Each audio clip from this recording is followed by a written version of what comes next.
We're sure it's fire. Make a left. Left? Make a left. Left! Left turn! There's a turn signal. Left, left, baby! Everybody make a left turn. Far left. Far left, left turn.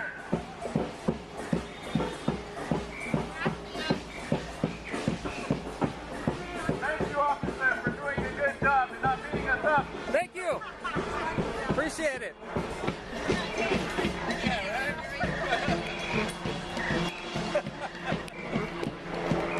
Might as well have fun. What? I said you might as well have fun. Exactly. Right?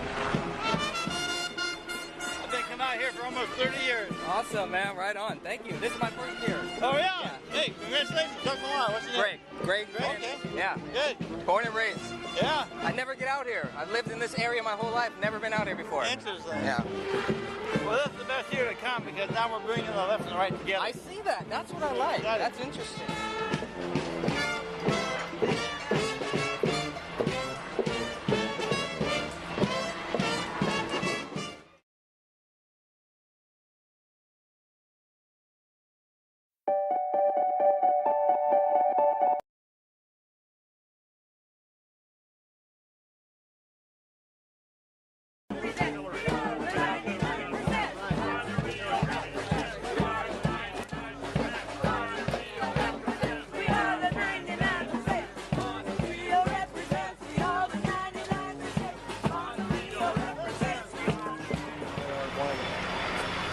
Yes, we see your helicopter monitoring us.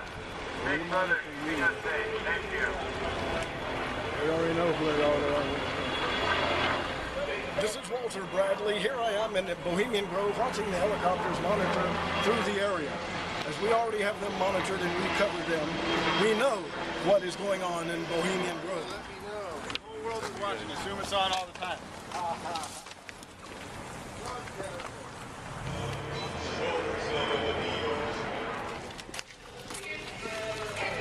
Merely an exercise of letting them know that we are here. What are we here for? We are for freedom, the true freedom that our fathers and forefathers and others truly fought for here in the United States of America. Which side are you on? Which side are you on? Seriously, which side are you on? Which side are you on? Fortunately, we have the wealthy 1%, or let's just say the 0.1%, that are taking control of governments worldwide through various means and overthrowing to establish a new world order. Knew what the hell they were selling on spec.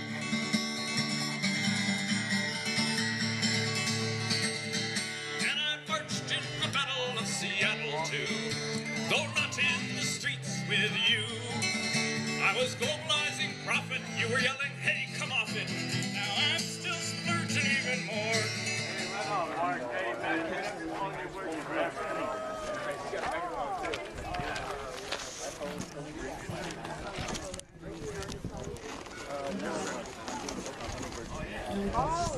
It's gonna be, I don't know if that's gonna stay up there.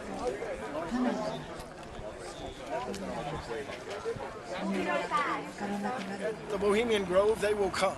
They will gather from the world and begin to talk about implementation and about execution of their plans and by what means they will accomplish these things. We understand that eventually these new world orders will lose everything and will be cast out. They don't know this, they don't buy it. However, it's already been sold. But the point is, we're here to make a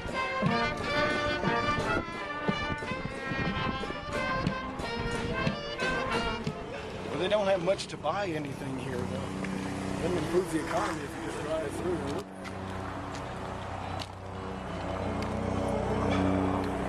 Again, Okay, my friend. Tell us your experience in the Grove. Well, when the Bohemians are not here in the Bohemian Grove, They rent it out to, you can rent it for a day to have a private event there. So when I was maybe like, I don't know, 13, 14 years old, I was actually attending a private event in the Bohemian Grove. I can tell you that everything you see in Alex Jones' movies, his documentaries, is absolutely true. Wow. The statue of Moloch, there for you, right there for you to see.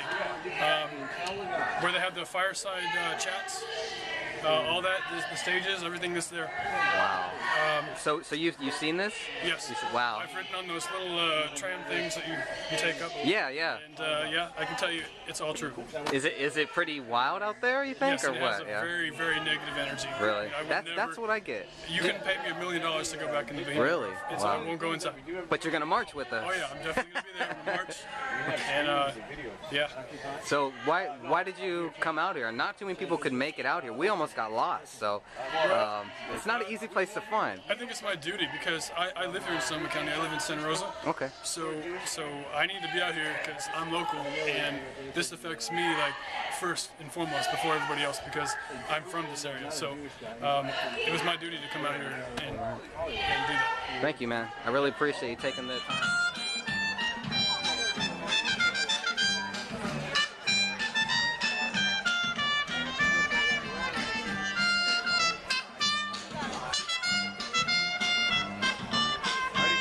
Right here in America somewhere.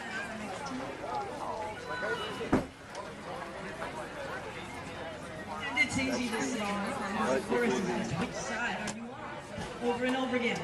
Comes out of West Virginia, miners movement. You're a concerned citizen. Yes. And you have a nice shirt here that we see. Don't tread on me. Is there any particular reason why you wore that, knowing that we're going to the Grove? Is the snake? Is there any symbolism there, or what's the deal? Well, I just wanted to make a statement when I'm coming out here. I know there's a lot of people with Occupy, and I think that Occupy is halfway there. They kind of have half the story, but they don't have the other half the story. That's what this shirt is about. Right on. It's getting that out to those people. Do you have any words for the people who are going to the Grove, the people who have never heard of the Grove, and the people who are thinking about becoming members? Well, the people that are going to the Grove, you're going down. Okay? It's just a matter of time. Sooner or later, it's going to catch up with you. The people that are thinking about going to the Grove, don't do it, because you have to sell your soul to the devil in order to do it. So if you want to be a Satanist, you want to go up there to the Grove and do your little Satanist thing, then that's your prerogative, but it's going to bring you down. And what about the members? The members of the Bohemian Club, yes. Basically, they're treasonous. You can't go up to the Bohemian Grove and talk about the things they're talking about. That's against the law. It's against the Logan Act, as it's been pointed out. How do you feel about the cremation of care? Oh my God, it's a satanic ritual, and it has no place in our society or in our world. Awesome. These people, I mean, I guess it's a freedom of speech for them to do that, but I mean, it doesn't belong in our society as far as I'm concerned, from a moral standpoint. All right, thanks a lot, brother. Thanks for talking to us. Yeah.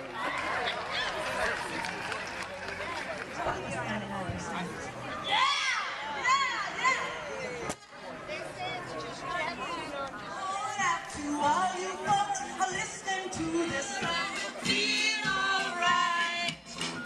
One love, one heart. Let's get together. Feel alright. Creation of care, that's cool. One heart. Let's get together and we'll feel alright.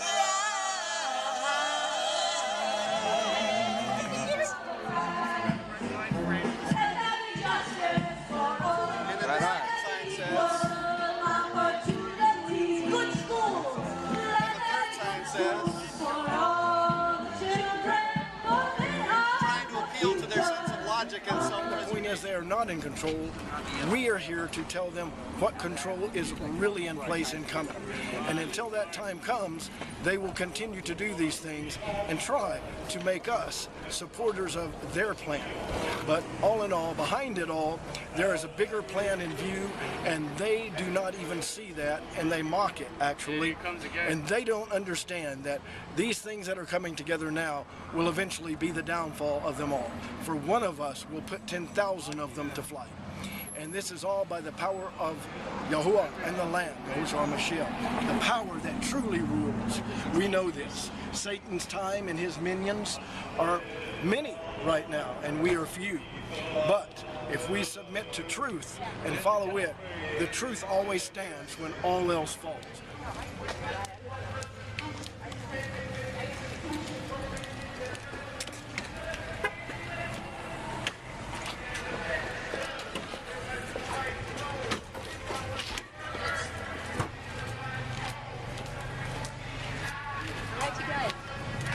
All right.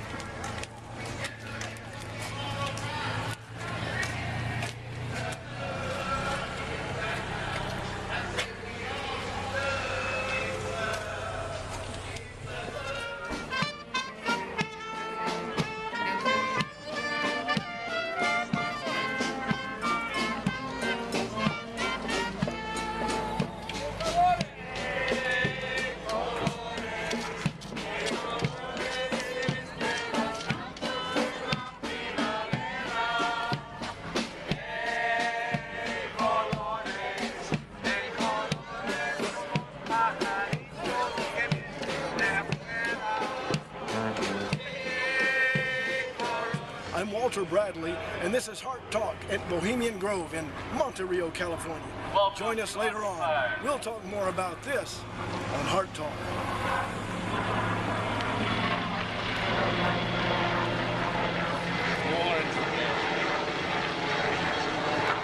Don't be shy, occupy.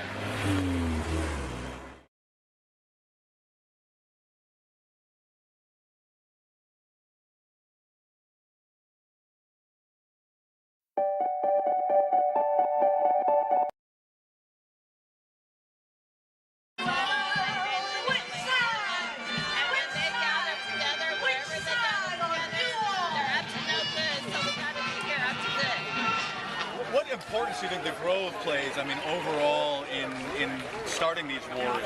It's sort of a warmonger haven, isn't it? I think it's a big part in, I know they discuss these geopolitical strategies and how do we profit off of other people's misery, and that's exactly what's happening, whether they're bankers or war profiteers or Monsanto executives or whatever, they're profiting off of people's misery.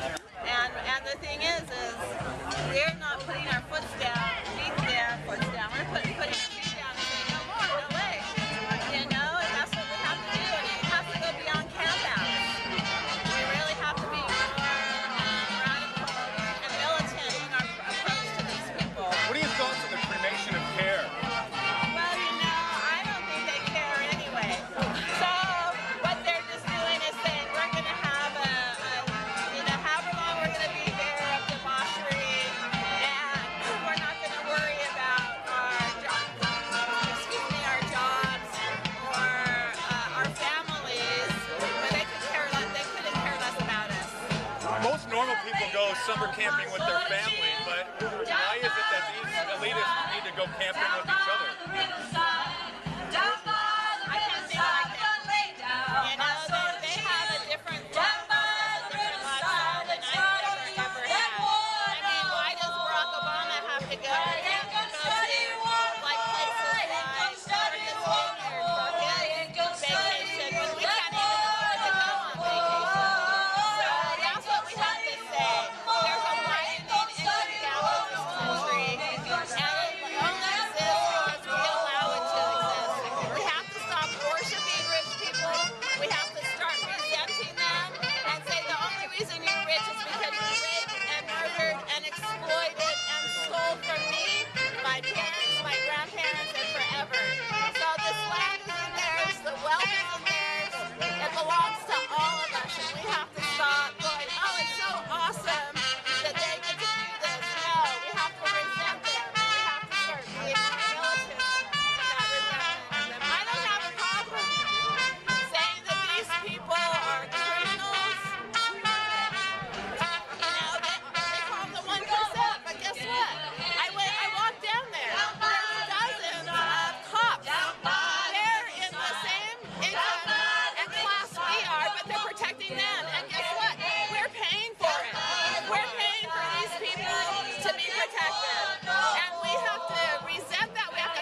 One final message. If you had a message for the Bohemian Grove scumbags, what would it be? We're after you. We're on to you. And we're not going to let you do it one more time. You know, this country, this world doesn't belong to you. It belongs to us. And you've had enough time to destroy it. We're here to rebuild it. And your days are numbered. Thank you. Yay, Occupy! Even though the cremation of care is a symbolic sacrifice, we know that they actually do get their money and power from real killing sacrifice. 1 million dead Iraqis. My own son. Yeah. Yep. Loren was just in Fukushima. I mean, the Manhattan Project was conceived out there. Yes. You know, so fuck them. Just fuck them all to fucking hell. That's all. Oh, hi. And you could quote her on that. Fuck them to fucking hell. I'll second it. Thanks for coming. Right, Andy. Thank you.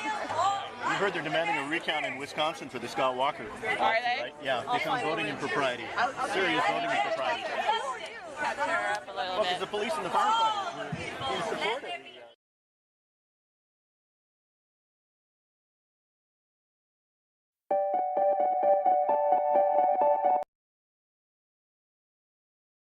They hire people who are I think I'm on the guest list. Mark Day, I'm on the guest list. You guys bring us out some leftovers from the Bohemian Grove dinner. I left some leftover from the little lady young, please.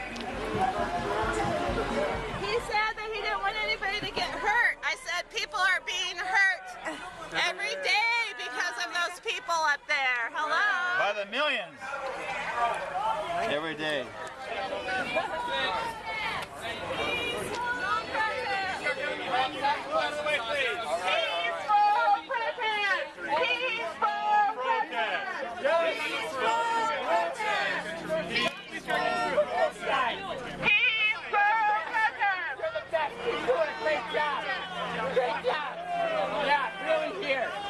Where's Cindy at? Make a hole, please. Please back up. Dear police, please join the Oath Keepers and don't confiscate our weapons and round up citizens in the event of martial law. That's right. You should still be smart. This guy's gonna get our ass kicked. Great choice. Only words. Let's go, people. I don't want to talk to you.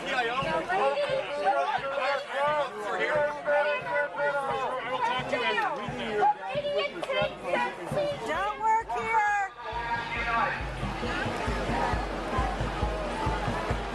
Don't work here.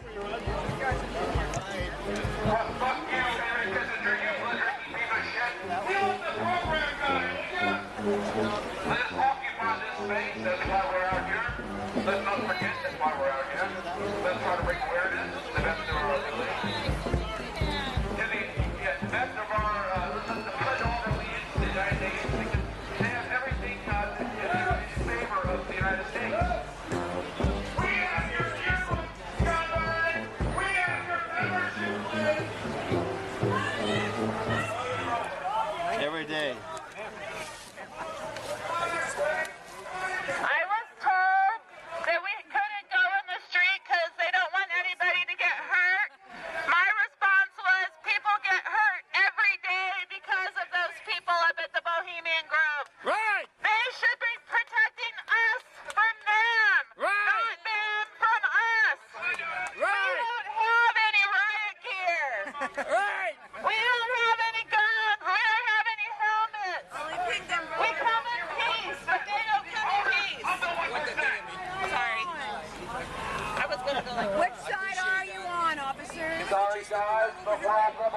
Correct, sir.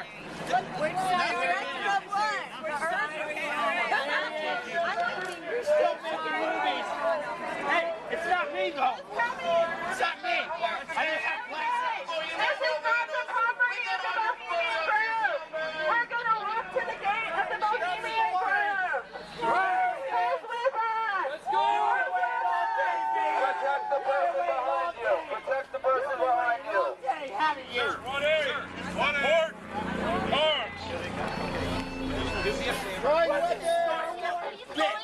And you know it? Fucking bitch. I'm here. We're not with I'm not with that guy. I'm here peacefully. Tough guy. We're here because we are concerned about safety. Bohemian Grove butt wipers coming in to wipe the behinds of the elite. You understand we're here because we're concerned about safety for human beings.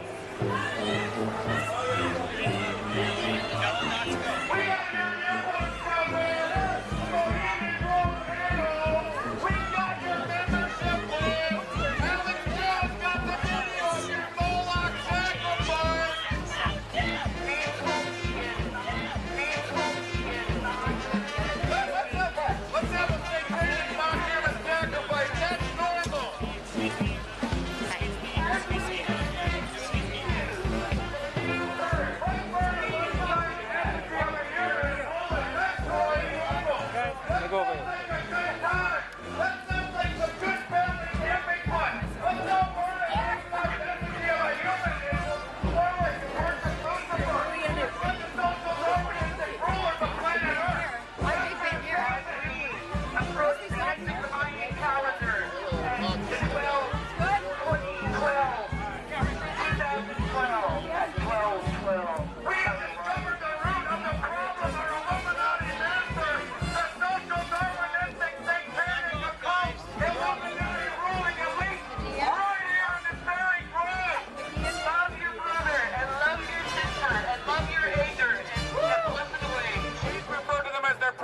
The small penis officer, the small penis riot gear officer, the compensating small penis riot gear wearing officer.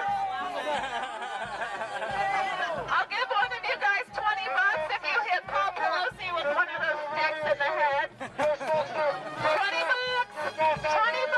Let's say when the only person arrested so far was a senior citizen who could have had his arm broken or shoulder dislocated from the police for daring to just step over the police line. What a dangerous senior citizen he was, daring to step over the police line as a senior citizen. That you should have slammed him down to the concrete, broken some teeth out. These police need to calm down. Doug Millar, senior citizen, abused by the police for daring to step over the line. What an evil terrorist that senior citizen Doug Millar was. These police need to He was passing out flyers. proud of these people back there that you're guarding. They're responsible for murder. They murdered my own son. You guys sacrificed Cindy's son, you scumbag. Are you proud of roughing up an old man? Does that make you happy? Do you sleep well at night? I hope you all have nightmares. I hope you all have nightmares. Release Doug! Release Doug! Release Doug! Release Doug! Release Doug! Release Doug! Release Doug! I said, the Illuminati ruling class, the warmongering scum, the superclass ruling elite, the Luciferian satanic human sacrifice reenacting trash. If my neighbor was participating in a mock human sacrifice like the cremation of care, I would probably call the police. I would want them to leave my neighborhood. I would rope them out.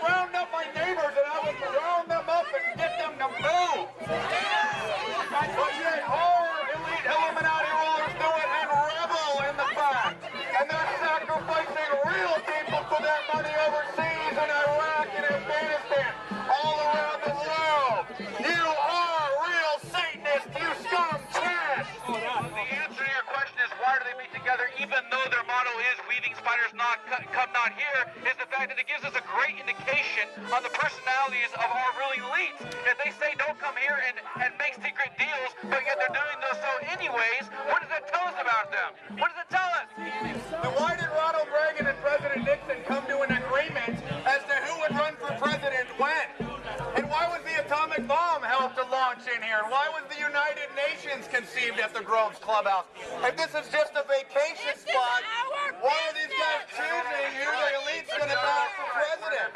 Why did Senator John DeCamp say that in the 1980s that boys were sexually abused and shot child porn in the Bohemian Grove? That's not an internet rumor. That's a former Senator John DeCamp said that Paul Bonacci and other children were taken into the Grove in the 1980s and sexually abused and shot child porn by one of the groups in here. They're in on it. The elites are going to be social Darwinistic, ruthless, evil, satanic scum, just like the Nazis.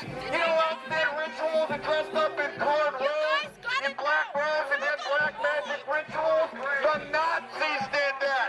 The Nazis believed in black magic and occult power, just like the elite Illuminati today. They're all widow sons. They are all widow sons. That's why they're defending the Illuminati and the elite. They're all widow sons. They're all probably Freemasons, like 80% of the law enforcement in this country. They're part of the program. They know what's going on here. They're all married. They have kids. Don't you care about your own kids and your own family? Look at the wedding ring on your hand. They don't know about the technology. They don't know about smart meters. They have families too. They don't know the vaccines are hurting their children. We went to the same schools as you did, officers. We're just like you. You're us. We're you. You're us. We're all the same. We're all the same, officer. We're all American citizens. And for you to defend and protect the Illuminati elite is wrong. You have an oath. You swore an oath to defend and protect this nation from tyrants, foreign and domestic. Do your job, officer. Follow your oath. Visit the oathkeepers.org website and enlist today.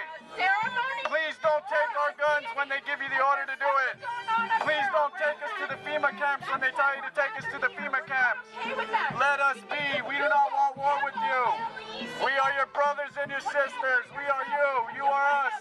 You are citizens of the California Republic. And my friends, I don't like to come with a bunch of strangers and businessmen.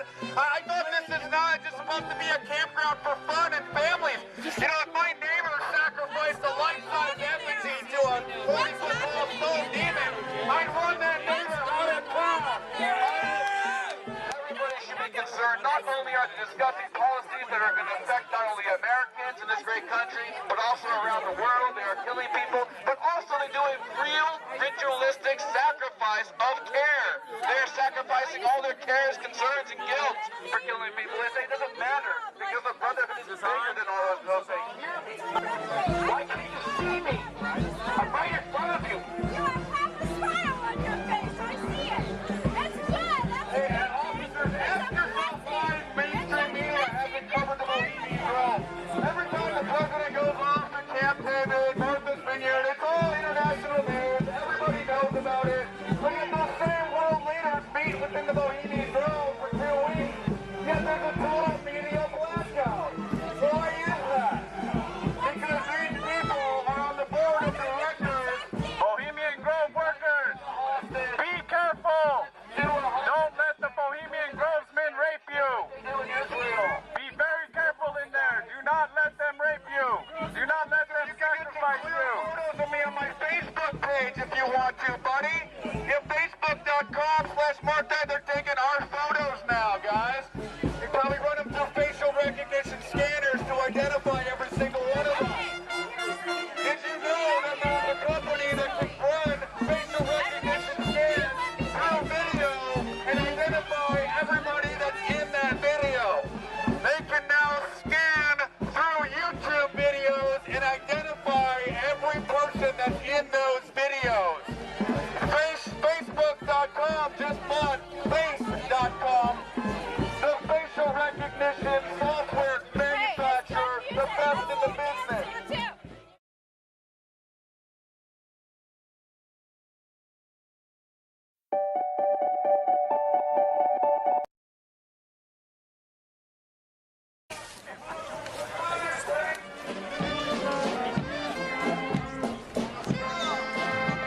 Your helicopter makes me feel more secure, big brother.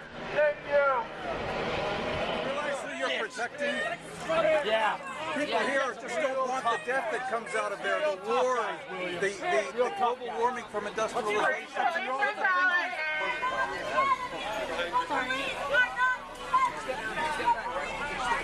He said that he didn't want anybody to get hurt. I said people are being hurt every day because of those people up there. Hello?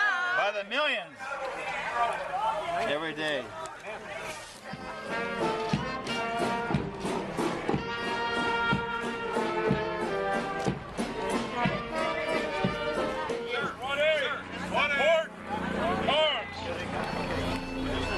Star Wars.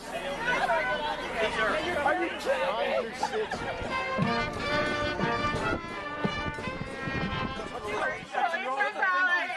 All the things these people do for profit. All the things these people do for profit. I know you have to do your job, but realize what side you're on here.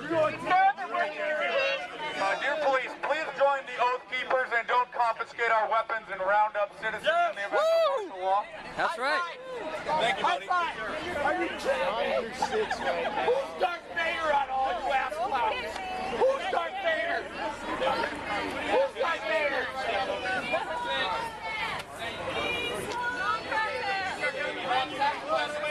Keepers.org website and enlist today.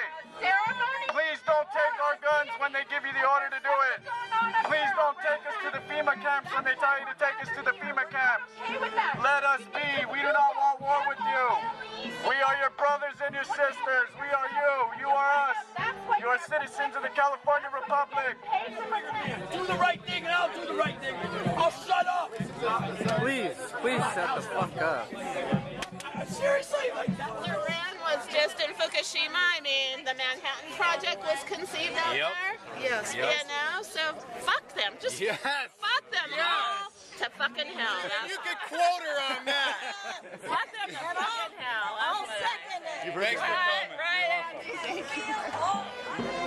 They're in on it. The elite are going to be social Darwinistic, ruthless, evil, satanic scum, just like the Nazis. You know, outfit rituals and dressed up in colored robes, in black robes and had black magic rituals. The Nazis did that. The Nazis believed in black magic and occult power, just like the elite Illuminati today.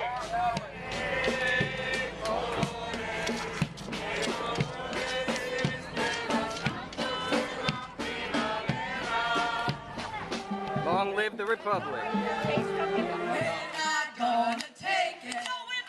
Oh no! Let me hear you. We're not gonna take it.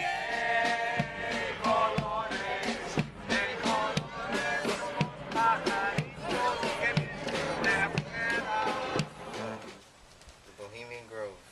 So the Bohemian Grove, I've gotta go see the Bohemian. Are we going to be going to the Grove this year or what? Oh, of course, and I am looking forward to joining you. You gotta go, you gotta see. I gotta see what's happening there. I'm not sure what's happening.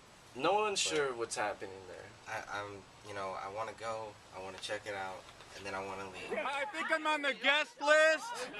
Mark Day, I'm on the guest list. Why did you come out here? Not too many people could make it out here. We almost got lost, so it's not an easy place to find. I think it's my duty because I live here in Sonoma County. I live in Santa Rosa. Okay. So I need to be out here because I'm local, and this affects me like first and foremost before everybody else because I'm from this area. So it was my duty to come out here and do that.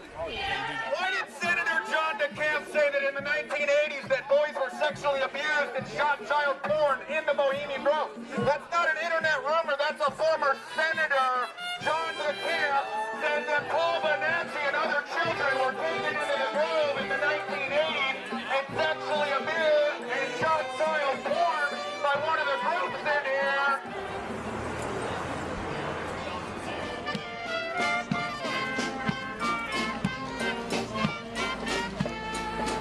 But you're gonna march with us. Oh yeah, I'm definitely gonna be there in the march.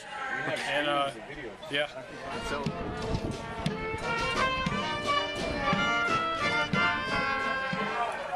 Every day. I was told that we couldn't go in the street because they don't want anybody to get hurt. My response was, people get hurt every day because of those people up at the Bohemian Grove. Right! They should be protecting us from them, not them from us. When the Bohemians are not here in the Bohemian Grove, they rent it out to, you can rent it for a day to have a private event there. So when I was maybe like, I don't know, 13, 14 years old, I was actually attending a private event in the Bohemian Grove. It's Bohemian Grove. I'm one of those that don't believe in what has been done before. I want to go with what I know, which is what Hart. So you don't believe that? You don't believe a lot of the stories? Well, no, I don't take that. I go, that's what they produce. Is it true? If you do it, you know for a fact what you found and what you have. Go with what you know. So you want to find out. And so I'm going to travel with Greg Fernandez, and this is just a little over a month away because they do it in the last end of July, roughly. June, right? June? In a June or July, you know, you have to double check that. So the thing that we're doing is looking at the truth. I'm one that wants to look at the truth, not say what other people's foundation that was good might have been or might not have been, because I can't vet what they did if it was real. That could have been a very elaborate production made to look as though it were. What I do is do what I know and know what I do. If you do that way with your own life, you can speak authoritatively about anything because you know it. You've done it yourself. So if you want the truth, go for it. But go well and get the truth and send it to us. And we'll talk about it or even interview you on Hard Talk like Sonny Decide, a great stand-up comic that you need to see. We'll come right back after this. What are your thoughts on the cremation of care? Well, you know, I don't think they care anyway. So what they're just doing is saying we're going to have you know, however long we're going to be here of debauchery, and we're not going to worry about our jobs or our families, but they couldn't care less about us. How do you feel about the cremation of care? Oh my God, it's a satanic ritual, and it has no place in our society or in our world. Awesome. These people, I mean, I guess it's a freedom of speech for them to do that, but I mean, it doesn't belong in our society as far as I'm concerned, from a moral standpoint. All right, thanks a lot, brother. Thanks for talking to us. Yeah. They're all widow sons. They are all widow sons. That's why they're defending the Illuminati and the elite. They're all widow sons. They're all probably Freemasons, like 80% of the law enforcement in this country. They're part of the program. They know what's going on here. I can tell you that everything you see in Alex Jones' movies, his documentaries, is absolutely true. Wow. The statue of Moloch, there for you, right there for you to see.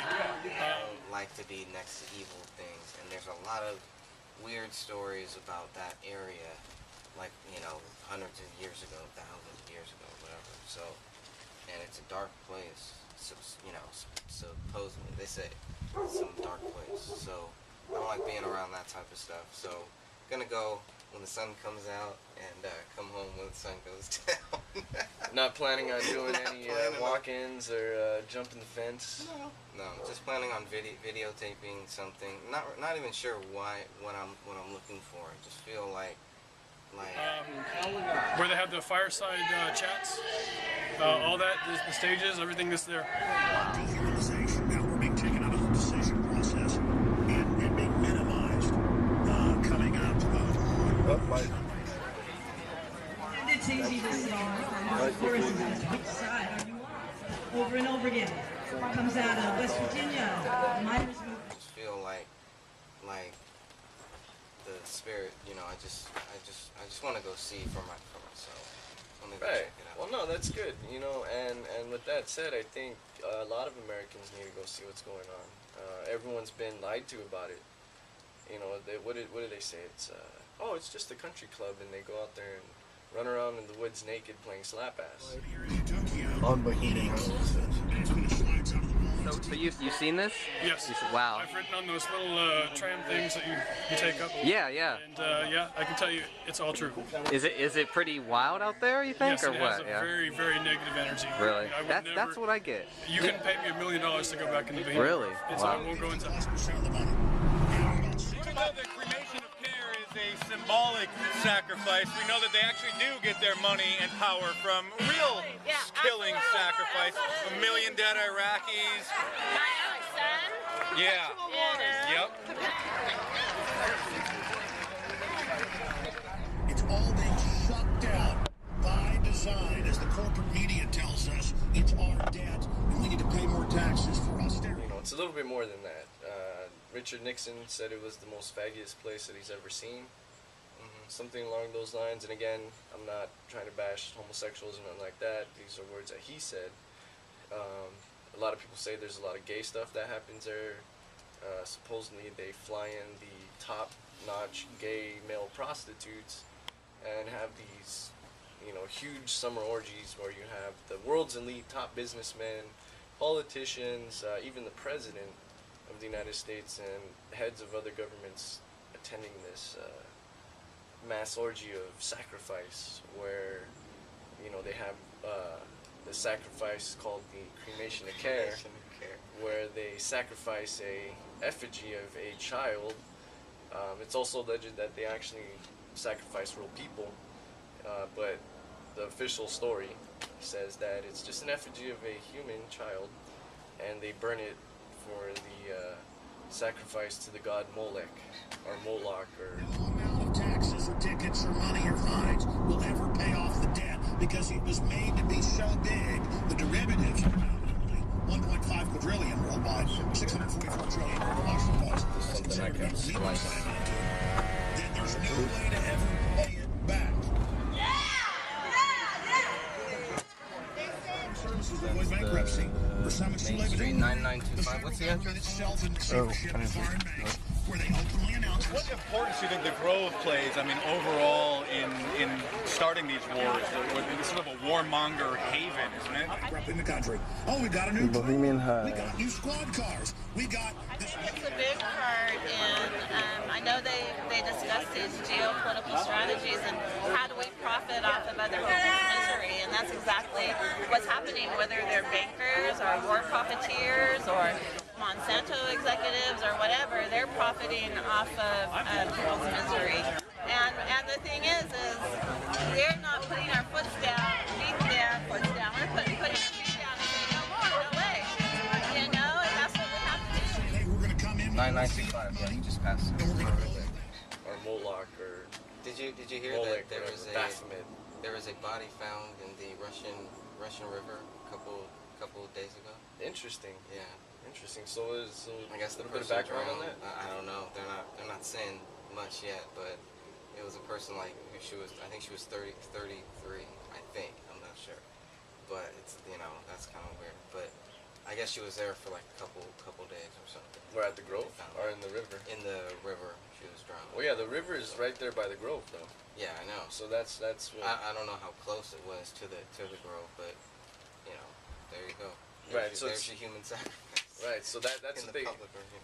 Yeah, so that's what they call Bilderberg West.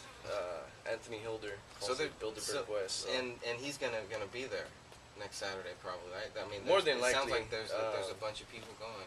Right, more than likely he's gonna be there. How to take on militias. pull up That's just the public. PR, camel's nose, dragon's nose, under the tent flap.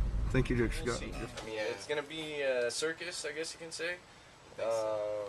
Yeah, it usually is. It usually is. Where there's just so many different types of people. I mean, not a circus in a bad way, just this gathering of so many different types of people. It's kind of like you got your liberals, you got your conservatives, you got your moderates, you got your conspiracy guys, you got your alien guys, you got your spiritual people, you got your hardcore fundamentalist religion people, and just this giant mix of everyone trying to fight evil. Which is, in I guess in the bigger picture, it's a good thing. You know, it's kind of a bad thing that there's certain type of New World Order wannabes that, you know, are out there doing their New Ager stuff. But Yeah. who am I to judge? You know, who am I to judge? Sure. that we are If you pull up right behind, should be good. In a shaded spot, too. And the implosion worldwide is accelerating. Bohemian Grove. By design, I'm going to give you economic news. 10 years ago, there was a sprinkle of people there. Now, it's turning into a party. You know, it's turning into a big party. You know, turn it into the anti-Bohemian Grove party. You know, you can call it what you want it. The new tea party of the 21st century. You know, and the New World Order party. You know, In the new. but everyone's working together. You know, in the big picture again. Everyone has their own method, and everyone talks about their own different solution and all this stuff. Everybody has to figure it out. But in order for anything to change, we need to topple the thing called the New World Order. Right. And that's where it starts. So once that happens, you know, we could argue at the end, but let the chips fall as they may, like they say. We just gotta keep pushing this this beast off the edge of the cliff. And if there's enough of us doing it, you know, we'll see the Bilderberg meeting, the Bohemian Grove meetings, all these secret meetings end up in the mainstream media. I hope so. I really hope so. So we're here. We made it. Made it here. About time. I'm sorry, it's only 2 hours away from the Bay Area, so I think in you know, if you live in the Bay, you're literally 2.5, 3 hours away. It's near Napa, so it's like driving to Napa plus an extra, you know, couple minutes, hours, whatever, whatnot. And it's Depending right on the route. on the coast too. No, it's inland. Right on the bay. It's in. Well, I mean, it's in Sonoma. In Monte Rio, which is like that's where it's pretty close to that area. You ready? Have any plans for the Grove? I here? don't know yet. Yeah? I don't know what to do yet. Just gonna play it by ear. Huh? Yeah. Let the spirit guide you. Let it be what it be. That's right. You know, well, shoot, might as well just go up there with some friends. So if that's something you want to do, you know, people talk about party buses and renting a van and things like that just to get out there. I mean, it's a good thing to do. You know, and if you want to have a good time right after the protest, you know, there's a lot of places nearby to go. I mean, you got Napa. There's a lot of good places. Right, you know, go have some wine and celebrate after in Napa. You know, why not? Shit, it's our state. You know, enjoy it. Fuck. I wonder how far the thing is from here too. Yeah, we have this thing called freedom. You know, a lot of people don't like using it. They just rather stay home. It's too bad. But if they get out, I'm telling you, if you get out there, you're minutes away, not even that far away from Napa and all these, you know, beautiful places. And you know, it's California at its finest. Yeah, definitely. Well, they're singing it up out there. They sure are. You have your keys? Stand out there with signs and try to get some footage of the elite going in there. Hopefully they'll catch Obama, maybe some top-level government officials as well, maybe some foreign government officials. But hey, they usually have the limos with the black windows. You can't see inside them, you know. But sometimes they get brave and they just show up. Okay, so we'll see. Watch out for the crap. May not watch out for that. They cannot hit a man with a cane. I don't know. It's California. It's true. You may run me over to take the cane. Is that the Russian River? It's left of it.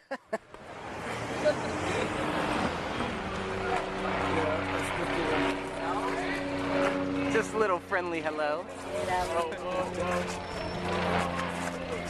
if you stay in some of the local places, who knows? You might even meet one. Yeah, that's right. You might run into them at a bar or we were actually looking up this one place that's close by there, and they didn't recommend children. They said, you know, most of their things are like 2-seater things or whatever, and it was just all like they really didn't want children there or anything. I thought that was kind of weird. Maybe they're warning people that the Bohemian Grovers are gonna kidnap your kid, and you shouldn't bring your kids. Don't bring your kids here. You know, Children bad not idea. recommended. Yeah, child Especially sacrifice right now. go on here. Yeah. I mean, there was a picture in the National Geographic. I think it was like 1897 or some date, early turn century type deal, where there's a black child laying on this like gurney type deal, and the Grovers are carrying him in.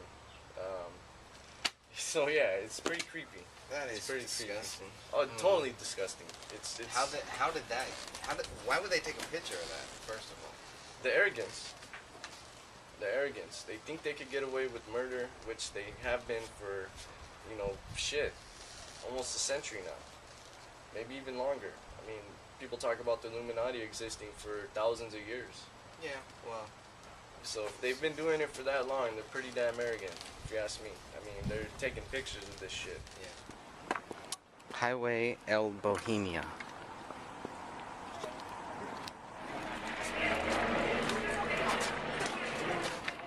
Oh, this one too. You gotta let me know. The whole world is watching. Assume it's on all the time. They're taking pictures of this shit. Yeah. So guilty by association. You know, they take those pictures at their grove of a child, you know, prepared to be sacrificed. And, weird. That's creepy. It's you really, know, all really these creepy. people dancing around in druid outfits. Yeah. You know, looking like monks or whatnot, druids. Weaving and all this spiders weird coming thing. out here. Some Yeah. weird stuff. Yep. So we'll see where it takes us. I mean, I highly doubt Fox or CNN's gonna cover it. I'm pretty sure the independent media is gonna be all over it. We're all over it. You are the media. We are the media. Getting the word out yourself is a million times more powerful than Fox and CNN. Don't let that fool you. Yeah. You know, a lot of people think that Fox and CNN are this powerhouse of information, but people ain't buying it. No. They're listening to their fellow brothers and sisters and people like us and people like you. So don't be afraid to get the word out. Yeah. Don't be afraid. We all got to talk about these things. Most normal people go summer camping with their family, but why is it that these elitists need to go camping with each other?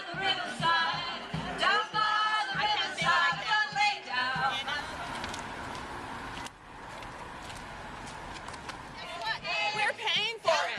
We're paying for these people to be protected. And we have to resent that. We have to call them out.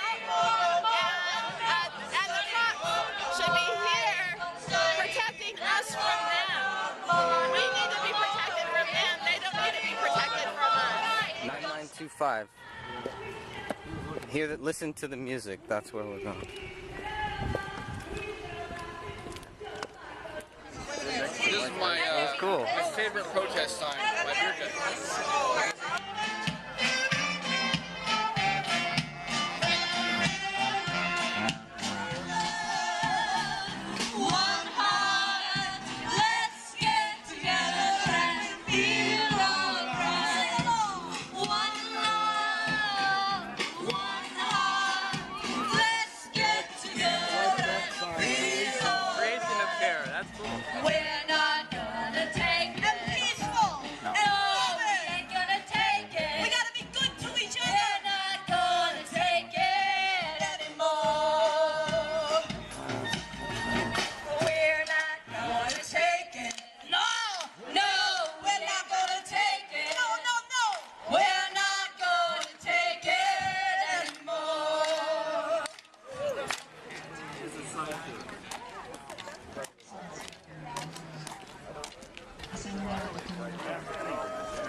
It's gonna be an all-day event, so get out there, get your signs, get your bullhorns, get your cameras, video cameras, everything.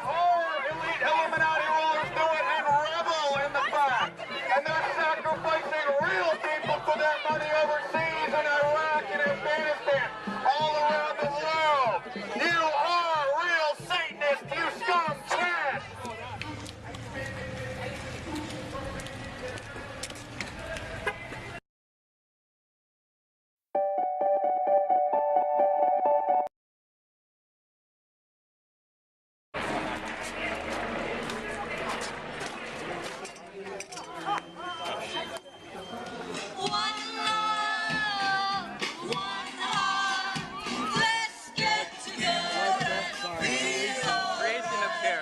Concerned citizen. Yes. And you have a nice shirt here that we see. Don't tread on me. Is there any particular reason why you wore that, knowing that we're going to the Grove? Is the snake? Is there any symbolism there, or what's the deal? Well, I just wanted to make a statement when I'm coming out here. I know there's a lot of people with Occupy, and I think that Occupy is halfway there. They kind of have half the story, but they don't have the other half the story. And that's what this shirt is about. Right on. Is getting that out to those people.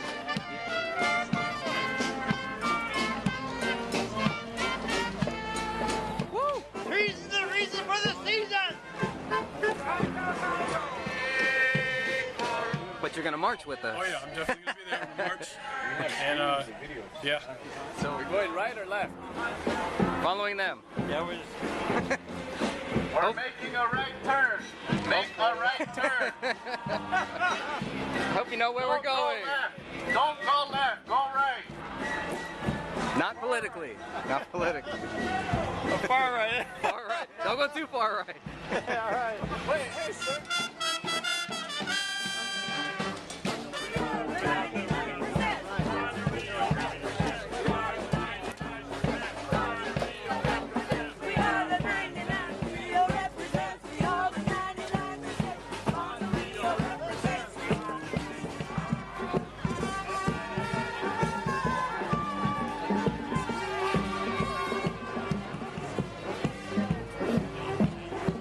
Do you have any words for the people who are going to the Grove, the people who have never heard of the Grove, and the people who are thinking about becoming members?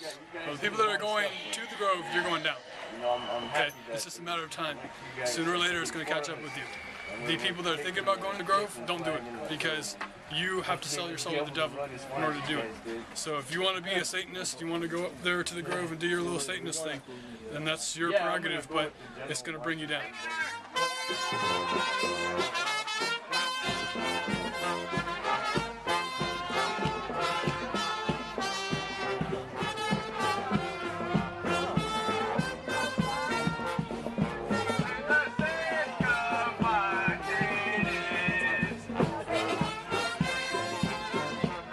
The members. The members of the Bohemian Club. Yes. Basically, they're treasonous.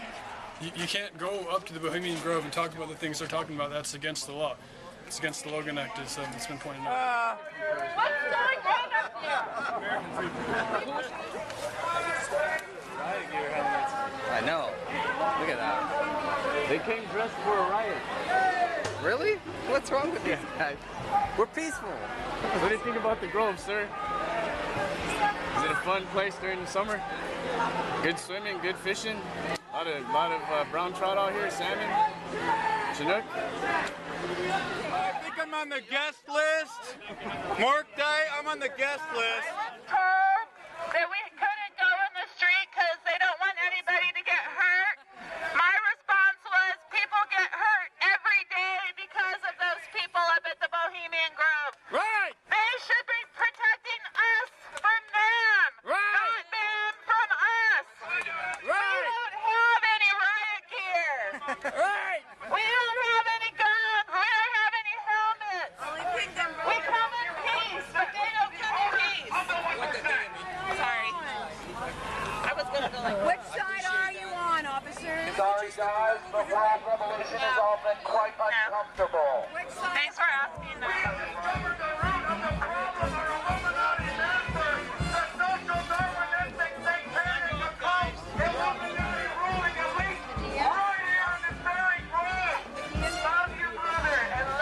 It's okay for those people to kill millions of people, start wars, torture, profit off of these things. We're here as peaceful, non-violent protesters. Will all assigned detainees please come up to the front line? Okay, this is not the property of the Bohemian Grove. We're going to walk to the gate of the Bohemian Grove. Who's with us? Let's go!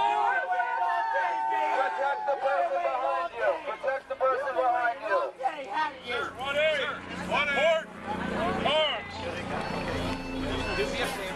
Star Wars!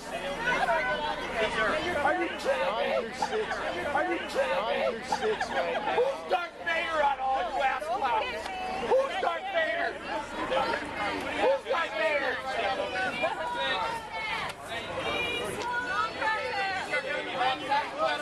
Why did Senator John DeCamp say that in the 1980s that boys were sexually abused and shot child porn in the Bohemian Grove? That's not an internet rumor, that's a former Senator John DeCamp said that Paul Bonanzi and other children were taken into the Grove in the 1980s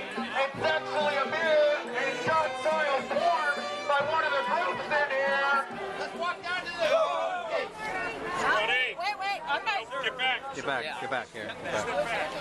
All right, step back. Behind the line. You'll be arrested. We're behind the line. Yes! Behind the line. Please join Oath Keepers who do not confiscate our weapons in the event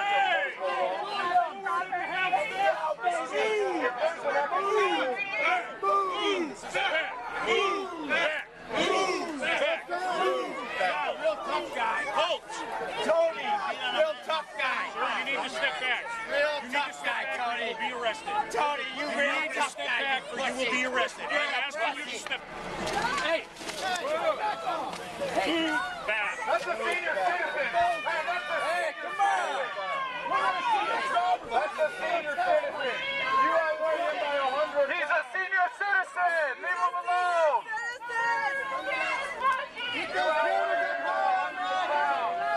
Yeah, real tough guys. Real tough guys. Like Grandpa, no! Real tough guys. I hope you got that on film. I hope you got that on film.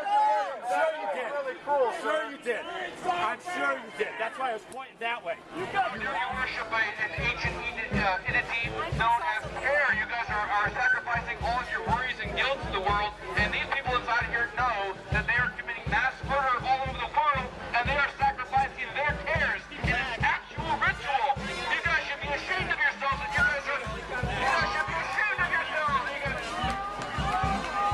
They're gonna try to move us back.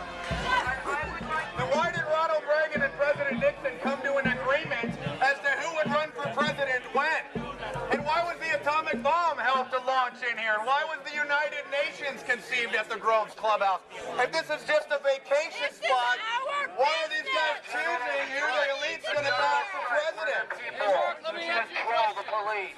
Mark, let me answer that question right there. The answer to your question is why do they meet together even though their motto is weaving spiders not come not here, is the fact that it gives us a great indication on the personalities of our ruling elites. If they say don't come here and make secret deals, but yet they're doing so anyways, what does that tell us about them? What does it tell us? These people back there that you're guarding are responsible for murder. They murdered my own son.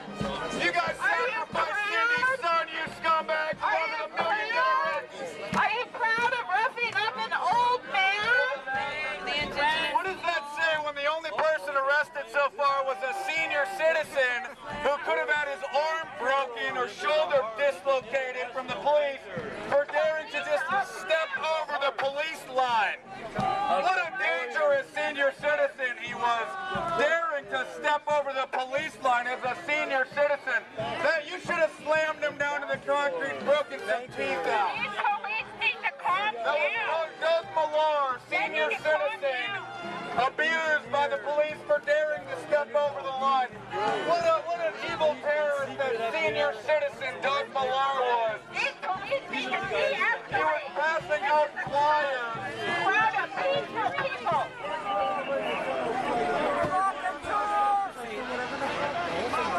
They hire people who are Never get cremated of 4%. The Illuminati ruling class. The warmongering scum.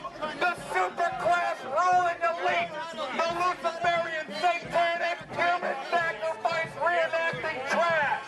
If my neighbor was participating in a mock human sacrifice like the cremation of care, I would probably call the police. I would want them to leave my neighborhood. I would round up my neighbors and I would round them up and get them to move. But yet our elite Illuminati rulers do it and revel in the fact. And they're sacrificing real people for their money overseas in Iraq and Afghanistan, all around the world. You are real Satanists, you scum trash.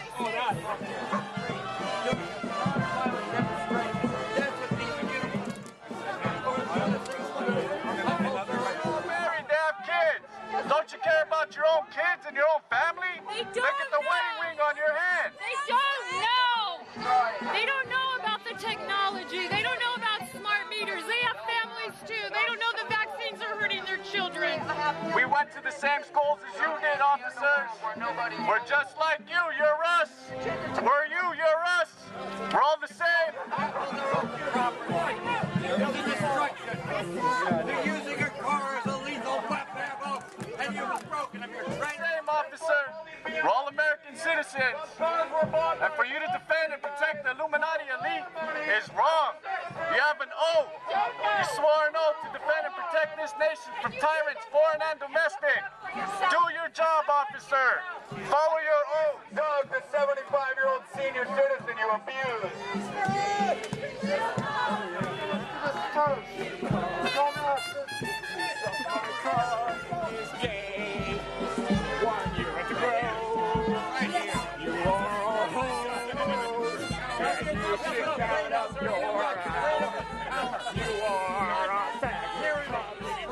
You are a little penis. You suck ass. Wait, you guys all have brown lips. They all have brown lips. Got your number. Almost got rid of it. That's so cute. They never have found a dog. What kind of car? Oh my God, that guy. I know this shit behind me. Williams, be a bigger man. Are you in charge? Are you in charge? In there, but there's also a sisterhood and brotherhood taking place down here. You have the biggest heart.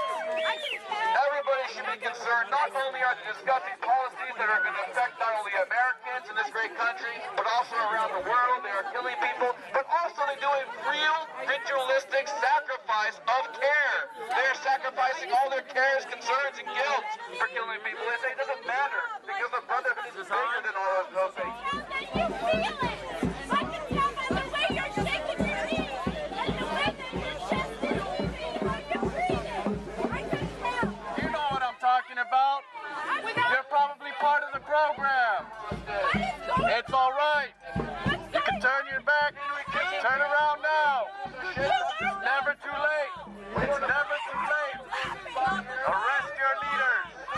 They would love to sacrifice your children.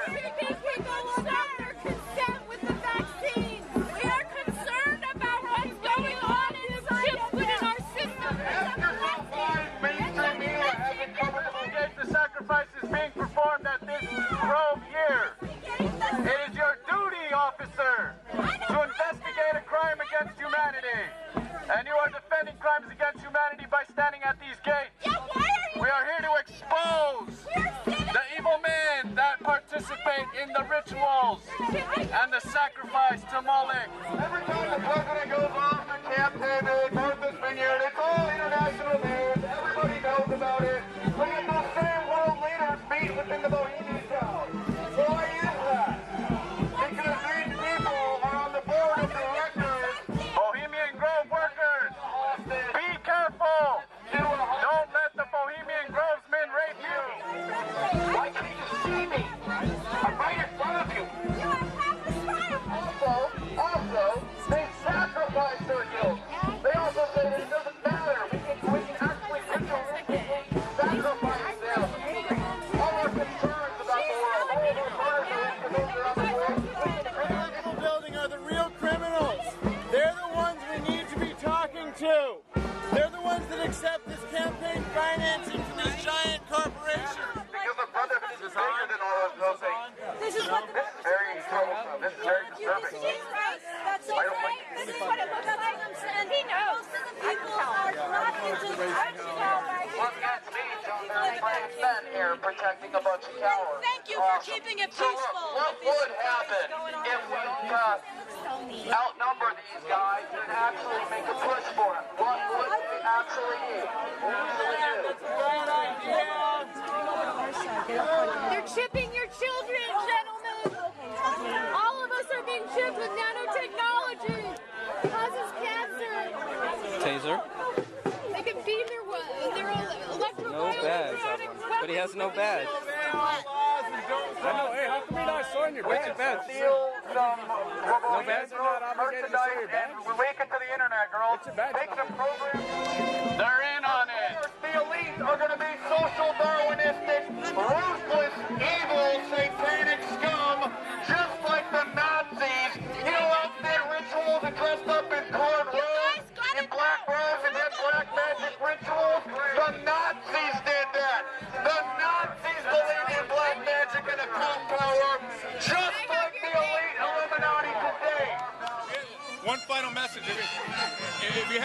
for the Bohemian Grove scumbags, what would it be?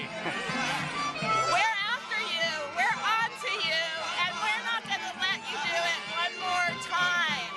You know, this country, this world doesn't belong to you. It belongs to us. And you've had enough time to destroy it. We're here to rebuild it. And your days are numbered. Take me with you. And the Fed. Got a little bit of history on this.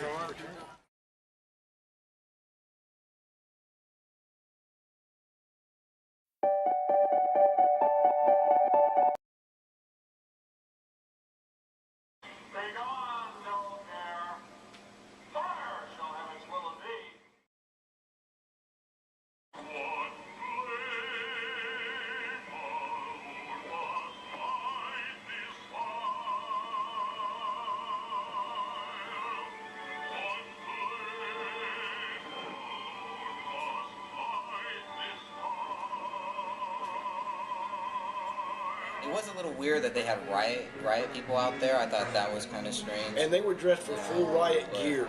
They were. And they were prepared. Yeah. Let's go!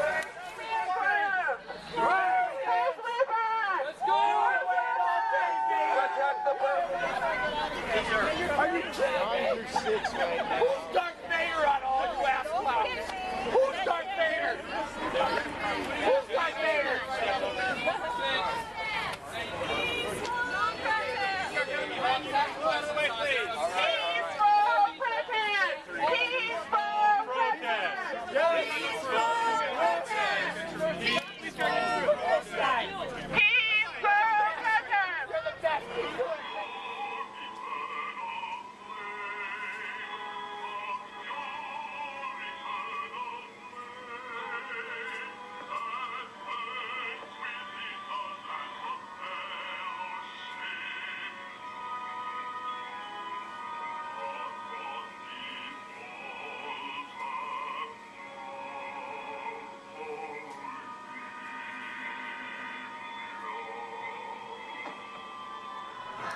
Welcome, I'm Walter Bradley, and I'm here with Greg Fernandez and Manny, and we are Change East Bay News.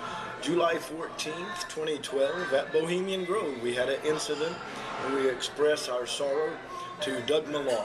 Love you, Doug. What happened, Doug? Well, we understand that officers explained a little instruction. Let's let people see the clip. Okay, we have the clip of that. Why don't you watch this clip? Yes, watch the clip. And then we'll be back with a little bit of a little comment on it on there. So here's the clip with Doug Millar at Bohemian Grove, July 14th, 2012, at a protest that we were attending.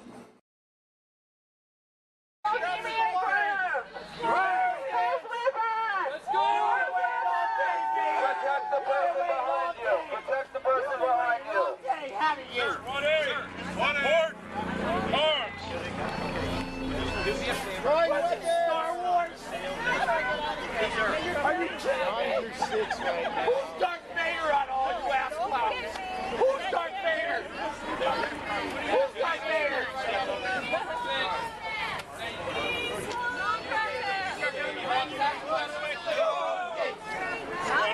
Wait, okay. Get back here. Get back. All right, step back. Behind the line. You'll be arrested. We're behind the line.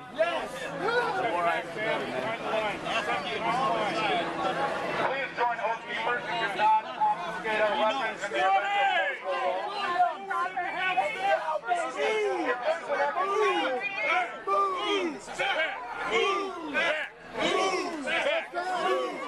Real tough guy. Tony, real tough guy. You need to step back. Real tough guy, Tony. You will be arrested. Tony, you real need to tough step guy. back or you will be arrested. I'm asking you to step Hey! back. That's a senior citizen. Hey, come on.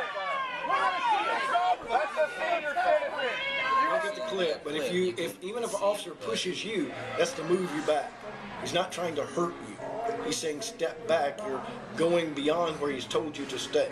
And if you push him, that's assaulting a peace officer, and meaning that you want to go against him and go over the line. Step back or you will be arrested. I'm asking you to step Hey! back. That's a senior citizen. Hey, come on. That's a senior citizen. You outweigh him by 100. He's a senior citizen. Leave him alone. Keep those cameras at home. Yeah, real tough guys. Real tough guys. Let Grandpa know. Real tough guys. I hope you got that on film. I hope you got that on film. Sure you did. Sure you did. I'm sure you did. That's why I was pointing that way. You yeah, you bitch. You realize who you're protecting? Yeah. People here just don't want the death that comes out of there, the war, the global warming from industrialization.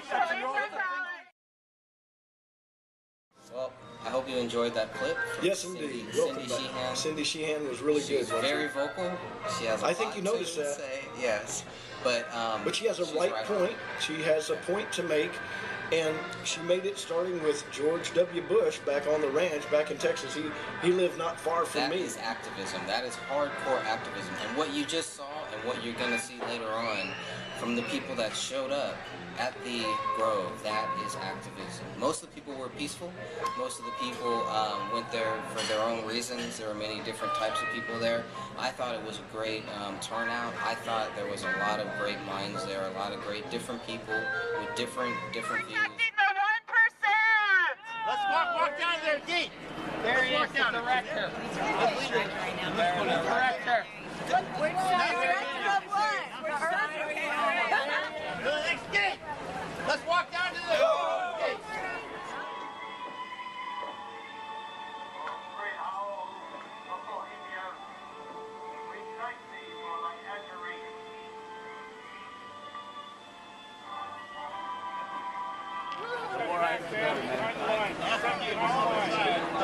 Please join Oath Keepers who do not confiscate our weapons and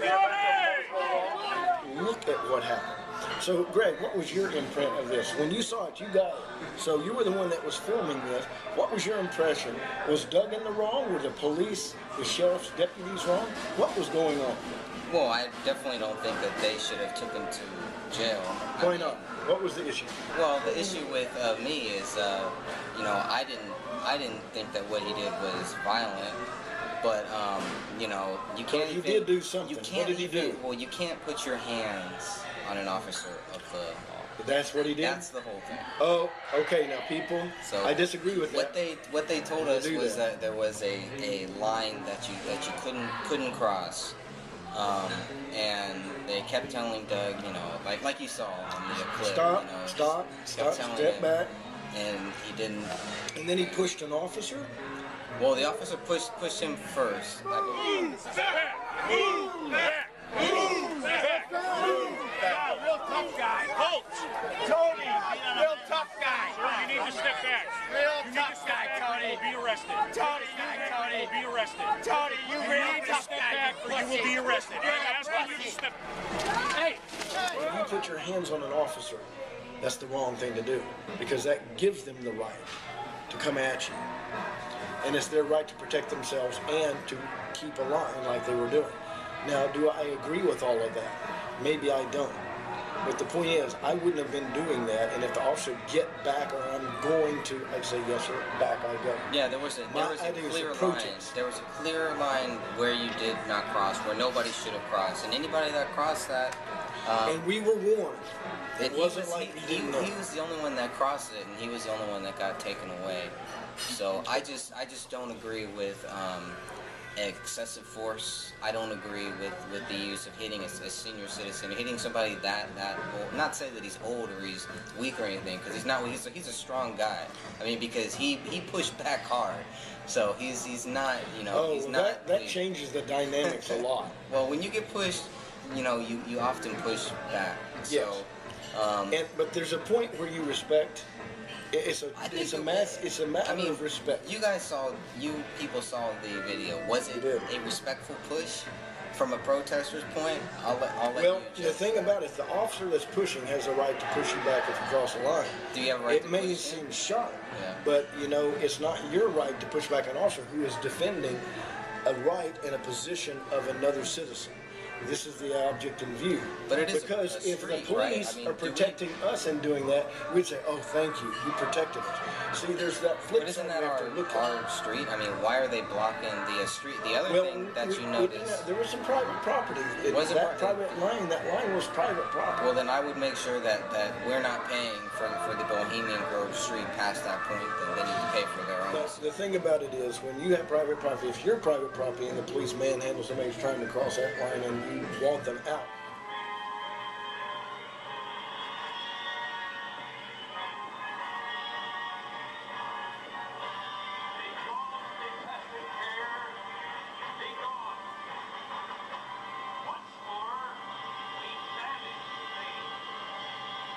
If the police aren't there and you're standing there with your shotgun when they're rioting, you're going to push some people.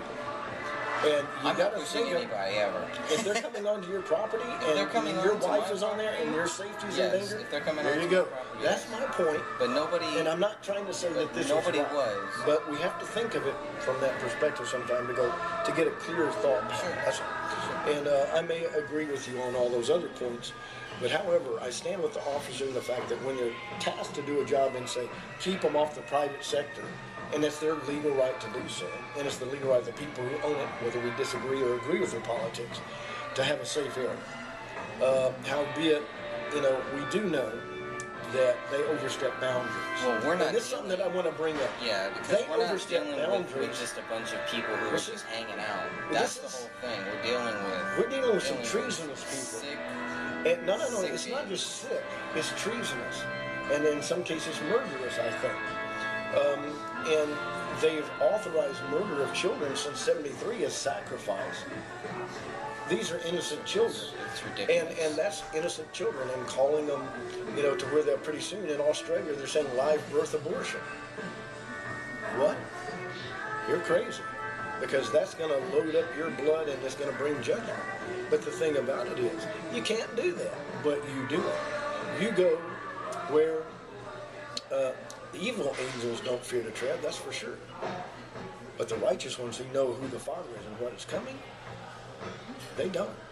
And anybody that sits there and thinks you can trifle with life and the human makeup and DNA and not caring for the weak and favoring the rich and the important and the powerful just because they have the power and the money and the effectual ability to do things, and you don't protect the innocent and the weak, the Father has no use for that, and He will judge.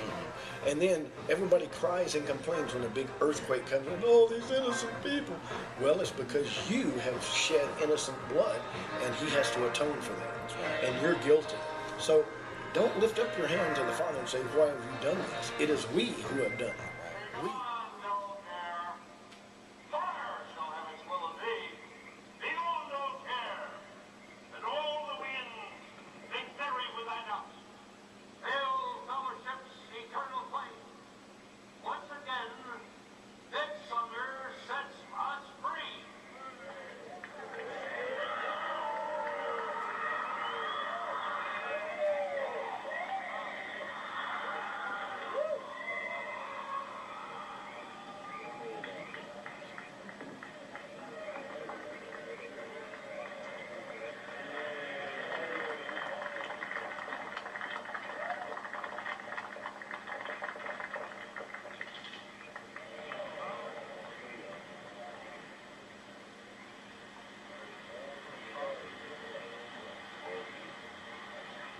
Welcome, this is Walter Bradley and Greg Fernandez. We are Change East Bay News, and we saw Cindy Sheehan at Bohemian Grove July 14th.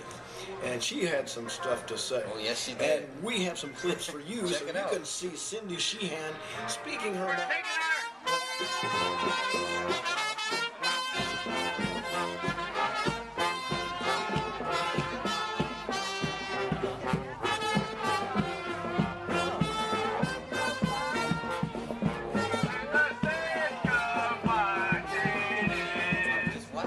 Watch this on We Are Change, East Bay News. Go, Cindy, go. Yes. Stand up, Cindy. Loren was just in Fukushima. I mean, the Manhattan Project was conceived out there. Yes. So fuck them. Just fuck them. to fucking hell. That's Every day. I was told that we couldn't go in the street because they don't want anybody to get hurt. My response was, people get hurt every day because of those people up at the Bohemian Grove. Right! They should be protecting us from them, not them from us. We don't have any riot gear. We don't have any guns. We don't have any helmets. We come in peace, but they don't come in peace. Sorry. I was going to go like Which side are you on, officer? Sorry guys, but world revolution has all been quite uncomfortable. Thanks for asking, though. However, these are just the birth pains of new movement. It's okay for those people to kill millions of people, start wars, torture, profit off of these things. We're here as peaceful, non-violent protesters.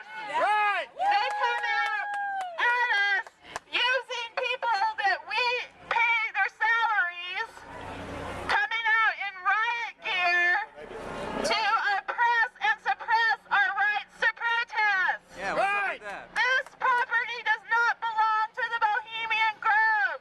It belongs to the people. It belongs to the common. The police work for us. We pay their salaries. They shouldn't be protecting the 1%.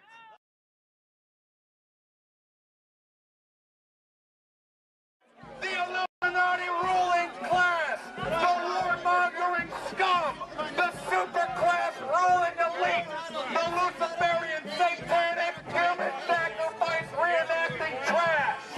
I hope you enjoyed that clip. From Yes, indeed. Cindy Sheehan. Cindy Sheehan was really good. She's very vocal.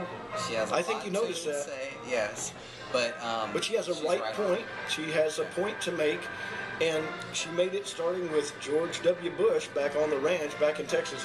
He lived not far from That me. is activism. That is hardcore activism. And what you just saw and what you're going to see later on from the people that showed up at the Grove, that is activism. Most of the people were peaceful. Most of the people went there for their own reasons. There were many different types of people there. I thought it was a great turnout. I thought there was a lot of great minds there, a lot of great different people with different views. Don't pay taxes. Yeah, that's a good question. We pay a lot of taxes. What does that say when the only person arrested so far was a senior citizen who could have had his arm broken or shoulder dislocated from the police for daring to just step over the police line? What a dangerous senior citizen he was, daring to step over the police line as a senior citizen. That you should have slammed him down to the concrete, broken some teeth out. These police need to calm That was Doug Millar, senior citizen, abused by the police for daring to step over the line. What an evil terrorist that senior citizen Doug Millar was. These police need to de-escalate. He was passing out flyers. Proud of peaceful people. Please refer to them as their proper title, the small penis officer, the small penis riot gear officers, the compensating small penis riot gear wearing officers. I'll give one of you guys $20 if you hit Paul Pelosi with one of those sticks in the head. $20.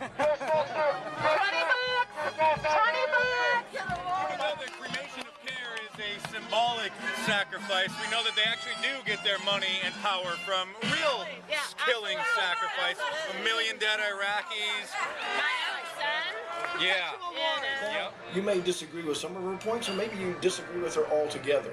But it's good to listen to what she has gone through. She lost a son, and she has a right to speak her mind and let her heart. These people back there that you're guarding are responsible for murder. They murdered my own son. You guys sacrificed Cindy's son, you scumbag! Are you proud of roughing up an old man? One time, when I'll just call the one gentleman that was screaming, "What if we were to gather together and overrun this line?" That's a danger. They're using a car as a lethal weapon, and you was broken He might have been working for the government. Well, I don't Possibly, know who that guy was. but he was stirring up. It's not a good And idea. even if he wasn't or was, the thing about it is, people within the movement need to spirit those guys away. There's the tough guy. Tony. There's the tough guy. There he is. Hide in the corner. Right. Right. Hide in the corner, Tony. Hide in the corner, Tony. Yeah, right here, baby. Right here. You ain't no tough guy. You ain't even tough. You know, you can't really do that though because everybody's there. Everybody's free to say their own thing. That's right, and it's also free to say, hey, guy, we're not doing nothing. Nothing. What is your point in provoking these individuals? They're not doing anything. What's the point of grabbing that guy the way he did? Behind the line. Oh, Jaeger. Nice. Nice. You look like a young guy. Some of the people there were definitely like anarchists stirring up. They just wanted violence. You know, they were saying things to the sheriff's deputies or to the cops. Every time the president goes off to Camp David, Martha's Vineyard, it's all international news. Everybody knows about it. Look at those same world leaders meet within the We're Change East Bay News. This is Walter Bradley and Greg Fernandez. We saw who do we see now? Mark Dice. Mark Dice. Now, who is Mark Dice? Our listeners who don't know. Oh, check it out. All right, we have a clip of Mark Dice at, where was this? Bohemian Grove, July 14th, 2012. It was a wonderful time. It was well run, and we want to see more of you out there. Here is Mark Dice, and here's the clip you need to see. Stand Why by. did Senator John DeCamp say that in the 1980s that boys were sexually abused and shot child porn in the Bohemian Grove? That's not an internet rumor. That's a former Senator. John DeCamp said that Paul Bonacci and other children were taken into the Grove in the 1980s and sexually abused and shot child porn by one of the groups in here.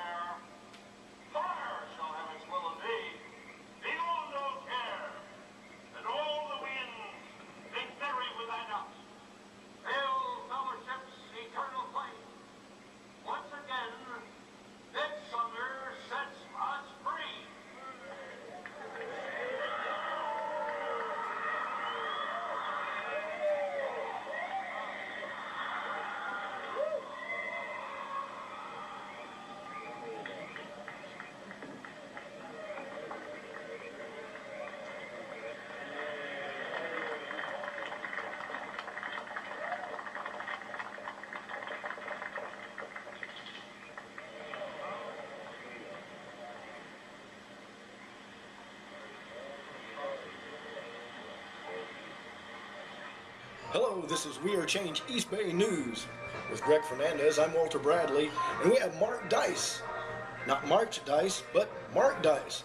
You need to see him. Why? Because he's concerned about the truth and challenging the New World Order. And does he challenge your New World Order? Well, let's look and see, because here's the clip with Mark Dice. Mark Dice, man, the guy that helped me wake up. He woke up Greg, and I'm glad of that, Mark. Thanks a lot. They're in on it. The elite are going to be social Darwinistic, ruthless, evil, satanic scum, just like the Nazis. You know, outfit rituals and dressed up in colored robes, in black robes and did black magic rituals. The Nazis did that. The Nazis believed in black magic and occult power, just like the elite Illuminati today.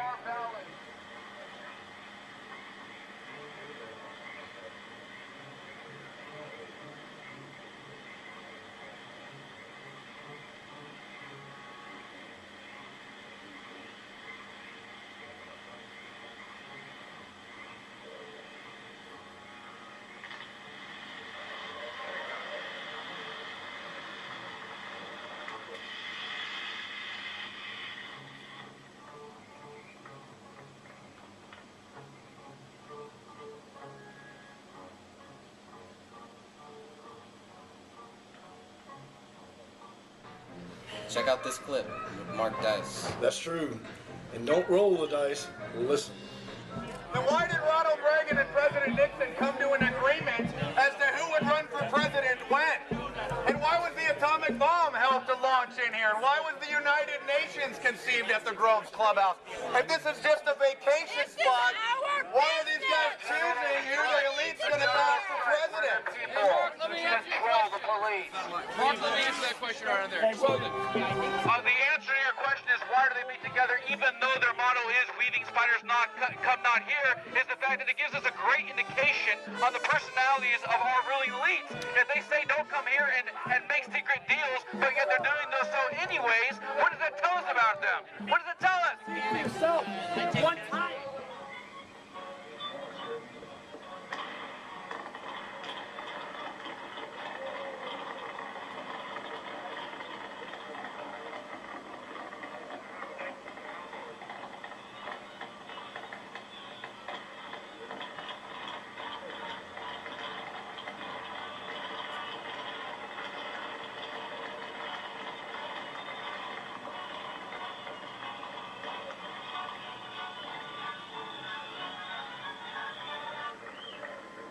If my neighbor was participating in a mock human sacrifice like the cremation of care, I would probably call the police. I would want them to leave my neighborhood. I would round up my neighbors and I would round them up and get them to move.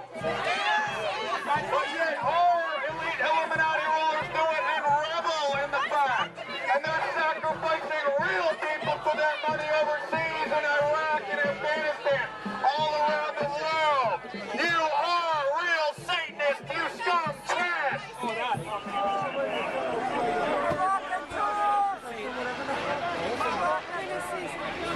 They hire people who are That's a good cremation of care.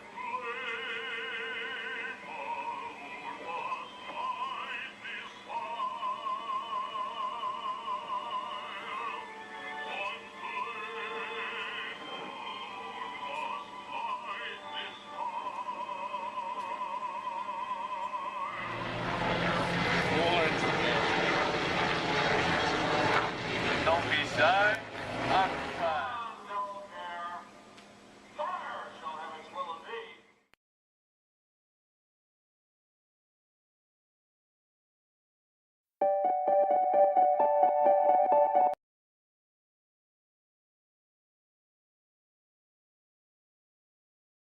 The Bohemian Grove, 2012.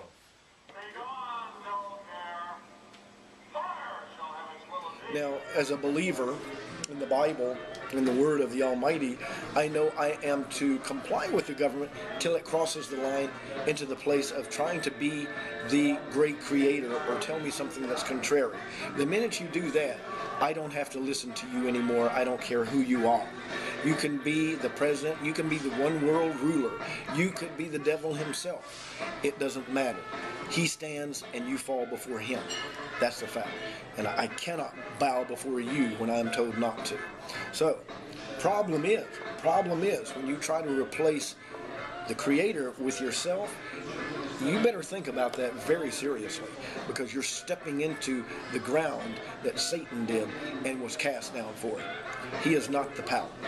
Yes, he has power, and he is to be feared, not as the Father, but as a able creature who is intelligent and has power. Like there's something missing, you know? I don't know. Like the whole owl, everything is about that owl. Where did the Moloch?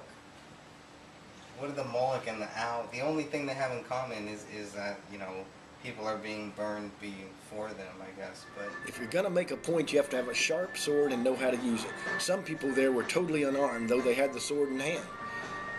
A real skillful person doesn't have to say much or do much. If you look at John F. Kennedy, he knew how to word things. He came out to an angry mob and calmed them down because he knew how to talk. I didn't see much of that today. Do you see anybody talking like John F. Kennedy or his brother Jack? I didn't see that today. Wake up. That's not going to happen if you're acting like a fool. You're not going to get your message out. And what I saw today was our message was clouded with a bunch of screaming. Okay, now it's important to get your message out. Sometimes you have to do a little vociferous, strong talk, but not scream and insult people. I don't buy it. I won't buy it. I don't buy it, and I won't sell it. Don't try to sell it to me, and don't try to sell it to people. Try to bring them in your cause with that. what I found found is that their lakeside chats or whatever, that's really like, and that's where they're making speeches that further their future, and yet they're saying that nothing happens there. I wanted to say it's important to understand your issues and understand what protests are for and what we're doing. We're trying to highlight it for those who are in power so that they see the numbers. It's not what you say, it's being present. And we need more of you out there if you're really concerned. And you should be. And one of the concerns you should have in your mind is that we are heading towards a government state in which they will control your everyday life, down to the bed linens you put on, down to where your children go, where you cannot go, and why. Checkpoints and checking you out to make sure you are within your zone and not going to another zone or a place they don't want you. Of course, this is controlled somewhat now, and we know this. However, be aware that government control is about one thing: making you believe it is necessary. And that's one of their tools. Sometimes it's a false flag. Sometimes they take an incident which was totally outside of their perusal or doing and using it to fit into their plan. Now, you must not ever feed them that which will be usable to them to illustrate and bring about their plan. And that's to orchestrate one world government. You know, going out and doing anarchist things or stirring up trouble only feeds fuel to the fire. You need to get with the issues, not start anarchist moments and start attacking businesses that really, and all, really are not in support of this. They're just trying to make a living like you. So, you know, it's not about fighting the police. The police are not the problem. It's not the military that is the problem, like was illustrated in the war in Vietnam. Sometimes they were spitting at the soldiers and everything, and that was a misdirected anger. And really, I find that offensive. I'm even kind of backpedaling, just, you know, kind of, on the owl and Moloch thing, whether they're the same thing. You know, I mean, they pretty much do the same thing, but I don't know if that giant owl that they're worshiping is, I don't know if they associate that with Moloch. I mean, they... Yeah, they don't. They actually Moloch is supposed to be a bull. And that's been one of my criticisms, like, why the hell is Alex Jones showing, you know, like that owl saying it's Moloch? I mean, the only tie is that they both do the same thing. So, you know, they're both being worshipped, and you know, they're both burning people. They're both sacrificing people. So it does seem like either it's carefully veiled, you know, because you really have to like jump levels to really come to that. And so I need to articulate that for myself more, because there's just not a strong tie that I can find. But then, I don't know, I just go back and forth. To you people who are working and building this new world order, which will end with the true world order, which will overthrow you and cast you into the pit you came from, you better start thinking. No, I'm not challenging you, I'm telling you the truth. Because the Savior would have said, repent, repent, stop it, because you're wrong, you're in sin, and be sure, your sin is going to find you out. And in the end, it will destroy you and all you have, because your foundation is brittle and it's sand, and it will not stand, because you base it on man and this earth, and they've both been condemned, and they will not stand. Because when it's all said and done, the only thing that'll be standing is the one who stands in the truth and stands for the truth. And the truth is a person, not a bunch of words, not a bunch of thoughts. It's not an ideal that you can break apart and, you know, find the God particle. You know, that's foolishness. Many of you scientists are learning that you don't know anything about the cosmos just recently. Things disappear without you knowing why. Things appear without you knowing why. Well, it's because the one who rules it doesn't bow to you and your science. and neither does your science explain the truth about all things. Things about Mars and about the moon. There are many things on the moon and Mars that we do know about that you think we don't. And it's been known for a long time. A lot of the astronauts are beginning to open up and tell the truth, even secretly and behind the scenes, and telling us the things that were really there. So we understand this, and even as a believer, I understand things better than you on what you're dealing with in things that you think you know, but you don't. For example, the ascended brothers are not ascended, they're descended. They are not from Zeta Reticuli. They may have traveled from there, but they're from here. They're earthbound. And they're demons, or they're servitors. And there's no way that you can get around that. The one problem is you think they're going to bring you technology and you trade off humanity and, sacrifice humanity for a few trinkets that don't make one bit of difference one way or the other, but empower you. Unfortunately for this, it really is depowering you and taking you out, because power is when you submit yourself to the Most High. That's power.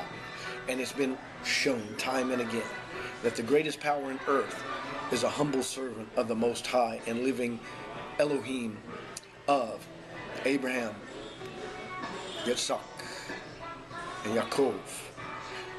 And it triumphs over national Israel, for they reject their own Savior. And it is a shame. But I am of the Nazarene, and I say, receive your Savior, Israel. Turn again to him that you rejected and through Pontius Pilate cast aside. For he is your king.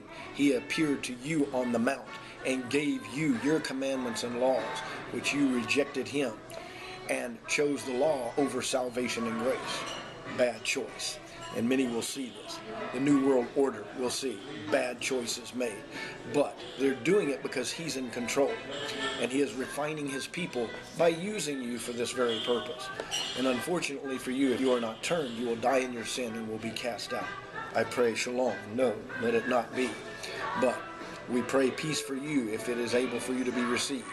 And if you are so named, let it be. But if not, know this, your day comes and he will laugh at your devices. They are nothing to him. Nothing. We're as nothing. This whole universe, this whole creation, and far beyond here, belongs to him. And where are you? On this little piece of dust, moving around a little insignificant star. But it's where his focus is, and his people. Be sure and know that he is coming again. Anathema Maranatha. Believe me, he comes. And you don't want to face him even if he's angry but a little, much less in the last day when he is coming to destroy. They've already, they've said it themselves. So it just takes, people to actually find that and to actually take the time to look and see where these quotes are, where they are saying that they are making policy inside of the Bohemian Grove. I mean, it's where we had the, the decision to drop the nuclear bomb in Hiroshima and Nagasaki. They say Arnold Schwarzenegger was chosen there. Dick Cheney was chosen there to run with Bush Jr. That Bush Jr. was chosen. And again, don't believe us. Look into the claims for yourself. There's just a lot of proof to go along with that theory. There's a lot of proof, and you can't just say, oh, well, I'm just not gonna look at that.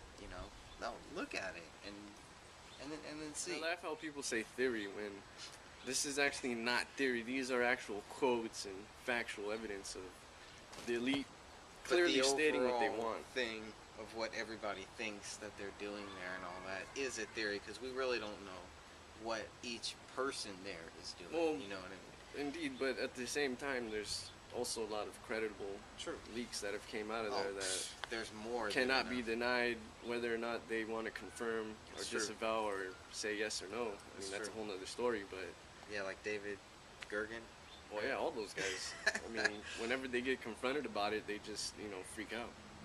Well, Richard Nixon had great things to say about the Grove, so yeah. And what did he say? And I don't know, I'm not homophobic or anything. I actually, believe in freedom and liberty. So if you want to be gay, whatever. That's your choice. but at the same time, don't lie about it and Is it a go choice, to or a is it- place where people like Richard Nixon are quoted as saying, and again, this is not my words, but these are actually Nixon's words, where he called it the most faggiest place or something along those lines, places on the world. And you know, I mean, come on, this is president or former president of the United States, so right. either he's bullshitting and just, you know, talking, or he's really actually describing what he felt about the place, and what he said he saw was a lot of homosexual activity. So it lends more evidence to the whole quote-unquote conspiracy theory, when we all know that it's not really a theory, it's more along the lines of factual evidence coming out and the truth being brought into the daylight. Don't be the dog that barks all the time. Be the effective dog that they like having next door. That's the kind of thing that gets the job done. Getting the job done is what this is about, not venting anger. There's a time for venting anger. It's once you've got the culprits in the position where they're being under judgment, just like the killer that's caught that sat down after judgment, we come up and we go, look what you have done. That's the time to vent, not before. So get your ducks in a row, people. We need to do this, but we've got to do it right, and I'm tired of seeing a bunch of noise made, which people think they're doing something and they're really hurting the cause. Stop it. Get a brain. Doesn't mean you're stupid. I mean, start thinking instead of blinking and running and thinking it's just about yelling at people. Peaceful protest. You're talking about being a Grove. You know, it was pretty peaceful. Right. Well, that. What did you think of the band? Because there were some, the some band. people didn't like the band. I thought the band was cool. The band, to me, traditionally speaking, going out to protests and things of that nature, bands are always a way to liven up the mood. It is. People don't like them, whatever. But We're not there to challenge police officers or to cause a disruption or to damage property or to just scream at people who are the power of the Illuminati and call them bad names and call them silly names that sound like 12th grade on down. You know, you don't want to make yourself look like a 5th grader talking about things that are as important as the issues that we are talking about. Lift the bar, people. Then you're going to start getting some notice, and you're going to start winning people to your cause instead of driving them away. What did you think about the Grove? I think the Grove was a lot more intense than I thought it was going to be. At first, I thought it was going to be pretty mellow and small, but it turned out to be pretty big. It was a big turnout. Some people were upset a little bit about how some of the people there were cussing and making a spectacle of themselves. How do you know whether this is something that is where somebody's just so passionate that they end up cussing, or somebody is sent there purposely to make an ass out of himself and to try to discredit the whole group? I think there's potential for both. But we can't be naive and stupid to think that, no, they would never, you know, think to pull a false flag on us, the people. That's just, you know, plain stupid. You have to be willing to accept the fact that COINTELPRO still operates within this nation. There's thousands of pages for, you know, in regards to Operation Gladio. You can look into that as well, where the government hires and pays people to infiltrate and, you know, basically discredit groups and movements as a whole. We've seen it with the Tea Party, we've seen it with the Occupy movement, we've seen it with other patriot movements out there. But generally speaking, it's all divide and conquer infiltration. One of the main objectives of the COINTELPRO types is to demonize a group and make it look as if it's at war with other groups that it's actually not at war with in the first place. Well, okay, talking about the Grove, did you, you know, when you got there, what did you think of the types of people that you saw there? I mean, what was it like marching with those people? It was like a mixture. I guess you can say. Young, old, middle-aged, lower class, middle class, upper class. Anyone that knew about the Grove was there. It was pretty diverse, I guess you can say. Hello, this is Walter Bradley with Heart Talk. I've had the privilege of going with Greg and Manny of We Are Change East Bay. And we had the opportunity to go to Bohemian Grove's meeting site where they're meeting for the next couple of weeks. This is a time in which a protest was organized, and I had the privilege of meeting, now who was the gentleman you were talking with, Greg? Mark Dice. Mark Dice. Hello, Mark. It is good that we saw you there, and we encourage you to spread the truth and the news. We also know that many We Are Change people were there. We are so glad that you were able to join us in this protest. Now, I'm going to put out my personal view on this in Heart Talk tonight, and it's not made to be a critique, but there's some things that I know that work well. One of the things that I really was not comfortable with are challenging or provoking officers. This is wrong. The officers are doing their job. They're not working for the Illuminati. They are called to the property to stand their ground and to protect those residents who are coming into that, whether they're Illuminati or whoever you want to assess them to be. They have a right to be there and to protect that property and the people who are driving through lawfully. And I stand with you officers in that. The gentleman that was provoking by saying, what if we all ganged up and rushed through this line? You know, I tell you that that's the worst thing you could have done in this protest. And it wouldn't have done us any good. We are not in a civil war where we're battling the lines, and you know, you don't, when you're going to a protest, you don't go to war. And when you go to war, you don't go to protest. Those are things that are true. So one of the things to understand is don't provoke an officer or disobey their commands, whatever they are. If they say, don't cross this line, don't cross that line. We're not there to provoke them. We're there to protest and talk about the issues that are important, not to create a side issue and make it look like they're trying to attack us. That's a lie, and I don't support that type of thing. However, when you are making a point and they do something, that's a different story, but you don't attack them. If they push you, you back off. They're just saying, move out of the way, step back.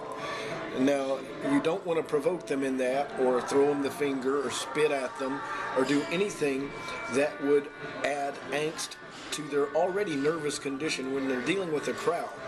Because it's a herd mentality. If one officer feels threatened and goes, they're all going to work together. They're all to stand by each other.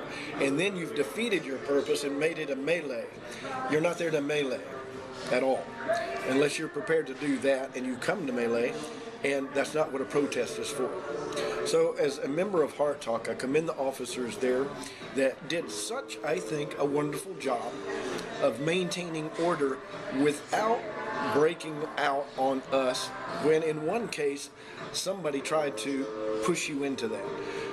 When somebody threatens something of that nature, you had the right to take charge and get the crowd moving. And I am thankful that you used restraint.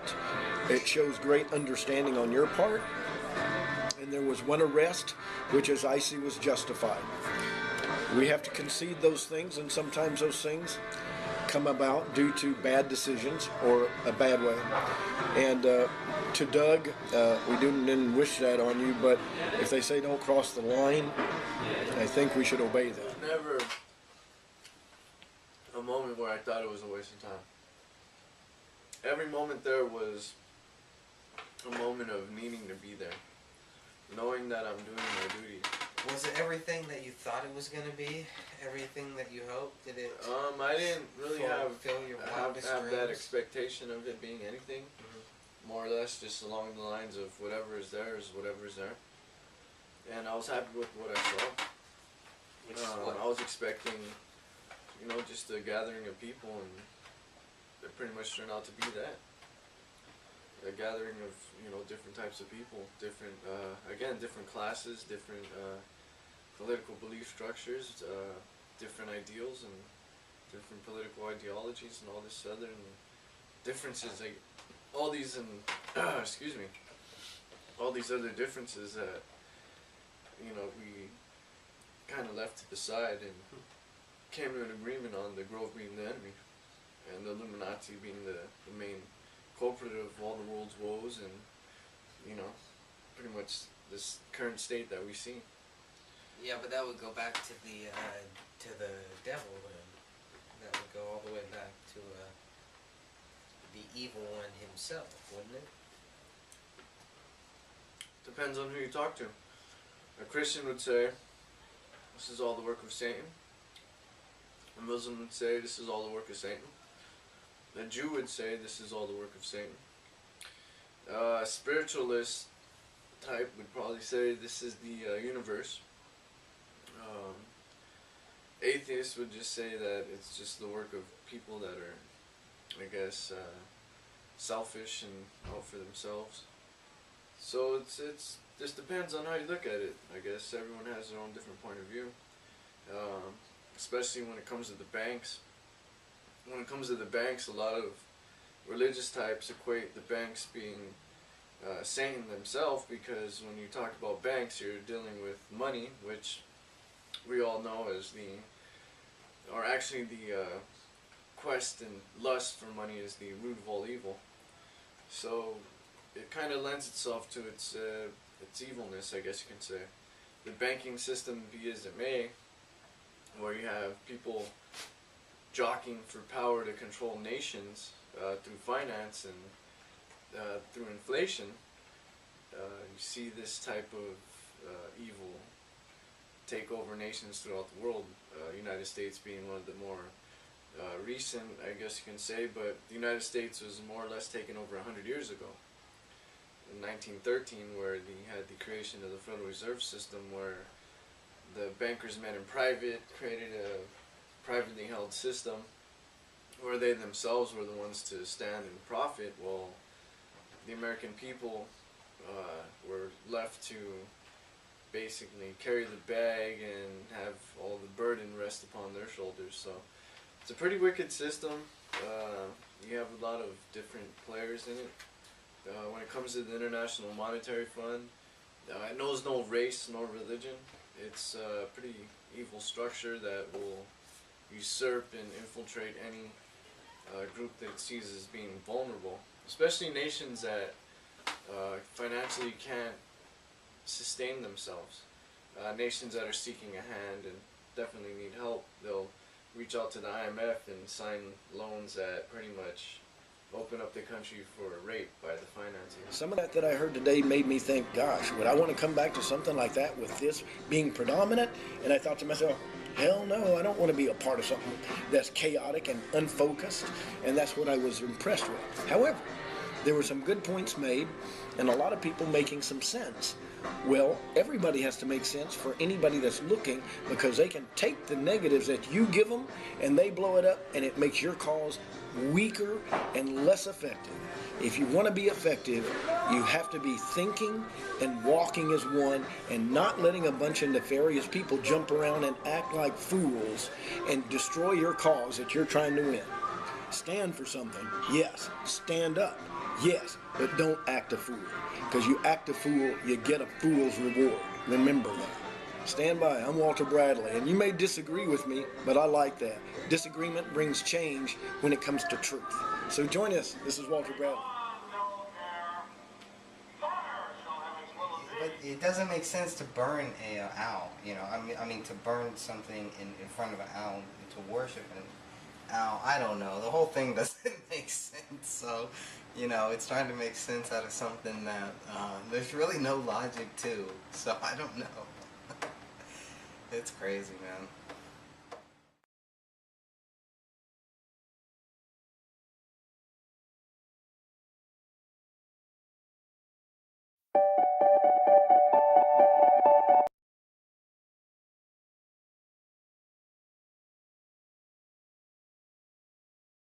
Club, man.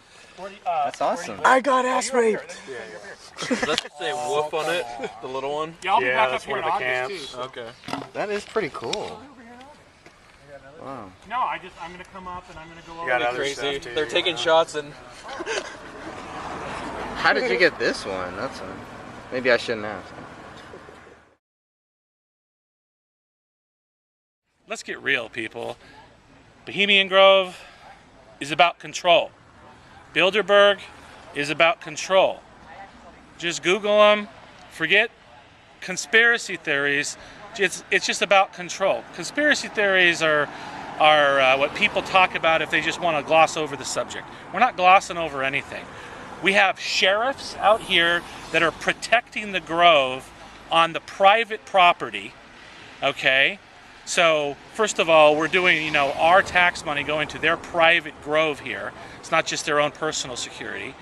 And they're even putting barricades up so we can't even park on the side of the road like normal people would park on the side of the road, So, it's all about control.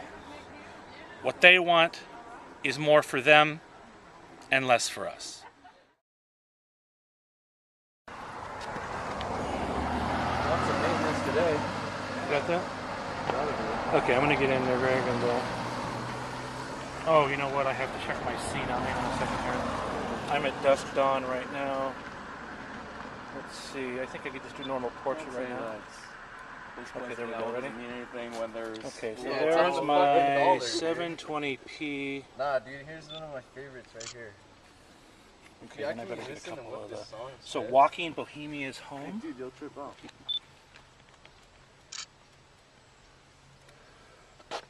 So, Lookout Mountain. Huh. Yeah, Lookout Mountain. Actually, let's get this piece down here because I can actually. Yep, there you go. Look that up for public records, right? I'm just going to kind of get on your side over there. Huh. And you want to do the other one too, or? Yeah, absolutely. I mean. It was just 20%.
they're already drinking.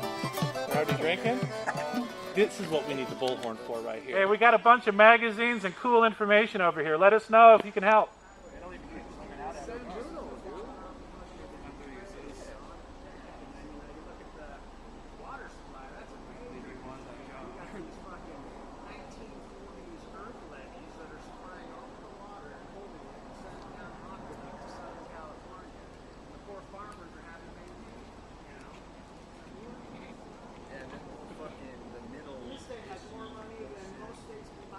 Dude, we're the fucking world's third largest economy, dude. We were. We got flyers that we hand out. Third world's largest. Yeah, like China was number one in state shit. Yeah, that's, you know.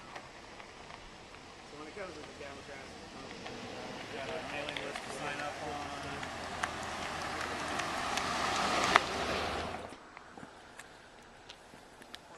Hey, all right, how's it going? We're with Beautiful. InfoWars and We Are Change if you have any information about the Grove. So. I don't. Okay. Good luck. Thank you. Thank you. He almost stopped. Rejected at the Grove. You probably might be an employee. He's got to park all the way down there and walk Absolutely, man, right? all the way back. It sucks. You gonna take care of their own employees. Oh, is that a woman? We Are Change InfoWars. Let us know about Bohemian Grove. That's a lady. She might be in. Yeah, but she might be parking too. There's actually one. There was. Well, think about it. If you got a husband that's a member, so you would drive him down Sure, and then leave, and right? then leave. Yeah. Yeah. Well, there was actually one member who was actually a female at Bohemian Grove. I think Yeah. in the 20s or 30s. Yeah, yeah. One time, and that was it. yeah, I've heard about that. So what does it take for conservative Republicans to worship in front of an owl? Thank you. The global elite plan for a global takeover. Yes, this is Bilderberg West. Summer camp at Bohemian Grove. Come on down. Weaving spiders.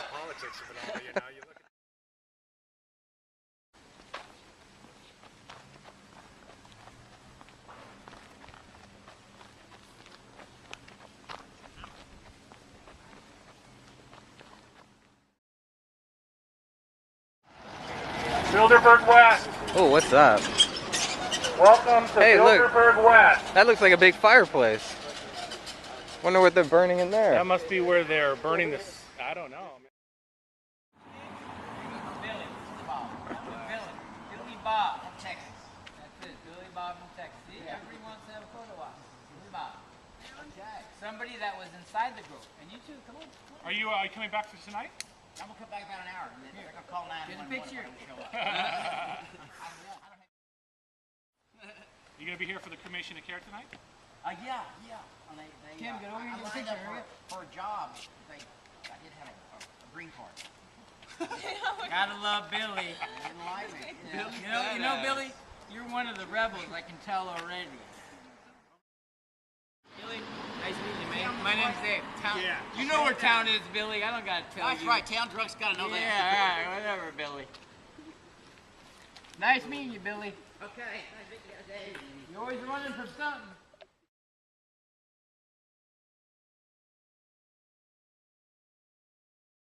Billy, nice meeting you, man. My name's Dave. You know where town is, Billy. I don't gotta tell you. That's right. Town drunks gotta know that. Yeah, all right. Whatever, Billy. Nice meeting you, Billy. Okay. You're always running from something. What's the story? Huh? Tell us the story. From the inside. Oh, from Texas? Well, we battled the Mexicans at the Alamo. Gotta love Billy Bob. You got the camera? You know the last thing we said? The Mexicans are coming and we don't have jobs. What you guys doing here? The Mexicans are coming and we don't have jobs. So Did you get it? So then they came down to Houston. No, there's no picture. I don't know. We're roasting marshmallows, and we're playing with Ouija boards, and we're practicing hook slides. Hook slides are very important as you get older. I'm 72, and you got to learn how to hook slide, which means you go on the butt like this, you lift your feet up, and you come up like this. And therefore, all your lifting's done from here. It's not done from here. Well, Billy Bob, I'm curious. I'm Doug Millar. Hi, Billy Burge. Nice to meet you. And so you're from Texas? Houston. And so you just came in for this Hey, special Billy, you got an email address? I do, but I don't know it. Of course I promise you don't know. I just had to ask. So will it be on here? My email? Or something? No. When I get messages, people email me, and it shows that they email me on that. Okay, Billy Bob? Yeah. Here is a report I put together on Bohemian Grove. Okay. Okay. And I know that 95% of you have goes on the top, just like a Mason. Are you a Mason? No, I'm Baptist. Okay. Well, Masons, only about 5% of the top know about the human sacrifice that the 33rd degree Masons do. Okay. And here I give you a background on what the Bohemian crowd leaders, the Druids. All right, hey, nice to meet you too. Yeah. Do human sacrifices of children. Who is he? I'm going to give you a copy of a report. We have 3 written reports now from 3 guys from 3 states who've never met each other, and all 3 of them have been at human sacrifices here at Bohemian Grove as children. Huh. Okay. Well, I've donated my body to Baylor Medical Center. And wear glass. But I gotta die first.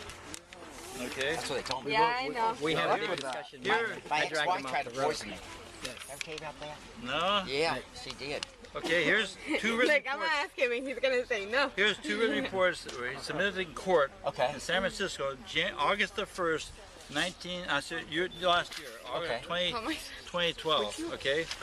2 guys, one from here in San Francisco, one from Iowa, and the other one's from San Francisco. But these guys have all been at human sacrifices, and so there's more than you want to know Put your about. arm around this young lady here. Sure. Okay. All about 1, Bohemian Grove. 2, 3. So, Hey, Bill Bob, can I ask you a question? Yes, sir. Are you a Freemason? too far in the road, My boy. Are you a Here, Freemason? one more picture. One more picture. agent, yeah. A Freemason? Here, one more I picture. don't know what that is. No? One more picture. You don't? No, what's a Freemason? I don't know. I was just asking. Press Democrat? I'm Irish. Press Democrat, yeah. Oh, you're Irish. That's enough right there, Billy. That means I can drink. That's right. Well, you guys are great. I'll come to your club in Houston. Do you have a club in Houston? I'll come to your house. Okay, I live with my ex-wife. That's great. Yeah. She puts me on the 3rd floor. See, You have 3 floors then? Yeah, The 3rd floor is an attic with no air conditioning. Dave here said you're gay? Gay? Well, I used to be. Okay. And I got on hormones. And after I got on hormones, then I figured out being gay was... I love it, and that didn't work? I love it, Billy. Billy. I love you Hey, too, Dave. Billy. Okay, you guys... I'll see you tonight at the cremation. Okay, and then I'll be... How many children do you have? I'm 2. Okay. Son and a daughter, and 2 granddaughters, 13 and 15. Here's my book cover of my releasing next week. So there you go. Share it inside, all right? Yeah. They won't bring you out alive. Well, I got Obamacare. Don't worry.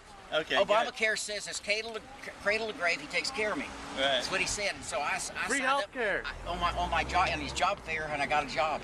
Uh-huh. Passing out brochures at the ballot box. You gotta do a passing out. Okay, gang. See how you're jogging. Okay, you will be. I'll go in the morning. Before it gets... Yeah, a little too warm today. Yeah, what is it?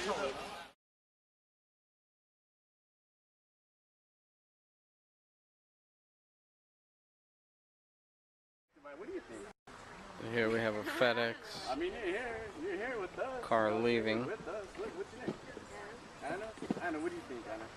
I think that we can do Wait, so you're saying that we can... You're saying that because... How conservative can you actually be and worship in front of an owl? That's what my question is. My grandpa knew the guy was following I don't care all about the other disinformation. Hinsky. Global elite. Take notice that we will not follow your directions. Alright, so we have here what appears to be a light. Some type of light in the grove.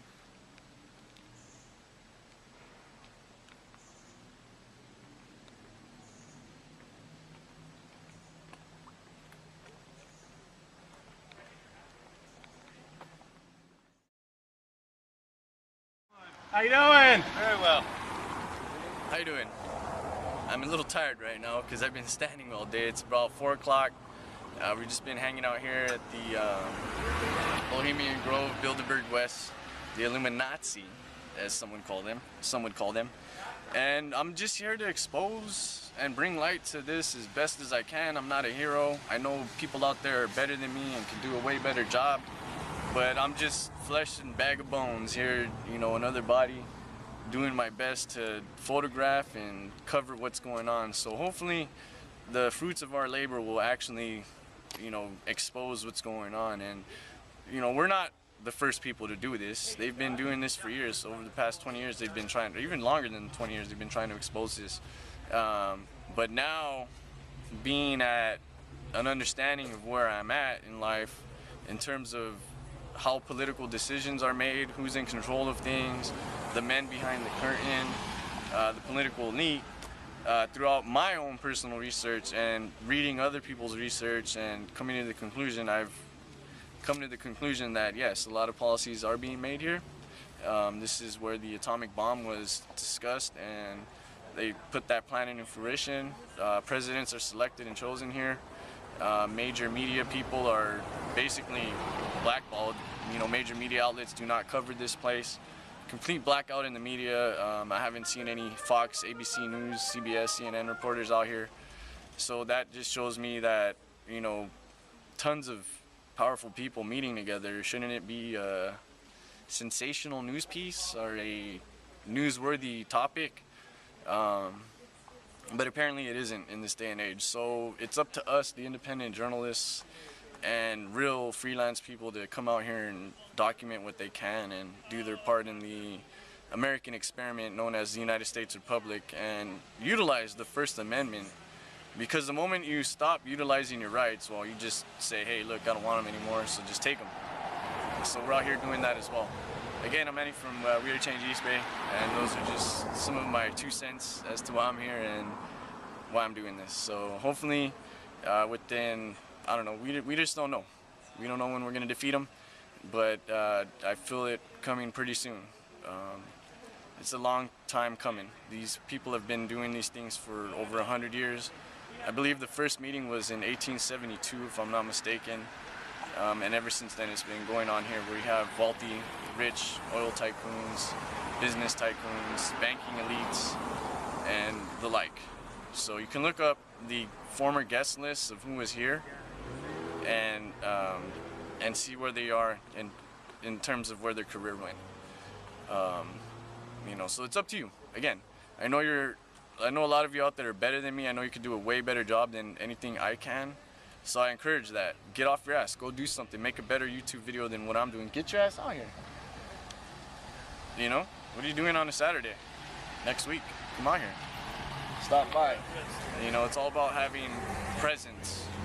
And I don't see it this year. There's a lot of weird things going on with the websites on the net. I guess they said there was no event or whatnot, but we're here. And tonight is the cremation of care. So we'll just see how it goes. I'll see you next time. So, so here we are in front of Bohemian Grove for yet another year. I would, you know, we're going to be up here every single year until some of this crap stops. You know, these guys call themselves conservative Republicans. I mean, they vote Republican. And the thing is that they're not. I mean, they're worshiping Canaanite idols up here, and they're doing God knows what, but the worst thing that they're doing is they're weaving little plans and everything of public policy statements outside the venue of, well, the public. And that's why we're up here. We're up here because we're trying to expose this stuff. We're trying to expose the Grove, or resist the Grove, as my Facebook page says. And Bohemian Grove is something that's going to attract a lot of people over this 2-week period. It's always like this second week to third week in July. And we're going to be up here talking about these guys who are not conservatives. They are mostly Fabians. They're mostly anything other than conservatives, quite frankly. You know, I don't know all the politics that these guys have inside, but all I know is that they're trying to control us. They are taking back their corporate directives. They're taking back their governmental directives. back to all their respective little boroughs throughout the country and throughout the world, and they're making us follow those policies. There's no voting inside here. There's nobody inside here taking notes. There's no stenographers. Nobody is sitting down and saying what these guys are talking about. They're just talking about it. And then they get to go back and magically come up with all these policies back at our government houses, back at our Senate, back at our House of Representatives, back at their representatives, England, if they have people from there, or Germany, or wherever they're coming from. And then they get to say, oh yeah, well, we just came up with these ideas. Well, no, they didn't. I mean, they came up with these ideas here at the Grove. And, you know, they've been doing this forever. Nixon and, you know, nuclear policy for Manhattan Project and all the popular stuff that's already in the newspaper. So, you know, I know Sonoma County Free Press has got archives. There are archives on Bohemian Grove. So I encourage everybody to go look at those archives that are online, and then we are also going to find more archives as well and put them online. But I encourage you to do research. Do research into the owl. Do research into why they come here. I mean, why do these guys come here in the first place? I mean, it's not just to get together with a bunch of guys and pee in the forest, okay? I mean, there's other reasons why these guys are here. And it's not just a big summer camp, guys. We call it Bilderberg West. The Bilderberg West Bohemian Grove Illuminati Summer Camp. And it's, yeah, I mean, look, if I'm going to go on a summer vacation, I'm going to go with my family, right? And these guys are here, what is it, kind of like a Boy Scout camp, except for rich elitist guys who want to control everyone. So, see the endless lines of Sonoma County here on both sides. Don't know why. It wasn't like that last year. Nothing sinister about it, but it does seem.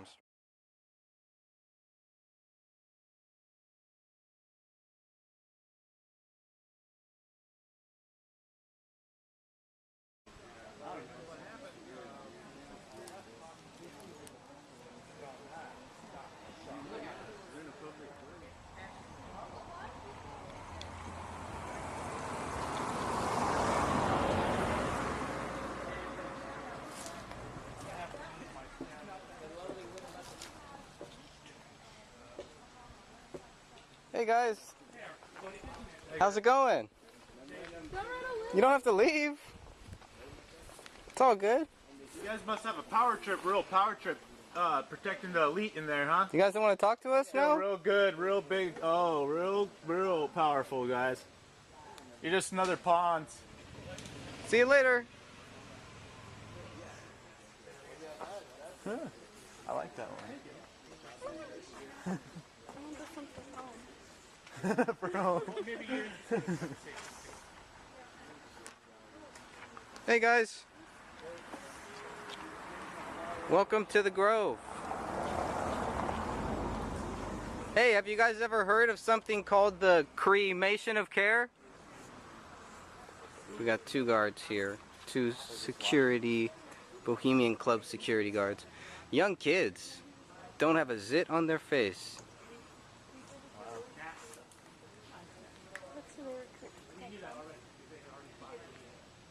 Please do not sacrifice your care. Keep your care.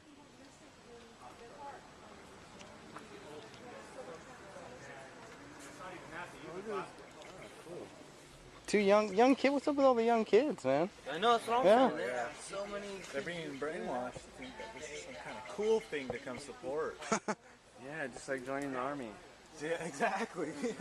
You get to fucking live Gears of War, whatever the fuck the latest game is, right? You guys are almost close. Why don't you just come over here on this side and just come chill with us? You love the Grove, huh?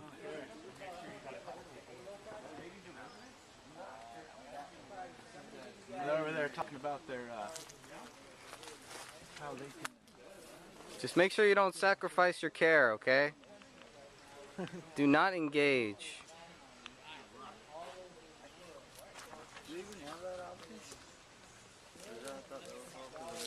Oh yeah, you're right. Yeah, you guys aren't worthy enough for that. You might as well be over here with us then. Who do you guys think you are? They're not your friends. The wrong side. There is a 40-foot owl. Have you guys seen it? Have you guys seen the 40-foot owl? I'm missing a 40-foot owl. Somebody stole it. I hear it's in here. It eats children. It barbecues and roasts them. That's what Yeah, you guys get paid for this? It's a great job. It's awesome.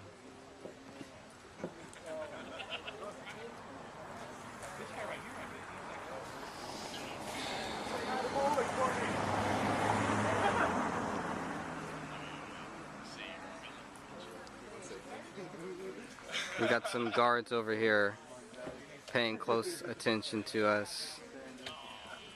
I don't know what they're doing over here, if they're trying to intimidate us or just walking around or what. I guess so, yeah. We're not gonna sneak in, don't worry. If we would, we'd go on the other side. I don't even want to sneak in. I wouldn't want, you couldn't pay me to go in there, man. No. Who knows how long we can go? That's true. I thought it was me.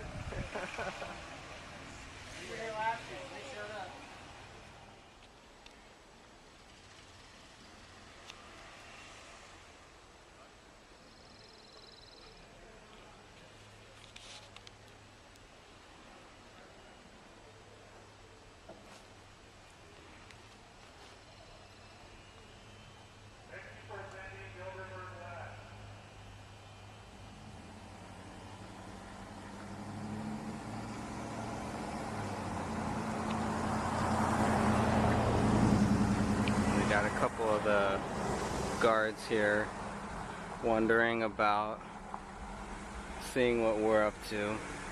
We're trying to see what they're up to. So, and they're just doing their job. Keep peeking around the corner, so I guess this is what they get paid to do. Why not?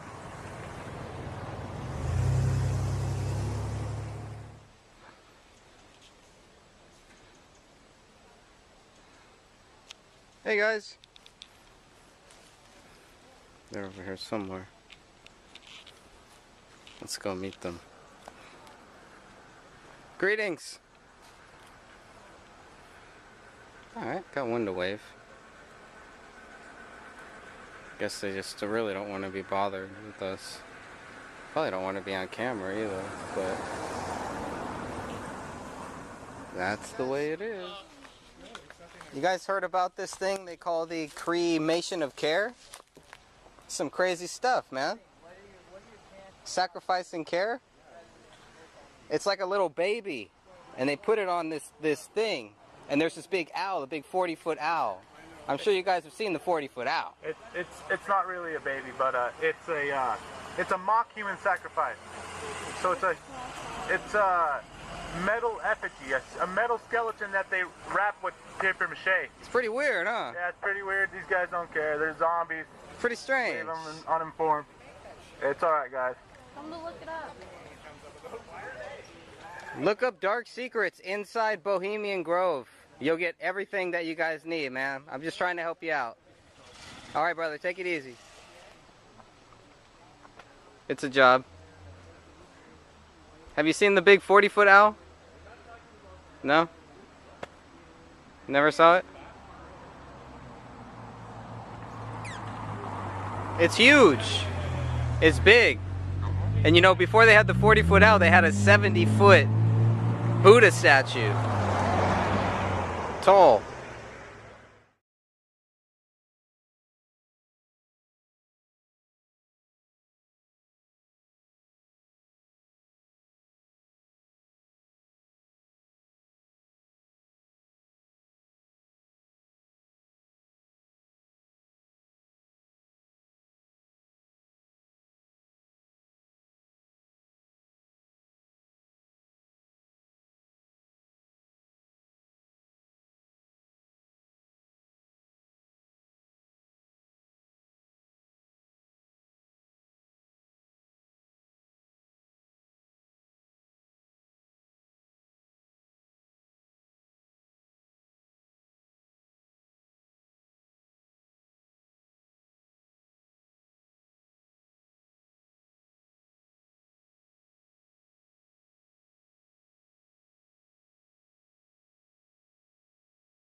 I guess they're doing some satanic stuff there or something. Some type of ritual there. So just be careful. You have to be careful here.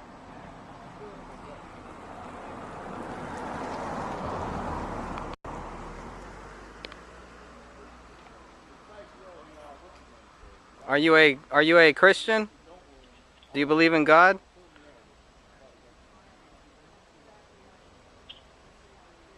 I believe in God. What they do here really bothers me. It should bother us all, though.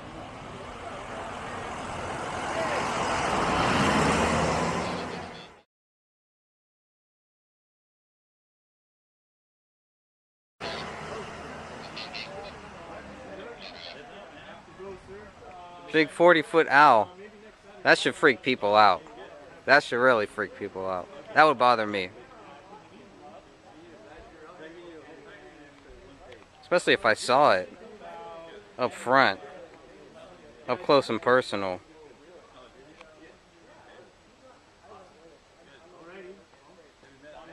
Well, you have a good day.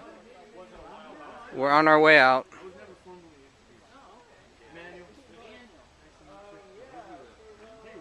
Just keep that in mind, what they're doing here. We all have to work. We all need a job. But they're sacrificing care.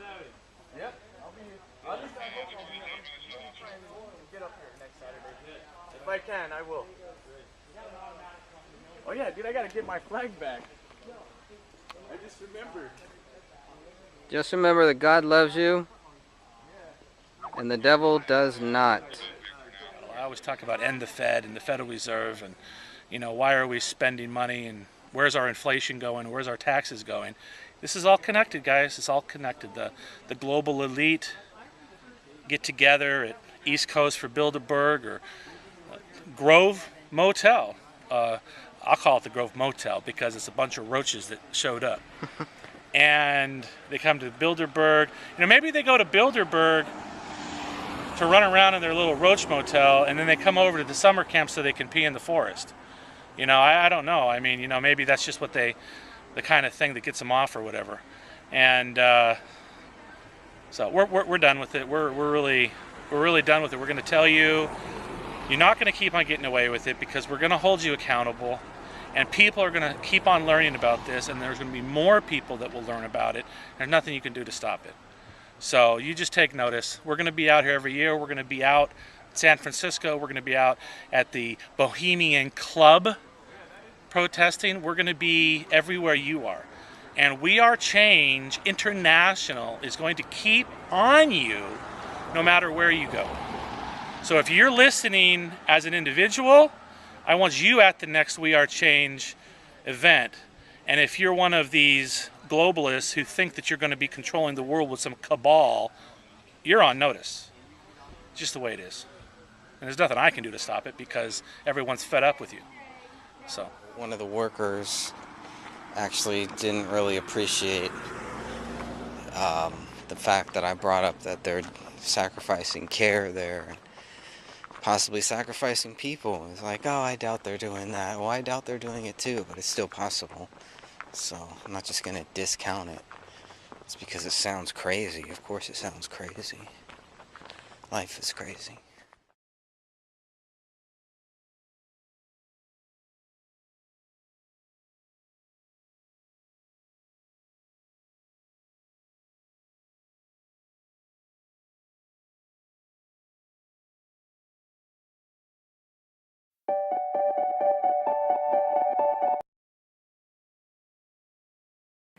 You know, this is not a waste of time.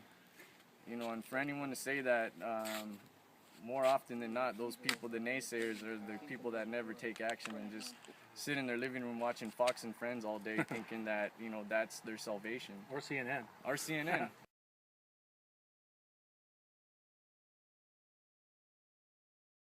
So a lot of the staff here looks actually to be new this year, because I was actually talking to some of them, and they were coming in for their first time to do wait staff and you know, get all the tables ready and everything. Oh, those guys have already came in. They've already, well, they come in early in the morning and they leave a little bit and they come back later after lunch, right?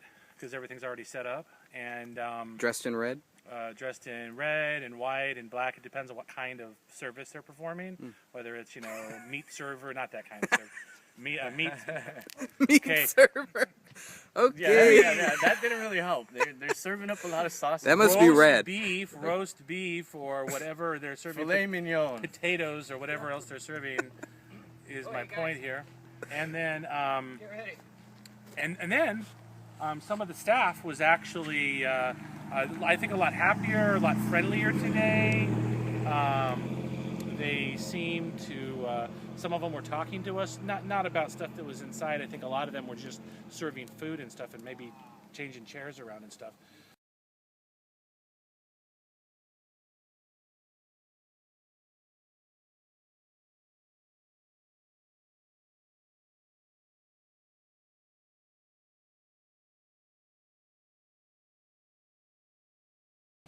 Yeah, let's film them. Do they like to be filmed?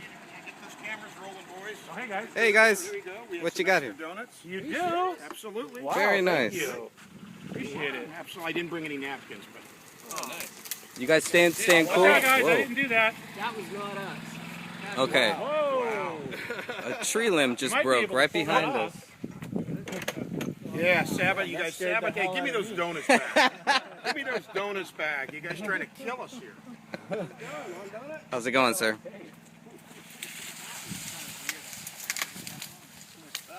Well, you know, the funny, I think it might have been my mental Jeez, ability. I think those vitamin things you're taking work. Because I was looking at that sign and I was going, you know what? Maybe we It's can pretty help these weird. guys next year, and I'll bring a machete out and Well, I we'll don't think this is our.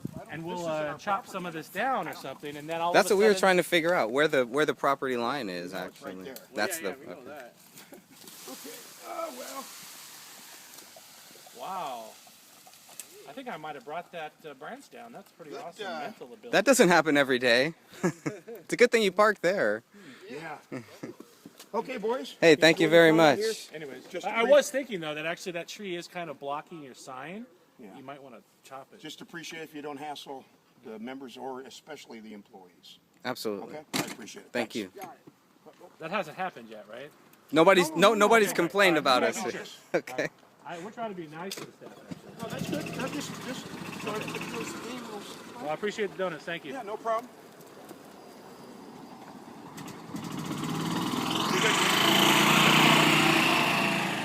All right, they try to kill us with donuts, it looks like. Did anybody eat those donuts? No way.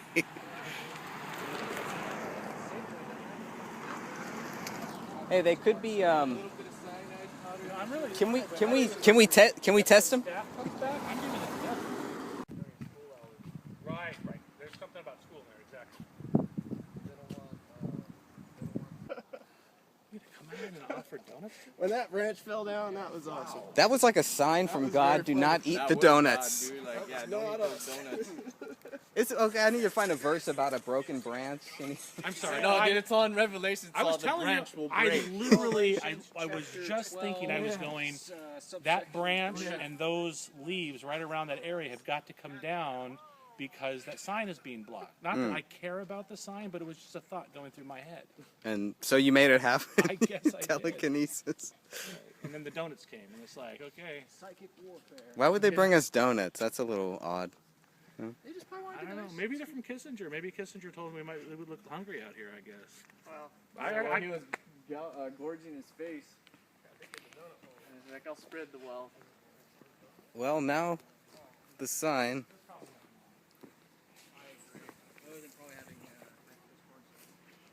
is completely down.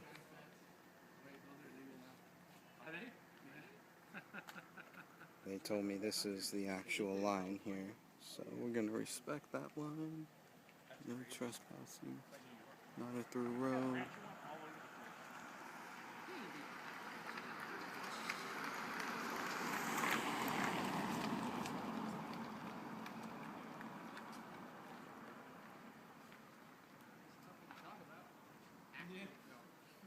Did you get the branch as it was coming down? I think it was, yeah, I was recording. I don't know how much of that I got. I'll have to check. Come our buddies.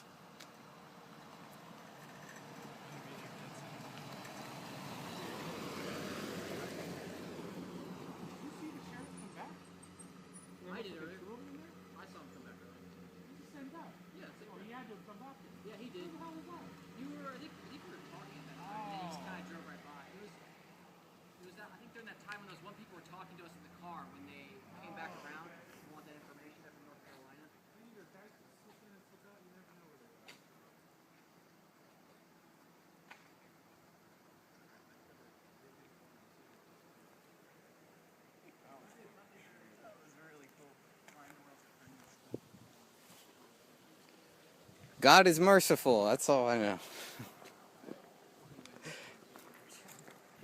So they brought us donuts. One of them has Hey, it's just a one-night stand. jelly. I'm sure there's something in that jelly donut, if anything.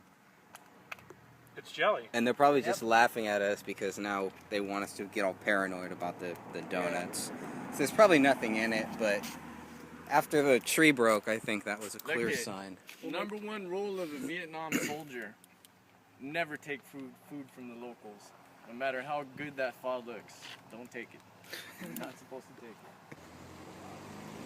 Welcome!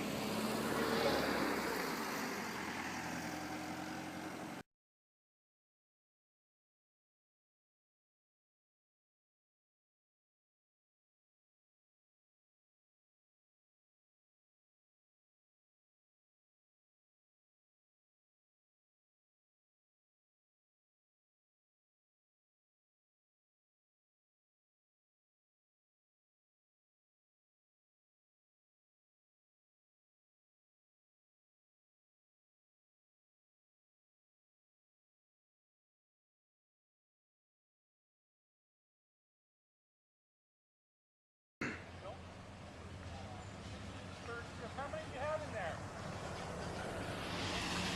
Yeah, that's a big one there.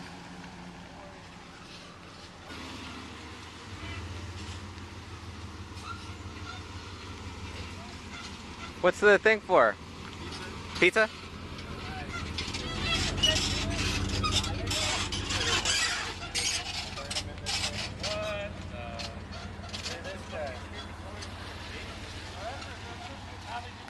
Maybe they had like pizza. That's what he said, pizza. What? They had the Italian delegates, so what if... So anyways, we're out here at Bohemian Grove by the gate and just chatting people up, you know, mostly staff. But one of these guys was coming up here from a walk, and turned out that he was from the Italian consulate here in San Francisco. So we were just talking to him about the Grove and about, you know, the people that attend, and turns out it was his first year. But then he gave us some information like it was his first year, and they wanted to have up to 6 delegations here at the Grove. So there possibly could be up to 6 national or foreign national delegations here this year. Did he say why? Well, he said he was here for a talk on Vladimir Putin. Lakeside chat. I think the Lakeside chat is It different. could have been a lakeside chat, but it was literally a talk that was happening like at 11 o'clock in the morning. Wow. Because I don't know where it was in the Grove, but anyways, he was there for that specifically. And then he also mentioned something about how Putin is a little bit of a warring personality, which obviously makes sense, and he's a very volatile person. And what else? Anything else important about that encounter? I mean, he was just a nice guy, you know, but hopefully his mind is going to be totally changed when he leaves there. You know, I'm not sure he'll have access to talk to, but we did give him a magazine, just one of the latest InfoWars magazines this year. Cool. So, you know, maybe he'll read some stuff and maybe he'll learn what's going on. So Did he seem happy about the talk? Well, he didn't know because he hadn't been here before, and so he was just arriving after he had a walk, but he was just arriving for his very first talk, it looks like.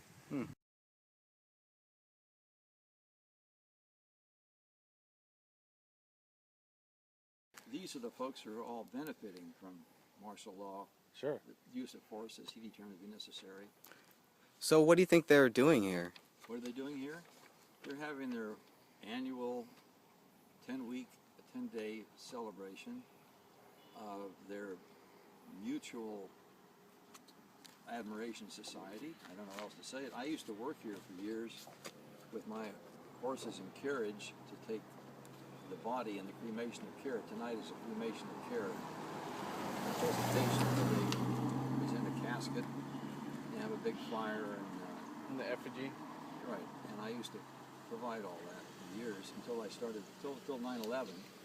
Then you started handing out my literature, the truth about 9/11. They didn't want me around anymore.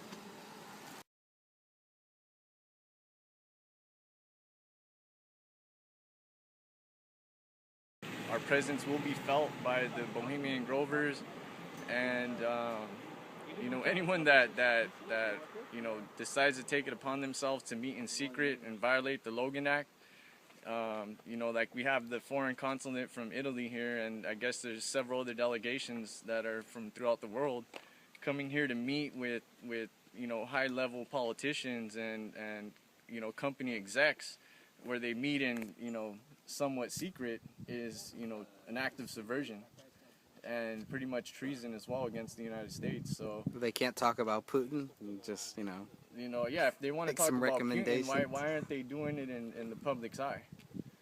You know, why do they need to go behind closed doors and talk bad about Putin? You know, I mean, I'm not trying to glorify Putin or anything that he's about, because, you know, he has an iron fist over the whole of Russia. You know, he's somewhat of their new dictator. But he is challenging the Illuminati power structure. One of the first things that, you know, the whole Ukrainian conflict started with was the Nazi separatists trying to, you know, take Ukraine into their power, and, you know, they received the aid from the West. You know, they got the money from the West to run their operations. So, you know, it's this gigantic game of chess, and this is one of the places where they meet in secret and decide what pawns are going to be moved, what bishops are going to be moved, what knights are going to go into action. Some of the knights that we see in action is Blackwater, Z, or Academy, or whatever you want to call them, and they're one of the chess pieces. And right now we see the conflict in Iraq with ISIS, and everybody that has a brain and knows history knows that ISIS was trained and funded by the United States CIA as an insurgency group in Iraq. So again, another created enemy that we're potentially going to have to reinvade Iraq to go fight. You know, it's just like the creation of Al-Qaeda in 1979, when Zbigniew Brzezinski met with bin Laden in Afghanistan and gave him the weapons and gave him the funding and gave him the power to you know, engage this jihad against Russia, who was occupying Afghanistan at the time. And that's one of the first examples of us creating this freedom force, quote unquote, these freedom fighters. Well, I guess in a sense they are freedom fighters because they're fighting against freedom, you know. So if you want to use some verbal gymnastics, maybe that's what they really meant. These people are fighting to eliminate freedom. They're not really fighting for freedom, they're really fighting against it. And as we've seen in with the events of 9/11, that boogeyman was, you know, paraded around, even though Dick Cheney is quoted as saying bin Laden had absolutely nothing to do with 9/11. The American people have been bamboozled into believing, because of Fox News, because of CNN, because of all the major, you know, networks, the government-controlled networks, you know, they continue to tote that line. So, you know, all these false flags and all these terrorist attacks, you know, there's definitely elements of Islam that are radical. Don't get me wrong, terrorists do exist, but when you have handlers and people that, you know, pretty much open the door for them and let them, you know, run amok and do whatever they want and give them the funding that they need, you know, it's becomes nefarious. And that's what, you know, hopefully with us coming here, we can try to bring some light on, is the you know, deals being made in the shadows, the smoky room deals, where, you know, you have the consulate of Italy here, and you have, you know, politicians and big industrial types here, you know, working together to create this one world corporate prison gulag, I guess you can call it, where, you know, it's a one world government, everyone's trading in SDRs. The one world currency is already here, you know, and not trying to get biblical, but that's one of the goals of the Illuminati and the elite, is to have this one world currency that they're all working hard on. So, SDR? Yeah, with the SDR, the special drawing rights. It's come out more in this week, so. Oh, they have? There's more news on it, yeah, just look it up. Okay. Yes, yeah, look it up, you know. And people look at me like a three-headed snake, you know, talking about these things, because they've never heard of it. It was never on Fox Business. Fox and Friends didn't mention, you know, oh yeah, now we're going to switch over to an international currency known as the SDR, and the IMF is going to be the one handling it through the World Bank and the World Trade Organization. You know, you don't hear them talk about that. You know, they're constantly talking about how good the economy's getting and invest now because the stock market's going to hit 1,700 points and all this, you know, false hope of making it rich overnight with all their pump and dump scams, like we've seen with Facebook being one of the IPOs where, you know, you had rampant insider trading going on, something that Martha Stewart was locked up for. Yet when, you know, Zuckerberg, a puppet of the CIA, many say, he engaged in insider trading and knew when to sell and when to keep. So gangster capitalism is what their game is. You know, they don't believe in the free market. They don't believe in the free market at all, because if they did believe in the free market, they would eliminate, you know, the Federal Reserve, you know, the monopoly, you know, main winner. You know, in the game of Monopoly, you know, the players don't win, the bank always wins, it never goes bankrupt. So, yeah, hopefully, again, like I said, hopefully we could bring some more light to this. And it sounds like at least they're talking about Putin here. They're at least talking about Putin so far. That's what we know about. Said one consulate. Right, and we know, I mean, if you look at even this morning's paper talking about Israeli forces getting ready for some type of incursion or something like that, we know that they're obviously getting ready for some crazy war or something. I mean, it's pretty obvious with all the stuff that's going on. And then if you listen to, I was just listening to an economist, when was it?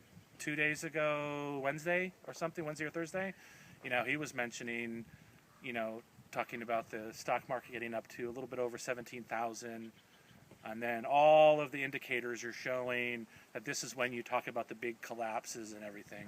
You know, not that we're going to go into road warrior or something like that soon, but a lot of people who invest a lot in the wrong markets are going to lose a lot of money. And it's happened many times before. Pump and dump, right? So it's happened many times before. There's nothing to suggest that it won't happen again, which means that it is going to happen. So, hey, you know, look, if you're an investor and you're looking into your money, I think the safe money goes into commodities, things you can actually hold tangible with your hand. What was this guy was talking about? Warren Buffett, right? So Warren Buffett has actually gone out and bought a railroad, and he's bought oil refineries, a lot of stuff to do with oil and railroads. I haven't even researched all of the story yet, so go out and do some research into that, because think about it. If you have a railroad and you have oil refineries, you then have a pipeline to anywhere that railroad goes. So you don't need to build a pipeline, because you can make your own. Well, yeah, that's to... well, here, let me just add in what you're saying. With that big purchase and acquisition, and due to the massive protests against the Keystone Pipeline, the pipeline's irrelevant when you own the railroads. So if you own the railroads and the refineries, why build a pipeline when you could just, you know, have a mobile pipeline that is going to transport, you know, billions of gallons of your petrol? You know, so that's part of the control. And Henry Kissinger also said in, I think it was Memorandum 200, you control the nation's energy, you pretty much control the people. So if they have total control over the energy and resources of this country like that, you know, they have the power of shutting down power plants. They have the power of, you know, monopolizing on that type of industry. And as we've seen throughout history with Standard Oil, monopoly is their game. I mean, they call it, you know, you hear these people with Occupy, which I myself am involved with, they constantly say, you know, capitalism is bad and capitalism this, but in actuality, the capitalism that these industrialists are engaging in is monopoly capitalism. Crony capitalism. Crony capitalism, I guess you could say. I mean, one of the biggest capitalist nations in the world, and everyone calls it a communist regime, is China. China is a monopoly capitalist state where the government is all means of production, all means of transportation, all means of energy, and it's controlled by the inner party. So we have these industrialists like Warren Buffett who are heavily invested into energy and pretty much controlling the so-called green movement, which kind of just sold out to Al Gore and Richard, what's his name? Sir Richard Branson, I think his name is, and they're all involved in the carbon credit trading scheme. So, you know, in order to fully control your opposition, the best way to do that is to fund them. So that's nothing new, and we've seen that in the past. So, you know, hopefully by coming here, people always say, you know, you're wasting your time, it's pointless. I look at it like this. ABC is not here. CNN's not here. Fox News is not here. Someone has to be here from the American press. And the First Amendment grants the press to be all American citizens. And that's pretty much what we are doing here is acting as the press, where the corporate-controlled, government-controlled press will never venture off into, because, you know, when you look at who owns NBC, who owns Fox News, I mean, it's General Electric, it's the big corporations. Well, now it's a power Comcast structure. with NBC. Yeah, NBC is owned by GE, and then they have investors from, you know, Hey, how's it going? other companies like the Rand Corporation and all them. So, you know, it's this monopoly capitalism structure. So yeah, that's pretty much my take on what's going on. Welcome to Bilderberg West. So other countries are already trading with each other outside of U.S. currency. Do you know why the gas is high? Do you know why your hamburger costs more, okay? Hamburger doesn't cost more because the cows got together and decided that they wanted to raise the price of meat. No. Oh yeah, the farmers. That's not what. Yeah, the farmers didn't get together and create a monopoly and say, hey, we're gonna automatically raise the beef prices. That's correct. What basically happened was, like Sean was saying, the dollar. You know, the dollar is pretty much on its deathbed, and I like to blame the cows. I think that's. Well, yeah, that's easier. That's an easier way out, to just blame the cattle. But in a sense, you know, the elite look at us as if we're the cattle. And as if we're the useless eaters to be preyed upon and used for what I guess the term cash cow. You know, but fortunately for the world's sake and not just our sake, but just the world in general, is that people are waking up to that fact. And the days of slavery have been here. Everyone thinks the Civil War ended slavery. We're all debt slaves now. We're all slaves to our mortgage. We're all slaves to our car payment. We're all slaves to whatever frivolous debts we have ran up. Credit card debt, student loan debt, whatever debt you have, you're pretty much, you know, indentured servant working to pay off that debt, minus, you know, signing your life to a contract of 7 years of labor on a farm in a plantation in Virginia. You know, they've gone beyond that. They've refined the methods of slavery to where there's an incentive. You know, you have the 2008 bubble where all these people bought houses that they couldn't afford. And by them signing the dotted line, they automatically gave their life to pay off that lifelong debt of, you know, 30-year mortgage at a fixed rate or adjustable rate mortgage or whatever. And a lot of them came to the people came to the realization that their house wasn't even worth as much as what it was refinanced for, what they purchased it for. So they're stuck holding the bag while the markets crashed and collapsed. And then we had the banker bailouts and the TARP bailouts in 2008. Which pretty much bankrupted the country. I mean, the country was already going bankrupt prior to that. We're still paying off World War II debts. When World War II came around, the United States government, via the Federal Reserve, needed money to fund the war. There's a good movie, I believe it was either Letters from Iwo Jima or The Wind Talkers, where there's a scene in the movie where you have all these generals talking about, we're running out of money for the war. And in one of the conversations, they say, well, we'll just print more money and, you know, let the government take care of it, and, you know, we could fund the war forever. But the side effect of them doing that is we, the American people, through the strong arm of the IRS, are forced to pay interest, you know, pretty much the inflation tax through taxes. You know, we pay our money into taxes, the value of the currency goes down. And, you know, what a dollar bought 10 years ago today buys, you know, 50 cents worth, or even worse, 10% of that actual value of the dollar.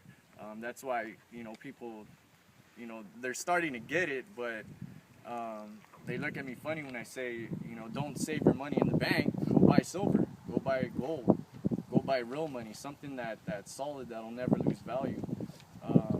And we're headed towards Zimbabwe scenario, where, you know, you have runaway inflation and a super high amount of stagflation where the value of the currency goes down, and you have products and commodities just sitting on the shelf because no one can afford to buy them, or they're just scared to buy them. You know, no one wants to invest $5 million on an HP computer system like they did 10 years ago when they knew the water faucet was on and loans were being given out like candy. So we're coming to a critical point. Hopefully we will not go into World War III. A lot of the indicators are saying there's going to be a major conflict starting off in Ukraine.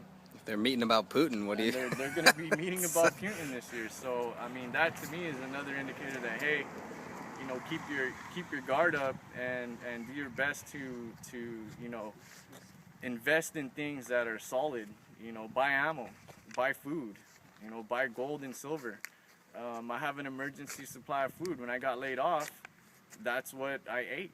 You know, and people say, oh, you're crazy, Manny, why are you stockpiling all this food? Well, if it wasn't for that stockpile of food that I had when I got laid off, I probably would have starved or been eating top ramen all day. Guess what? I did the same thing. Really? Really? I did. We resorted to the emergency rations. We mixed it in with the other food that we were buying, right? To extend the...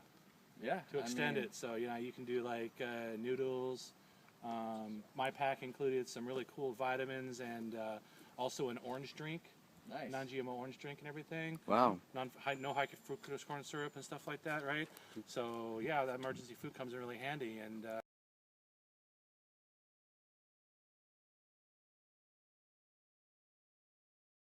you know, you have a lot of patriots in the movement that are like, oh, I'm going to buy 6 years of food for, you know, SHTF scenario. Well, sometimes SHTF means you got laid off, you know, and you need food. So I'm trying to be as optimistic as possible.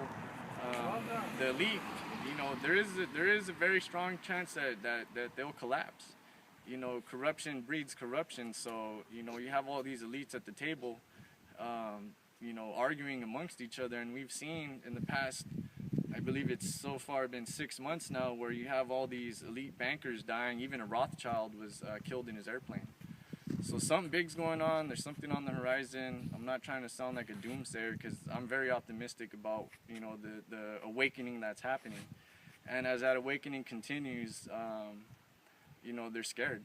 It scares them to death. I mean, Zbigniew Brzezinski and Hillary Clinton both talked about, you know, the people being awake is one of the biggest threats to their whole operation and program.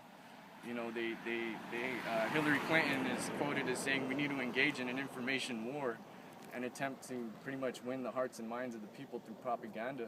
And that's because they're losing that war, and that's right? Because they're losing that war, yeah. And she even said we're losing the war of information. So, you know, grassroots people like ourselves and you, the viewer out there, you know, the more we do, you know, many hands make the burden less of a burden. So, you know, you have us here. I know a lot of you out there are doing your own research and trying to figure out what's going on and make sense of it all. But the more of us that do it, the bigger of a threat it is to them. And don't ever think for yourself that, oh, I'm just little old me, what can I do? There's a lot that you can do. Because all it takes is 1 or 2 pawns to put a king in chess, to put a king in check in the game of chess.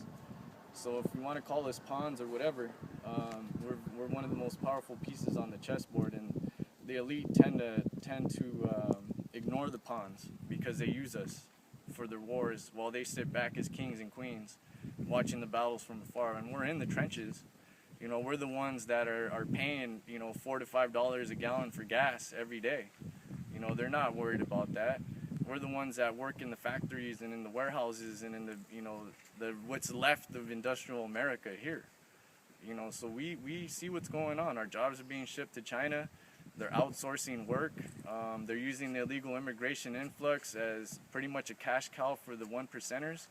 The 1%, Walmart being one of the biggest donators to a lot of these illegal immigration groups, it just suits their needs. You know, you pay for people to support illegal immigration, then you go around the back and hire them through temp agencies and hire them with IDs and social security numbers that they know are stolen, and they just turn the other way and, you know, hire these people. So this, you know, argument of, you know, hey, the illegals are not taking our jobs. Well, it's not that they're taking our jobs, it's that the corporations are selectively choosing them over citizens who know what's going on. So, you know, we're just engaging in this battle for, you know, waking people up in information. So hopefully, again, like I always say, I'm optimistic. Hopefully today we'll bring some light to what's going on.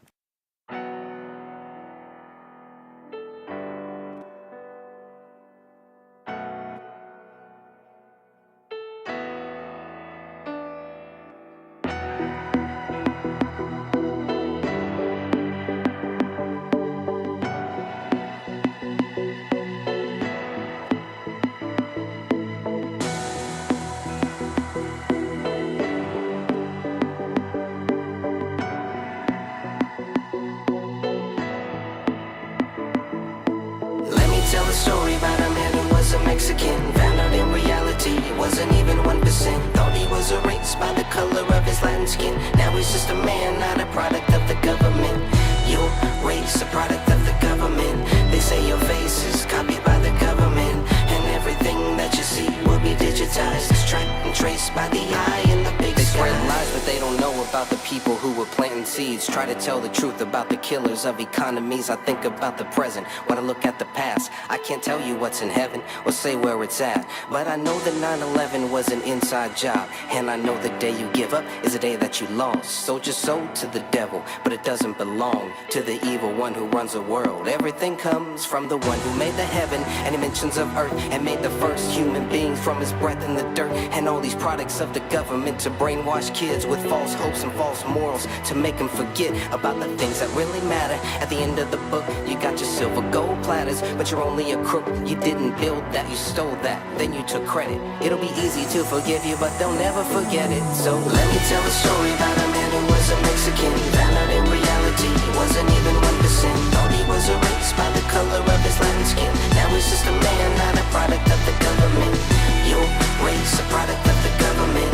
They say your face is copied by the government, and everything that you see will be digitized, tracked and traced by the eye in the big sky. I'm not sorry about my past, cause it made me who I am. I'm sorry about the pain you had to go through as a kid. All this wishing on a star never got me into Mars. Relying on a dream only gave me fantasies. There's no easy road ahead. Every mountain that you climb is a battle to be won, but it's all a part of life. Every day I go to battle in the spiritual war. They call me sheep, they call me cattle, but I gotta ignore them. They can't defeat us, so they're making us defeat ourselves. They said survival of the fittest, it's survival of wealth. They want materialistic problems, it takes center stage, and everyone who don't agree is just a rat in a cage. But I was born a human being, and that's how I will leave. Put on this earth for a reason, and it's not to deceive. And all these government lies, they disguise all the treason. They always get caught, cause nobody believes them.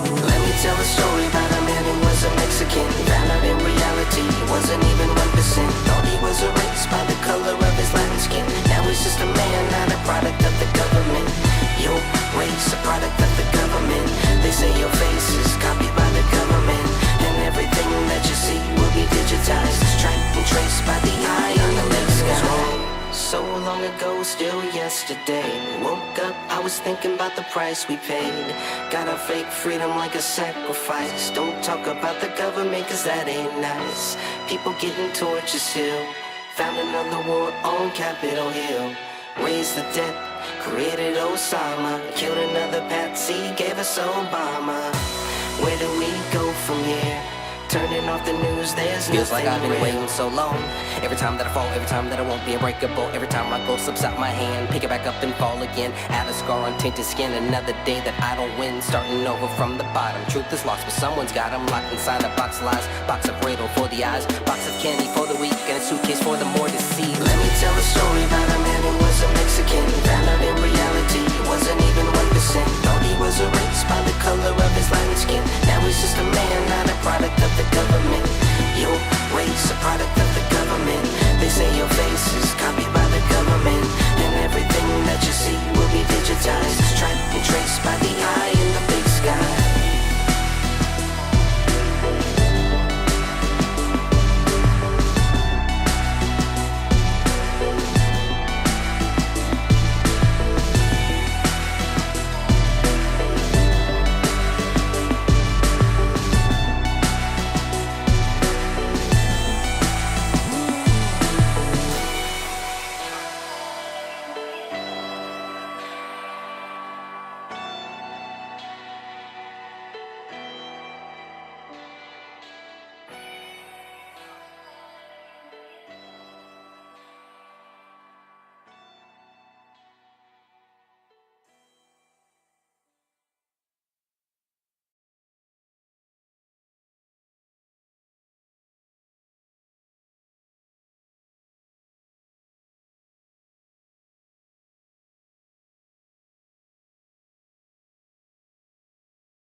not have fallen,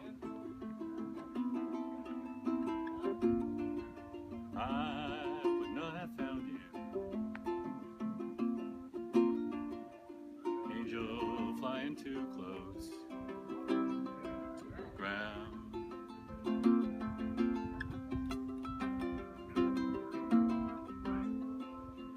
So I patched up your broken wings and hung around a while, trying to keep your spirits up and your fever down. I knew someday you'd fly away,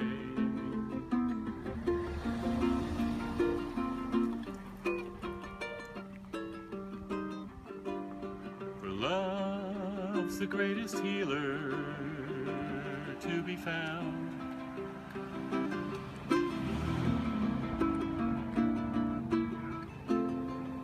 So leave me if you need to, I will still remember. Angel flying too close to the ground.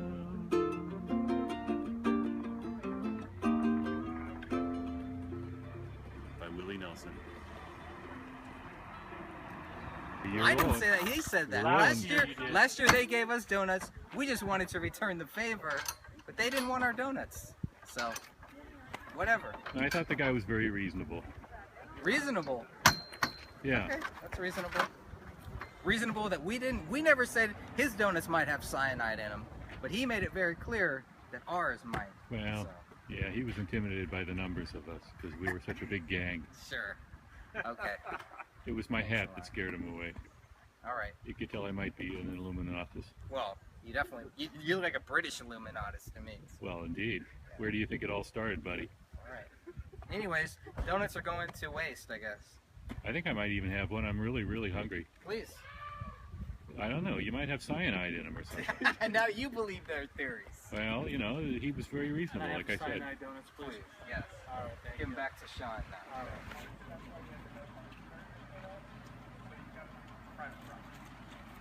Can I ask you a favor? Consideration? I got a bad name. We have this.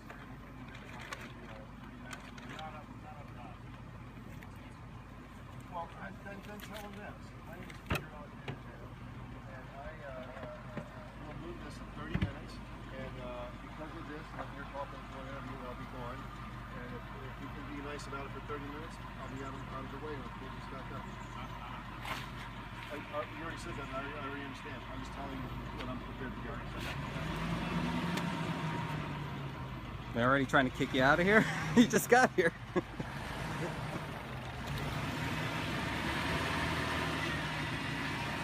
25. First bully tactic of the day. It's a nice truck. It's an employee truck. It's actually a nice spot right there. It's just there. For some reason they have It's a massive truck here. must be some extreme right winger because they have a oh no I didn't sticker. We got like a right wing extremist here. Nice.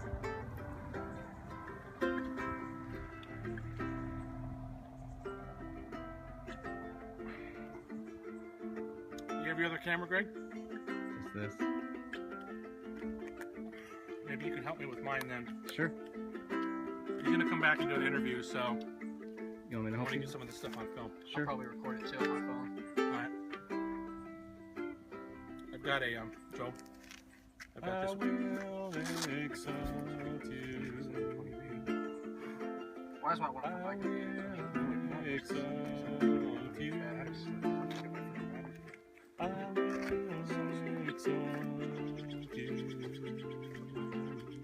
You are my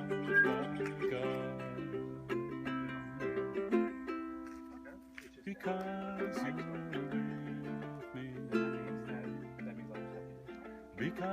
because you're with me, because you're with me.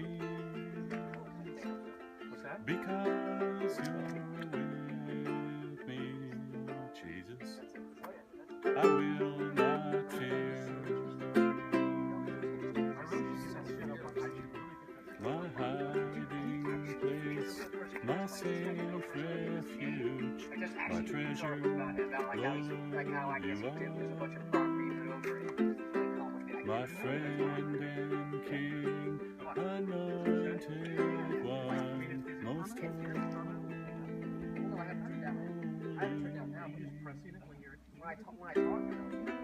When I took the volume first, then I talked. No, I had it down first.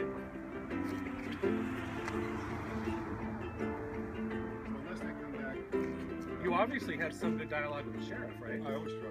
Yeah, so we had actually really good dialogue with the sheriff last year too. They didn't have any areas that much. Yeah, it's just to make things right for people, that's all.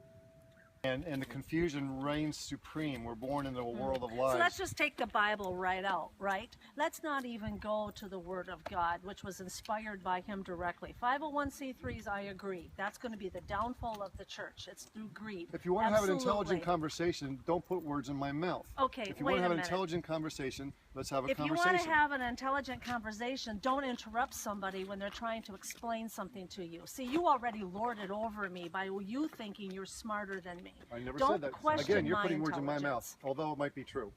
I put words in your mouth. Looks like you got plenty of your own in your mouth. Okay, that's good enough.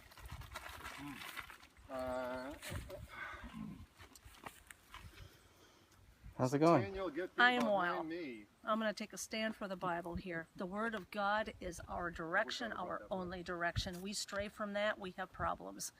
And that's why we're in the mess we have today. Can I ask you a couple questions? You can.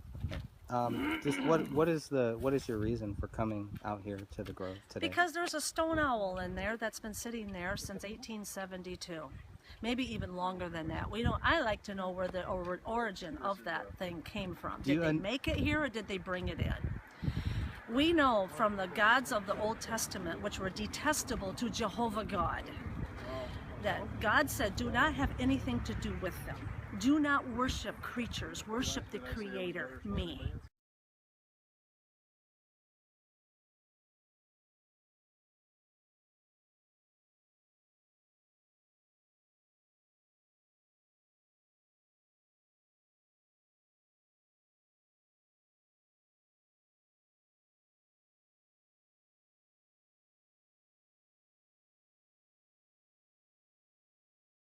The whole Buddha statue takes away from Jesus Christ being Lord and Savior. Jesus Christ is our ruler. He is the only one we are to worship. And I can tell every elitist in there and every people, even the gentleman in the white hat here, every knee will bow and every tongue will confess that Jesus Christ is Lord. Thank you. Christine is a well-meaning person, is sincere, and it would be wonderful for someone with that sort of dedication to be very open in her heart and realize that, that there's a book that every Christian person should see, and it's called The Bible Fraud by Tony Bushby, which is a comparison between the ancient Sinai Bible and this New King James Version, which was written by a guy named Shakespeare, Sir Francis Bacon, and it was done in Masonic codes, and that there's no less than 14,800 changes and alterations in this book, and that from that time, from the way back in the day, it was spoken of to beware of religious deceivers, of which this country has no shortage of, and that if we were really seeking to serve, that we would do just that. As powerfully and as humbly as we can, and maybe sometimes not so humbly. What we need in this country is to be spiritual, not religious. Religions are for pigeons. To be sheep, you got to go deep, and it's the lion's roar that's going to shut down the corporate store of war. A Bohemian, a Bohemian club pencil. Very cool. Sharpened too. Yeah, ready to use. The eraser. It's probably got Illuminati cooties on it. I'm going to probably come down with some Illuminati disease just from holding it. You got a gift. You better not touch me ever again. You're contaminated. Yeah. You just Yeah, found that baby. right here on the ground, huh? Yeah. All right. Paraphernalia. Well, the constabulary official is coming by. Oh, good. Good. I wanted to ask him a question too. He's fed up. Oh, He come wasn't. on. He wasn't in a conversational mood. Oh, I just want to ask them why they're here. What are they doing He here? didn't want you to be asked that question. Yep, talking with Mr. Greg Fernandez Jr., author of False Flags, and what were other? Serve No Evil. Serve No Evil is the book that I'm currently working on right Awesome. now. So, which has a whole chapter dedicated to the Grove and to the Bohemian Club. Some of the history of the Bohemian Club, their history, maybe not the true history, but from what they say and how the Bohemian Club got started and all that good stuff. But today I find it a little weird. It's a little strange that they would have, well, not so much the no smoking sign. I mean, obviously, if you're inside there, you can do whatever you want. You know. Yeah. You can pee on trees. I don't know. Maybe you can't smoke in there. I really don't know. But I'm sure they're smoking in there, Greg. I'm sure they're smoking something. But They're smoking tobacco in there, Greg. Well, they might be smoking other things too. I think marijuana may encourage a little too much free thought and that kind of thing. There's always crack. Crack is the rich man's drug, right? So, or no, that's coke. Yeah. But what OxyContin, I think, is OxyContin? yeah. Well, okay, so they're popping pills. Probably, yeah. They go good with alcoholic beverages, I heard. There might be some pharmaceutical company CEOs in there. We just don't know really. You know. I bet you a nickel there's one or two pharmaceutical company CEOs in there. You might Maybe be not right. today, you know, I don't know. If a lot of the important people gone home already today.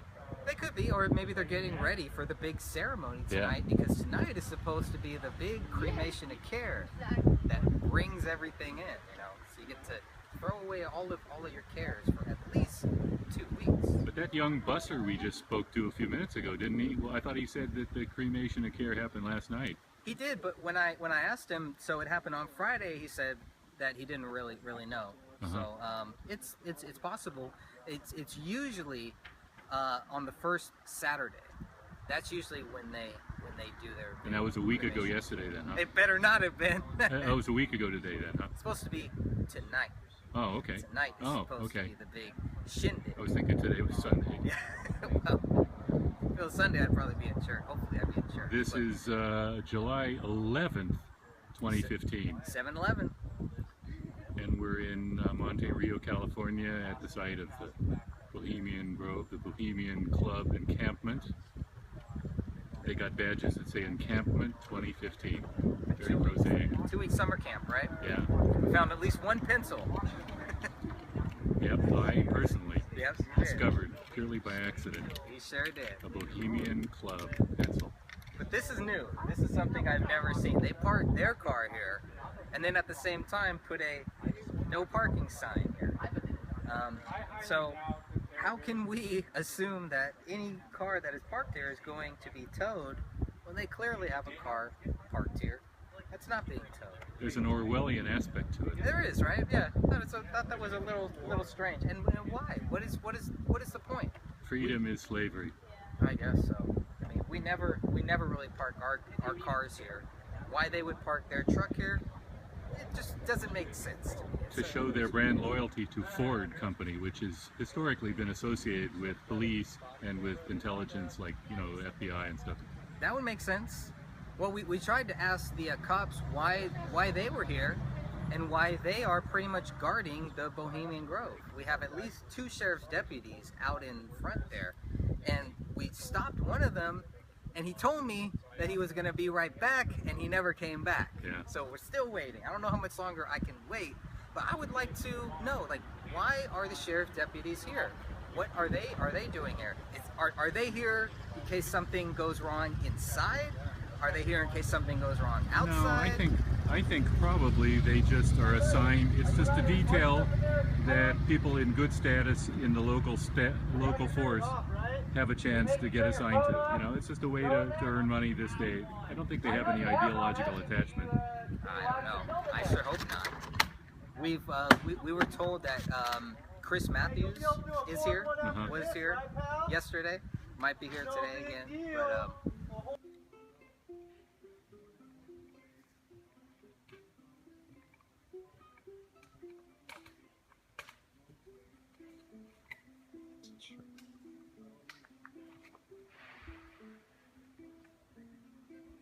I think I hear the bottles crashing. Oh, that sky just is disgusting. Look at that, the cloud. That's gross. I love heavy metal poisoning.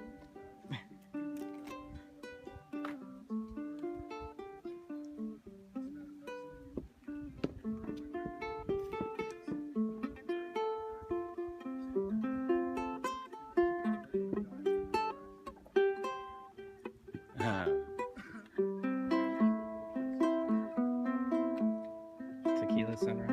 No. Wrong country.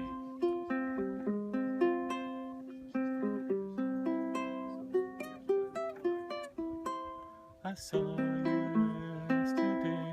No, I saw you in my dreams. We were walking hand in hand on a white sandy beach of Hawaii. We were playing in the sun. We were having so much fun on a white sandy beach of Hawaii. Sound of the ocean soothes my restless soul. Sound of the ocean rocks me all night long. Those hot, long summer days, lying there in the sun on a white sandy beach of Hawaii. Trees are singing to me.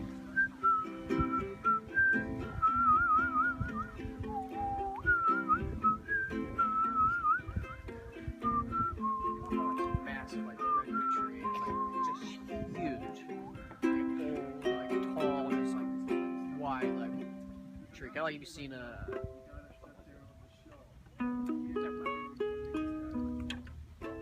And I think the good bands were here yesterday too. I have a suspicion that the good bands, like the jazz bands, are on Friday night. Okay, yeah, that would make sense. But it's supposed to kick off this Saturday, like now. Today's supposed to be the kickoff. So I don't know. It's. But the guys have been in camp already, probably. If it's like a retreat, they came yesterday and they had a nice sleep in their tent. And today is the day when the real party is, and they don't even leave the premises probably. We had one guy stop and pretty much told us that what's going on inside the Bohemian Grove is just silly. It's just a bunch of people acting silly. Thomas Keane has said that what they do here is silly.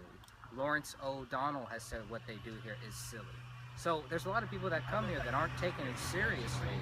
It seems like the ones who are outside here, the ones that showed up here to protest, we're some of the only people that are really taking it seriously here.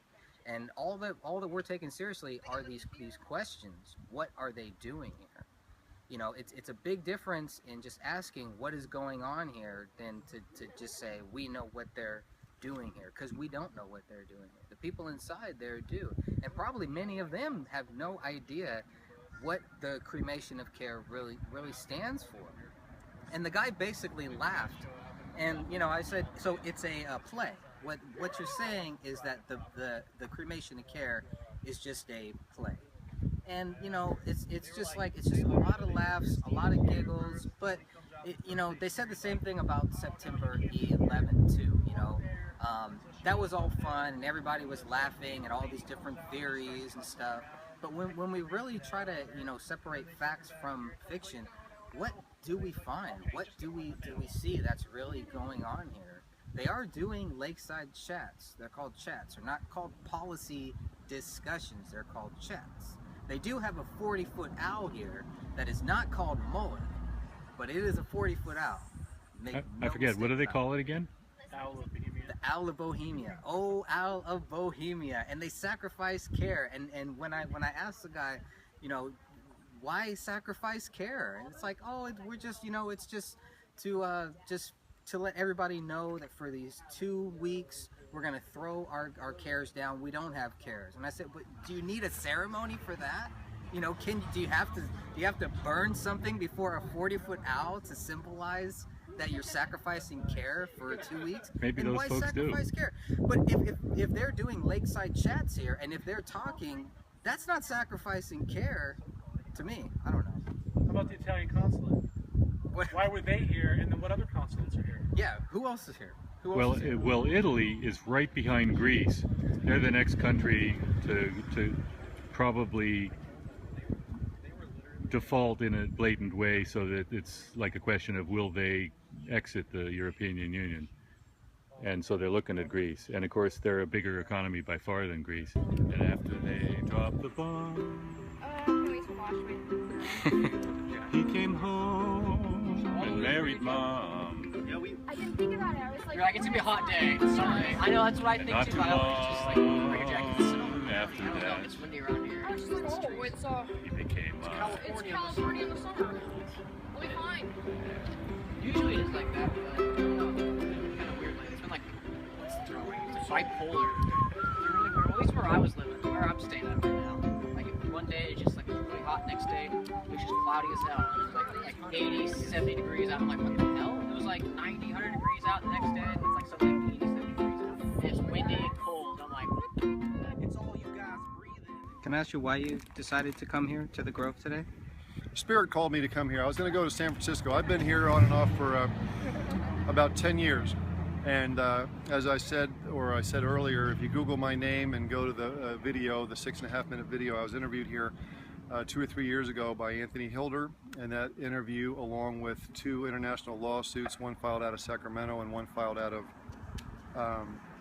Minneapolis by Jeff Anderson, is what knocked Pope Benedict off the throne. The first pope in 600 years to get kicked off the throne.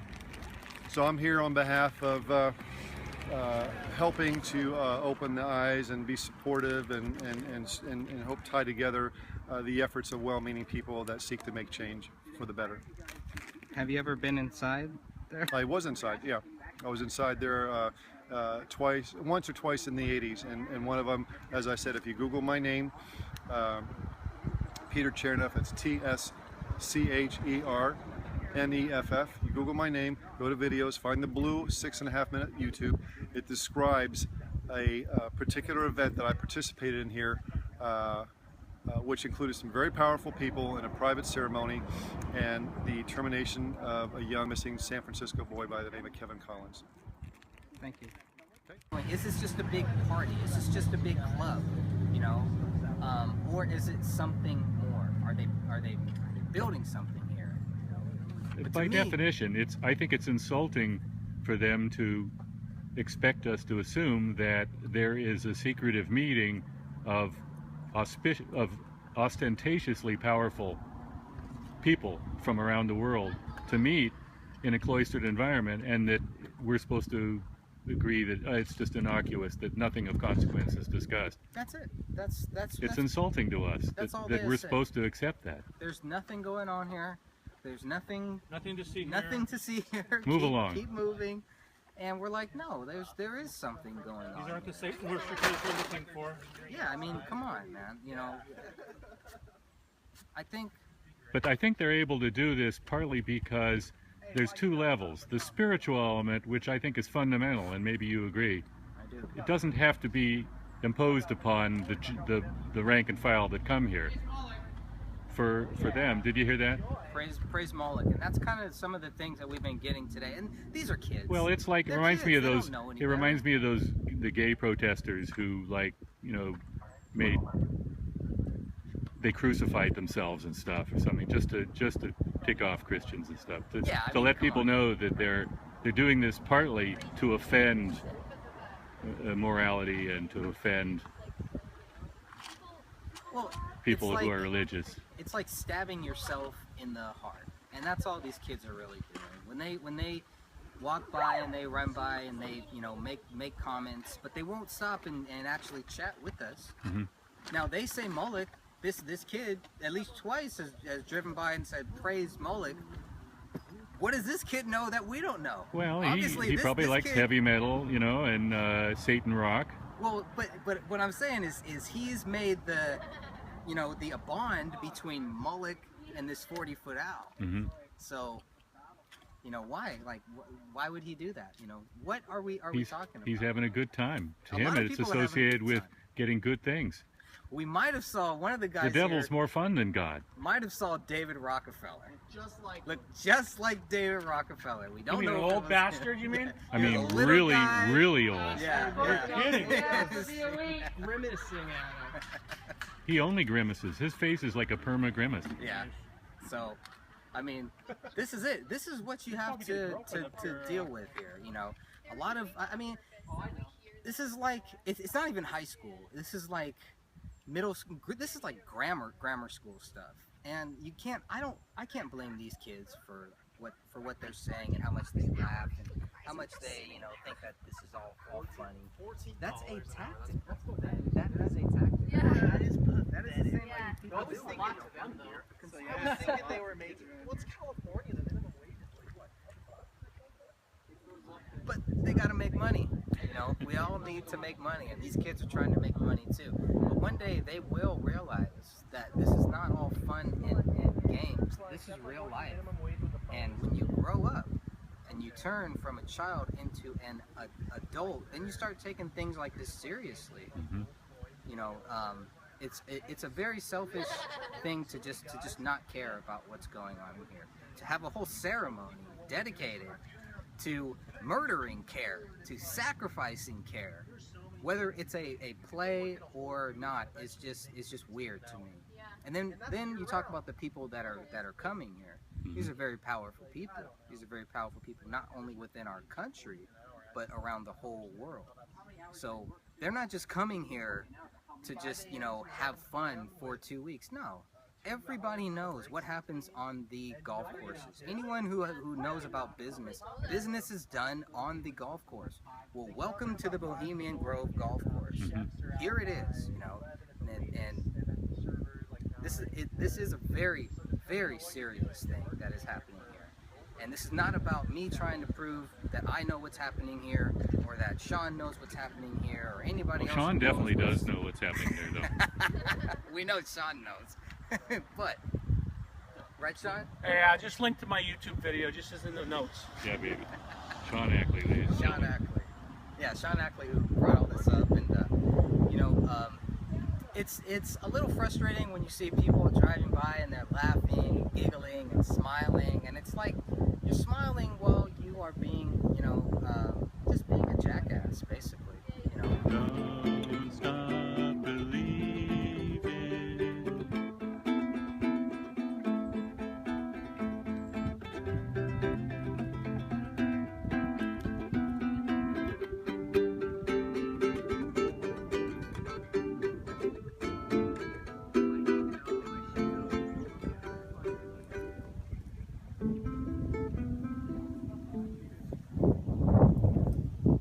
By Greg Fernandez Jr. No, by Eric. It's Eric Galoob single.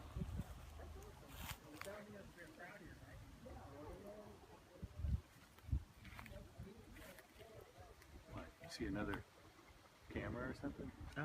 The guards are usually over here. I like to talk to them when they come by here. I do see another one. I see a motion sensor over there that I didn't see before.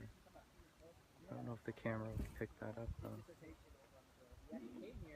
I heard a former president of the United States made allegations that homosexual behavior happens here. Yeah, well, it looks like 4 military men just cruise Oh, by, man, just I missed cruised it. in there. I would have saluted. But yeah, well, so anyways, we're just trying to find out what is going on here. We're not going to stop coming here, and every year Sean sets this up. You know, we are going to be here every year. So don't ever let anyone tell you that there's nothing happening this year at the Bohemian Grove. No, there's something happening every year. Right, Sean? That's right, Greg. Look, we're going to be out here every single year. We're going to talk to people. You come out here and be with us, and no matter what your political persuasion is, we're going to talk to you, we're going to network, and we're going to figure out what the hell these elites are actually doing, and we're just going to continue to talk about what happens at Bohemian Grove, because ultimately it's Bilderberg West. Bilderberg East happens, and you know, we have people that fly out there. There's tons of coverage of Bilderberg in all of its European locations, but Bilderberg West is in our backyard. And when stuff happens in our backyard, we're going to be there. And that's what happens. So we're going to talk with staff, we're going to talk with any numbers of the participants that are here. And more importantly, if you're a group that wants to have interest in the Bohemian Grove, what the Bohemians do, talk about political talks, lakeside chats, any of the activities that they might try to put together politically, because guaranteed, Greg, there is political interest that happens here and political policy that gets made here. And let nobody tell you that that's not the case, okay? Political policy is happening right here at the Grove, right now and throughout the next week, okay? The Italian consulate that was here last year is in absolutely no way here because they want to frolic in the nude in the trees, okay? No.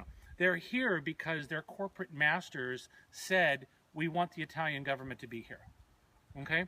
And who on earth knows who else came last year, who comes come this year, and who comes next year? But you know what? We're going to be here. And you want to send us information? We're up on YouTube, we're up on Facebook. Just get us the information, tell us what's going on, and we'll just share it. That's why we're here. That's why we're here. That's why we're here. Look at that. Veterans and retired law enforcement. Okay? And the way they keep doing that is by getting some kind of 18-year-old, black or white, from somewhere around the country to do a mind-controlled shooting as something that's going to garner sympathy only because I've seen that before. somebody That on the TV for no tail immediately behind it, but it turns into the real fat. like you're doing with this young lady. I'm sorry she got shot, but the reason this is all happening is to make Sheriff McCreamy look bad, make the police department look bad, and they have done nothing wrong. This is an MK Ultra program. This was people like Dianne Feinstein are steep deep into this. She's CIA. She's as corrupt as they come, and so is Jerry Brown. And Never seen one so. of course, there are a bunch of Jesuits. Jerry Brown's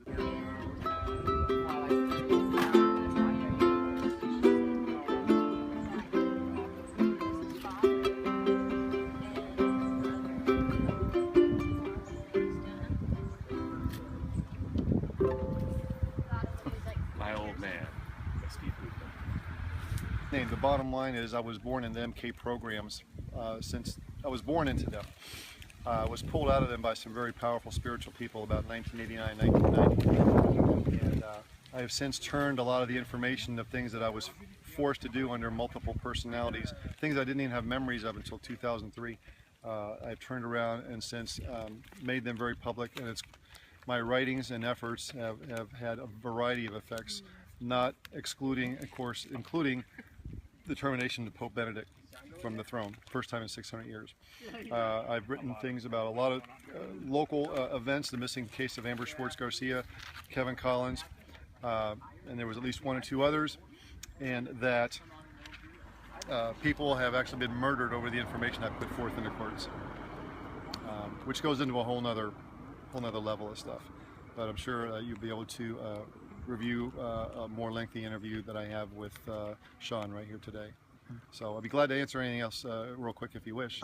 What about, I know you probably read the Franklin cover-up and know all about that. Some people say that ties into what goes on here, or to some of the people here, child rape and... Well, it's way bigger than that. It's been given that 100,000 kids go missing every year in this country, and they disappear into a variety of vortexes. Some of them are otherworldly, like black holes, but a lot of them are underground. We have underground cities people don't know about. We have a lot of underground projects, programs. We have a lot of experimentals going on. There's a lot of people that use the word eugenics, but see, that's not really what's happening. It's transgenics is what they're doing. It's not that there's people that are superior. It is black, brown, white, all kinds of colors. People that are the superior families in those races around the world, they are involved in transgenics. They do the eugenics thing in order to have people focused in the wrong direction. And there was a guy named Joseph Mengele who was very powerful in this country. He had several names. He came under the name Dr. Green, Dr. Greenbaum, Dr. Felix Polk. I knew him. And so in Los Angeles, the what's that one church, Dianetics, what church is that? Scientology. They have a museum of psychiatry which deals with all the crazy mind control stuff and the physics stuff they've done since the 1800s, and they got pictures of all these dangerous or notable psychiatrists and doctors, except for one. You know the one they don't have? The one that they have worked with in the past that's top secret, Dr. Joseph Mengele, who died in California in the early 2000s. A guy named Adolphus Hitler, otherwise known as Hitler, died in Lake County, California in 1986. They were both brought over here on the hidden side of Project Paperclip. Have you seen you've seen the Big Owl in there? I'm sure I have, but I don't have any memory of it. But in regards to Dr. What was the name of the book you mentioned? The Franklin cover-up. The Franklin cover-up. One of the children I was involved in was the Amber Schwartz Garcia case. Her picture is in that book. I have had the pleasure, so to speak, or the fortune to meet and speak with Senator John DeCamp on at least 3 occasions over the last 15 years. Actually, longer than that. Is he still investigating this, or do you know anything? Because I haven't heard much about him recently. No, he's had a lot of back pain. He's had a lot of back operations, and he's getting quite a bit older now. Yeah. And he was good friends and worked with Ted Gunderson, former head of Los Angeles FBI, for a long time. And Ted, rest in peace, died left us 2 years ago. Yeah, that book made me cry. It really made me cry. It was hard to read, really hard to read. Well, it touched upon things that allowed other people to bring in things from other directions. That's one of the positive things about it. And it also named names. George Herbert Walker Bush is, you know, I mean, he was on the ground with the guys down there at when Bush was, when Kennedy was terminated in Dallas. And what's interesting, if you really want to know who Frank Sturgis. If you Google Detective James Rothstein and Frank Sturgis, you'll find a very interesting story about what got James Rothstein to become famous and also originally fired from the New York Police Department because he was ordered to protect a woman who was going to testify in a Kennedy-related matter in the East Coast, and they actually sent in someone to take out this woman.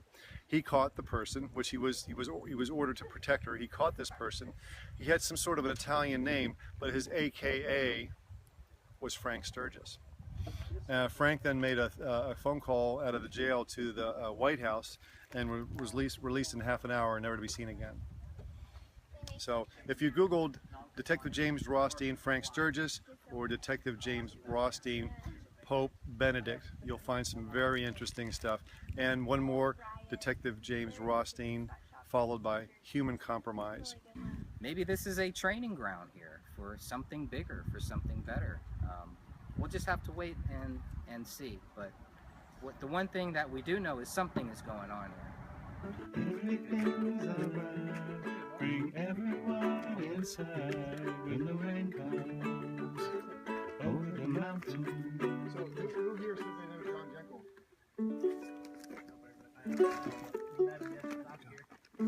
Yeah, it's amazing. So right now we're driving back from the Bohemian Grove 2015. Eric, what did you think? First time at the Grove. It's an enjoyable time meeting some interesting people and going into God's country. What is God's country? The Sonoma County Redwood Forests.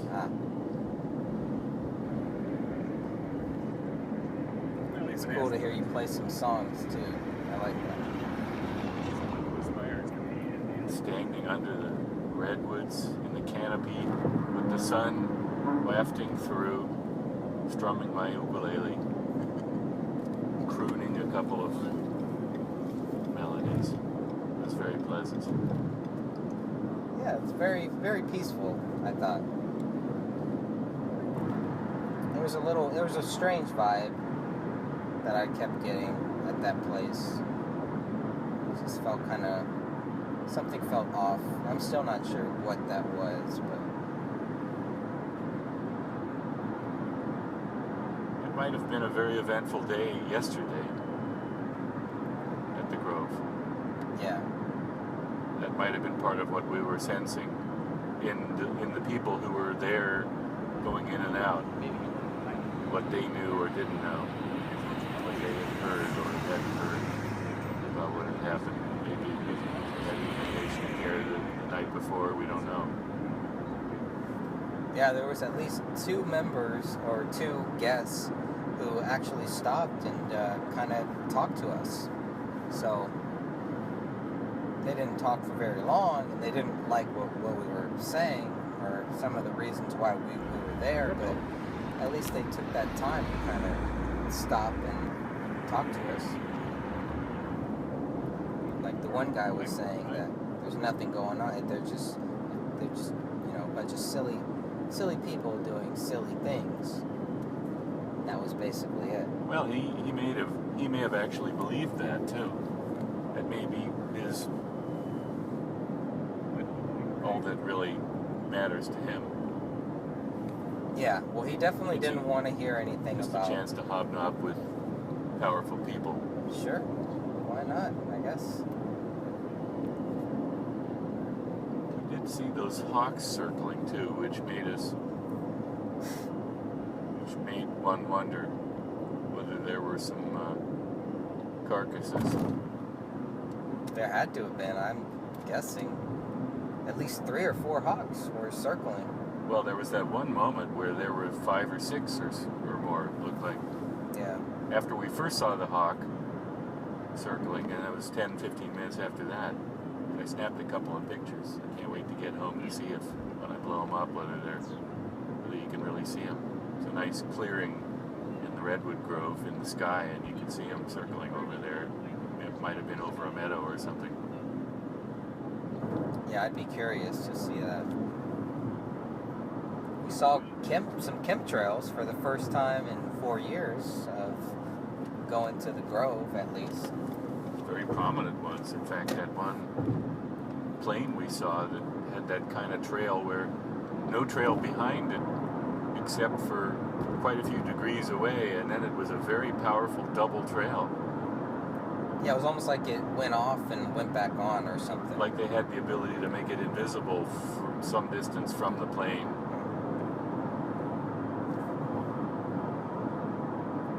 It was like the higher the plane went up, the less you could see the trails for some reason. And we did try to give them back donuts. Like I said, last year they gave us donuts and we didn't eat them, and we tried this year to give them donuts. They wouldn't take them, so that's too bad. Thought there might be cyanide in them, I guess. He said cyanide. There might be cyanide in them. It seemed odd that someone would think of that. Yeah. Well, yeah. They still have that view that we're there for some terrorist purposes, basically. We're just standing outside. I don't see any irony in that. I'm sure they do. That was a little weird. The guy at the restaurant that was a little weird too. But like I said, we were just sitting there eating, and he comes out and acts like he's looking at the sunset or looking at the river or something. But he's listening to everything that we're saying. And then after we leave the restaurant, then he comes outside and starts asking us about if we're like in a music band or something like that. So, are you guys in the music industry? And you all said no real quickly. And then I interrupted and said, yes, I am. And for crying out loud, I was the one guy in the group carrying a musical instrument, which had attracted attention explicitly from others already throughout the day. Absolutely. Including from the couple when we walked into the restaurant and went out to the veranda. Yeah, and he didn't make eye contact with you, or he only shook my hand too. Yeah. What was that about? Well, getting a DNA sample. Oh, great. That's all I need. No, he needed it. Oh, he needed it. it's being analyzed as we speak.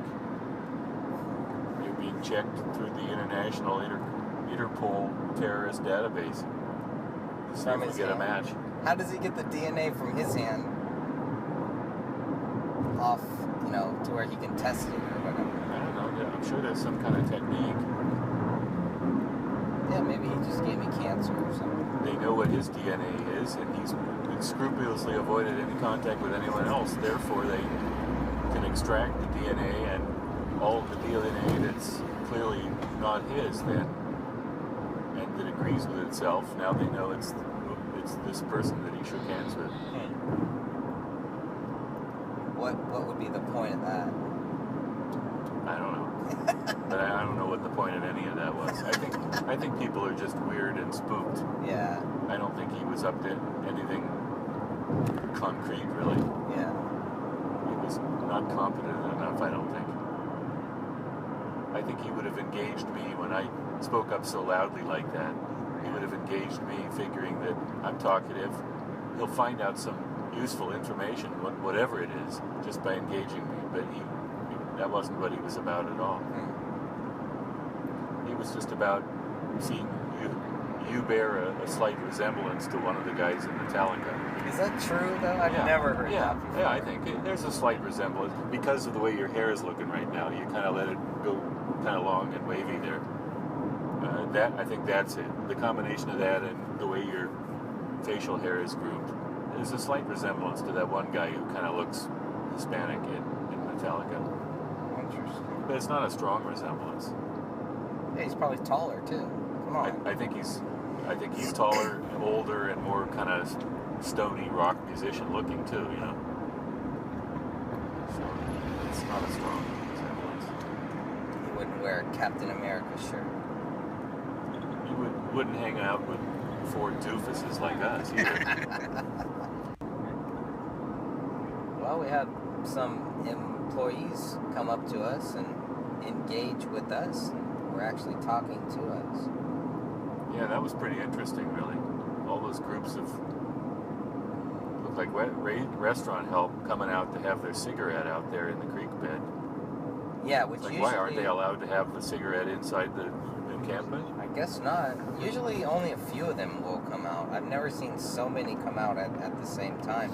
And they're all in the same area, too. So, and it's weird, like, why would they not let them smoke, considering everything else that is going on? Sure. That's a little strange, too.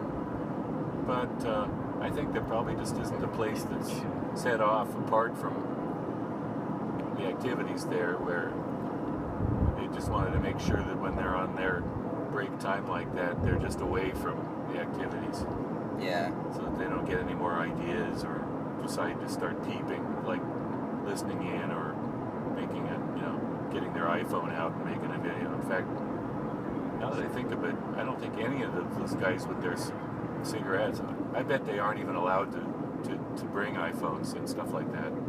No. When they work there, that's probably one of the agreements, because such a large group and there were a lot of young women there. There would have been iPhones out there when they were smoking, but I didn't see a single iPhone. So. That's true. Yeah, I didn't either. Very curious. And we have one guy tell us that one employee told us that the workers are not allowed to make eye contact with the guests or the members of the Bohemian Grove. That's weird. That would just be weird. Yeah, like why not? Why wouldn't they be able to make eye contact? How? And I think you said it, or somebody said, well, how can they serve them if they can't see them? Yeah, how can you provide personable and gracious service without giving any eye contact? So they're probably like serving pre-set up dinners or pre-set up, yeah, like exactly, tables and stuff. So. Yeah, everyone is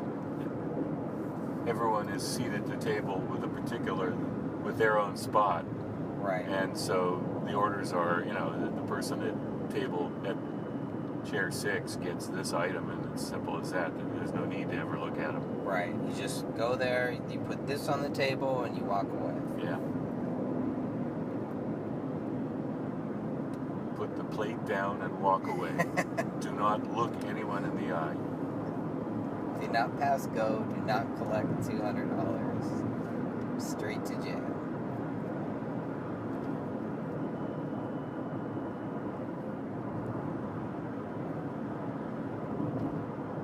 There's one kid who actually told us that he worships Moloch or prays Moloch. So, I mean, come on, man. You're just asking. That. Well, of course, but it's like. But I mean, that's childish. It's nothing. That doesn't disagree with what he's learned on his favorite heavy metal band's album. There's probably heavy metal bands that do have lyrics about Moloch and stuff. Yeah.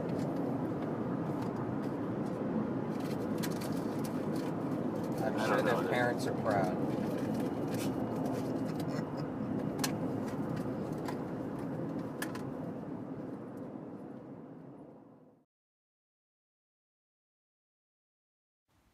We know this. Bohemian Grove is going on right now.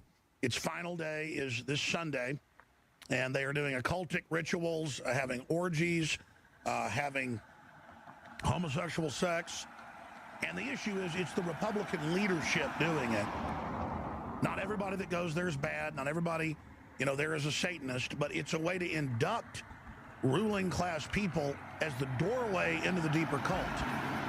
But even John Ronson, who snuck in with me but made me promise, the guy that wrote the book, Ministeric Goats, that got made into a movie, he wrote them. He made me promise not to say he was there because of liability. He could have gotten sued. He, I, and Mike Hansen stuck in.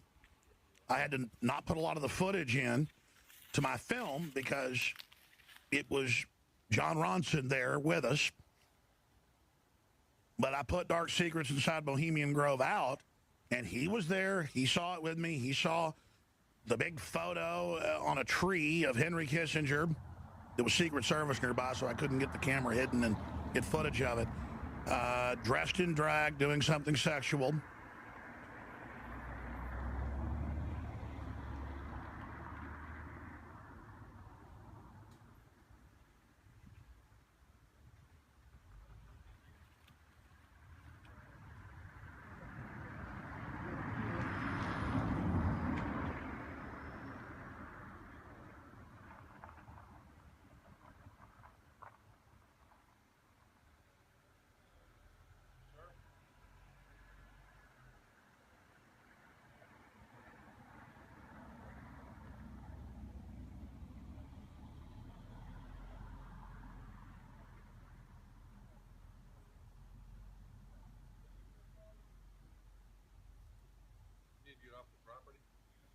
We're not on the property, sir. No, you are on the property. No, I'm not. I know where the property line is, sir. Okay.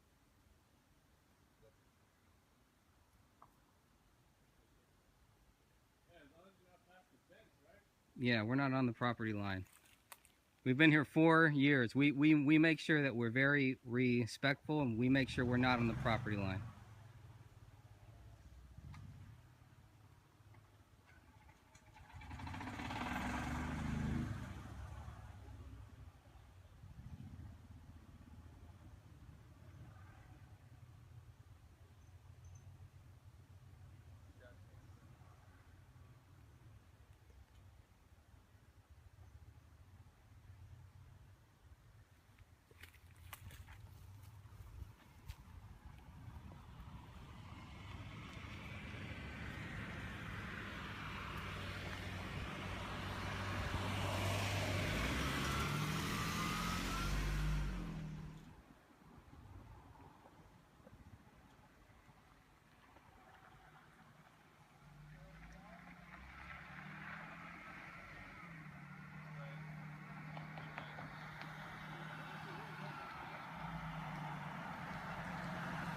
Am I gonna be famous? No, sir.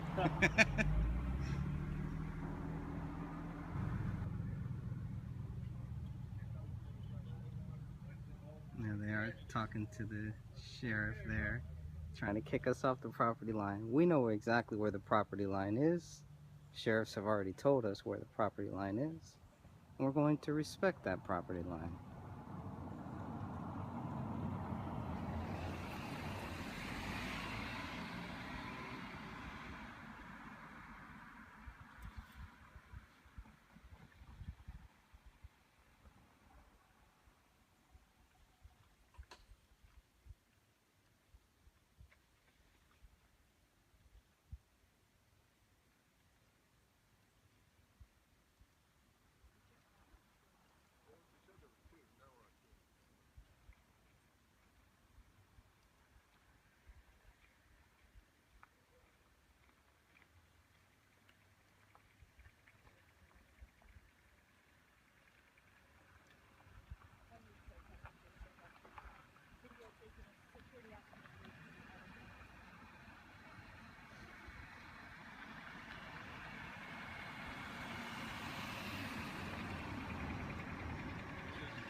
Hello. How's your day going? My day is going great. How about you? Good. All right. There's just a request to move to the other side of the road. Would that be okay with you, sir? Sure. Why not? Sounds like a plan. Thank you. If you could, would you mind answering one question for me? Please? Pretty please? You can try. I could try? You Okay. can try, yeah. Well, we were just wondering, I had spoken to a deputy sheriff 2 weeks ago, and I had asked them why they are guarding the Bohemian Grove property. Can you shed any light on that, or Just doing my job. Okay. they paid you for that? I mean, so thank you for moving to the other side. I'd really appreciate it. sure. Okay.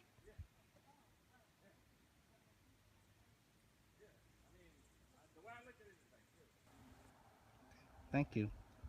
I've been told by many sheriff deputies that that this is the property line and we can stand here. So Okay, but he was saying where you're standing belongs to a different property owner. right.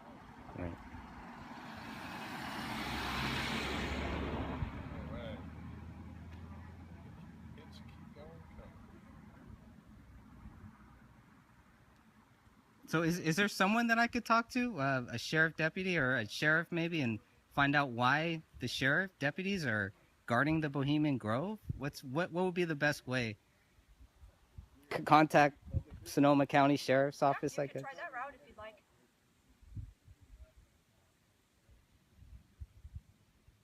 Oh, sheriff deputies are always nice to us every year. Well, we're humans too. And we do appreciate that. And we are too. We're not trying to be disrespectful or trying to, cause trouble or anything. So.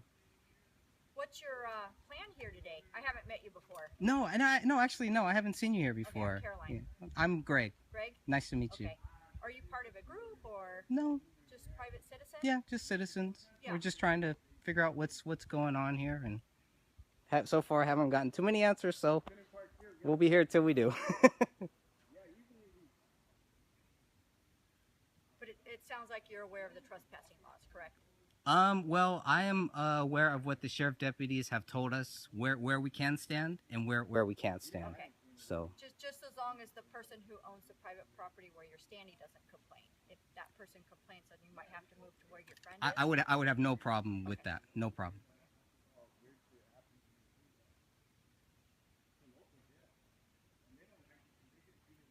All right, Greg, take it easy. Thank you very much.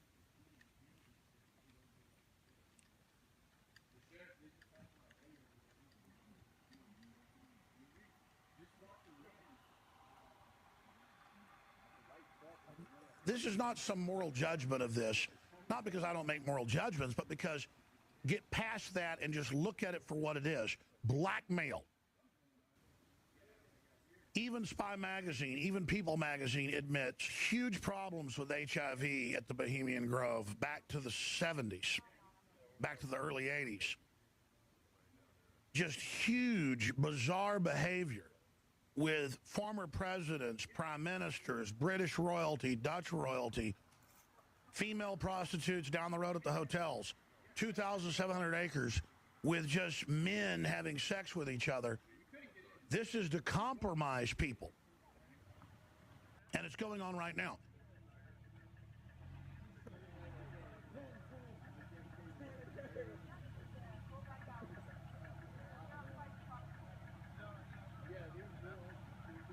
And they're still discussing how they can kick us off of this property here, but they can't.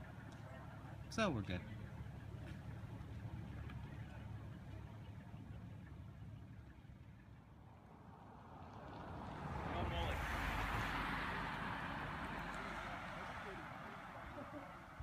Same thing at Skull and Bones, homoerotic, worshiping the devil. And every culture that goes downhill ends up worshiping a dark entity. So whether you believe it's real or not, the elites do believe in the devil. I've been there inside for 5 hours, and I thought it was like a stupid devil worship play, except the men were raptured. They were dead serious, more focused than I've seen people in any holy roller church that I've attended. They were trying to kick us off of the property and tell us where the property was. I know exactly where the property was. This is the property line Yeah. here. Yeah. Well, the deputy never answered my question about, you know, why they're here. All she said was, I'm just doing my job. That's it. So, and you have these, you know, you got Dumb and Dumber here, who are just basically, I don't know what their job is, what their purpose is here. Yeah. So. We're just here to shut the press down, and that's all we're doing here is exercising our First Amendment rights to capture footage in public. I mean, it's not like we're trying to bum rush the fucking event. No, they're just being douchebags, basically. They want to kick us off, kick us out, but you know, we've been here for four years now. Yeah. And we know exactly where the property line is. It is a little weird that if you look at I don't know if you can get a shot of that, of the deputy, get a shot of the deputy and the guard and see how closely their uniforms look. Their Right, uniforms you can't tell the look almost difference. the same. So that's a little weird. But we're not going to be intimidated by any of these people. Yeah, so they got the sheriff out here. Two sheriff deputies. Two deputies out here. And the question is why? Well, I'm just doing my job. We're just doing our job. So, well, you keep doing your job. That should not be your job, to protect a private Well, yeah, their job should be to club. expose the people that are sacrificing things here and meeting in secret under the Logan Act in clear violation. Yeah, and I do wonder who's paying for that, and if the county has a problem, if the citizens of this county have a problem with that. Right. Why should they be paying for the sheriff deputies to, you know, guard the Bohemian Grove?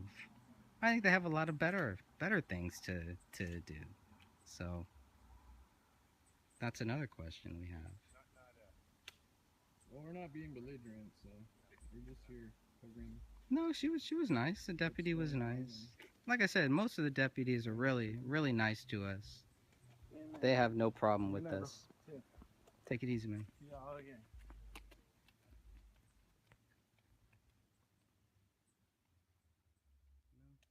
There's not.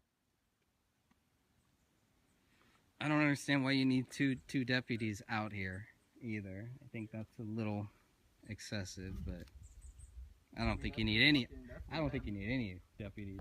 That's the taxpayers' money right there. They're going to work for the Bohemian Grove. Yeah, well. I mean, I guess they think they control the world, so they can control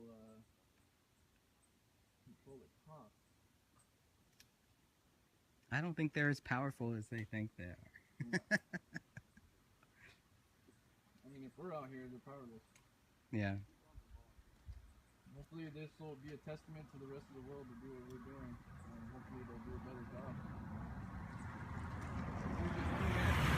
Well, maybe there's too much funding. Maybe the sheriff deputy, maybe there's too much funding. Actually, I think he's trying to show us his badge, you know? Oh, ready for action. Are you ready for action? Is what he said. I mean, these people were hardcore serious, and their eyes were on fire during the mock human sacrifice of a child. And we say mock because it appeared to be mock. People say you're covering up. Look, look, they found dead kids in the areas, but a lot of weird stuff. You talk to the locals, it's like one of those vampire movies from the 60s with Peter Cushing. And, you know, he's trying to talk to locals, and they won't talk to him. I mean, it's like that. It's very Transylvanian looking, too.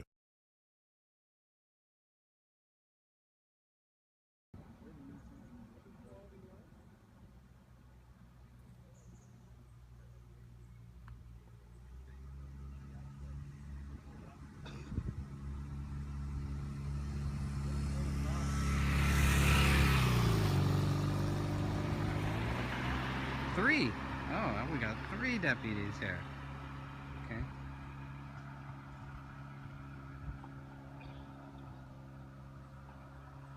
Wow. 3 deputies, 2 people. We are popular. That's tax money well spent. Your tax dollars hard at work.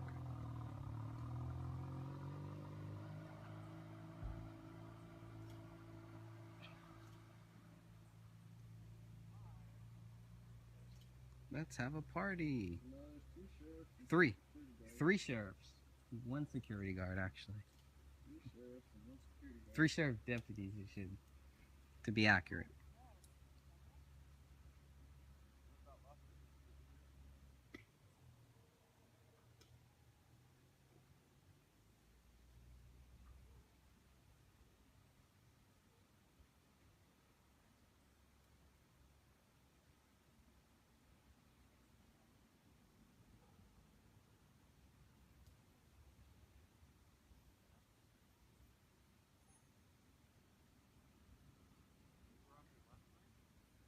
Dan picked someone up.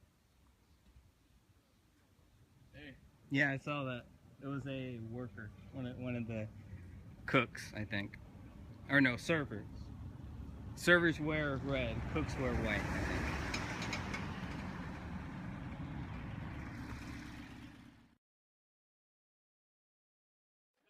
Mark Day, I'm on the guest list. Anthony Hilder, bro. Anthony Hilder was okay, but I met Mark Dice literally like right here. And he was just standing there, you know? And I got to talk with him, I got to chat with him. Oh, that was cool.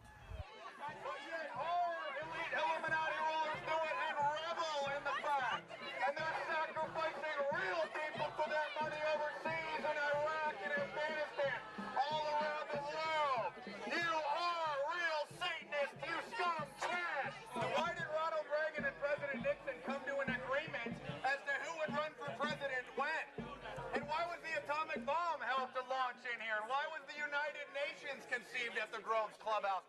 If this is just a vacation spot, why did Senator John DeCamp say that in the 1980s that boys were sexually abused and shot child porn in the Bohemian Grove?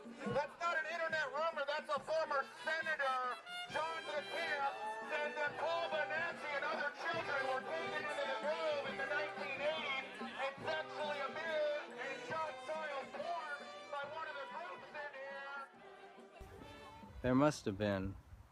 They wanted thousands of people here, and we only got maybe a couple hundred or so. But to me, that was still good. This is my cool. my favorite protest sign.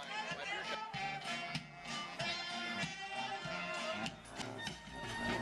We're not gonna take it. No, we're not gonna take it. So this is where the 2012 Occupy movement had their little festival. That was actually my first time coming out to the Bohemian Grove. There's a bunch of people in the fucking trees right now. I think it's a guy and his dog or something. No, there's another guy over there. Oh yeah, two people. So it was a trip, dude. Like, everything was here.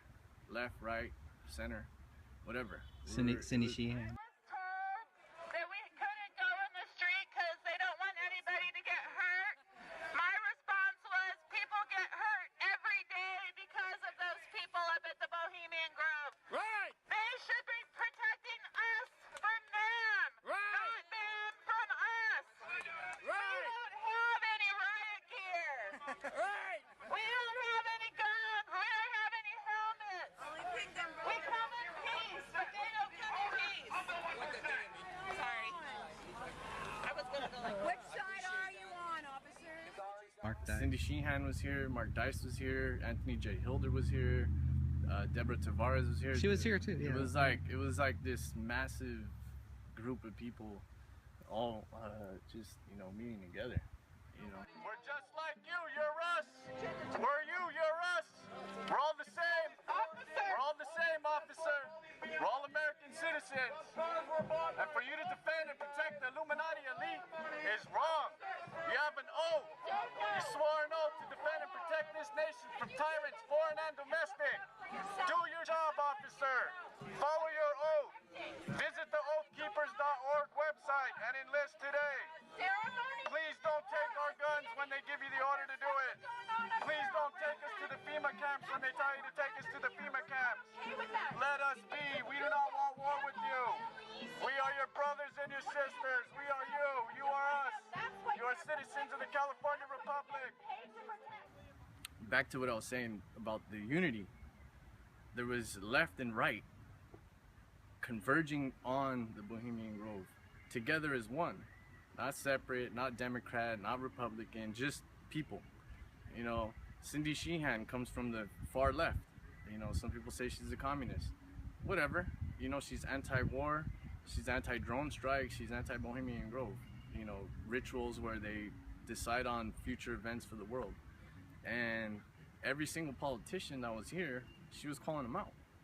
You know, she was like, well, you guys are here meeting in secret and whatnot, talking about what's going on, you know, in the future of the world and whatnot. And she was just one of those people that spoke out, you know, I guess from the left voice, but the voice reached everybody, you know, left, right, center, whatever, you know, and it was that unity that we had for a moment. You know, everybody met here. There's a big giant festival that, you know, booths. There's booths all up on the side and back of us here, everywhere. It was like everybody was working together.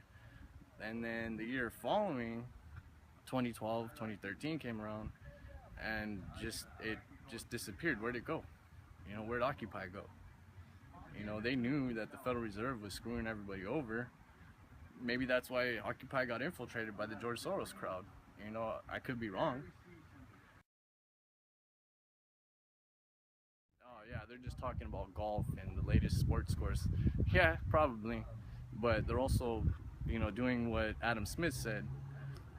They're conspiring against the public. You know, rarely do we meet for merriment and enjoyment, but when we do, we create a conspiracy against the general public. And that's what Adam Smith was trying to say during those meetings. You know, when those types of meetings happen, yeah, it's a world stage, everybody's on the stage, but you have actors, you have players, you have people that make things move. And when they meet in private, that's when, you know, they conceive these ideas. Okay, let's start World War II. Our Project for New American Century, which was prior to 9/11, you had Karl Rove here. You had a bunch of people that were involved with the 9/11 attacks coming here. Donald Rumsfeld is allegedly a visitor of this club as well.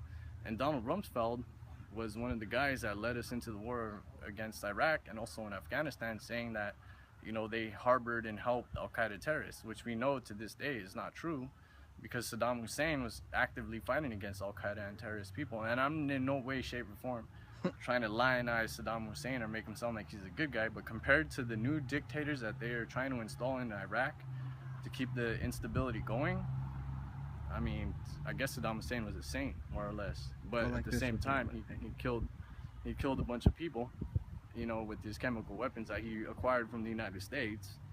You know, so it's like, well, look at the receipts. Where did you get the chemical weapons from? You know. So again, it's just this cabal, I guess you can say, of elite people meeting together for 2 weeks throughout the year to basically decide what the next step for the New World Order is. And if you don't believe in the New World Order, well, that's you. You know, there's plenty of statements out there of them declaring a New World Order and talking about it. I mean, George Bush, September 11th, 1991, clearly said we need a New World Order to combat worldwide wars and poverty and all that type of stuff, with this grand utopia idea of, yeah, peace on earth. Peace on earth for who, though? For the elite? To keep us enslaved? Keep us locked under the Federal Reserve System? It's even a legend that the Federal Reserve not only was conceived on Jekyll Island, but also the rich and famous industrialist tycoons met here as well. So the Bohemian Grove goes back to the late 1800s. This is not a 20th century, 21st century type of thing. This is, you know, dating back to the 1800s. So there's a lot of history here. We're here to do what we can do to expose evil. And if small voices like ours can be heard, I'm pretty sure your voice can be heard as well. So step up to the plate, be strong, be bold. Nothing can stop you. And that's pretty much all I got. Let's take a trip down to the gates and see what we can see.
So this guy in the white truck has been kind of eyeballing us. That might be our donut guy, actually.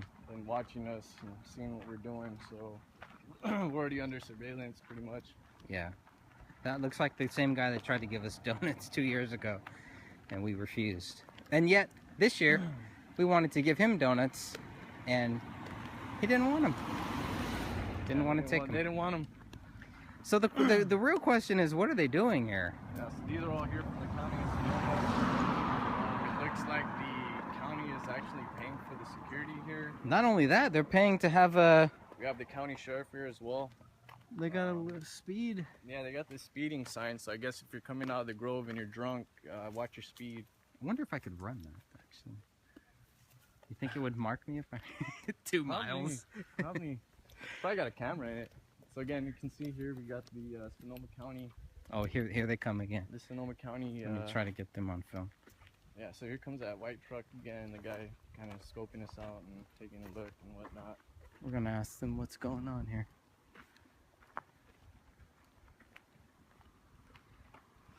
He may or may not say anything. He probably will. Looks like a nice guy. Yeah, he looks like a nice guy. He's creeping up and down the road. So. Yeah. He's probably got a good shot of us too. Hey guys. Wow, guys. Hey, how's it going? You don't want to talk with us? EG01219. No? Ah. So they're recording us as we walk up to them. We got good footage of us. I'm sure they're going to use the NSA data bank to see who we are. I'm sure they're over there taking pictures of our car. So there they are. So yeah, we're being watched. They're gonna come back again. We barely even made it halfway there. So hopefully they don't do anything funky to our car. No one's at the car watching it. Again, countless no parking anytime signs. Yeah. Sonoma County. Yeah. County of Sonoma. Another guy.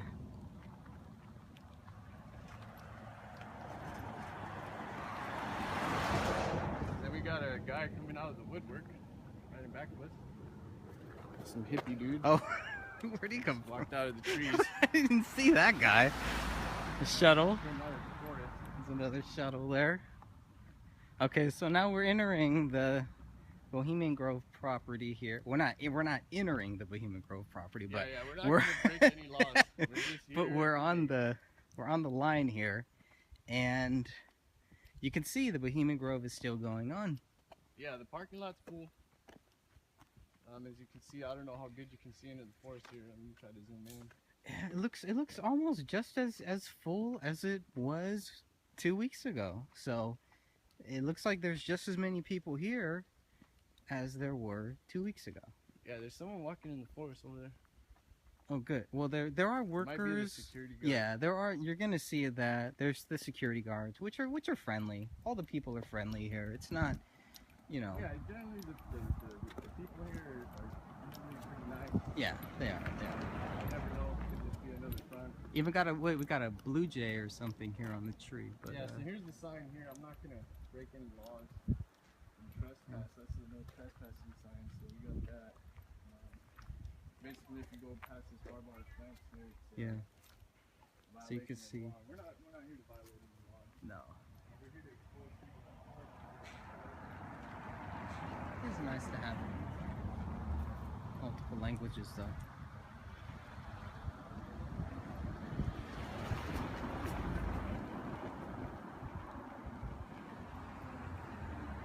Somebody tore that down.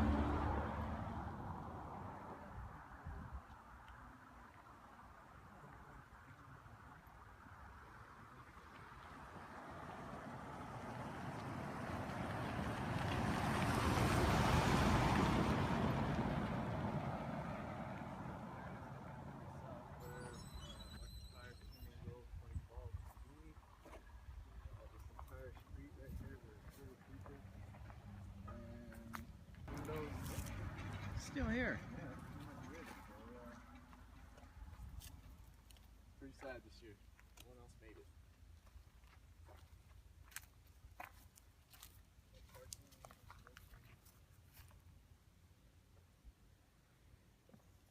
Still has a cell phone inside. Smoker. Why they would park this here is still Probably open recording for debate. devices in it. Could be. So we got one. Talking about it. Greetings.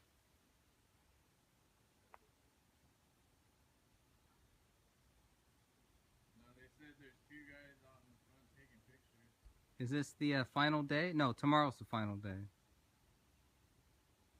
It's almost over. Sure, you've seen a lot.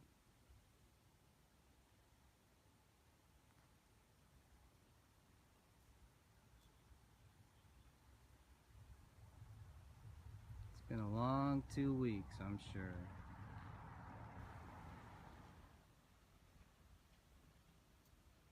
What are they doing?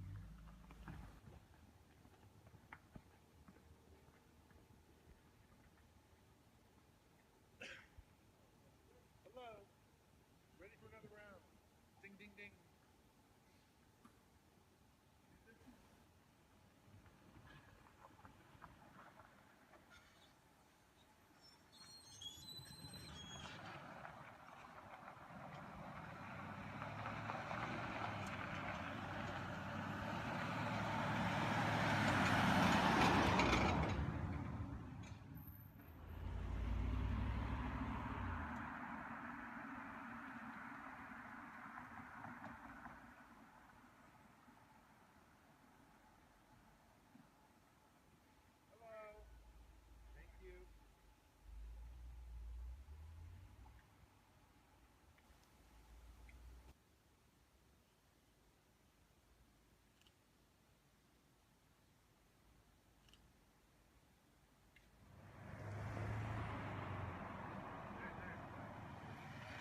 Trying to record you guys?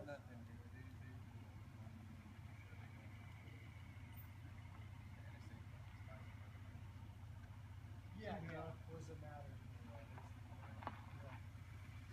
I don't know, dude, I guess it's just like, it's one of the craziest ones.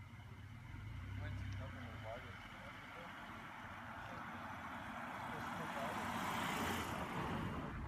Oh, okay.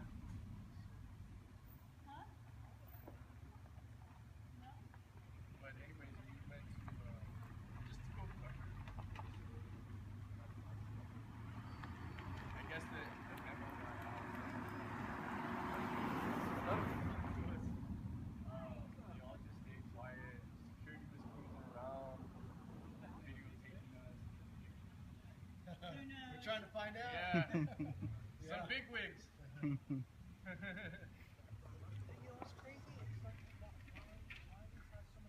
They got 4 now. There's 4 here now. I've never seen that many. Yeah. This is taxpayer money. Yeah, I know. Yeah. That's the taxpayers. I mean, This is private. I mean, this is private property. Yeah, some guy in the local town's getting his house Exactly. There's no police. Sorry. They're here. To get back to you.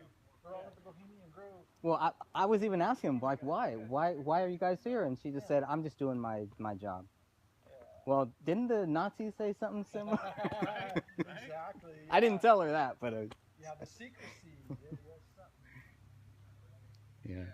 I mean, you know, we do this every summer, trying to get as much information as we can. Yeah, we're just trying to figure out what's going Yeah, on. I mean, That's it. you know, That's... if they're open about it, I wouldn't even be here. Yeah. You know, I'd be all watching on fucking TV. You know, oh, it's on the news. New TV. You know. But since it is with that, it's like, yeah, there's sometimes they come up in here.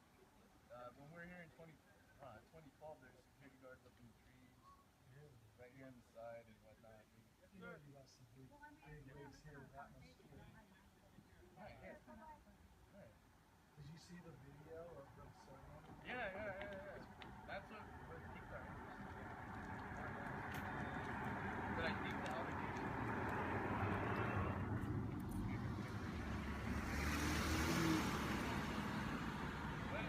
When it's not.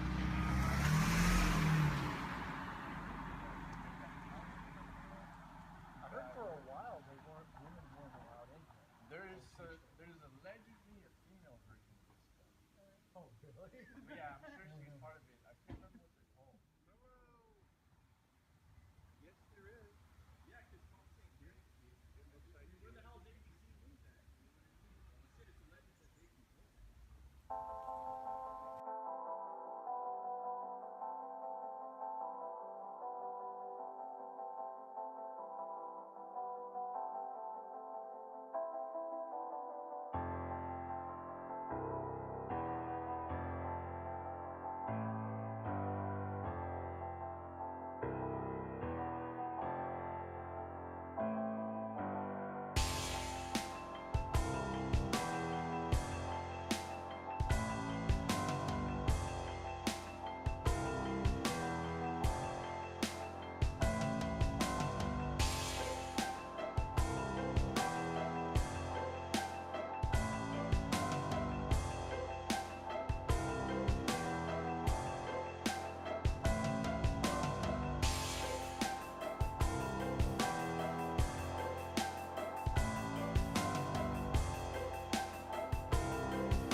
On our way there, we really didn't see too many people, just kind of security detail, I guess.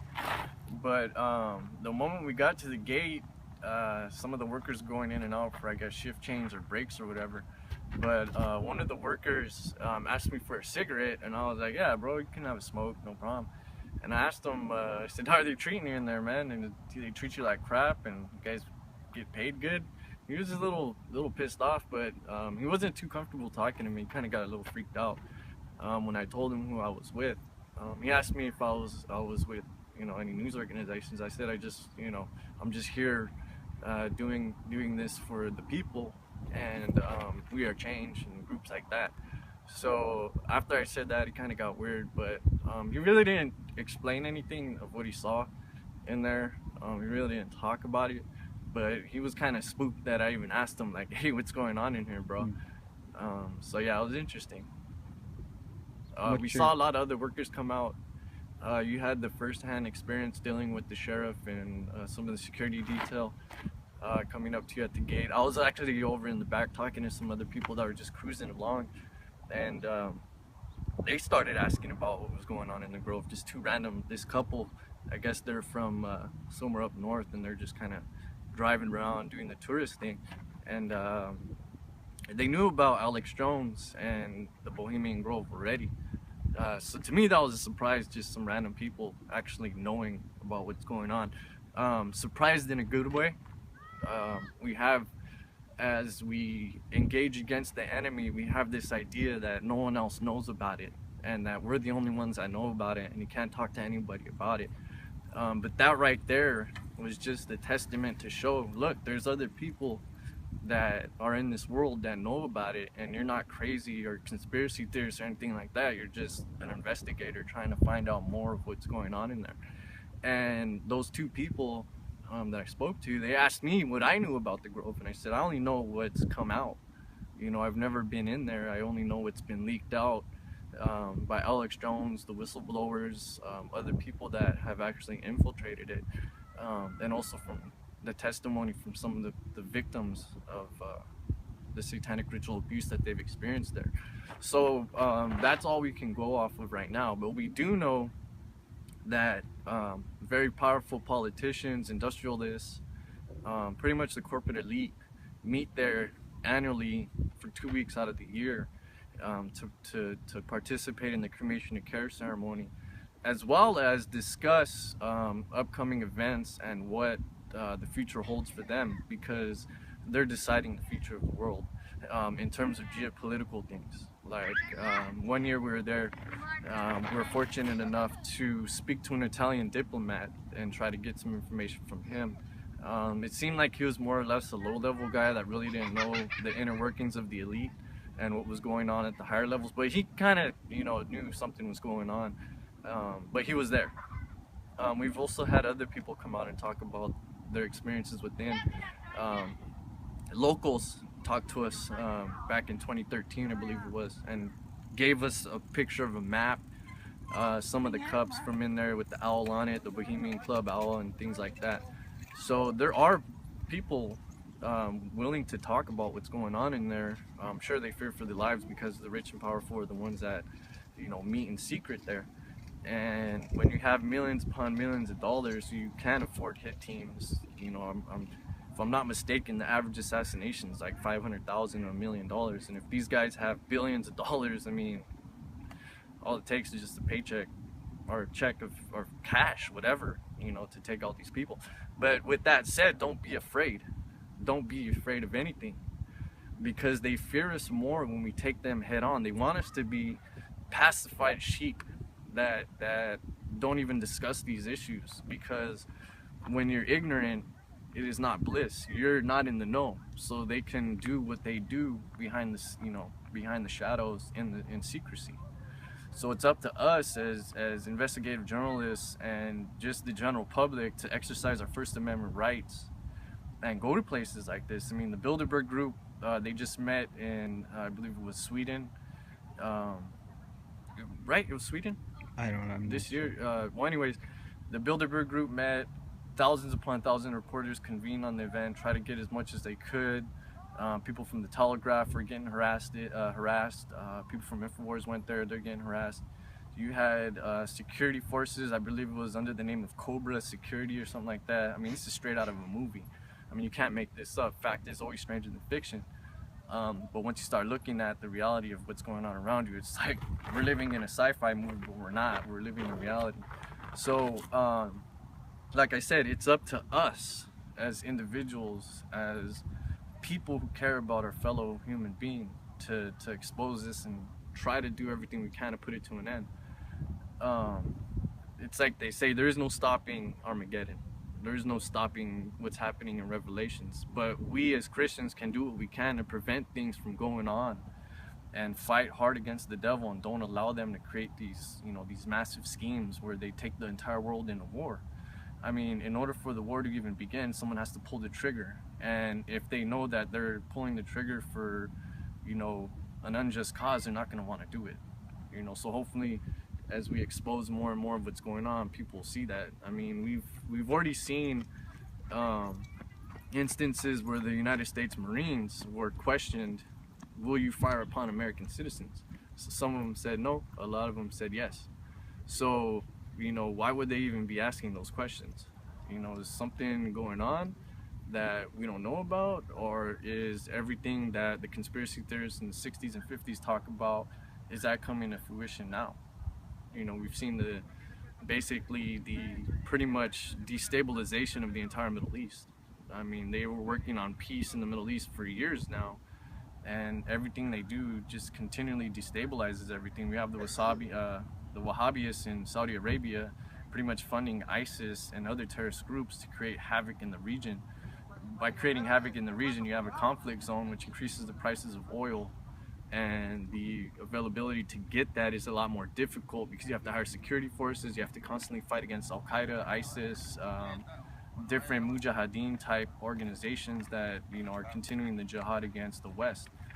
So it's in their best interest to keep this artificial scarcity going, so that, you know, there's constant war throughout the world. So hopefully after today, it'll get other people to think and make the decisions on your own. Can't tell you what to think. Any final words about your trip? It was nice.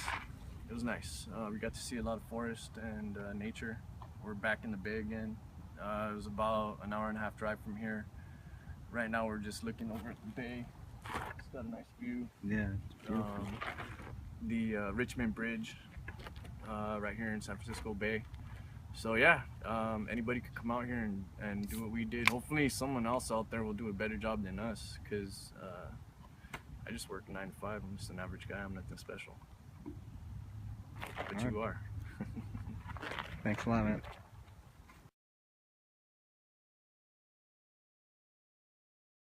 You weren't here last year, right? I was here last year. Well, no, the year before? Yeah. When I gave the donuts, and Yes. he says, yeah, you might have put strychnine in it. That and tree came down. But we did try to Yeah. give you donuts, and you wouldn't take our donuts, so that kind of hurt my No, feelings. because you guys started it. Oh! Anyway. Nice. How's it going? Yeah, you ready to go? Good morning. Morning, how you doing? All right. How's it going? Good. Probably it's better if you're on this side and that side. Because We'll probably be on that side you for don't have to most of the videotape day. me. I mean, you can. I don't know what good it does, but hey, all I wanted to ask you guys is we can videotape. Here,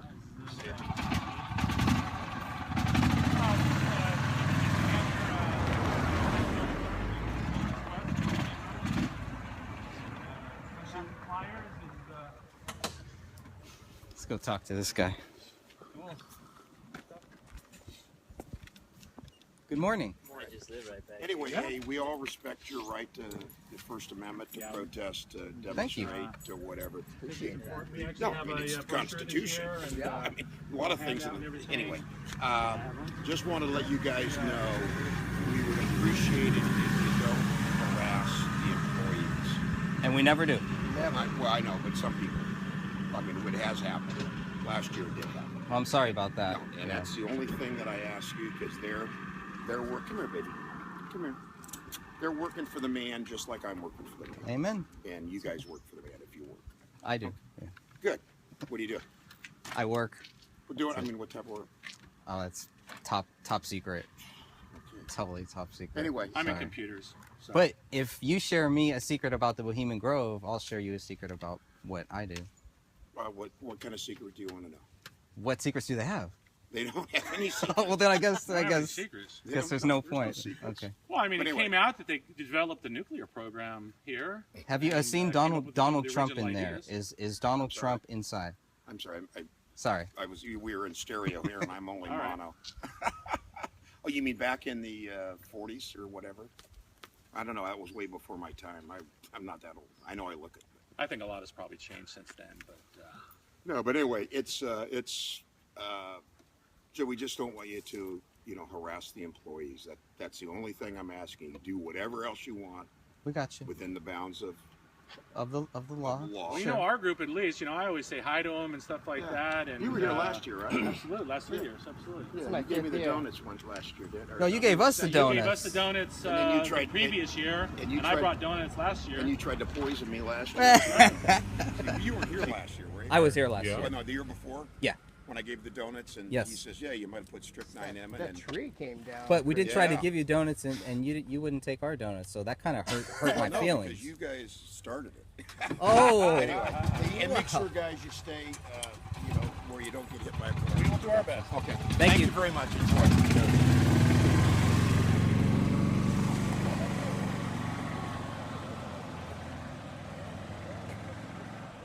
Just got a few workers. They come out there every year. They come out. The only thing we don't want is we don't want you to harass the people there. That's what we get every year. So even though we've never done that, this guy too. Yeah, that's number 2 guy there. So you actually like the sign then? Oh, it's beautiful. It's the best sign, best protest sign I've seen in a long time. Well, I would actually prefer it not be there because I appreciate your cynicism. Thank you. Yeah. I mean, the sign is a good-looking sign, but I don't think that. But don't need it. I don't think you'd want somebody to say that to your mother, father, grandfather, would you? My mother or father worked here. You're right. I don't use that. That's right. Yeah. I would say that I would have issues if my mother or father favored this grove. Well, but that's a great thing about America. Everybody. But it's not geared toward a person. Well, it's geared towards many people. Well, no, I mean it's Now keep in mind, I don't know at the Grove. I mean, you're at the Grove. I don't have a problem with you, but I'm saying that what they do with their information. And this is not just a summer camp. Come on, I mean, they get to mingle. They get to talk about whatever they want to talk about with all of their high, powerful peers and stuff like that, and that information leads to them making public policy out in the real world. I have no idea. Exactly. So I mean, I don't know. I don't go to their meetings. I don't even go to their and shows. you have a job, and I understand that, but that's what happens. Well, but you have the same thing in your group of friends. You make decisions that other people don't like. Not public decisions, though, right? I don't know. I understand. I have a job, and in my job, I do have to have. Sean, he knows what you're talking about. Yeah, no. And I just don't know if what they do in there. When I want to convince a bunch of people at my company to take a direction to go a certain way, I have to create a confluence document. I have to create documentation for what I'm doing. I have to have meetings about it. And I have to say, this is why I'm doing it. And if somebody catches me, and it happens, I mean, look, I'm not perfect, right? Ooh, we busted. I'm not perfect. If I do something and people don't agree with it, then I have to make rational arguments for why I did what I did. Yeah. Because it might affect a bunch of servers, or it might affect a bunch of whatever it is that I'm doing currently. So I have to make sure that. And it's not just about consensus, right? No, I just want to say, you give this gentleman great command of the English language. You've made your point. Would you take a free book, a 30-page book on the Bohemian Grove, and think about if it's reading? free, I'll Yeah, take it's anything. free. Okay. If I was a fireman, I'd take 3. who's responsible for I'll give you 3. Oh, that's No, I'm only kidding. That's yours? Absolutely. And also, sir, while we're talking about this sign, let's look at the other side. Yeah, I thought there was another sign here, but I didn't read it when I left. There's a child that's more child friendly. So when there were some children that came out of here, he did flip it around. So. Sir, this is who's I just need one, thanks. You don't want to give one to one of your buddies? Yeah, Oh, thank you very much. Free, yeah, they're free. They're what free. do you think of that quote? The illegal we do, immediately the unconstitutional takes a little longer. Yep. What do you think about that? I don't know. I'd have to read it. You don't have an opinion? I'd have to read it in complete context. Yeah. I mean, read what was said the paragraph before and what was read or the chapter before, even, because I'm not going to question that is what's. What's your opinion on Henry Kissinger? You haven't seen him here, right? He's a statesman. He's Secretary of State. former Secretary of State. Have you seen Donald Trump here at all? Any rumors of him being here at all? I don't know. You know, They kind of keep you out of that loop, I guess. no, I didn't say anything about Donald Trump. I was talking about this. Okay, how about Donald Trump? He's going to be the Republican presumptive nominee. Do you think he's here? I don't have any idea if he's here or not. Well, what about the Lakeside Chats? So it kind of sounds like you don't know that much more than we know. There you go. Yeah. So All I we're can all say, just trying and to if he figure was it out. here or he wasn't here, I wouldn't tell you either way. How's that? That's the bottom line. But anyway, Well, that guys, changes everything. Thank you very much. Like I say, I'm sure that's an exact quote, but but taken out of context, it may mean something completely separate. Right? Yeah. You have to agree with me on that. Yeah, you're right. I would. I'd agree with you on that. I mean, it's like if you remember Ronald Reagan on a mic check one time, he says, we bombed the Russians in, I don't know, 5 minutes or something. It was a joke, getting a sound check. Well, it would have gone viral, but that was before 5. Would you maybe look into the proper context of this later on, maybe? If I could find the time, Gotcha. I might. All right. I'll be here next year and the year after. Well, give me the book that it came from, or You could probably just search the web and you'll probably find a bunch of Fucking sources. I'm an old guy. I don't search the web. Constitutional. That's all you gotta do. Enjoy. Thanks for stopping by.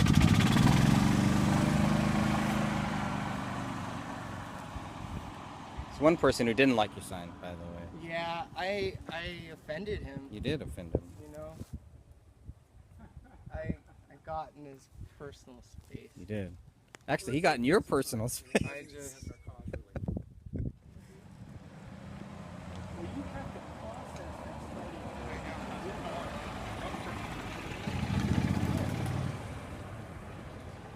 So that's starting image. Wow, we get the whole team here.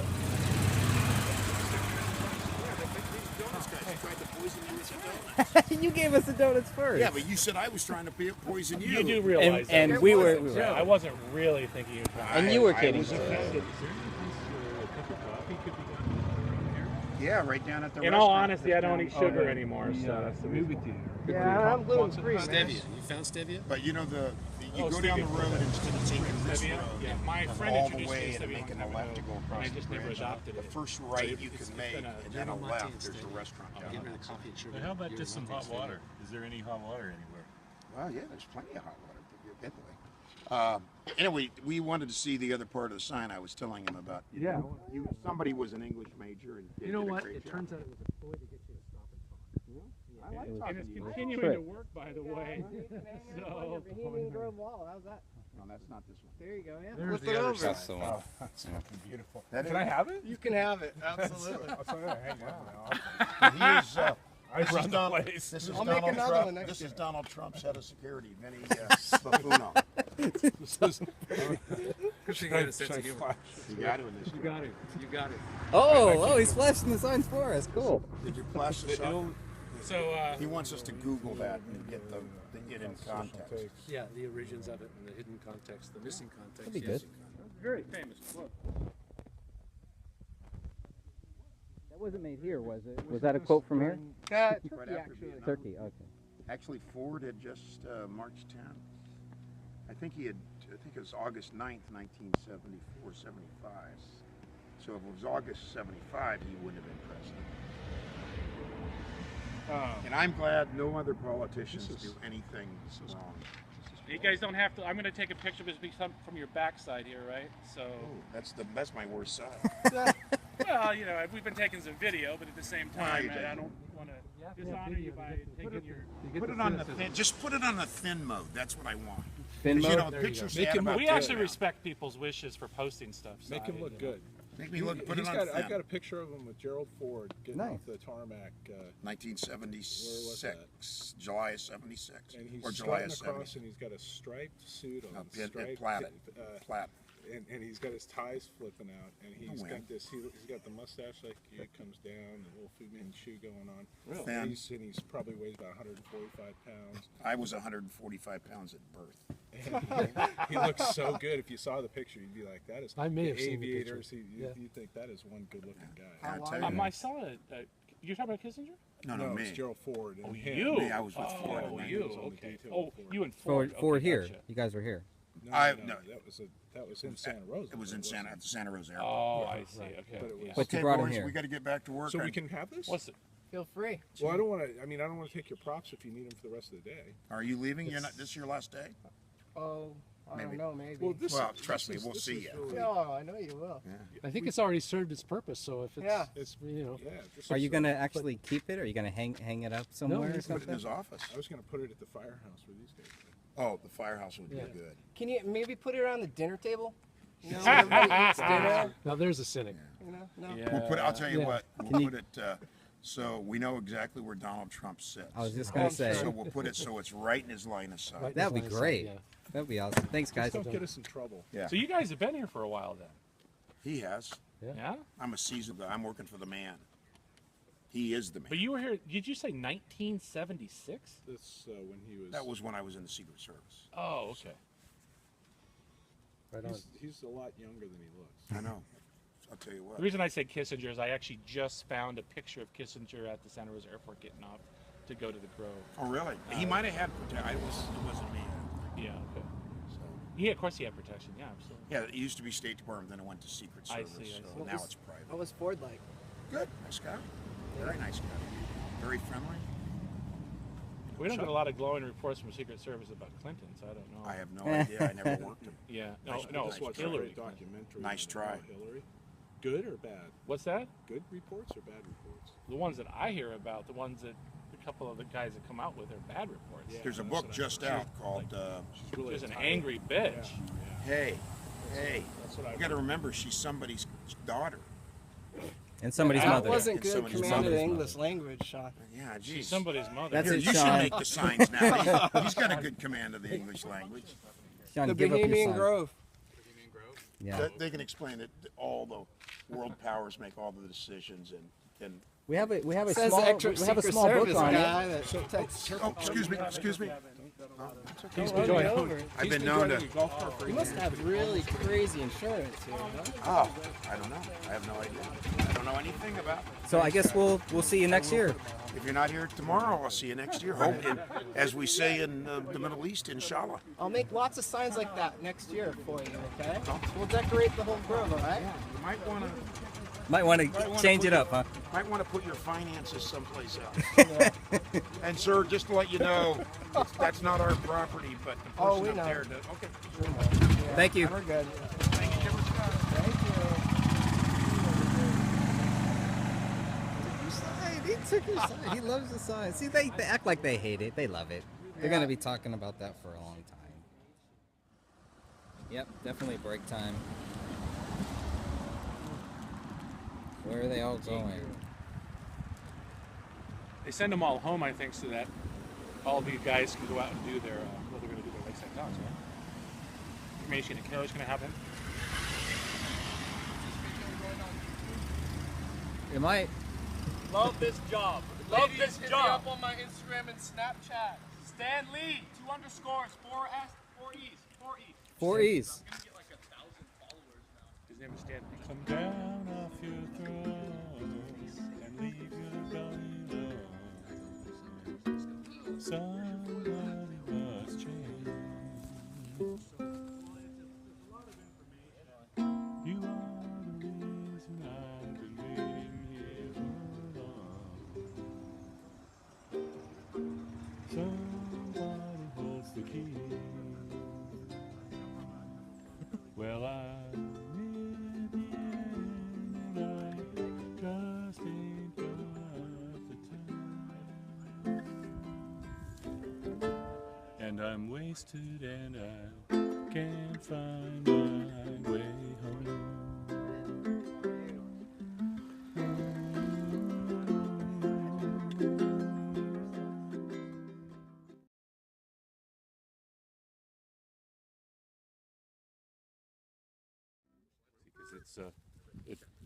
It's always bent right there on that. Can you see that little bend right there? So it's always vulnerable to breaking right there. But that's exactly the place where I pick it, and so it always fractures right there. If I use it to grab it, because this is my strong hand. So it's all Sean's fault. I go a few. It is. It's all Sean's fault. I mean, I needed to be able to scapegoat somebody about something, and Sean filled the bill. Sean just happened to be at the right by place. Having me move his backpack, which was only 175 pounds.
Love is but the song we sing,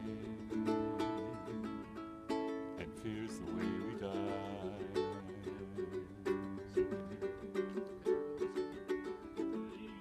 You can make the mountains ring, or make the angels cry.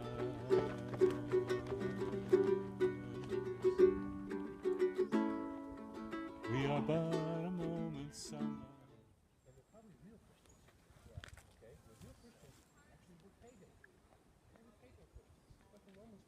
Hunting them down and throwing them to the lions. They hated them. Walden Baptist. Huh? The Waldens and the Anabaptists. Exactly. Exactly. Because the Romans were trying to wipe them out. Yeah. Well, there was the Cathars. You ever hear of the Cathars? All right. Yeah, they're still out there. They're awesome. Good people. They're breathing. They're working to be safe. Okay? So they're fitting in, and all of these dark ones know about them, and they say, okay, as long as you don't work against us, you go for your power just like we go for power. Do you have a website? Your website? You know, context is so hard to hold because I'm touching on so many different things. Morning.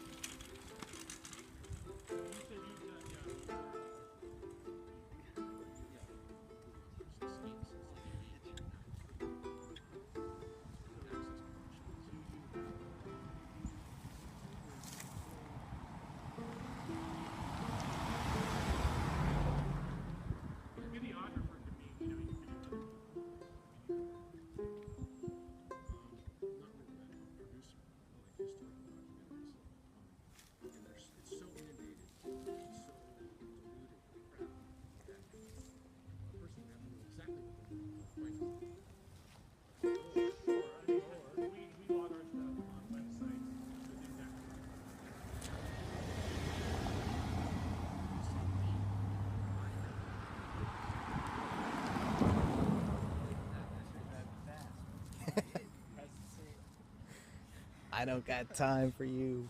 So it's all contextual. There's a specific context. Come down off your throne and leave your belly alone.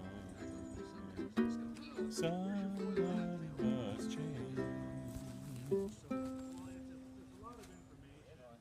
You are the reason I've been waiting here so long. Somebody holds the key. Well, I'm in the end, and I just ain't got the time. And I'm wasted, and I can't find my way home.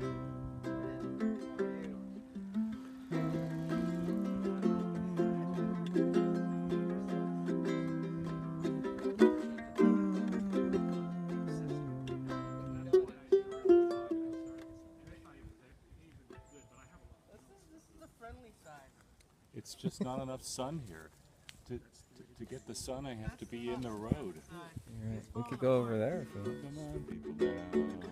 Smile on your brother. Everybody get together. Try to love one another.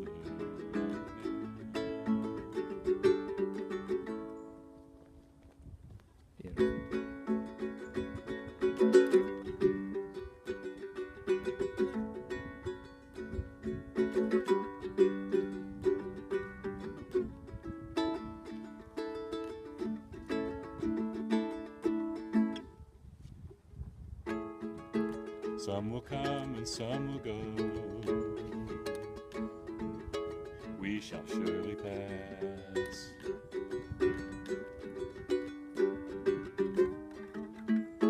When the one who left us here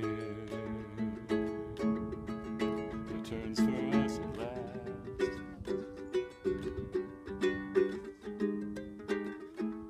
we are but a moment's sunlight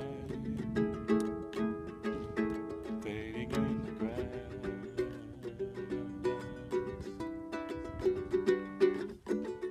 Come on, people now, smile on your brother. Everybody get together, try to love one another right now. So as soon as I get like running context, you're asking about when do I have something that works with the running context. Yeah, the funny thing It is, has the contextual these package letters to that me. came in Right? red, So right here, gold, right blue, here, right? I'm And I tried to spell juxtaposing. out a bunch of different things. And have it all like the same colors. So the owl of Bohemia is not Moloch, right? But it is part of an ancient Babylon religion. Sure. And the important thing to note is that the controlled opposition to us just simply try to find out information about the Grove will always say, oh, well, Alex Jones put out The Secrets of Bohemian Grove. He talks about the Owl of Moloch. And what, is he just the only spokesperson for truth? I mean, come on. You know, he was just one cat that got in here and did a filming, right? So if he made a mistake about the Owl of Moloch, okay, so, you know, so he made a mistake about the Owl of Moloch. But why repeat that over and over, year after year after year after year? These people think that it's the Owl of Moloch or it's the idol of Moloch. Well, it's because they want to keep on perpetuating the fact that people don't know what they're talking about. So what we do is we get out and we research what the owl is, or we research, like Greg, your new pamphlet book on what is it called, Dull Care, on Bohemian Grove. You know, you go out and do the research, and then so sure enough, then you have all this information about the rituals and the history of Bohemian Grove and who's attended, and there you go. And then it's fact after that. You know, and the fact that it's a Babylonian ritual means that there's some truth to what the Babylonians used to do, and there's some pretty bad stuff that's come out of Babylon. Couldn't it just be a coincidence that, you know, they're sacrificing care here in a play, and a coincidence that, you know? The coincidence is not that they're similar. What it is that the bottles. The rituals today are toned down, kind of like Halloween is toned down from trick or treat. Because what trick or treat used to be putting a pumpkin on your porch, you know, in respect to the Druids, whether or not, you know, you're going to be able to sacrifice your daughter or not, you know, to the Druids, right? And these are all, you know, pagan rituals. And it's kind of like, so are you suggesting that when my kids go out and they dress up in whatever, you know, Superman outfits or Spider-Man or something like that they're in, and they go do trick-or-treat, and we have a harvest festival, or we go to church, or just down the road to somebody putting on a Halloween party or something like that, does that mean we are actually sacrificing our daughter to the Druids. Well, no, I don't even have a daughter. So it's kind of like having a Christmas tree. Like I was told, if I have a Christmas tree, then I'm a pagan. I'm Exactly. glorifying pagan And worship. all of this comes around. So Christmas trees are pagan. But I'm not a pagan. Exactly. Yet so I have one. So are we capable of having a Christmas tree without being a pagan? And decorate it up? So no. If you look at the original story of the Christmas tree, you'll find that Christian faith man, he cut down his Christmas tree. He cut down a tree. Okay. And he knew it was a pagan symbol. To cut down the tree. He cut the tree down and he made it into... How's it going, man? All right. A Christmas symbol for his family to celebrate Christmas, which is a Christian tradition. Okay. Okay? And then what he did then is he decorated it and used the gifts because of the gifts given to Christ, and he basically turned around the Christmas tree tradition from a pagan symbol to a Christian symbol. Okay. Okay? Didn't Hitler do the same thing? Hitler took a symbol of the swastika and took it from an ancient symbol and turned it into his symbol because he liked it. So symbols are always converted and used. You know, and by that same very principle, is the CBSI mean an Illuminati, or is it just because somebody liked it? Good question. It's a good question. I'm not going to blame CBS for being an Illuminati because they got an eye on their symbol, but they do. Yeah. So. Yeah. And it's an all-seeing eye, so I don't know. It's a very good question. Very valid, I would think. It's just questions, all right? It's questions. Yeah. Yeah. You're not saying that everybody who puts on a Halloween costume is right. a Satanist out there. And then the fact that they have devil. cremation and care, that doesn't mean they're sacrificing little girls And today. And you know, does it mean the people that are watching it, that everybody watches it, just because they're watching it, doesn't mean that they necessarily think that it's a good thing. They're guaranteed is going to be people out there and groups out there that believe in these rituals, that believe in them. Okay.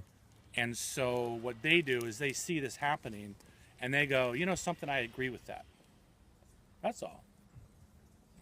It reminds me of stories of, you can go back in the news articles about kings and queens and their castles in England, and about how the local police and the local jurisdictions will find all these bodies buried under their properties. It's just public news. All you have to do is search for it. Years and years back, I mean, you know, hundreds of years back to current day. And you find out that these kings and queens and nobilities, and they just love killing kids because it's part of puberty and it's part of, you know, getting the energy from the sacrifice. And this is the whole thing where you, I don't know, what is it, the Golden Child, right? Steal their essence. From the 80s, the movie with Eddie Murphy? Yeah. Golden Child, about sacrificing the boy because it would bring the energy for the demon and everything. That's real stuff. So you start talking about that and you're like, oh, that's a movie. That's from the Golden Child. It's like, well, yeah, but where do they get that? Devil worship is real, people, Yeah, right? And so we have groups up here in Monte Rio that are like, oh, no, there's nothing like that happening. There's no, you know, Monte Rio Bohemian Grove sacrifices happening. And it's like, okay. They're not even open to Maybe to they're the not. Maybe the possibility. last 10 years, maybe the last 20 years of the Grove, maybe there aren't actual, like, during the public rituals, well, public to the people that are in there. Maybe they're not sacrificing little girls right in front of everybody. Okay. You know, but those rituals came from somewhere. Yeah. And all I'm suggesting is that we believe that it's capable of happening. That people really are capable of believing that the energy from these young kids can energize them or energize the evil spirits or evil demons, or if you want to call them, you know, fallen angels or whatever else you want to call. Yeah. Now that's fast. That is really, really dangerous speed coming into the Grove there. That's hilarious. I am standing in the middle of the road though, so bad on me. But yeah, it's like that sheriff's gonna come over and get out of the damn road. No, he's not going to come on. He doesn't Whatever. want to talk to us. So I wish you would. Yeah, he hasn't budged all day. No. So yeah, so my answer to those people that say, oh, those crazy nut jobs, they believe in all these crazy things about Bohemian Grove, it's like, well, why shouldn't you believe that evil exists out in the world? These are not just so-called Republican conservatives that are out here fracking for their own benefit. That's not the only reason. They're there for money, power, and control. And if fracking makes them a bunch of money, like the Koch brothers or whatever, they're going to do whatever makes them the most money. I don't agree with fracking putting chemicals into the water either. So just because I might think a certain way, I don't think the way the Koch brothers think. Right. But they'll put you into that. They'll put me into that box. Yeah. I eventually get put into a box, or anybody you get put into a box because you think differently. Yeah. And I'm just here to say that it's not true. There's no box that we should be placed into, because the Koch brothers are not conservatives. I mean, for God's sakes, their family was, funding the Nazis, and the Bush family was funding the Nazis. It doesn't sound conservative to me. And there's nothing conservative about that. There's, the Republican Party is, anyways, they got all kinds of problems, obviously. The Republican leadership is all about, gay hookers and all kinds of crazy stuff, right? Yep. That's all in the news. I don't even have to go into it. They just have to look just a little tiny bit and see a bunch of this. People who are part of the whole missing and exploited children's organization, some of the top leadership have been outed with child pornography. That's a really popular news story, actually. There's Child and Protective Services, what's usually considered CPS or whatever, nationwide.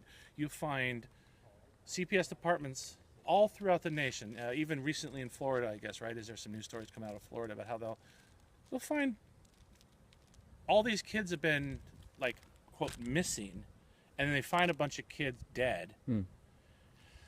And then other news stories comes out about how, some kid died in the hands of the CPS, and then nobody ever gets busted.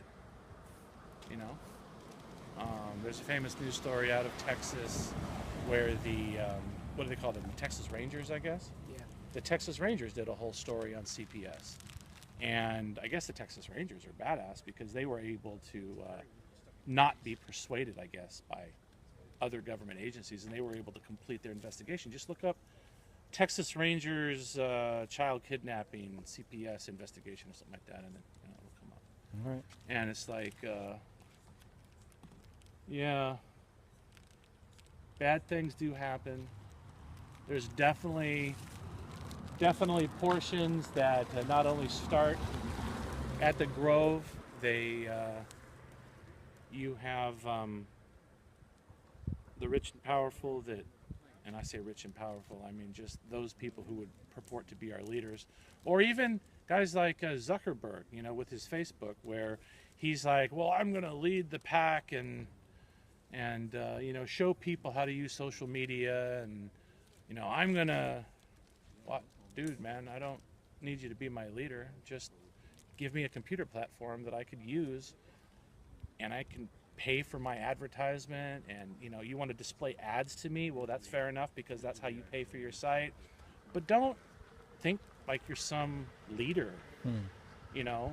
Maybe you're a leader in industry. I'm a leader of industry. I'm a leader of social networking. Fair enough, because you obviously were able to create a platform for people to talk about.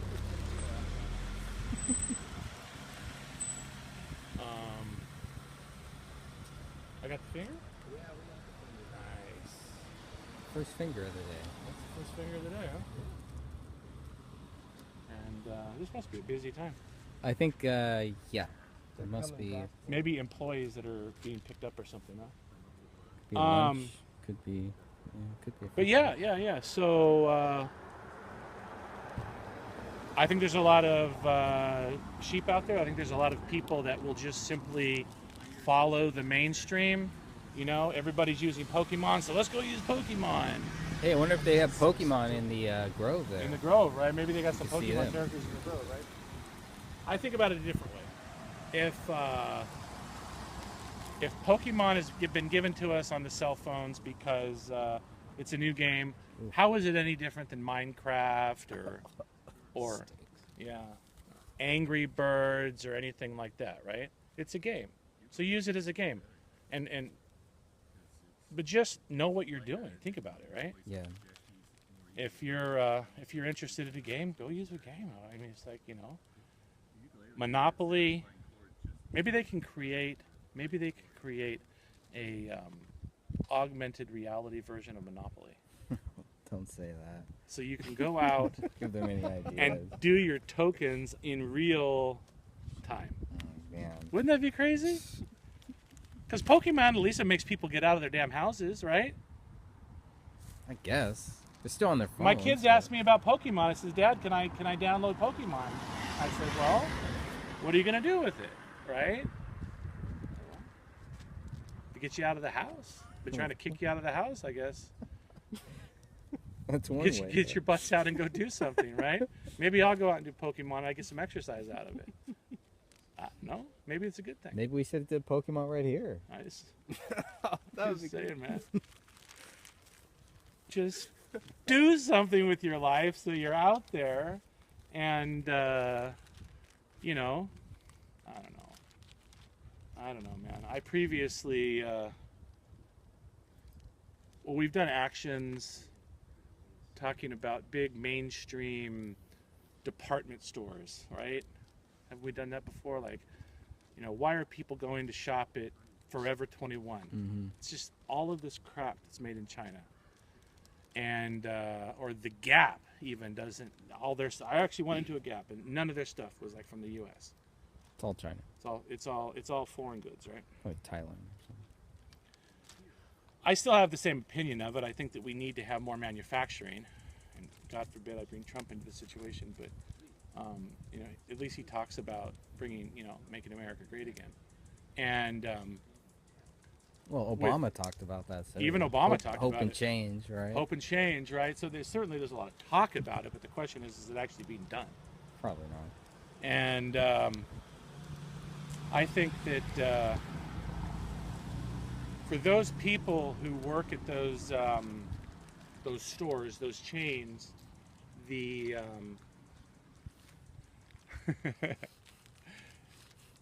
the big commercial outlets that He growled at us last year.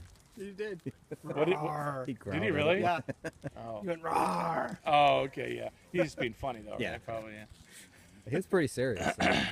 Yeah, it was a there's intent in that growl. Well, he was like he was posted over there pacing back and forth at the end of the street, and finally he had to walk past us, and he wasn't very happy. Anyway, the growler. What I say is it's important for people to know what they're buying, I guess my point is. So I've had previous campaigns where we've gone out to San Francisco, Westfield Mall and stuff like that, and we've simply asked people, why are you buying stuff? Do you need it? Do I need a lot of the stuff that I have, quite frankly? I need everything. Right? I need everything I have and everything you have. I need it all. I need to have it. I should own everything. Just ask people why do they need what they get, you know? I mean, when was the last time I bought a pair of I did just buy a pair of jeans in Las Vegas because my old ones had literally, they got holes in them and ripped. Oh boy. So I had to go buy a new pair of jeans. But do you have to buy a new pair of jeans every week? No. You have to buy, women, God forsakes, you want to have a lot of shoes. All right. How many do you need? How many is enough? For what reasons? You For what want reason? one for every dress? Or do you need two pairs for every dress because you want to have different accessories? Good point. All right, fair enough. But at least pick and choose what you have, right? I don't know. I don't buy it. Everything I in try not to buy it. moderation. Yeah, moderation. I think moderation is important. Yeah. I get scared at malls because there's so much advertising coming at me. Is that what it is? Because I used to love going to malls as a kid. Now Absolutely, right? Now I hate it. When I dread when it. I go into a mall now, not all the time because now I try to actually get myself into malls every once in a while. But when I went back into a mall for the first time, I hadn't gone for a couple of years. I was like, not shaking, but it was kind of like aware of like all of the programming coming at me. So then, and once you go back into it and you keep on going back into it, then it kind of, your alert level goes down. And that's a bad thing. Okay. Because then you're not on alert. And the more and more you go onto a mall and the more and more you buy stuff, then you kind of get programmed into it. Becomes just second nature for you. So I don't know if we want to talk about that kind of stuff at the Grove. I think it's all about programming. It's all about what they can do and cook up that will get us to follow what they're doing. Zuckerberg wants to have his new plans. He's got to figure out how to get people to buy into them, right? So that's what the Lakeside Chats, that's where the Lakeside Chats might be very useful. That's right. It seems that the Lakeside Chats are basically talking to people and saying, this is what we want to do. Consensus building. Consensus building, there you go. What's all the new stuff coming out? News stories about Fox News. Just look up Fox News RFID chips. What were you thinking? You got a lot of shade on your. I'm gonna move this way. Sexual harassment. Roger Ailes story. Sexual? Really? Yeah. Okay.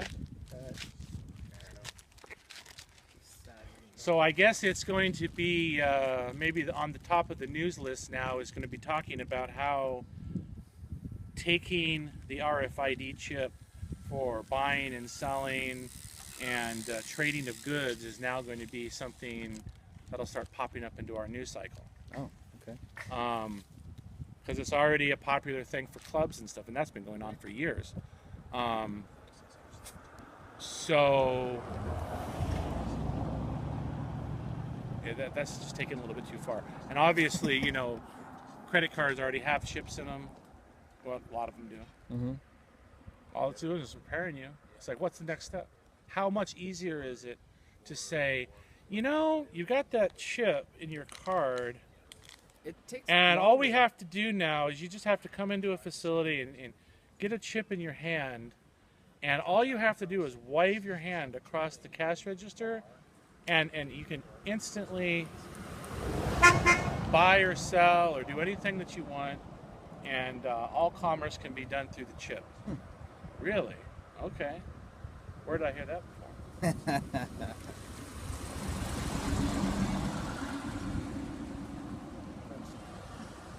Yep, definitely break time. Where are they all going? They send them all home, I think, so that all of you guys can go out and do their, well, they're going to do their Lakeside Downs, right? Information and Carol's going to have them. It might. Love this job. Love this job. Hit me up on my Instagram and Snapchat. Stan Lee, 2 underscores, 4 S, 4 E's, 4 E's. 4 E's. I'm gonna get like 1,000 followers now. His name is Stanley.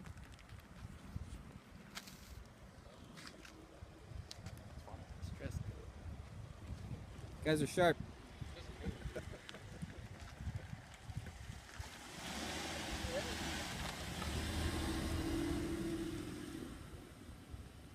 Should have gave him a book. What's that? Should have gave them a couple books. Oh yeah. I try to hand some stuff to people, and hardly anybody takes it. I guess. It's okay. Maybe that one guy that stopped by, I should have given him a book again. Oh yeah. I was gonna actually leave one by the gate, but I thought they might get me for loitering or something. I guess they're not loitering, littering. Oh, there's a white witch. That is a limo driver again. All these black TCP numbers that come in. TCP, yeah. Are all the big, heavy-duty luxury SUVs, I guess you might want to call them. Taking care of pedophiles.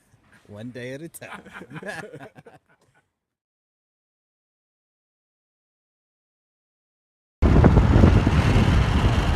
On the way to Bohemian Grove. Another year 2017. There we go. Oh my goodness. We are making our yearly migration over here to check out all the guys who have the concentrated power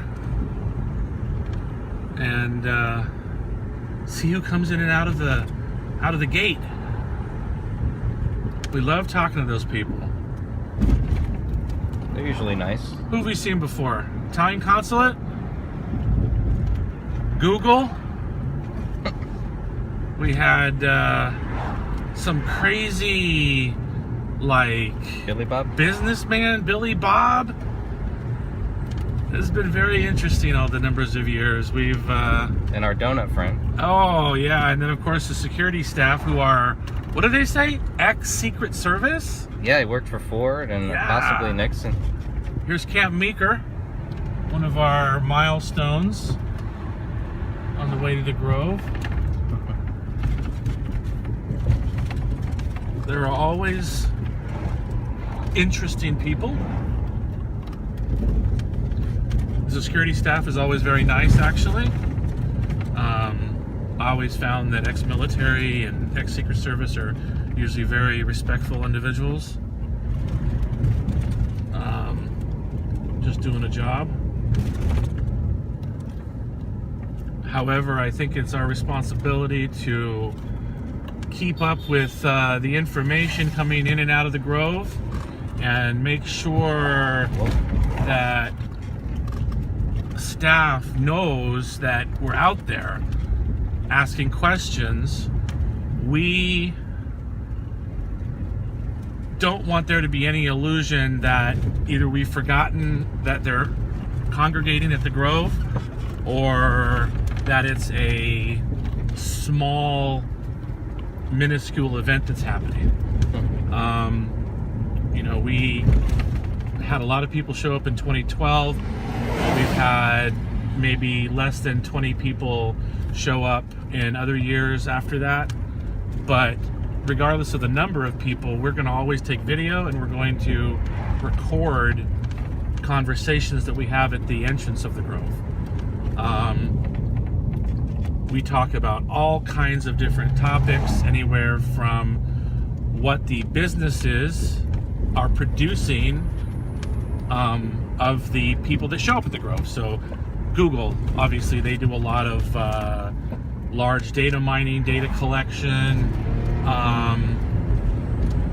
They might be looking out for what other companies are doing. And then, of course, the businessmen and the politicians show up or the representatives of the politicians, to find out what they're supposed to, quote, do the next year.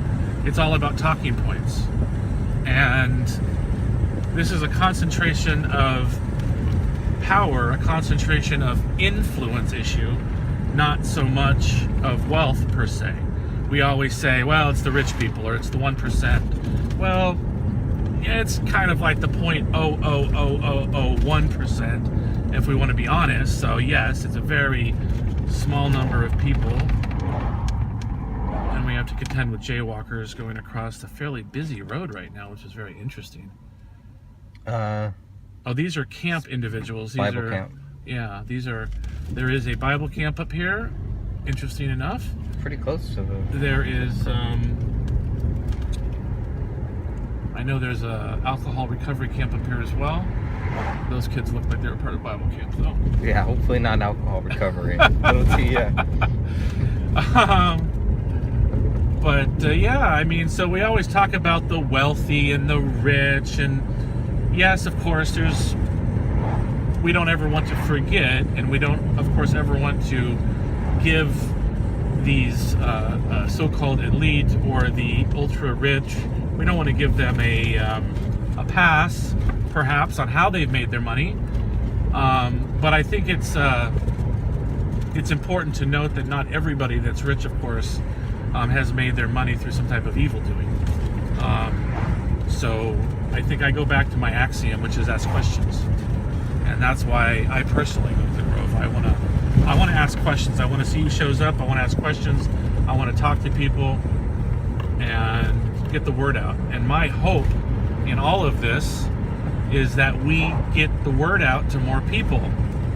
We need to get the word out to everyone's groups and have people show up at the Grove each year. None of us can do it ourselves. And I know there's more people out there that care about what happens in the Grove. I mean, if there were 40 NBA stars that showed up in some redwood tree grove in the woods, anywhere, I mean, it could be in the middle of Philadelphia, it doesn't matter. But if they showed up and there was no press coverage, except for maybe a little blurb in some local newspaper, and everyone refused to talk about it, and yet somebody found out that 40 NBA stars were secretly meeting somewhere, I would have to imagine that the very first thing that would happen is like ESPN would pick it up and it would be all over the news. It'd be like global coverage. Oh my gosh, why are these stars from all these different teams getting together? Why are they talking to each other? What's going on? Are they making policy? You know, is something going to happen to the MDA? You know, and you know, but we get 300 or more people gathered in a grove every year, and these guys are powerful players. These are movers and shakers. Previously, certainly there's been what would be called a conservative bent to the Bohemian Grove, but I don't buy that personally. I think that it's basically whoever's in California, big business, obviously Silicon Valley's out here, but all these big movers and shakers are out here. And then they take their little business deals and their talking points and discussions back to their companies and consulates and political agenda, and they write all this stuff up, and then the next year we see it show up in the news, and just like I say, every year, this is basically a second part of what's called Bilderberg. We call Bohemian Grove Bilderberg West. Oh, look at this. They added the stop sign. How lovely. That's weird. Oh, they're doing, look at this. That's the reason why right there. The road broke out. That is new. Looks like they're not maintaining their roadway system here next to a river. They've got a little stream over here. How interesting. Life happens, right? That's right. That's probably a pretty good analogy too, man. The roads crumble if you don't maintain them, and so that's why we're out here. We don't want our future to crumble, and we want to know what's happening. So, but yeah, so basically these talking points. Every year it happens. Bilderberg. Every year, somewhere in the world, they're holding Bilderberg. All right, so here we have the Bohemian cutoff right here. This is how we would go. We're gonna make it over here. I believe there's a pullout, isn't there? Did I take this the wrong way? No, you're going the right way. I think I'm going the right way. Yeah, Monte Rio Variety Show, but essentially... Variety? Oh, that's the show. Yeah, there is a variety show that's happening. In fact, I got a write-up in the Press Democrat. That shows who's gonna. It's a bunch of country music singers, I guess. Yeah, yeah. They've but had I some want to. interesting I don't. Oh, it's telling me that there's one more mile yet.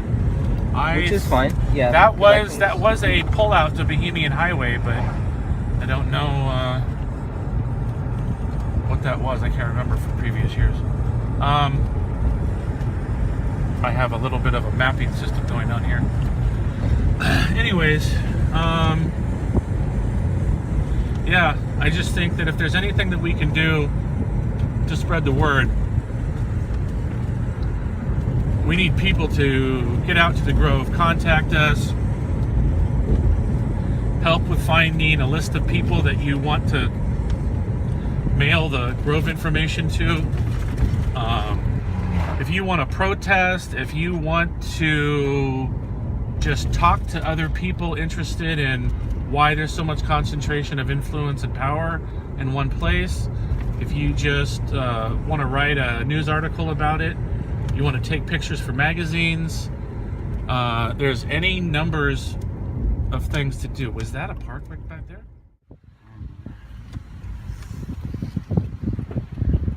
I was not about to leave my car down the road at all.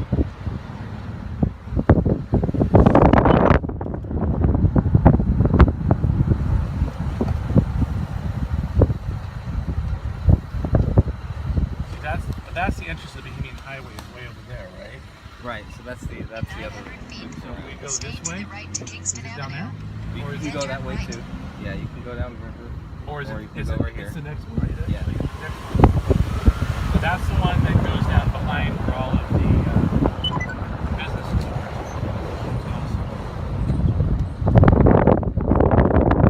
This is the actual entrance. Oh, no sign. Isn't that nice?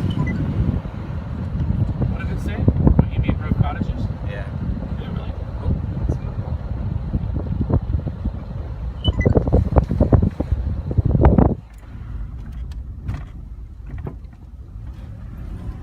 Here we have county sheriff.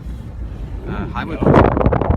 That's the second patrol I've seen. Highway patrol this time.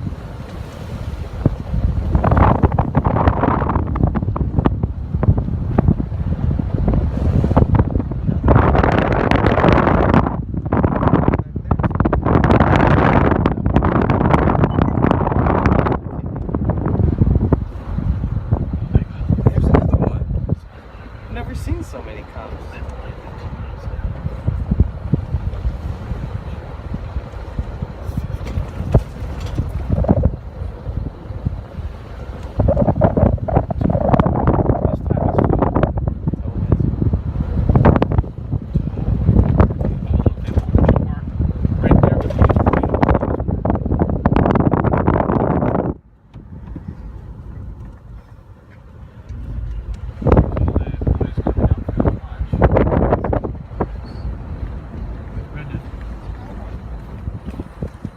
Whoa. Cars out. Yang yang. What's Hey. going on? Cheers. How you doing? Great. All right. We're late this year, man. Just a few minutes late. A lot of parking, huh? Yeah, that's crazy. Look at that. I may do something. Cars are everywhere. It says no parking. Mm-hmm. Brendan Park, right? There's no parking. There's no parking. But there is no signs here that say anything about no parking. So you're gonna risk it. I am totally. Because remember the sheriff the last Be time? careful. They might try to give you a ticket for this, though. For what? For your windshield. That's fine. That's like a fix-it ticket. Yeah, there's no more such things as tickets anymore. Oh, really? No. But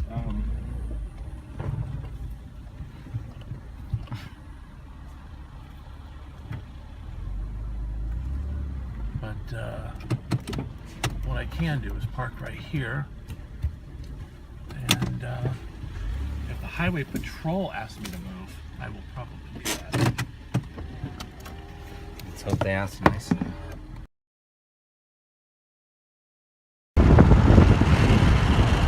On the way to Bohemian Grove.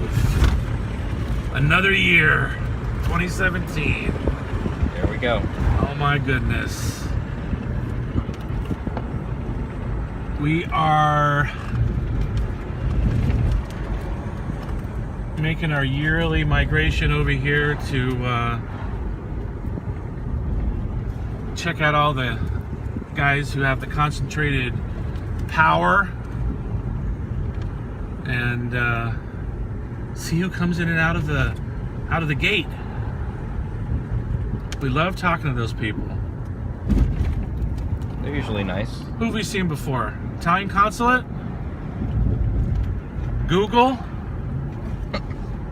We had some crazy, like, Billy Bob? businessman, Billy Bob. It's been very interesting all the numbers of years. We've and our donut friend. Oh yeah, and then of course the security staff who are, what do they say? Ex-Secret Service? Yeah, he worked for Ford and possibly Nixon. Here's Camp Meeker, one of our milestones on the way to the Grove. There are always interesting people. The security staff is always very nice, actually. I always found that ex-military and ex-Secret Service are usually very respectful individuals. Just doing a job. However, I think it's our responsibility to keep up with the information coming in and out of the Grove and make sure that staff knows that we're out there asking questions. We don't want there to be any illusion that either we've forgotten that they're congregating at the Grove or that it's a small, minuscule event that's happening. You know, we had a lot of people show up in 2012. We've had maybe less than 20 people show up in other years after that. But regardless of the number of people, we're going to always take video and we're going to record conversations that we have at the entrance of the Grove. We talk about all kinds of different topics, anywhere from what the businesses are producing of the people that show up at the Grove. So Google, obviously, they do a lot of large data mining, data collection. They might be looking out for what other companies are doing. And then, of course, the businessmen and the politicians show up or the representatives of the politicians, to find out what they're supposed to, quote, do the next year. It's all about talking points. And this is a concentration of power, a concentration of influence issue, not so much of wealth per se. We always say, well, it's the rich people or it's the 1%. Well, it's kind of like the 0.00001%, if we want to be honest. So yes, it's a very small number of people. And we have to contend with jaywalkers going across the fairly busy road right now, which is very interesting. Oh, these are camp individuals. These Bible are, camp. Yeah, there is a Bible camp up here, interesting enough. Pretty close to the... There is, I know there's a alcohol recovery camp up here as well. Those kids look like they were part of Bible camp, though. Yeah, hopefully not alcohol recovery. Little T, yeah. Yeah, I mean, so we always talk about the wealthy and the rich, and yes, of course, we don't ever want to forget, and we don't, of course, ever want to give these so-called elite or the ultra-rich, we don't want to give them a pass, perhaps, on how they've made their money. But I think it's important to note that not everybody that's rich, of course, has made their money through some type of evil doing. So I think I go back to my axiom, which is ask questions. And that's why I personally go to the Grove. I want to ask questions. I want to see who shows up. I want to ask questions. I want to talk to people and get the word out. And my hope in all of this is that we get the word out to more people. We need to get the word out to everyone's groups and have people show up at the Grove each year. None of us can do it ourselves. And I know there's more people out there that care about what happens in the Grove. I mean, if there were 40 NBA stars that showed up in some redwood tree grove in the woods, anywhere, I mean, it could be in the middle of Philadelphia, it doesn't matter. But if they showed up and there was no press coverage, except for maybe a little blurb in some local newspaper. And no, everyone refused to talk about it. And yet somebody found out that 40 NBA stars were secretly meeting somewhere. I would have to imagine that the very first thing that would happen is like ESPN would pick it up and would be all over the news. It'd be like global coverage. Oh my gosh, why are these stars from all these different teams getting together? Why are they talking to each other? What's going on? Are they making policy? You know, is something going to happen to the MDA?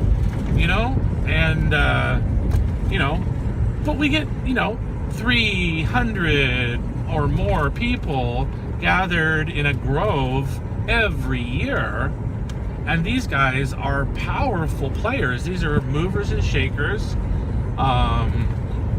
Previously, certainly there's been what would be called a conservative bent to the Bohemian Grove, but I don't buy that personally. I think that it's basically whoever's in California, big business, obviously Silicon Valley's out here, but all these big movers and shakers are out here. And then they take their little business deals and their talking points and discussions back to their companies and consulates and you know, political agenda, and they write all this stuff up, and then the next year we see it show up in the news, you know.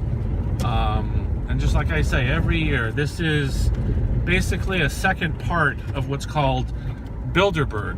You know, we call Bohemian Grove Bilderberg West. Oh, look at this. They added a stop sign. How lovely. That's weird. Oh, they're doing, look at this. That's the reason why right there. The road broke out. That is new. Looks like they're not maintaining their roadway system here next to a river. They got a little stream over here. How interesting. Life happens, right? That's right. That's probably a pretty good analogy too, man. The roads crumble if you don't maintain them, and so that's why we're out here. We don't want our future to crumble, and we want to know what's happening. So, but yeah, so basically these talking points. Every year it happens.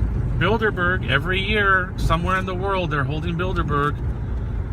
All right, so here we have the Bohemian cutoff right here. This is how we would go. We're gonna make it over here. I believe there's a pullout, isn't there? Did I take this the wrong way?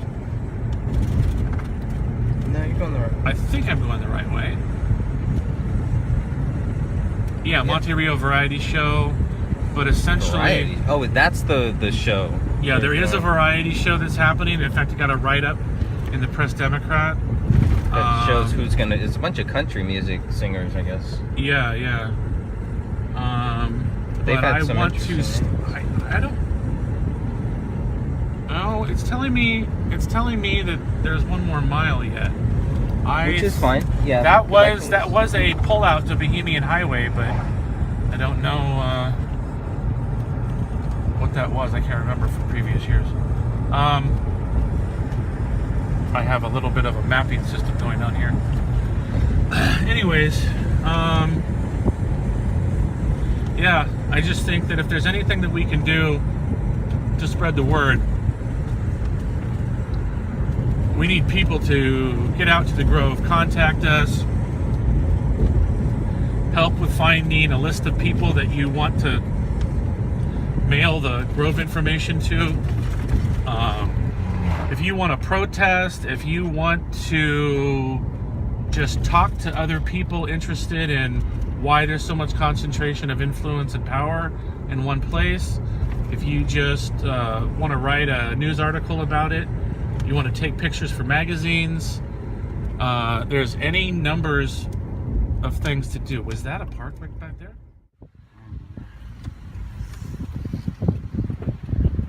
I was not about to leave my car down the road at all.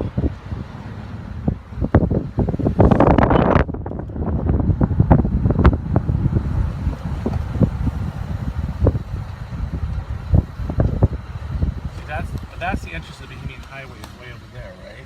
Right. So that's the other. So we go this way. Is it down there? Or you can go that way too. Yeah, you can go down river. Or is you it? can Is go it? over It's here. the next one, right? Yeah. So that's the one that goes down behind where all of the businesses are.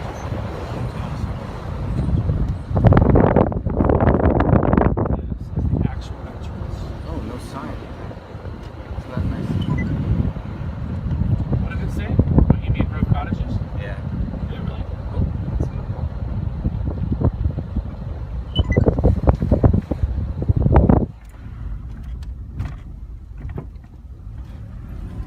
Here we have the county sheriff. Highway patrol. That's the second patrol I've seen. Highway patrol this time.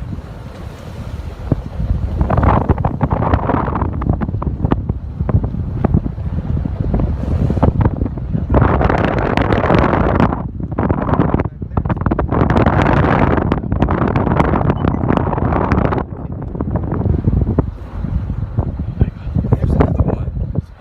I've never seen so many cops.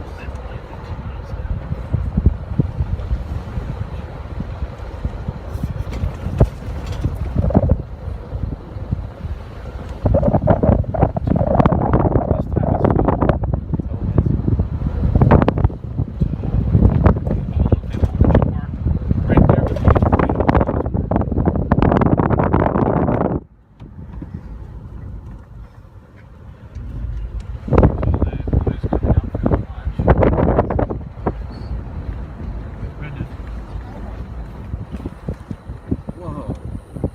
Cars out the yin yang. What's going on? Cheers. How you doing? Great. All right.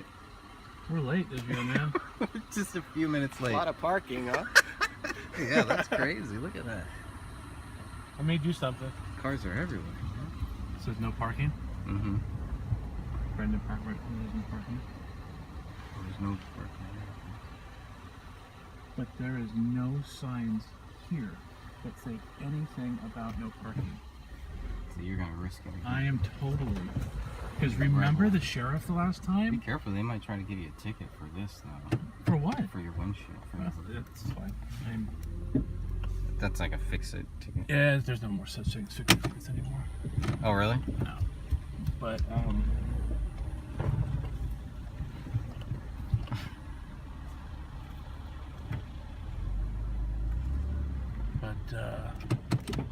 what I can do is park right here. And highway patrol asked me. No, he didn't say till minute. Okay, we think one of the second guy parked in no parking. Uh-oh. They're trying to move your car. How you doing now?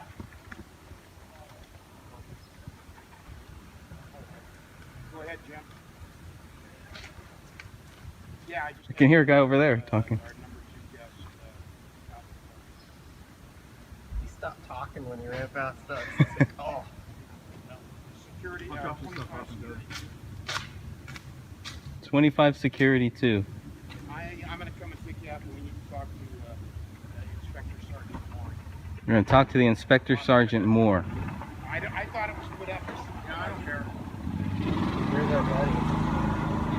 He doesn't care if it's put up or not. He's going to come and get us to move the car.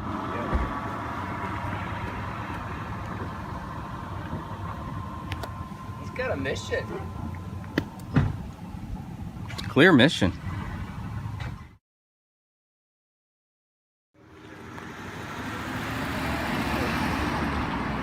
That's it.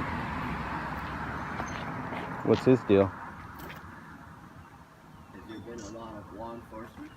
I've never seen CH. This is the first year I've seen CHP here, and I've seen 3 of them on this same road. Yep. That's never happened before, as far as I know. So, It's usually just mostly sheriffs. yeah, usually 1 deputy, maybe 2 deputies. Mine. Mind just moving it so it's not blocking the road a little bit? Thanks, sir. Appreciate it. Thank you.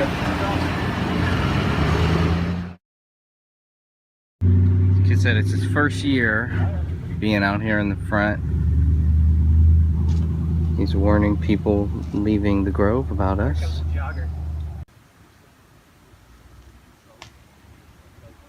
You saw him that one extra year, right? That was it. Oh, he was laughing.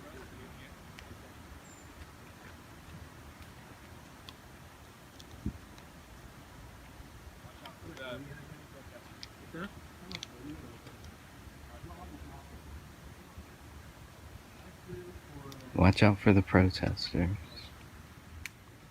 Good afternoon. How are you? Good, how are you? Good, thanks. We're not protesters, by the way, but What you guys doing? now we're just making our presence known, trying to figure out what's going on here. If there's anything going on. From what organization? No organization. Just a couple regular people asking some questions, and we just can't get any answers, so. Well, good for you. Yeah. I appreciate that. Yeah. Anything new happening this year? More people? Or Seems like a packed house this year. I'm not the right guy to ask.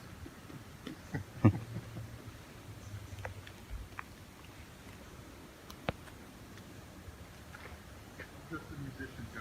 Right on. All right, cool, man. Could someone like us as a journalist or just as a person come in and maybe dispel those rumors and say, this is, like you said, nothing but a bunch of artists and musicians and stuff like that, right? Well, I think the club says that officially, and I think there's a policy against having journalists because they want to keep it private and informal, and so it's inhibiting to think that somebody. Oh, without being able to report. You know how you could, it would all be, on background or something, right? Where you wouldn't have the ability to print anything that would dispel, people. I of course am not a spokesman for the Bohemian Club. Of course. But it's just an idea that people, members and their guests, like to come here to enjoy themselves, to enjoy the music, the drama, the plays that are put on, the shows, the music, and the talks. And without interference from outside cares. The phrase dull care is part of our mantra. Right. And so it's just people who want to be away from everything and just have a good time. That is really what goes on. That's my view, and that's why I've been in for 27 years. That's a long time. Yeah. 20 years. There seems to be a lot of power and influence that come here, whether it's big business or people that represent other interests, countries or other political interests or power interests. There have been a few heads of state that have been guests here. Maybe they're, maybe a member or two.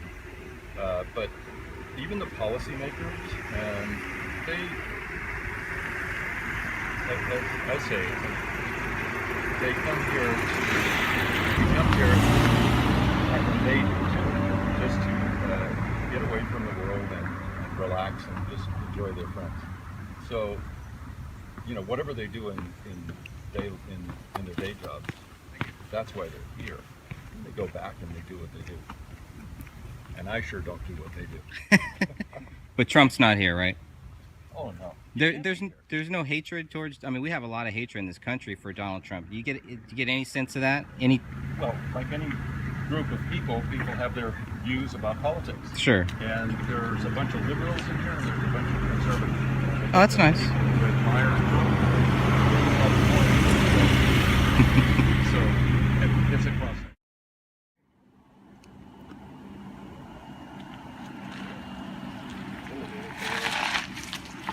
Just gonna pull over right there. Don't run over Sean.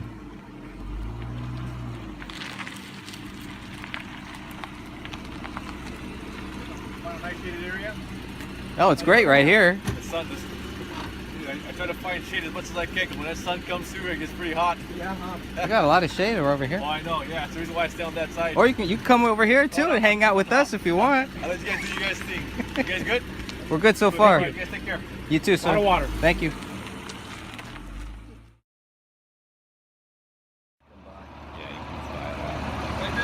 Alright.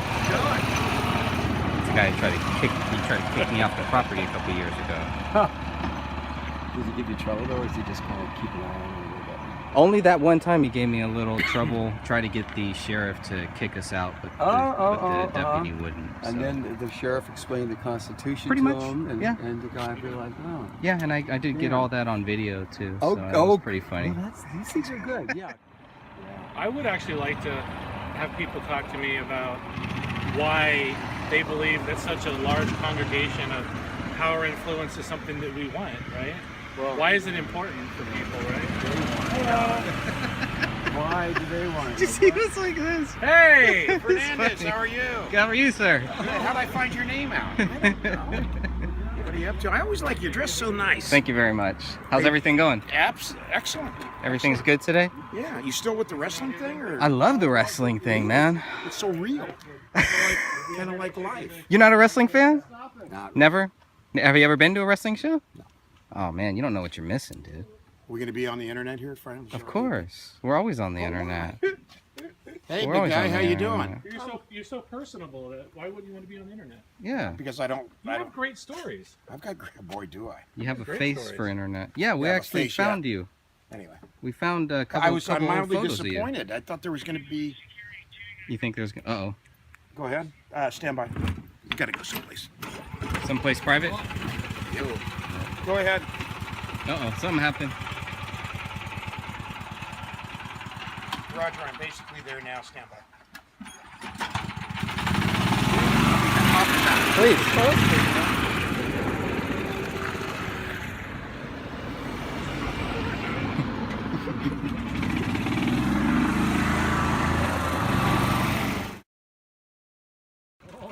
Don't be thinking those thoughts. Yeah, I know. I didn't get together with God this year, so I don't know. Just again, don't hassle the employees or the members. Who tells you to tell us that every year? I tell myself. Oh, come Get up on. in the no. I'm serious. They do not tell me that. They don't tell you to come out here and No, warn us about... Absolutely not. I do it all on my own, and I do it because I'm an employee, but I'm older and I'm not intimidated by some people. I could be intimidated. Going to college, they're going to high school. We don't need them, intimidated because I would be really upset. I had the first employee that's ever confronted us actually come out today. Really? Yep. Anyway, Pretty just wanted to let you guys respectful. know, free speech. I agree with all that stuff, but please just don't hassle our employees and our members. You want to hassle the members, that's one thing. The employees, that will really get me upset. Why is that? What's the difference? Difference is the employees are just kids trying to work to make money, to go on with their life, get an education. The members have done everything they need to do, apparently. I don't know many members, but I just don't want the kids intimidated or feel intimidated, because that's not right. Free speech aside, that is not right. I think out of anybody, I think we'd be the guys that would never intimidate. Well, I hope so, and if you get some of your more people that are, you might just let them know. Because But they won't be our people. well, not your people, your colleagues. Protesting per se. We're witnessing. And they wouldn't really be our colleagues Well, either. okay, you your know. associates, your Not even that. Okay, use a term. Citizen, whatever. Just Your other citizens, people. But anyway, Family. just tell them to be cool with our employees. That's all I ask. Really. Okay. Thank you. Yeah, he does. Yeah. Not too happy today.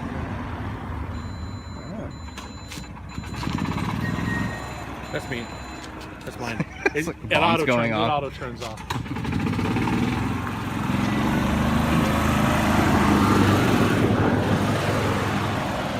Not in the best of moods this year. I was just about to tell him how my mom thought he was kind of handsome. Sure, he'd like that.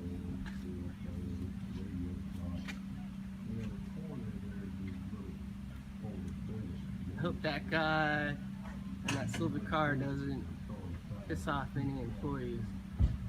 Yeah, it sounds like if anyone pisses off any employees, we're gonna get the brunt of it. It's all our fault.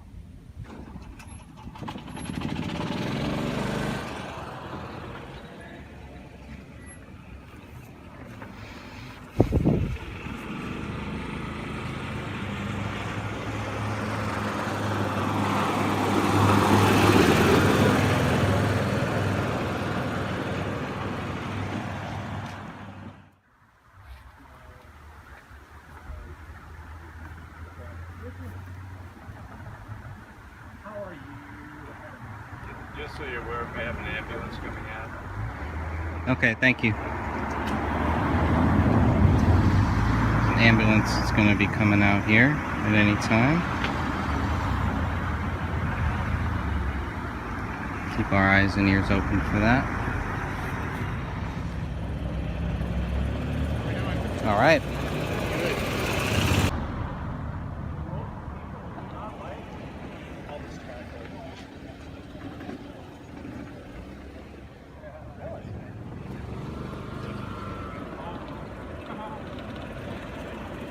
Is there somebody hurt in there?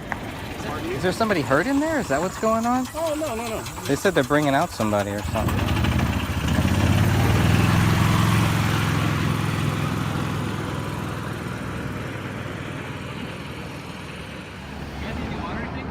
Yeah. You want some water? No, we got some. Oh, I was going to ask if you needed any. Oh, well, thank you. We got some if you guys want some. No, we're good. We got plenty of water. We appreciate it. Had a It's been a very chill day. Yeah, it's hot today, huh? The cloud is moving fast. There go the bottles. Yeah. Endless. Endless.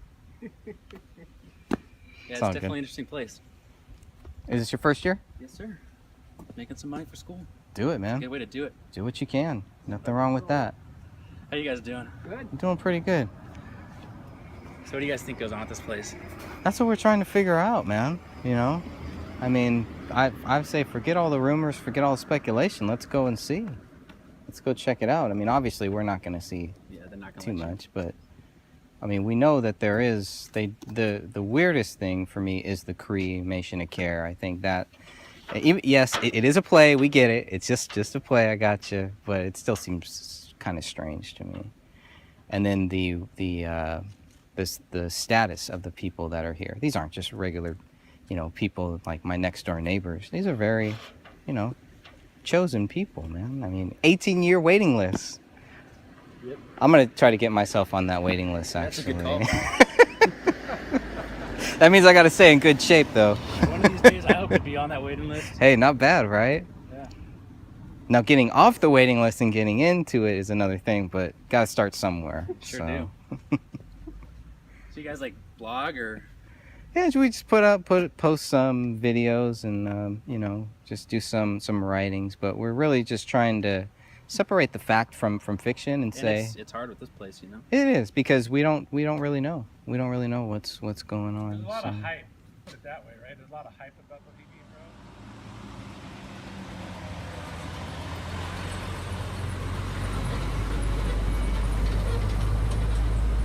Let's see if we can stop. Hey guys, real quick, when are the rest of the boys and girls coming? The rest? Yeah. Oh, we don't know. Oh, I thought you were having a whole bunch.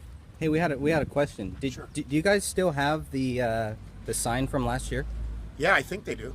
You think they do? You think it's still in the firehouse up I there? don't know. Probably. I don't know. You guys want some cold water? Oh, we got some. Thank Oh, you. okay. It's just trying to. I appreciate it. Okay. So you don't want to come with me to a wrestling show one of these days? Now that might be fun. That'd be fun, right? Me hanging out. Yeah. Being dudes together. We would have a lot of fun. Okay, invite me. I will. All right. Big garbage truck.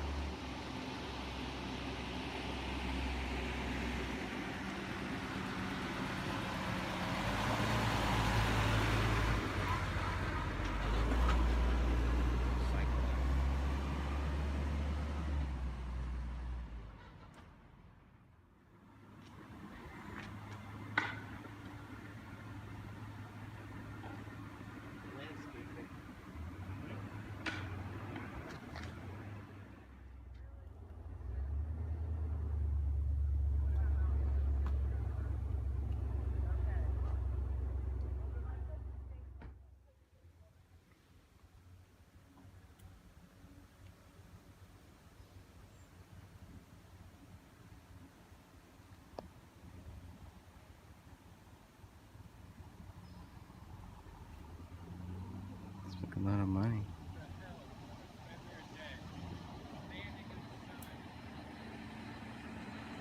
They didn't put up a sign like they should have, I guess, apparently.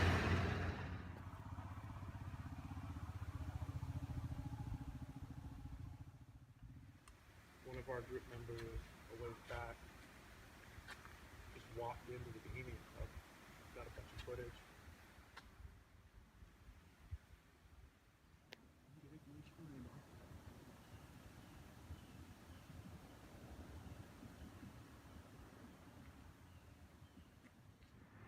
Like I always say, it's kind of like it doesn't matter if if today in recent years if the cremation and care is mocked child sacrifice.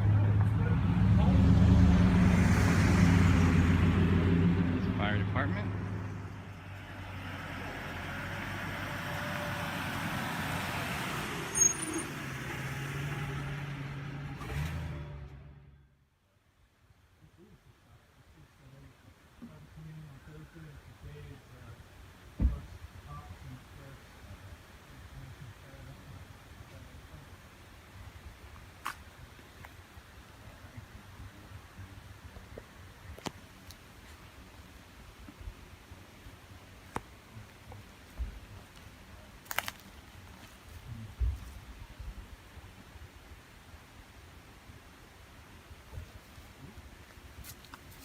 As far as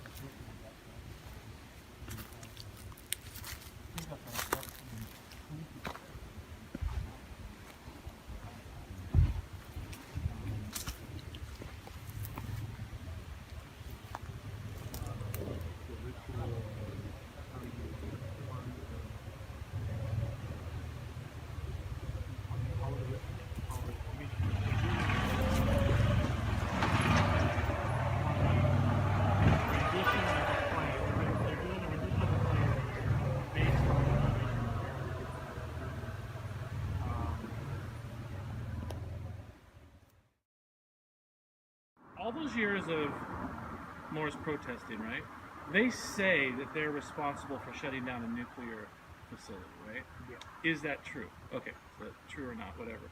What have they done as far as Bohemian Grove goes? What have they done over any number of 15 or 20 years or more of protesting? I mean, real protesting, right? I mean, they have guys chaining themselves to the fence and stuff like that. What have they actually done? What has actually come of it? Now, I asked the same question myself. What have we done too, right? Okay. But I can answer that, right? We've put out videos. We've put stuff on the internet. I've made a Facebook group. I mean, I made the first Bohemian Grove Facebook page about coming to the Grove, at least. Okay. And then Mary's group kind of perverted that a little bit, and then I had to break it into my own group. But you're the head of Ford, and 1,000 of your cars still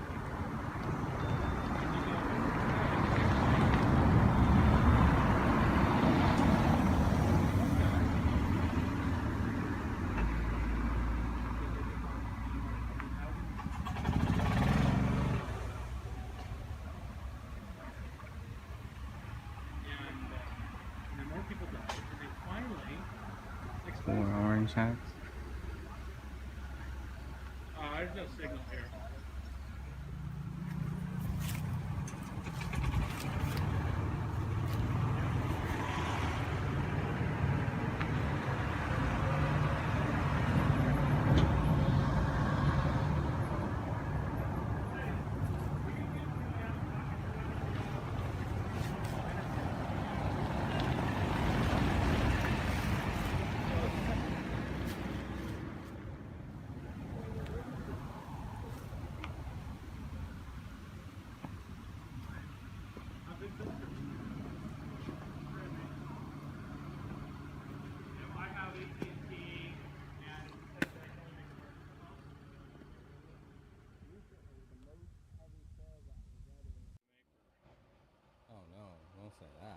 Well, he gave me his login and password to several of his email accounts because I was helping him on several things, and I've been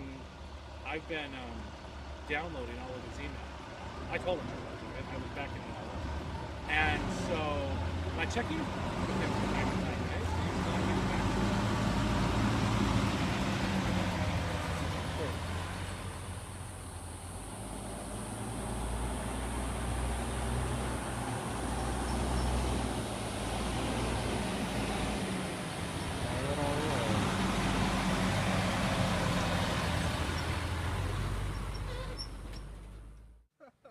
the Grove this year? How's your cell service? It's okay? I'm curious to see if people are actually coming out here because their phones aren't working, or if they're just coming out here to hang out with us, stalk us. They could very easily have suppressors inside that Grove. That might be a few things. I think we're a little bit close here, and that's why I get the emergency call only. Yeah, because as soon as I walked over there, you're still forced to allow emergency calls. You could have perfect cell reception and only allow emergency calls. Oh wow. So what is this? Oh, These guys. That's that cool one again. He doesn't have a hat on, let's see. looks like he didn't shave his head. Wait, was he bald last year, or was it just the hat? Maybe it was just the hat. We don't have any signs for him today.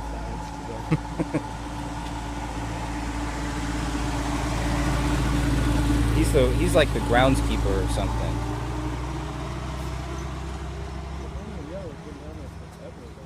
Is he still over in the corner? He's still there. What's he doing in that corner? I was getting the pump at the thing for a while. Backed away?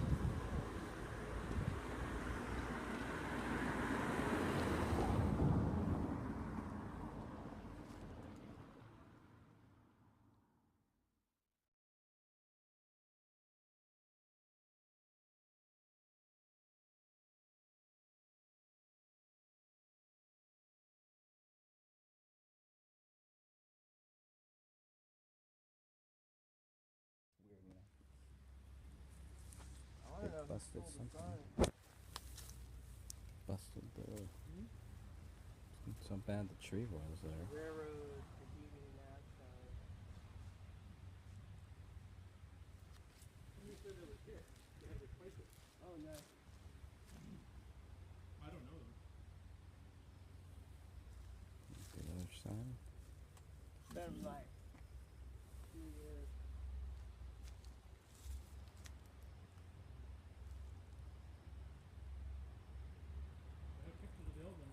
Yeah.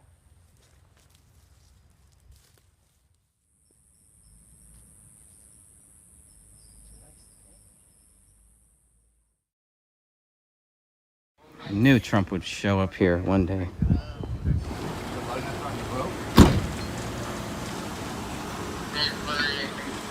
What do you think? Volunteer?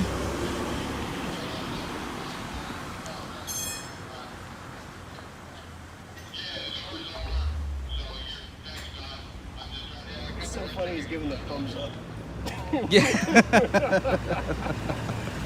2 thumbs for Trump. Triggered. Don't get triggered, people. It's just cardboard. It's okay. I so wanted a Jeffrey Epstein cutout.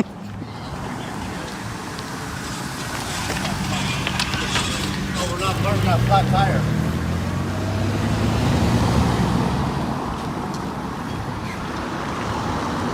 They probably think you were with us, is what it is. Oh, don't ask. You don't see where I got. We just want to park right here. You know? Yeah, of course, of course. Yeah. Wonder it. No, I thought this was a great spot. Hey, how are you? He's not here this week. Are you sure? Yeah. Then why do I see him right here, sir? Now, don't bring logic into a situation here. Come on. There's not a lot of it sitting there.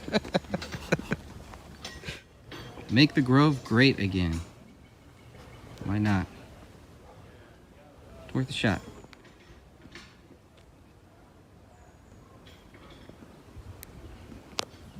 I think the cooks got a pretty good kick out of it. They weren't triggered by it. No. Don't worry, Trump's got this covered. We've seen New York, Nevada, Arizona, and of course California so far. License plates.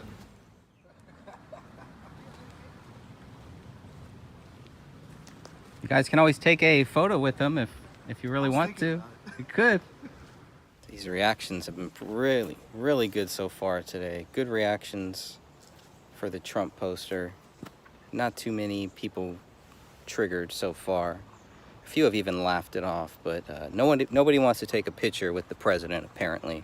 I'll have to take one myself. President's still standing. He's got a leaf in his nose. Tell CNN. I also get a lot of people that stop, look, laugh. A few people see it in their rear view and they hit their brakes, trying to understand what it really means. But nobody's been mean so far, so maybe I will pull out my Make America Great Again bumper stickers one day. Thank you. Beautiful, wow. Just out for a stroll.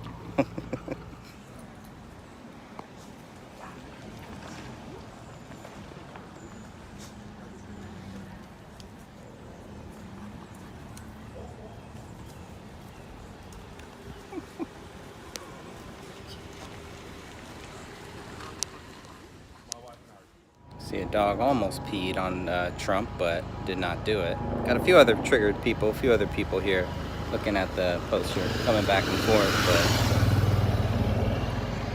we just keep rolling on. What you got here? Bohemian Grove, Rogers Hill. Oh, we got the camp name and everything. Stowaway? Mr. Stowaway. Okay. Can't tell what the name is. Wow. That is really interesting. What a great find. You went snooping for that one, huh? I did.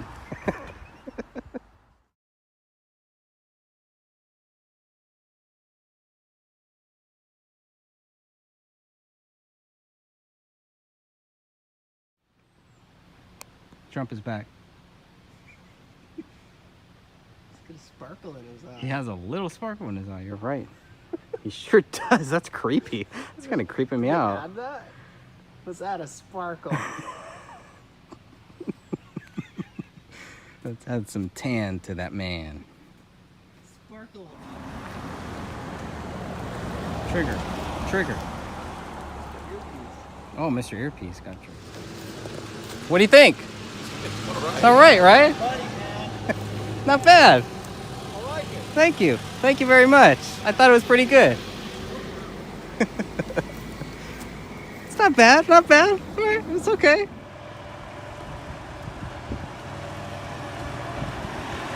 Hey guys, how's it going? You want to say hi to the president? Those are the first armed guards I've ever seen at Bohemian Grove. They did not want to speak to our elected president. Hey, you voted him in. You voted this guy in. That's all I'm saying. Armed guards. I wonder how many layers in. Did they have armed? Were they armed? Yeah, they were packed. Were they really? Completely. Oh, I gotta check They their had silent. licenses. I gotta see their licenses. Hey, this guy is a WWE Hall of Famer, okay? That's This true. guy beat up Vince McMahon. I saw that. He got stunned by Now he's president. he got stunned by Stone Cold Steve Austin. If that doesn't qualify you as president, nothing does. Right, Trump? That is correct. We're gonna make the Grove great again. Wave to the president. Wave to your president. He flipped me off. You can't flip off the president. How dare you, sir? How dare you?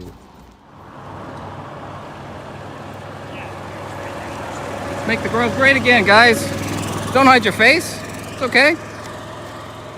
No need to hide your face. Hey, Donnie, how do you feel about armed guards hiding their faces? Armed guards should never hide their face.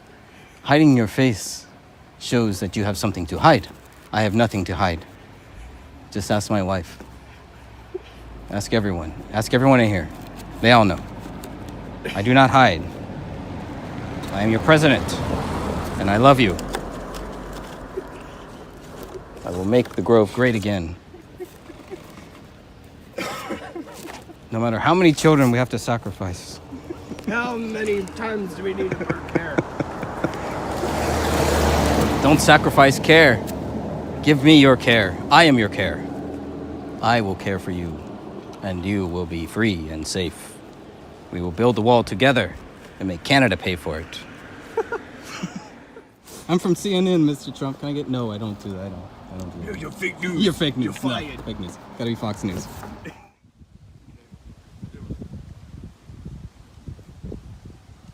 Yeah, just I don't want her paying. She's really good.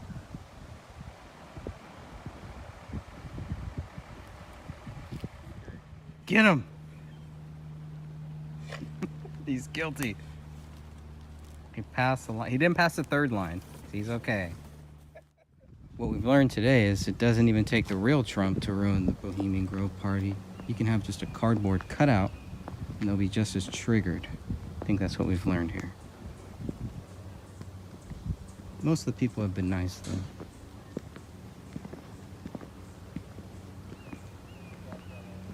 If you're nice to people, you're usually nice back.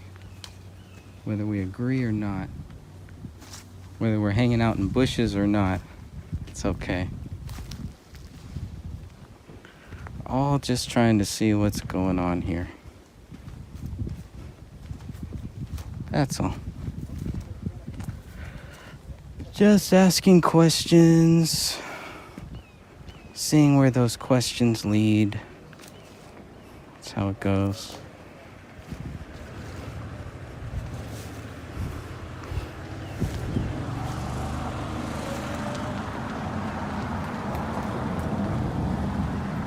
How's it going?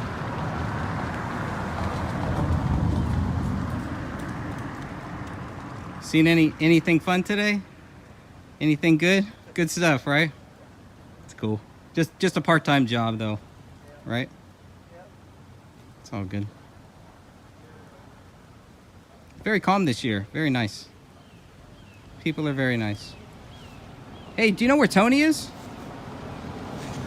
Tony? No? We see Tony every year. This is the first year I haven't seen him. Well, if you do see him, tell him I said hi. Thanks.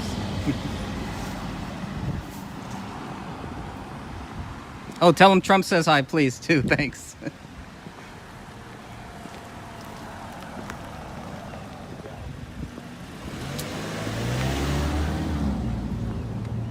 Is that a thumbs up or a... He said we picked a winner there. Oh, okay. Yeah, we did. He won. He is a winner.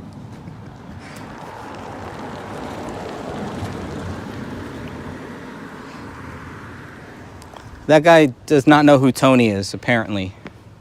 Everybody knows who Tony is. Everybody knows Tony. How do you not know Tony?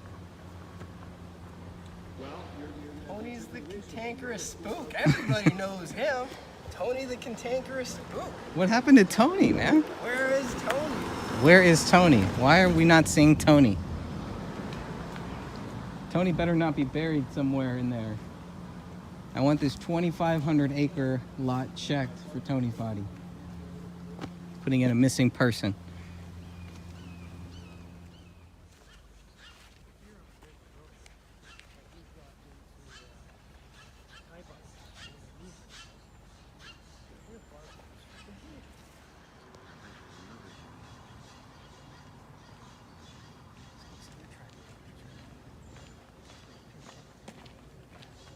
Good morning. Morning. Here we are, Bohemian Grove 2018. The party has started. Gang's all here. One deputy sheriff. Maybe 3 security guards. Maybe 2. So, yeah, people do wear suits. Not Tony? No way, you can't mistake. That's not Tony. That's skinny Tony. That's baloney.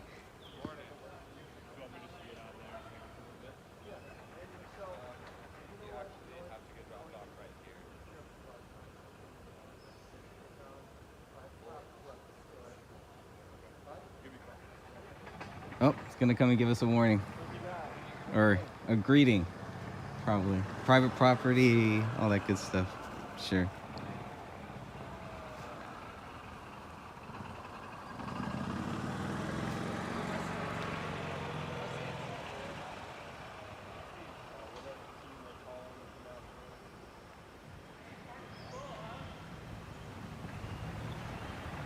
pull up over here. Talk to him.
Jesus Christ.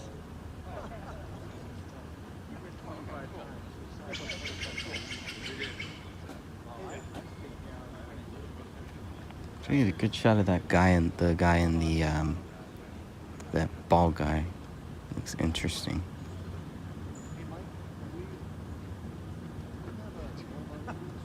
Oh, they want to moon us. Okay. Makes sense.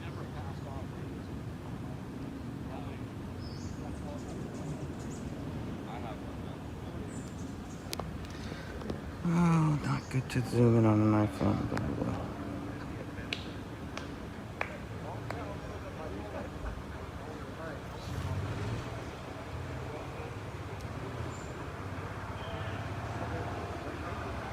That makes sense. Dun dun dun.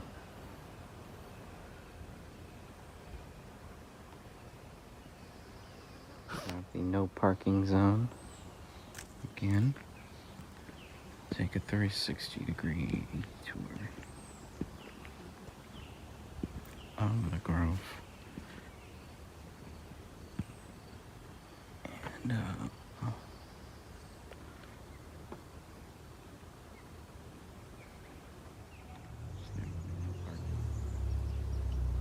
some of the cars there. There's a car with a tarp. Pretty nice one. Pretty nice car there. Look at that.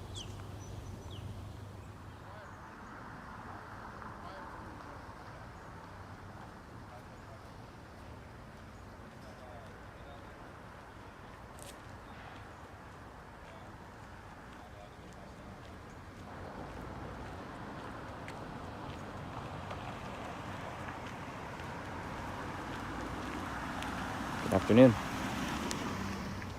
I like the hat. I do too. It's pretty cool. I don't know if I could pull it off though. For me, it might be a stretch.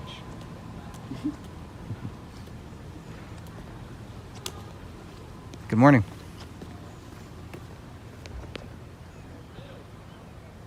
No good morning back. It's usually polite to say good morning, but I always say hi. it's okay. That's all right. Yeah. Maybe next. Maybe on the way back. Just a second.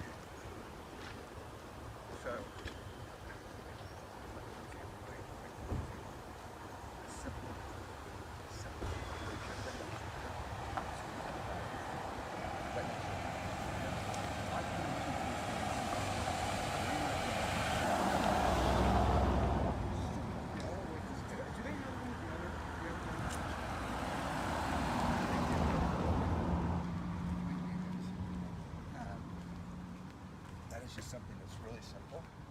You're not, I mean, they redid that anyway. Yeah.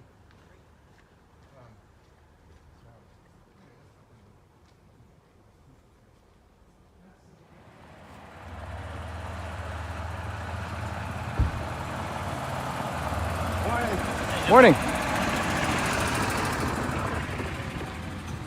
Fix a flag. Well, call me on channel 1 if you need any help. Thanks so much.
the problem?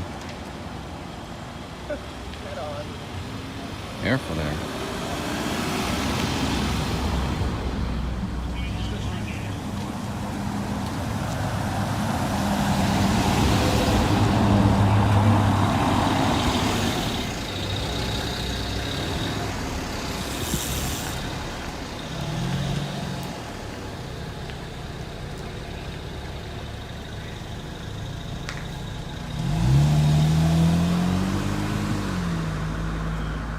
He took a picture of me.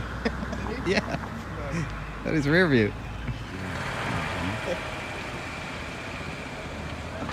Say hi to that guy. He won't say hi to me. I got it. I got a nicer car than that, okay? I'm in a suit, damn it. Pay attention to me. Oh well. He's paying him with a Peter Owl to run us over. It's too bad.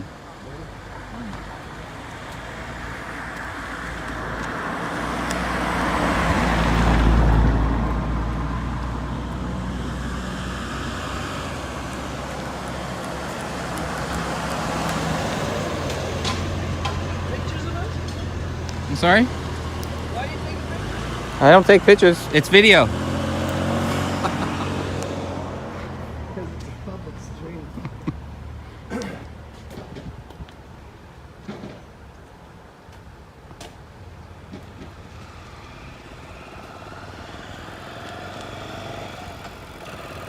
Morning.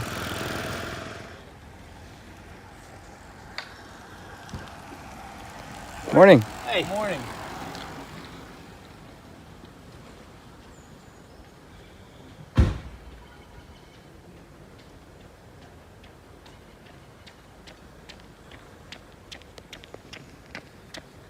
Morning. How you guys doing? All right. How about you, sir? All right, thank you. All right.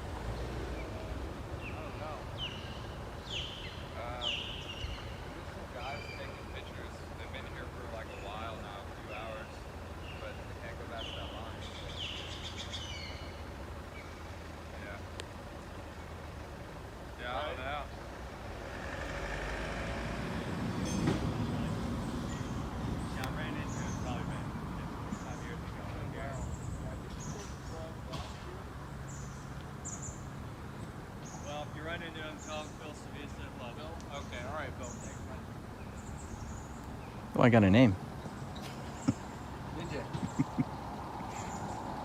Bill Savis.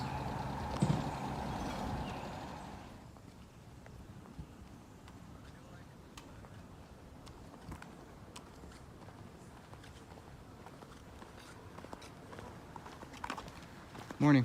Morning.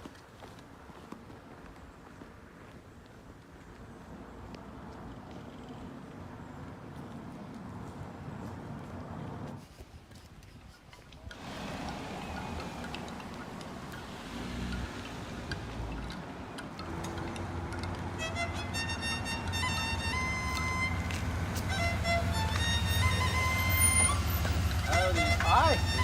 What's up, man?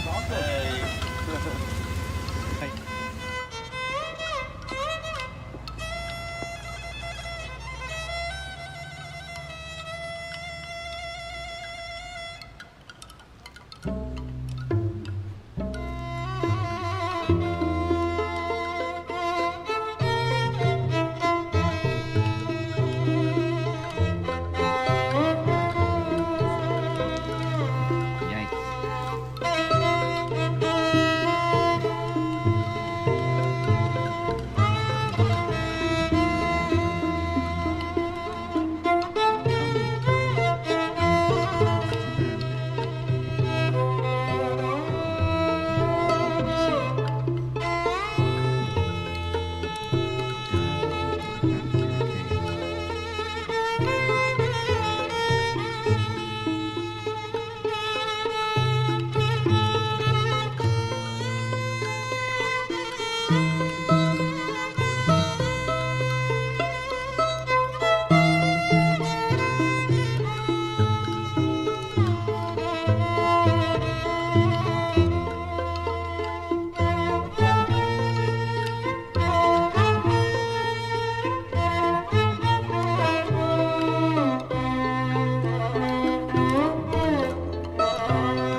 that there's the proof. Antifa is probing Now we know.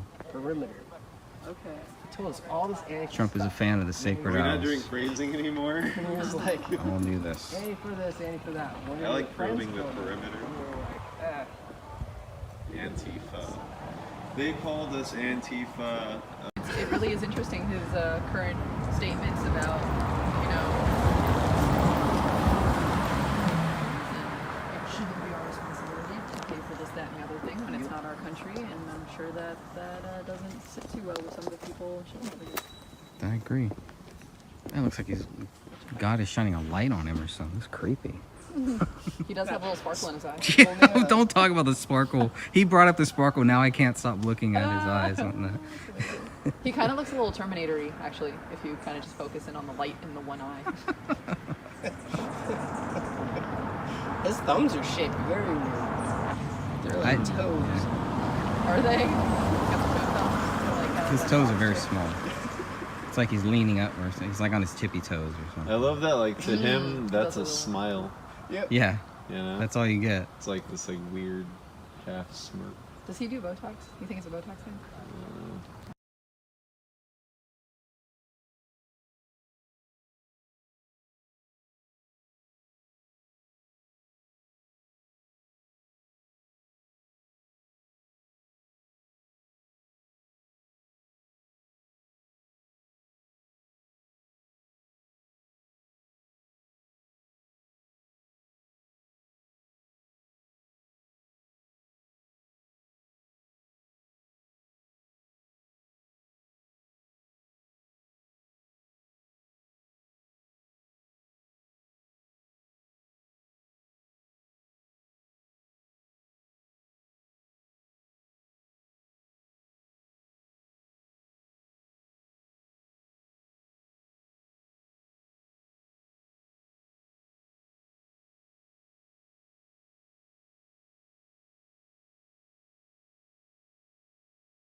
Blog Talk Radio. You know the man behind the power, right out of science. All the members of the fall, multinational, building burgers, and all the keepers of the secret, majestic 12, Roman curious, and all the playful gentlemen, the golden dawn, the OTO.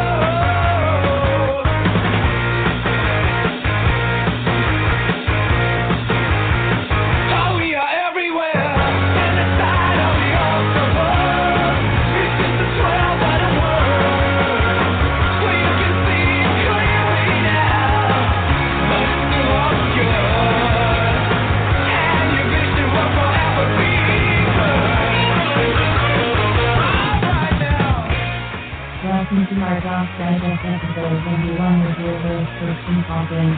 Today, April 21st, 2019.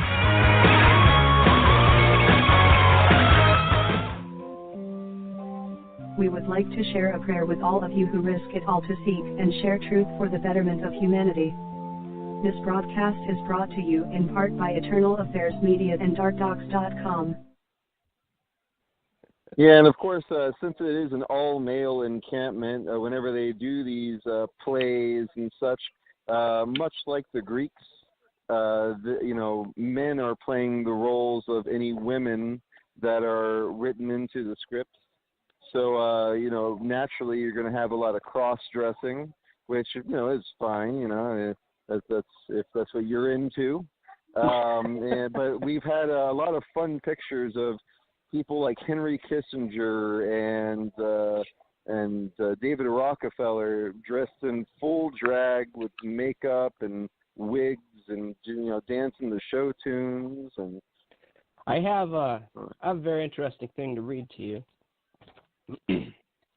This comes out of the Annals of the Bohemian Club, Volume 7, 1987 to 1996. And it's entitled George Bromley and the Cremation. After researching prior Bohemian annals, one concludes the cremation of care ceremony is worth more than a passing notation. No other single event so entertainingly communicates the essence of Bohemia, especially as it relates to the aura of Bohemia's home, the Grove. Most of us have heard that the cremation of care is a concept akin to Shakespeare's Midsummer Night's Dream, combined with some fraternal-like ritual. And many of us know that the contemporary lakeside pageant is a combination of varied material pieced together by the creative skills of the late author, director, and club president, Charlie Field, who later received revisional input from his nephew, Palmer Field. But few know its true origins, let alone the evolutionary process which has taken more than a century to develop into its longest-running show in Bohemia's history. The genesis actually dates back to 1872, the year our club is founded by James Bowman and some of his newspaper colleagues, after Bowman's wife threw them out of her home, thus giving rise to the formation of the Bohemian Club. From time to time, Bowman conducts impromptu initiation rites immediately following the evening hijinks program in the rented club room located in Sacramento and Webb Streets. His first selects several new members as his pigeons, and then begins to question them in humorous ways to their acknowledge and understanding of duties and responsibilities of Bohemian membership.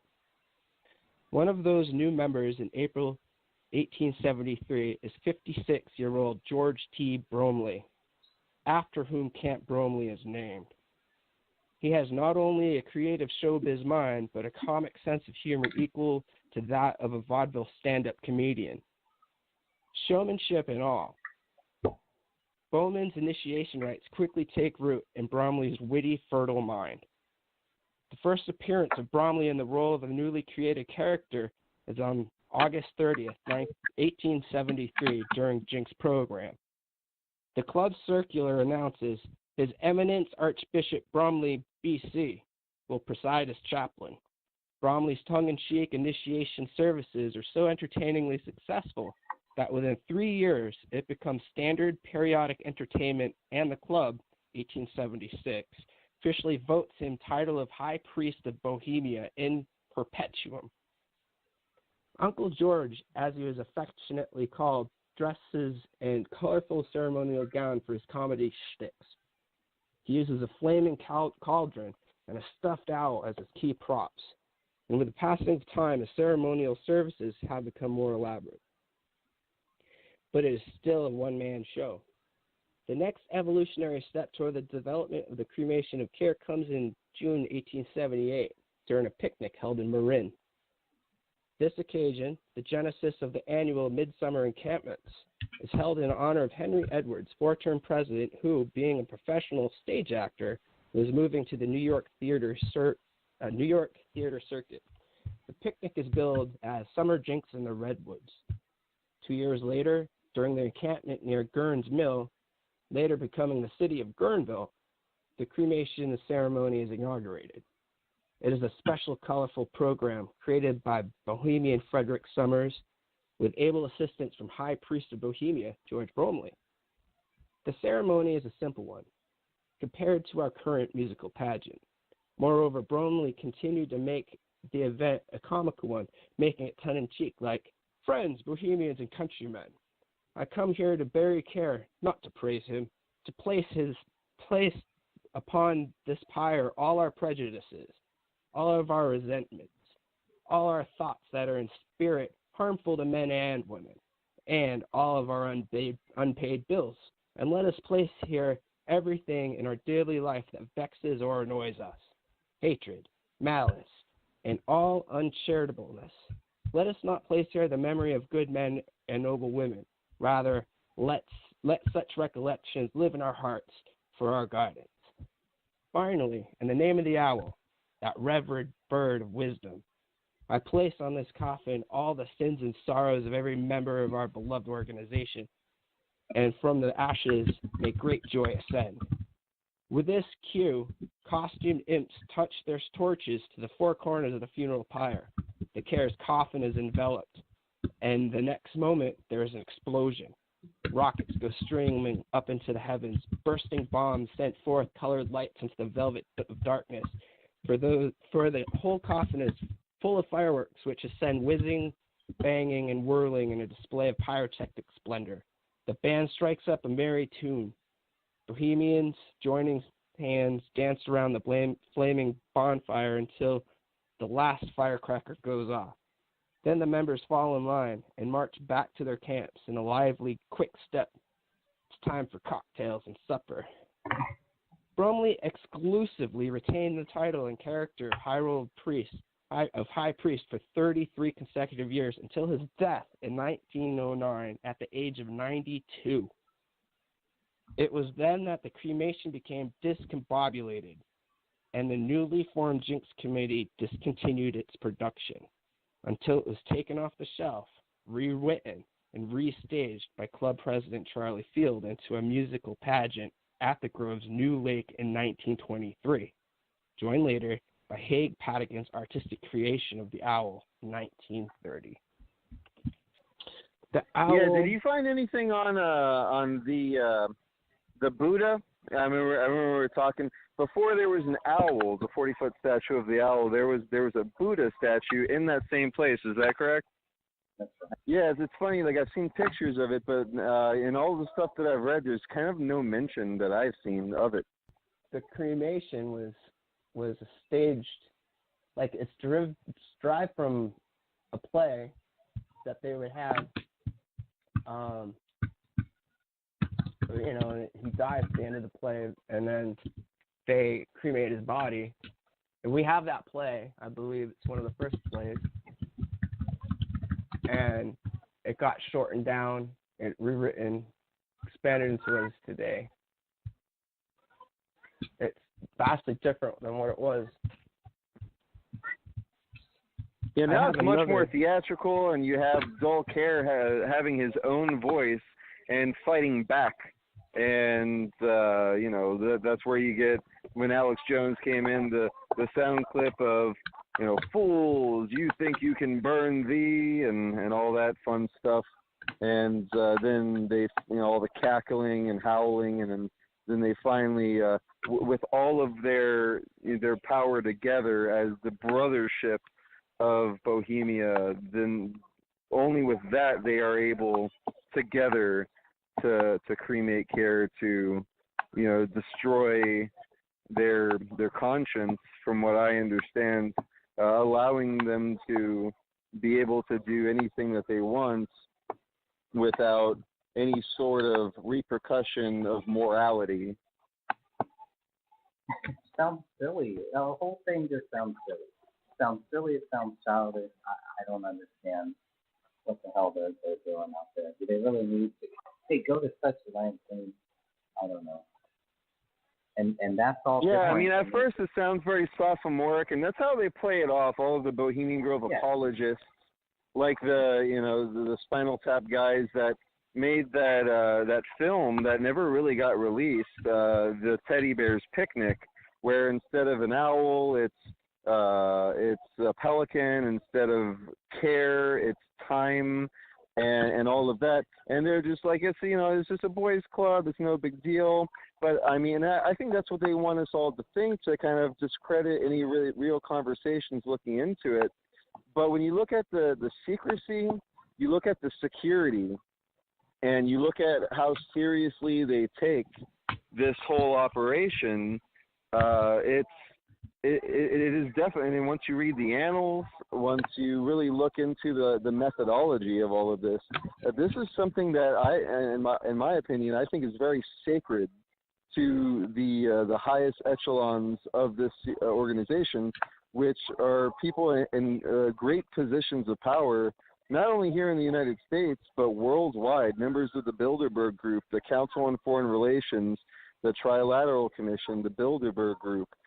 These are the same names of names that show up, in the World Trade Organization, Fortune 500 companies, most mainstream media outlet chairmen and CEOs, CFOs.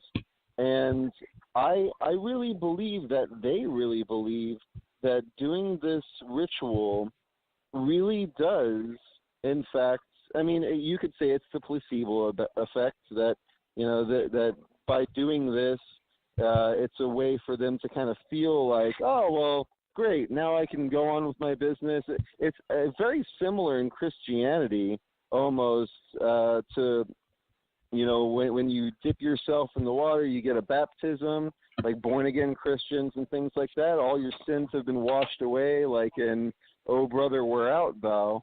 And they think that they can just continue on with a clean slate, and they can do this every year. So they can just always go back to the Grove and wash themselves clean and continue to carry out their wicked ways. On that are there any plays or anything like that you found that have Buddha in it? A big Buddha statue? I haven't seen anything. I haven't seen. And even the Fall of Ugg, that was staged on their main Grove stage area. That was a weird play. Very that interesting because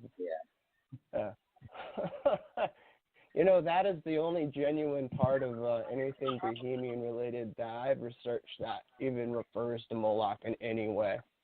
And, it's only like one, right? Just one little. Yeah, he's one of several deities that kind of make their appearance during the play, and it's completely not the Moloch that so many people are I think the whole Moloch thing, honestly, the more I look into it, is just a misconception, and I can understand it. If you ever saw the one of the very first films ever made, Metropolis, have you guys seen that?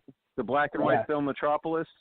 Yeah. So in that film, the main actor has kind of like a hallucination when he is at his father's company, that all these men are working, with these like big machines and stuff, and there's some sort of accident, and the machines end up like grinding men up into the gears of the machine, which I always took as kind of like a metaphor for industrial society, and how it pretty much just grinds the human spirit. It takes our work, our effort, and we're pretty much just fuel for the common collective, and I think that was one of the concerns at the time of this kind of building of an industrialized society. And then he had this hallucination at one point where the men are all falling into the flames in front of this big bull with horns, and it's like this almost like demonic devil-like figure. And then for a couple of frames on the screen, it says Moloch right after that whole scene happens. Definitely rewatch that film if you haven't. Anyone listening, it's on archive.org. In fact, I'm going to take it from archive.org and re-upload it to darkdocs.com, because I think that this film talks about a lot of stuff. It talks about the transhumanist agenda, how in the end of the film, they make this artificial human being that is AI, essentially, and it ends up becoming the destroyer that is like going after everyone in the film and things like that. And then they have to destroy this transhumanist, bastardization of humanity. And it's almost like saying we shouldn't try to do that. Like that, you're building the Antichrist, you could argue, from a religious standpoint. And so with that being said, and all those references, I can definitely see the similarities. And if you look up Moloch, it's a very similar thing. Again, it's a deity, and you usually place some sort of funeral pyre in front of it, and you do a ceremony with robes, you gather around it, and you burn an effigy of a child.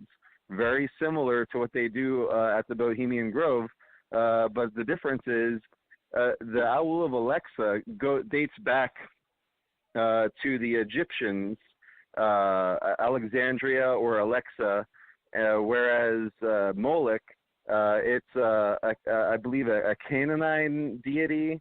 Some people also refer to it as Baal, B-A''A''L. But if you look back at most religions and stuff, they're all very derivative. A lot of Christianity was taken from a lot of pagan religions, and do as the pagans do, because they were trying to get people to join their religion and things like that. So you see a lot of very similar things going on from Christianity, early Judaism, and and it pretty much just to make the holidays really line up with most people. It's almost like a marketing scheme, really, when it comes to all that kind of stuff. So I could see how over the years there has been a lot of confusion, and I believe that the occult secret societies that continue to do these druidic rites of the Freemasons and these secret societies, they like how confusing it is because it's easy to discredit. Any information that you have, you could be like, oh, no, you're confusing this with that, and you don't know what you're talking about. It's very easy to deny something that is so ambiguous and so obscure. In 2011, the first year that I went to the Grove protests, there was a man there, an older gentleman, and he was discussing how that he was a reporter for, I believe he said, the Press Democrat in Santa Rosa. And he said that he had written an article, tongue-in-cheek, that kind of compared the ceremony of the cremation of care to a Moloch ceremony. And he told everyone there that that Jones used that in citation. I don't have his name. I kind of vaguely recall some type of article flashed up in some documentary, maybe. I regret not getting his information, but for what it's worth, that was said to us. Very interesting. For whatever reason, if he got in there and he filmed it for, the way he said he did, Mary Moore's people got him in there. They publicly regret it. And for years they always cite, he's a crazy person, Moloch, blah, blah, blah, and, focus on the Lakeside Talks. That's where it's important. And I agree that the Lakeside Talks are very important, and we have unbelievable information about that stuff. But for whatever reasons these things happen, the whole Moloch thing, as it goes, it detracts from, literal cases that aren't, mainstream understood, like Paul Benassi. You have something as horrible and terrible as the Paul Benassi story, and then you have Jones come out doing Moloch, and then everyone can say, oh, Moloch, that's ridiculous. And anytime you bring up Paul Benassi, then they just cite Moloch. In my experience, it's very frustrating for me as a researcher that people only go up to a certain point, and they're not very malleable in looking at the evidence. And you're right. Yeah, I have a theory about that.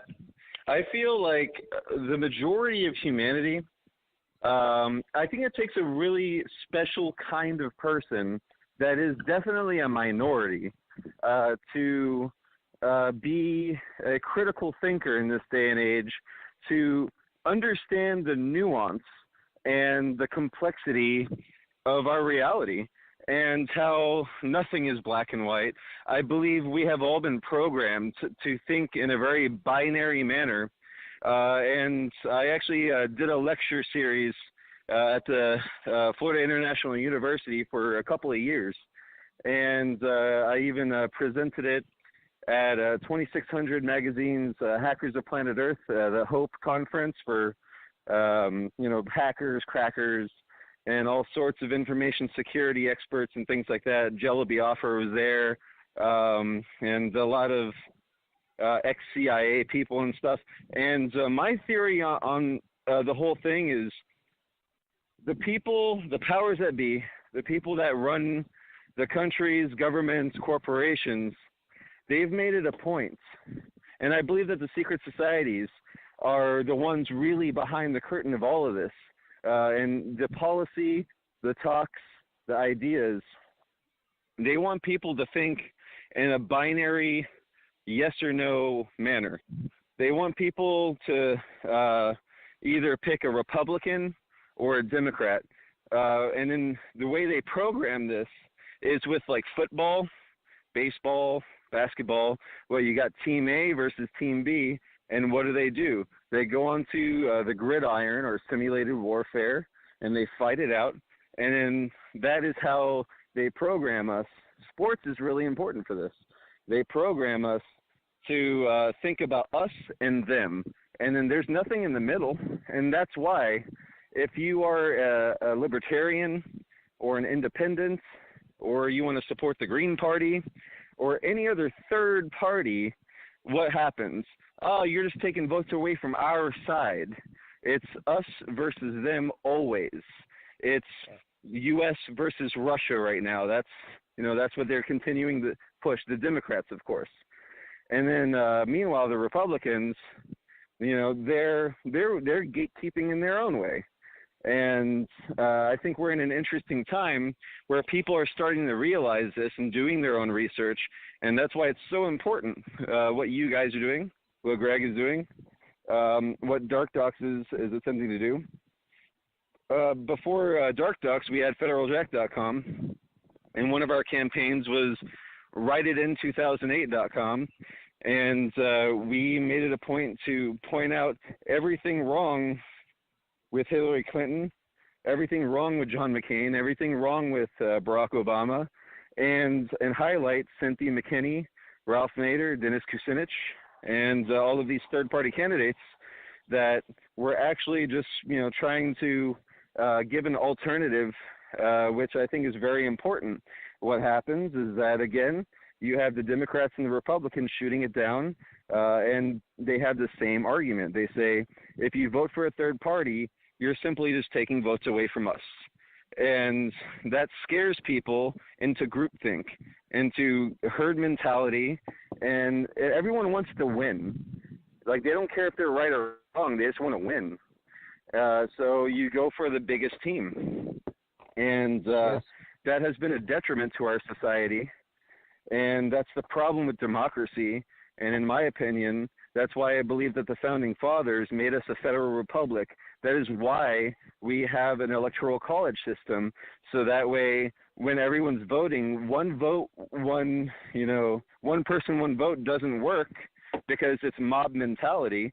And then what's going to end up happening is the states with the highest population, like New York and California, based on what they vote, that's who the president is going to be. So the other 48 states don't matter in democracy. And that is why we need to keep our electoral college. We need to keep our federal republic, and that is going to maintain the balance. You know what's the old adage? Democracy is two wolves and a sheep voting on what's for dinner, whereas a constitutional republic is a well-armed sheep contesting the votes. Yeah, sorry if I have a little background noise on my end. We were at a pool. There's a pool party a lot of our friends were at, and, you know, Mother's Day and such. Happy Mother's Day for all you mothers listening out there. And it started raining, so then I started walking in this direction, and then some kids were yelling, so I walked in that direction, and then there was a fountain that was very loud, so I apologize if I have any unwanted noise or any wind blowing in my phone. I'm OTG. I'm not in front of a computer right now. I'm on my cell phone, so soon we will have new microphones for this operation. And that brings us to our next point. If you see value in these kinds of transmissions, we have no advertisers other than, of course, Eternal Affairs Media, or rather Blog Talk Radio, and their advertisers. But we could use any support that you would like to give our way. As they say on the No Agenda show, it's Value for Value Network, which means that if you see value in this and you feel that it was valuable to you, can you put a dollar amount on that? Maybe you could spare $1 or $2. Maybe if you're like, man, thank you so much for talking about this stuff that the mainstream media is not talking about. You know what? I can afford $50. You know what? I just got a raise at my job, and I could throw you $500.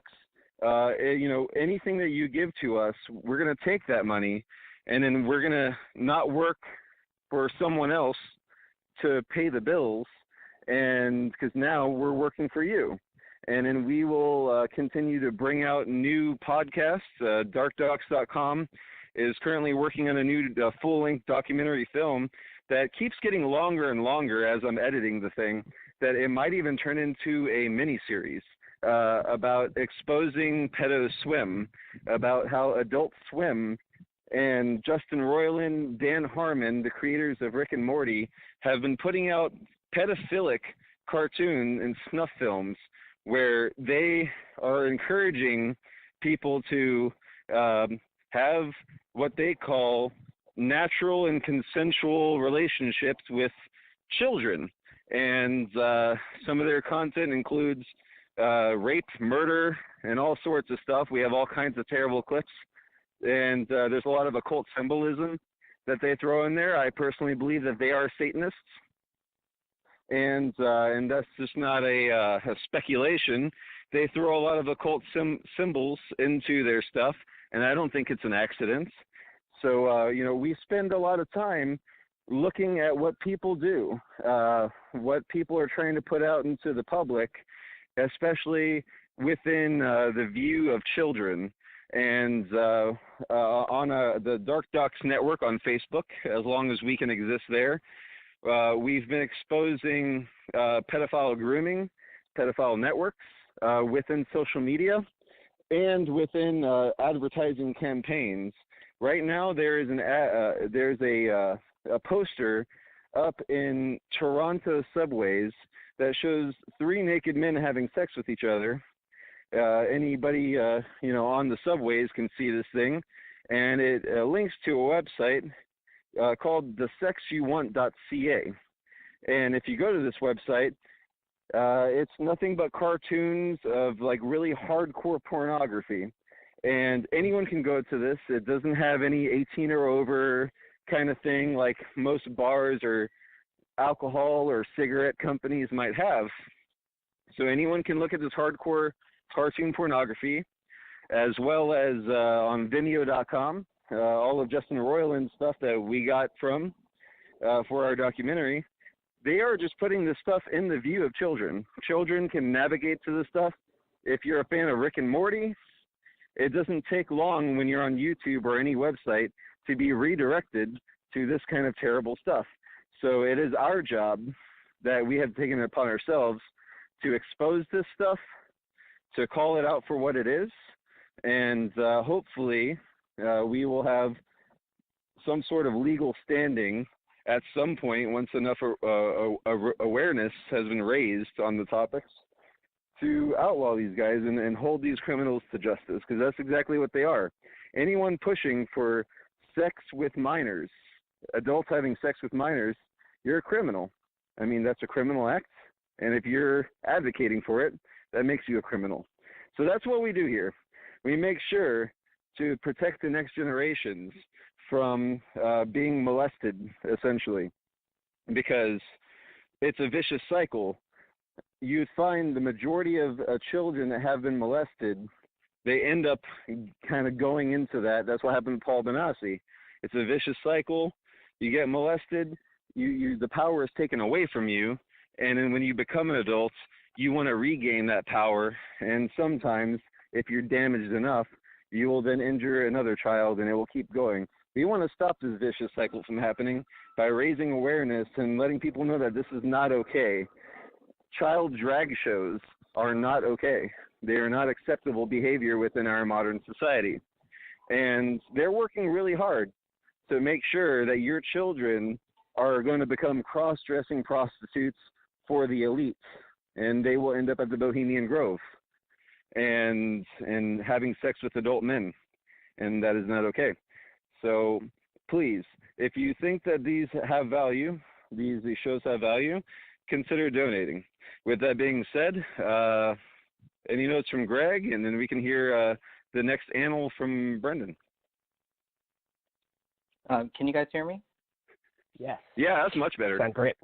All right. My whole computer just crashed, but thankfully I'm on my cell phone, so that's okay. I'm going to try to log back in. Yeah, your cell phone sounds much better than your computer. That's for sure. Okay. All right. I'm just going to stay on the cell phone anyways, but I want to just make sure. Yeah. Anyways, now the only thing that I was going to say is in the book number 4, volume 4 of the Bohemian Grove books here on page 161, it does mention that there is a play of the actual Buddha statue. So I'm going to look more into that. That's all I wanted to say just on that. Oh, great. You did find something. That's fantastic. Yeah, because I always wondered why they would have a Buddha there, of all things. Yeah. Good find, Greg. All right, great. Well, we're going to have a couple more of these Bohemian Grove special edition episodes gearing up to the midsummer cremation of care ceremony, where we're all going to be meeting again in person 1 year later. And if you guys want to see what we shot and what you guys, the amazing footage, our documentary would be nothing without your mini documentaries all interwoven into it. It's like Inception of documentaries. At darkdocs.com, Sacred Owls, They Are Here to Save the World, is available on DVD, $13. We will ship it to you anywhere in the world. Sometimes you're far enough that the shipping alone costs more than $13, but we're happy to eat those costs because we're happy that you want a copy of our DVD. If you buy 2 of them, you get 1 free, and that's how we roll. And we're going to be putting out DVDs of all of our original content, but that DVD in particular has footage shot at the Bohemian Grove protests from 2012, 2014 and 2016 when you guys visited, and commentary, meeting with staff at the Grove and their perspectives on what we do, and you know, it's really interesting how even people that work there, they act like they don't know anything, but I think they know a little bit more than they let on, that's for sure.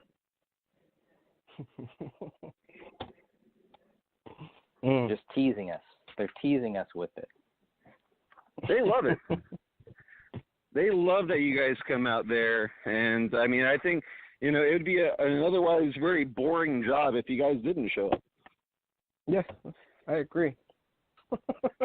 The one guy on the golf cart back in 2016, he used to work for the Secret Service. Is that correct? Yeah. Tony. Yes. Tony was Secret Service for Gerald Ford. He was there when Ford was shot at twice. Wow. Interesting guy, so he that says. Tony. So he said. Yeah. So he said.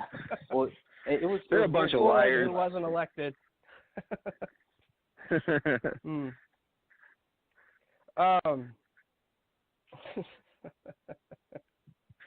Yeah, the debauchery of the Bohemian Grove. Yeah, Something else, I'm not man. gonna lie. I like to have a couple beers, get loose. Yeah. I'm drinking one of these spiked agua frescas, sparkling cucumber lime. It contains 4% alcohol. It's like the seltzers, the flavored seltzers, but like they're spiked. They're a little. You got a little booze in there. And I would probably enjoy hanging out at the Bohemian Grove with some of these assholes and whatever. But the fact that like their bosses, the people in the highest echelons of this stuff, these are the people that are again making foreign policy that is funding the military-industrial complex, that is funding the drones that are dropping bombs on innocent women and children, men, all over the third world, and they do this for depopulation. They do this to kill innocent people because they want their oil, they want their land, and they don't care about you. They want you dead. And sure that's what it comes down to. This is a perfect segue into Lakeside Talks. Yeah. I'll get back to cremation another time. This is good. This is written by Bohemian Kevin Starr in the Annals, Volume 7, 87 to 1996.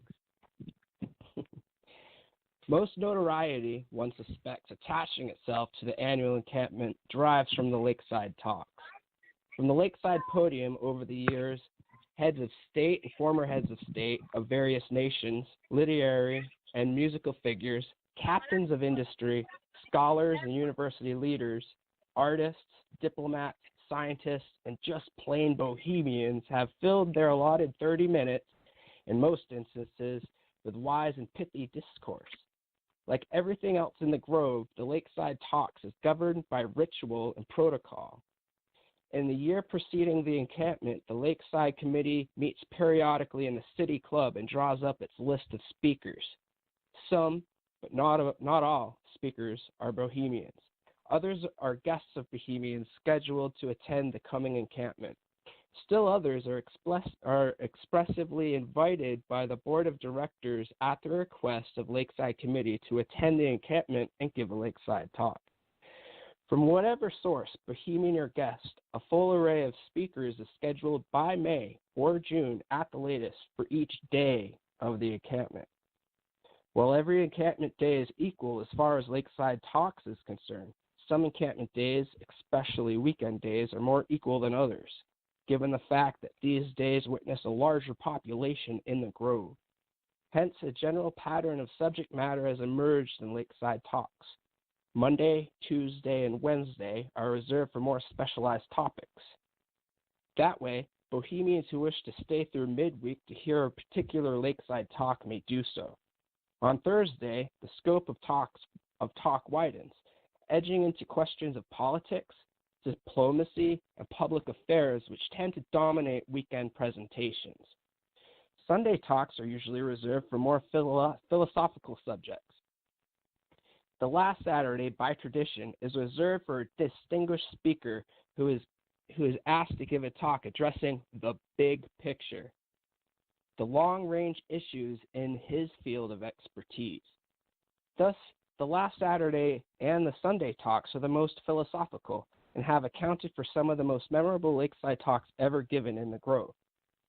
The extent and manner of presentation at Lakeside Talks is equally controlled. From noon to 12:30, there is an organ concert. Noon usually finds the lakeside relatively empty, with a scattered figure or two lolling on the lawn, should it be a sunny day. By 12:20 or so, a considerable crowd is gathered as Bohemians converge from throughout the Grove to the lakeside. The scene is most impressive. Midday light, for one thing, makes the green of the overhead trees seem more green, even more shimmering. The lake itself is a riot of green and colored water flowers.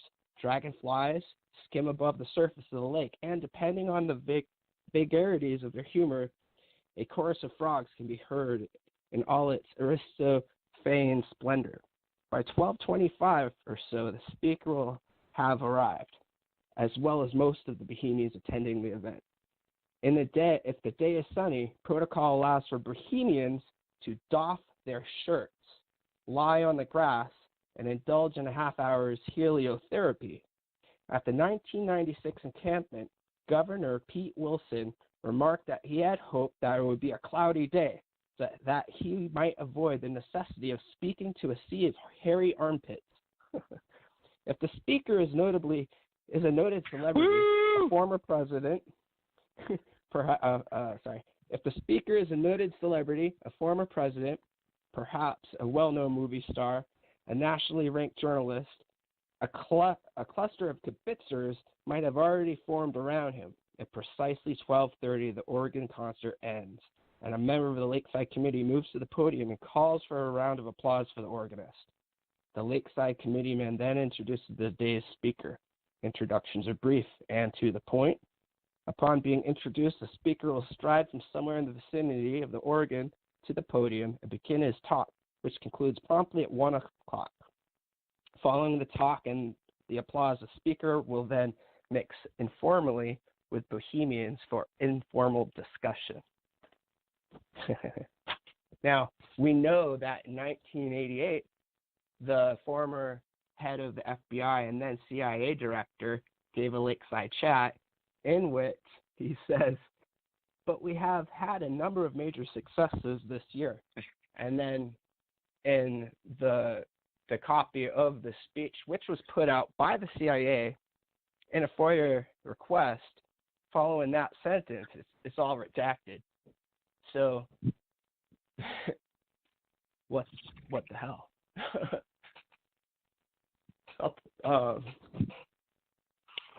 Right, and these Lakeside chats go so much further. I mean, the Manhattan Project was first discussed at the Grove, from what I understand.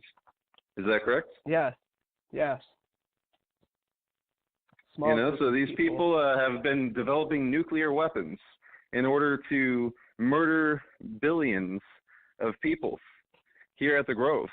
It's not just a frat. It's not just sophomoric cavorting of intellectuals and just blowing off steam, but they are actually talking about real policy. They are actually talking about destroying lives. In the annals, they give a year. It gives it year by year, and it tells you what topics were discussed and by who. It's pretty amazing. If you'd like, I'd like to go through 1988 to 1991. I think there's some good stuff here. Please do. Ready for that? All right.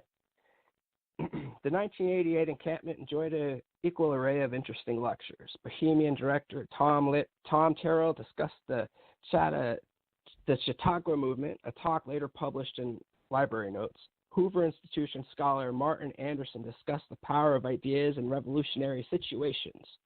Former Secretary of the Air Force Thomas Reed evaluated the SDI initiative. Financier Edward Reagan outlined the tremendous power exercised by pension funds in the American investment market. Chronicle musical critic Robert Commenday discussed the parameters and obligations of criticism. Scientist Bernard Oliver weighed the possibilities of extraterrestrial life. CIA Director Judge William Webster evaluated his organization in light of the contemporary world situation. Smithsonian historian and curator Joseph Korn III probed the question of how museums should treat the machine. Bancroft Library Director James D. Hart outlined the origins of his institution. Physician Henry Ritter separated facts from fiction regarding the prostate. Historian Stephen Ambrose evaluated the career of Dwight D. Eisenhower. Robert Merkel evoked the war on drugs. On the final Saturday Veteran corporate sage Ed Littlefield, tongue slightly in cheek, asked Bohemians if they were still enjoying the corporate climb. That was 1988. 1989, Lakeside witnessed an equally impressive array of talent. Astronaut Frank Borman talked on the future of manned spaceflight. Media expert Louis Bucardi, the media and politics. Foundation activist William Huddunt, competition and compassion in these United States. Developer Arthur Davis, the super sports arenas. Novelist Alan Drury, Advise and Consent. Artist activist Leonard Kingsley, the museum scene in San Francisco. Pundit Roald Sagdiv, Whither the Soviet Union, ? United States Air Force General John Chain, the Strategic Air Command. Lawyer William Koblenz, the value of regional government. Museum of Modern Art Director John Lane, Modern Art. Banker Louis Coleman, Third World Debt. Editor, columnist, novelist William F. Buckley Jr. spoke on Whittaker Chambers. And publisher Malcolm Forbes on competition.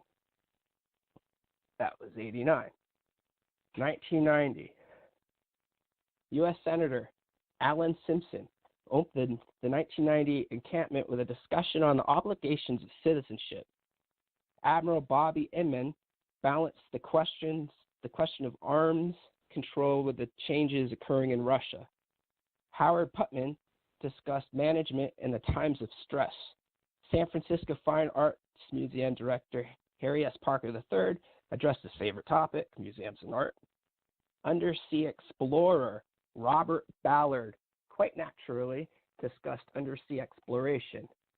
And Supreme Court Justice Antonin Scalia asked the question of how one might judge judges.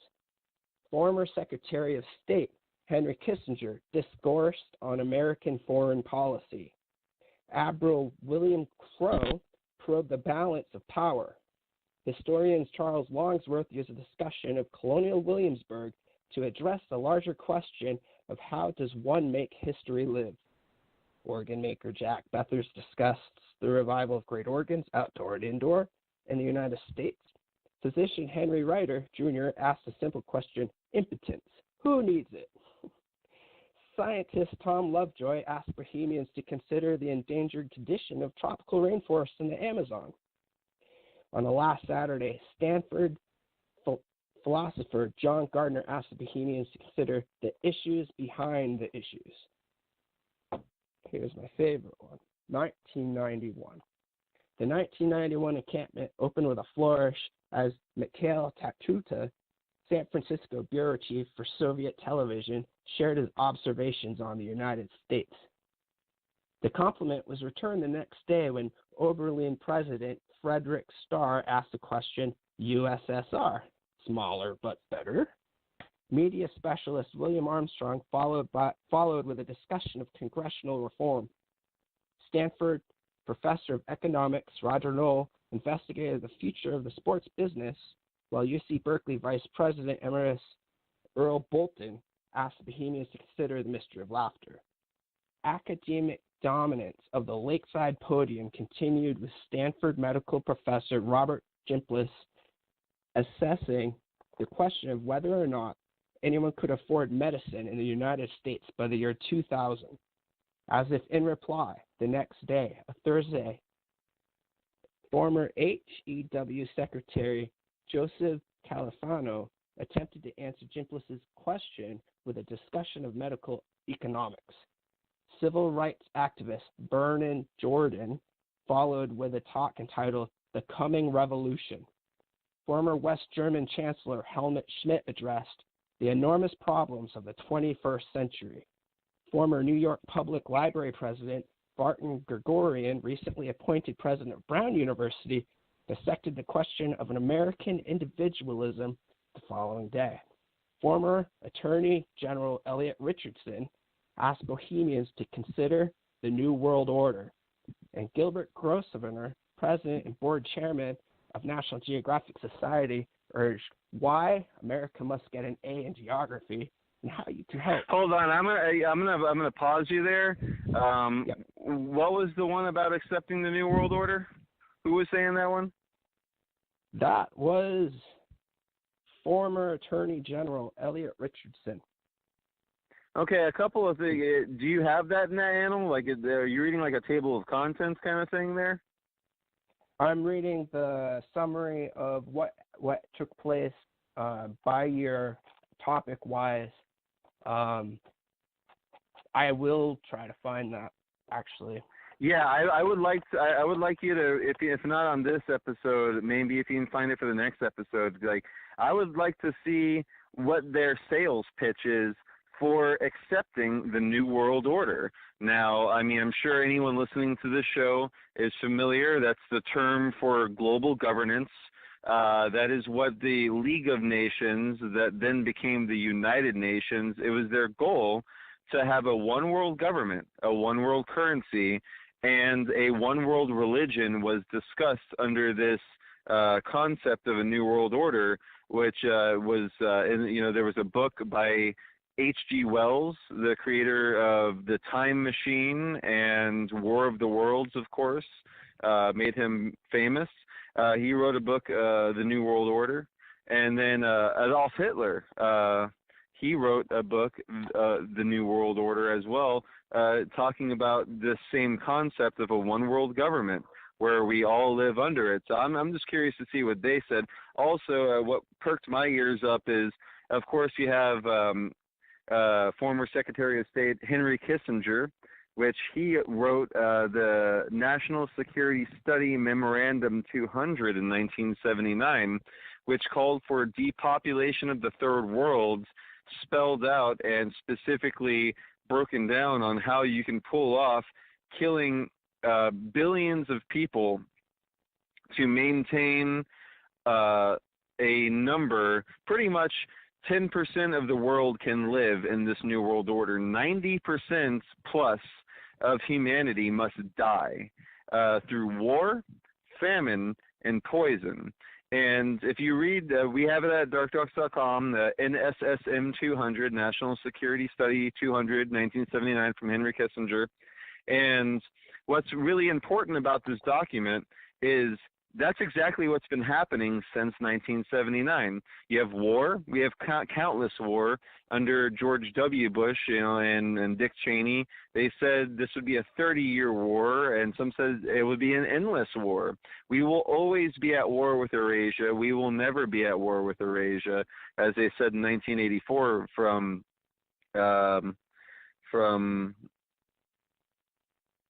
I'm drawing a blank here. Aldous Huxley wrote Brave New World. Who wrote George Orwell, yes. George Orwell. And, of course, we have to maintain a constant state of war in order to continue the budget spending, the military-industrial complex.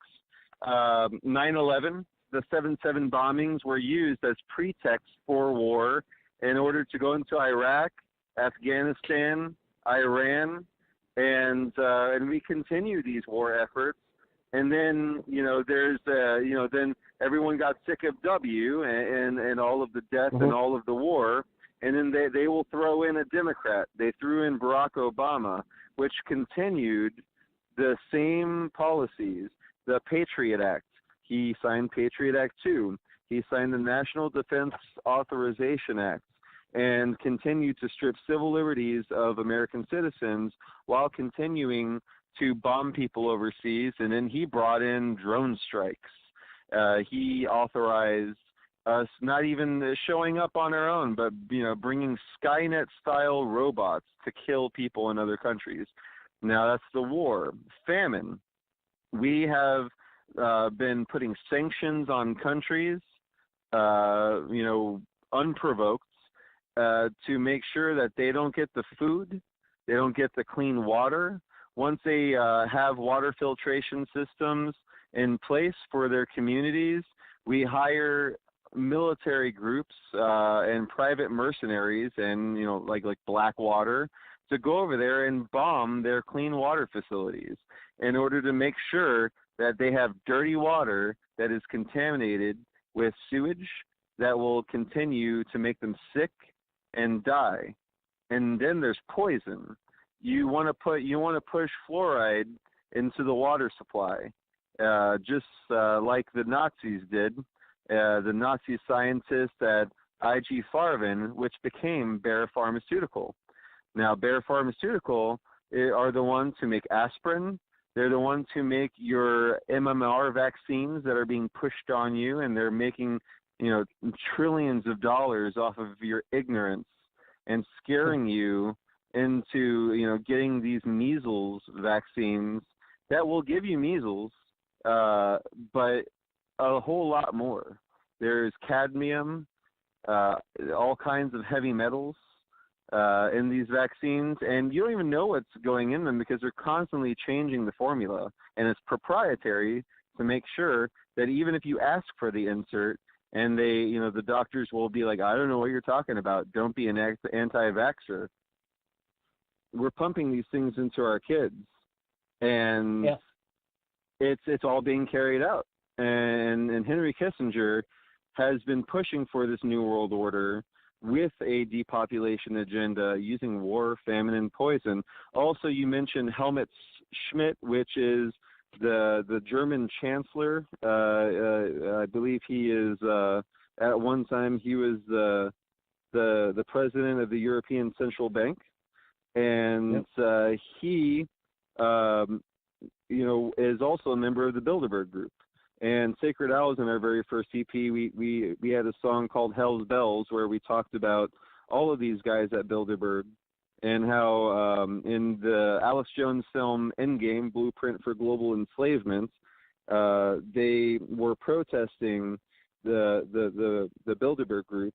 And you had, again, Henry Kissinger, Helmut Schmidt, David Rockefeller, Queen Beatrix of the Netherlands, all getting together to try to see how they can market this new world order. And that was the founding of the European Union. That was the attempt at the North American Union, which failed, which is fantastic. But, the infrastructure's there, and they're going to continue to push it. The next time that there's a Democrat in office, they're going to continue to push for open borders to Mexico and Canada. And, of course, I love my brothers and sisters in Mexico and Canada.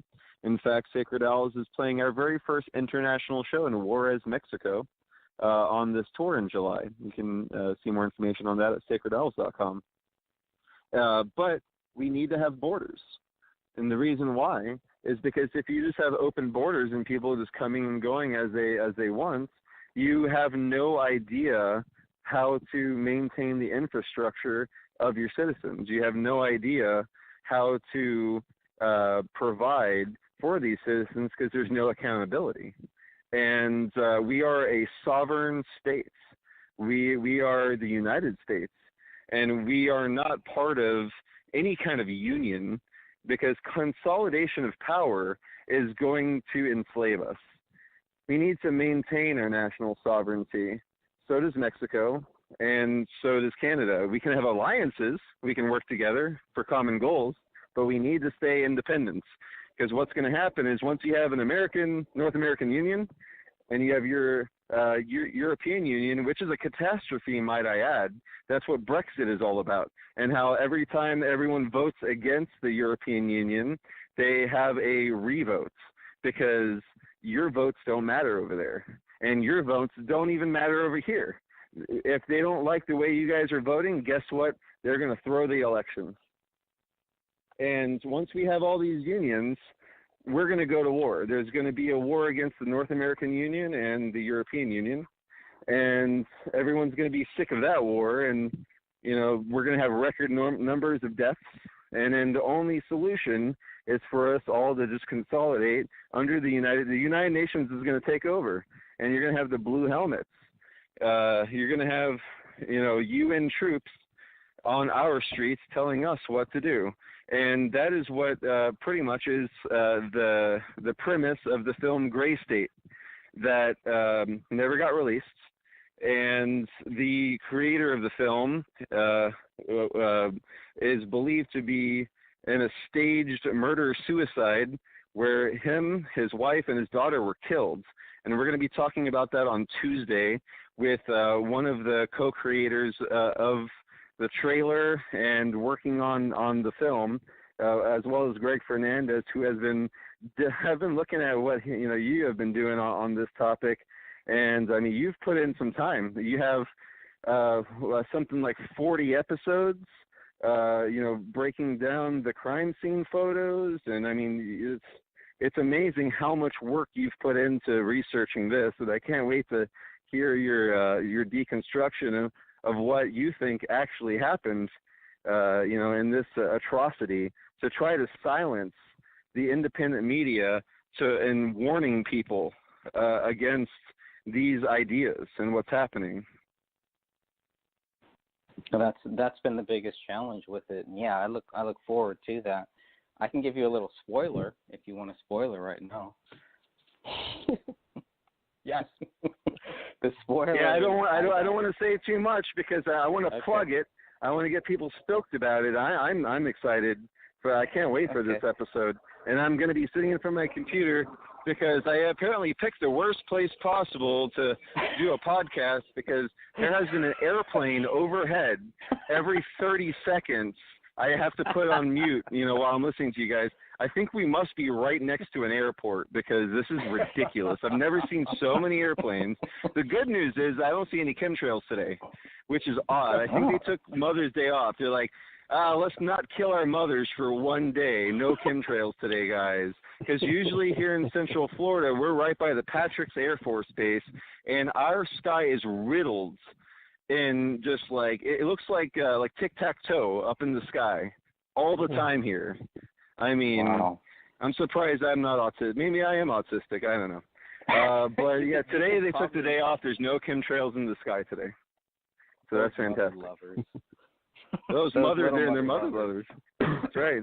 But you could think that by taking a day off, it's going to save their mom because they're idiots, Yeah, well, nothing's gonna save them like that.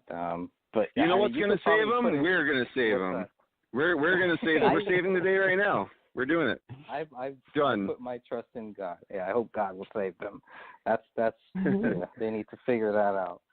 But I like God, but I think he took the day off, so I think it's our job. We're working for God. Well, he took the day off. God took the day off. We're working for him. We're doing God's work. I've never seen God take a day off. Never seen him take it off. But he does. Well, there was that seventh day, right? He worked for 6 days, and then on the seventh day, he took the day off. We're still on that seventh day. That seventh day is actually all we've been living. I would debate you on that, but sure. Because we're going to have an episode about how this is the seventh day or not. That's a great episode. Church on the seventh day. Here we go. Okay. Yep. Sunday, day of rest. Shoma Shabbos. It's all right. That's right. I stay away from all that. I love it. I want to expand on the talks in '91. Not only did we have Richardson talking about the New World Order and how important it is. Oh, I love that guy. But a couple of days later, yeah, he's a good guy. Oh yeah, he's great. He's awesome. A couple of days later, the then Secretary of Defense, Richard Cheney, had more pressing problems on his mind as he addressed major defense problems of the 21st century. Now, PNAC, right? So he had a nice discussion about PNAC.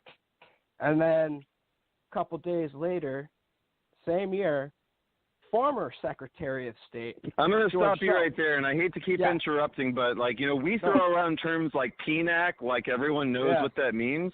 That is an acronym for the Project for the New American Century, a think tank founded by William Criswell, a neoconservative, I guess you could call him a philosopher, a political pundit. And in this Project for a New American Century think tank, you have people contributing like Francis Fukuyama, you have Dick Cheney, Donald Rumsfeld, Condoleezza Rice. I'm sure these names all sound very familiar because they were all part of George W. Bush's cabinet when he was the president of the United States, of course, during 2001 when 9/11 happened. So, Yes, if you look at this project for a new... I'm sorry? We got to point out that this speech was given in 1991. Yeah, so this is literally 10 years before 2001. And then a project for a New American Century document, Rebuilding America's Defenses, came out, I believe, in either 1999 or 2000. I think it came out in 99. And then in 2000, they added a couple things. There was some addendums. And we have that document, again, at darkdocs.com. You can look that up. And if you look at page 91, it calls for a new catalytic event, like a new Pearl Harbor, in order to gather public support in order to rebuild America's defenses. 1 year later, 9/11 happens, and we did exactly that. Yes.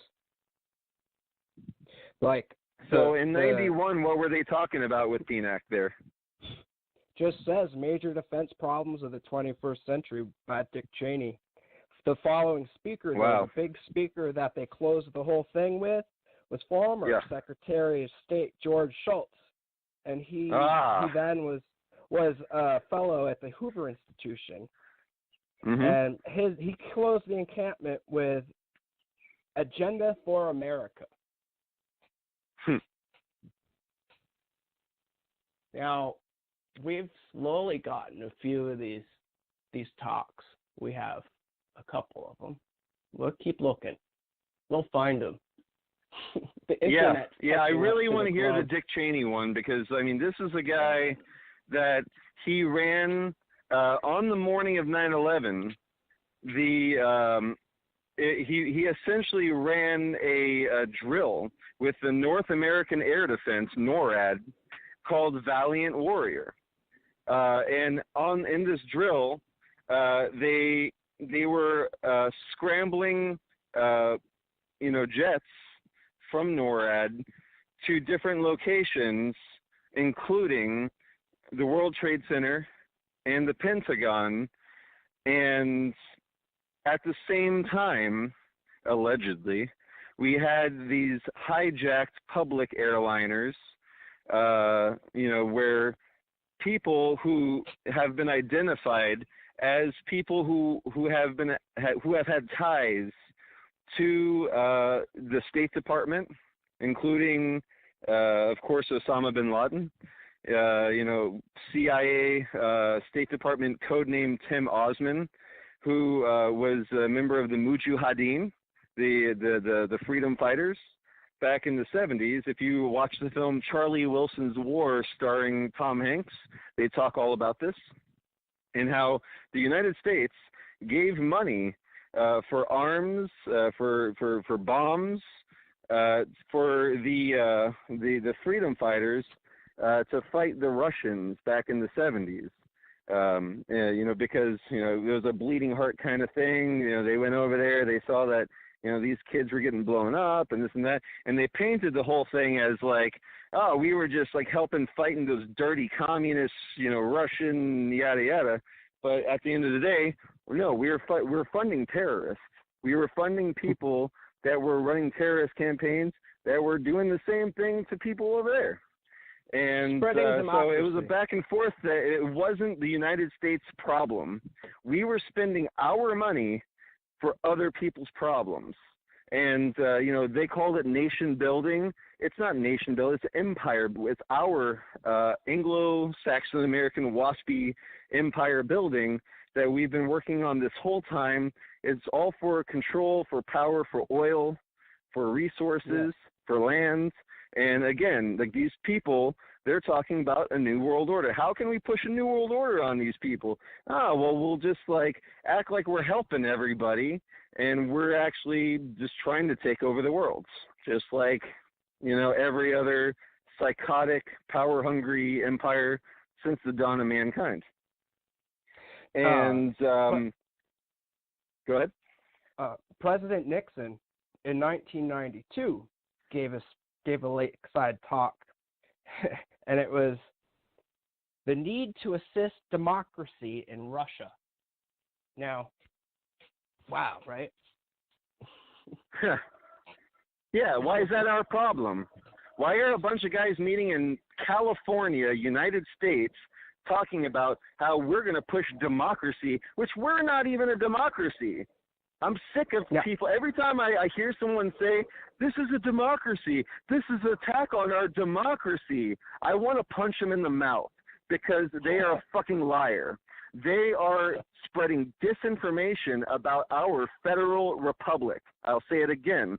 I'm not a Republican, but you cannot deny, if you look up what kind of government the United States of America is, we're not a democracy. We have the democratic ideals, in some parts of our government, but by definition, our country is a federal we're a federation of states, independent sovereign states, and we work together under a federal government, under our federal republic. We are not a democracy.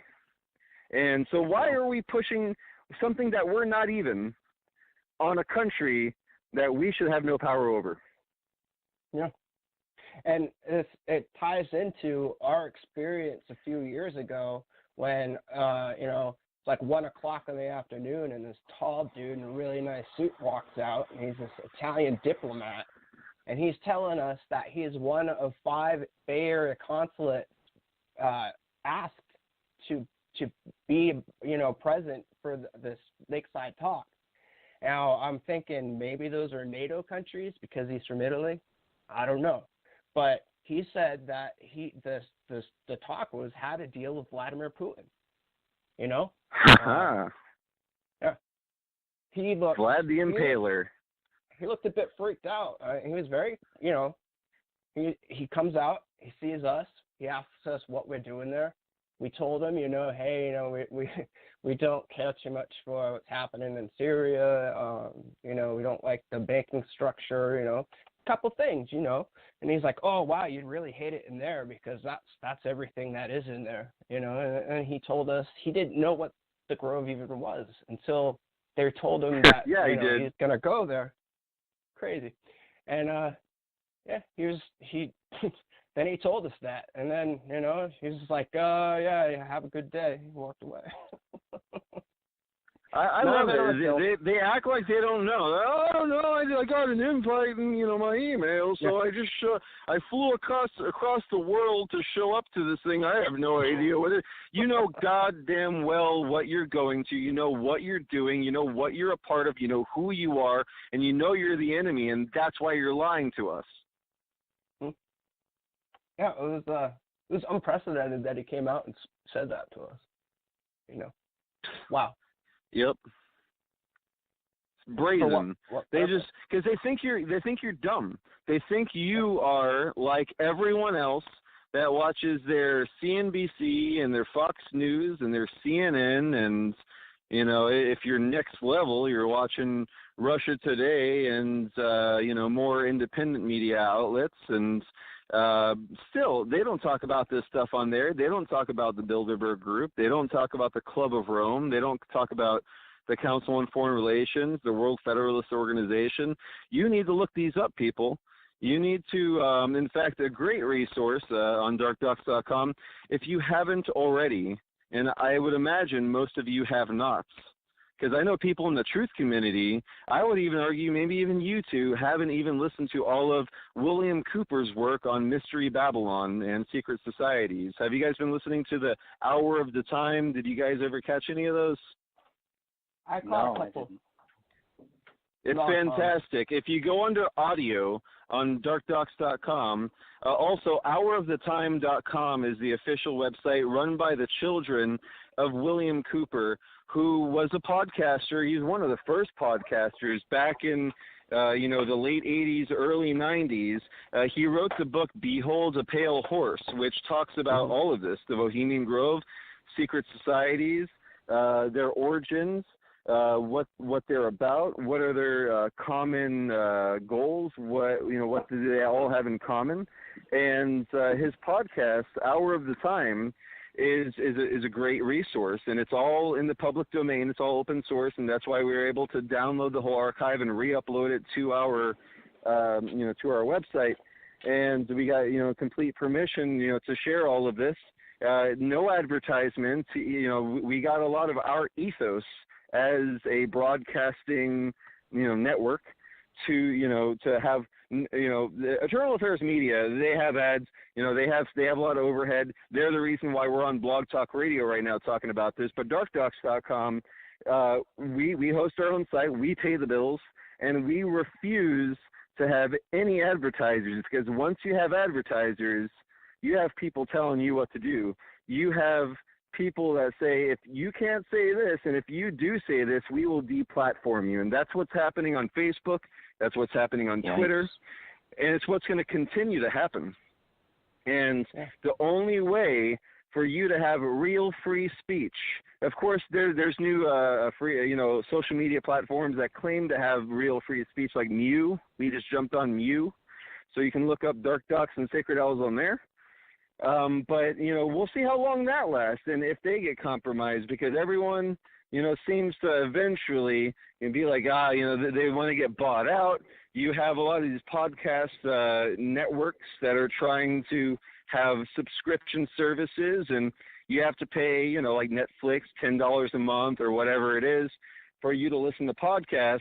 And then they still have advertisements. I got really frustrated. Hulu, for example, you pay Hulu, $10, $14 a month, whatever it is. And, Netflix, they don't have any advertisements, but Hulu, it's about the same price.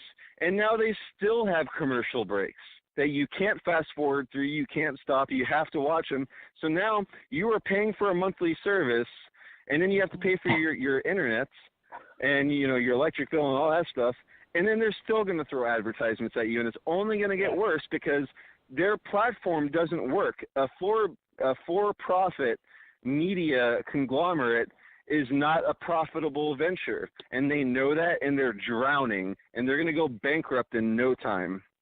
Mark my words. We've all been predicting it. However, darkdocs.com, I don't care if no one donates. I don't care. I mean, of course, I would love the more people that donate, we'll have more shows for you. We'll have more documentaries. We'll have more time to. Right now, what you see on darkdocs.com is about 2%, and that number is actually dropping because we keep getting new content. People keep sending us new amazing videos they're putting out on YouTube and this and that, and those videos are getting blocked and banned and pulled, flagged, and you can't watch them. Once they upload them, you might be able to see it for like a week or so, and then they'll find something wrong with it, and they will pull that video, and you will no longer be able to see it. So they send it to us, we download their videos, and we upload them to our server, and we will never pull them. And in fact, every time YouTube blocks or bans a video, excuse me, we have a little badge of honor that says banned on YouTube. So every now and then you'll see a thumbnail image on the website that has a little like a YouTube frowny face, and it says banned on YouTube, and we wear that like a badge of honor because that means that video just became exclusive to YouTube, and exclusive to darkdocs.com, unless someone else is doing what we're doing, and we encourage you to do that too. We want you to compete with us. I want you to make a website. In fact, right now for $150, if you donate to info@darkdocs.com on PayPal, we will send you a 1 terabyte hard drive through the mail with our entire website and our entire archive. You can buy a domain name and hosting from whoever you want, upload our website, and we will not come after you. And you can change the logo, you can call it whatever you want. We want this information to stay open, free, and in the public domain. And it's up to you guys, to keep this alive. But they're going to keep coming after us. They're going to keep trying to censor us, and it's up to you to really help us spread the word. If you don't have any money to give, you can simply just share our stuff on social media. Red pill the hell out of everyone. We have stickers that, we can mail you that you can slap on stuff. So hit us up. That's brilliant. Damn right. That was awesome. Oh, by the way, I've ever heard. StickerGuy.com, which I'm happy to plug. They don't give us any money or anything, but StickerGuy.com has been doing our stickers for over a decade. They are having a special this month that for $36 you can get 250 metallic silver vinyl stickers with like midnight blue ink. And they always have a monthly special. So we just got the Dark Doc stickers that you guys have. Now we have them in like metallic silver and blue. They look amazing. So those are going to be coming in for this tour. And that's another way, you know, instead of us sending this to you, you know, you could give us a donation of like $40. That would include shipping. And then we can send you out 250 stickers for darkdocs.com. And you can slap them wherever you want. Yeah, I'll get some resist stickers made. That sounds good. Yeah. Resist tyranny, resist the Grove, definitely. In fact, you know, if you guys don't have art, I'm happy to do the art for that because we need some more of those. I want resist tyranny, you know, to definitely. It's a great domain. I mean, I love what you guys done so far, but I think it hasn't been updated since like 2017. You know, we have a lot of stuff to update on that site as well. Absolutely. Mm-hmm. We definitely need help with that one, I think. Yeah, I'm happy. You give me the back end on that, and I'll start, you know, going to town on it. Nice. Very nice.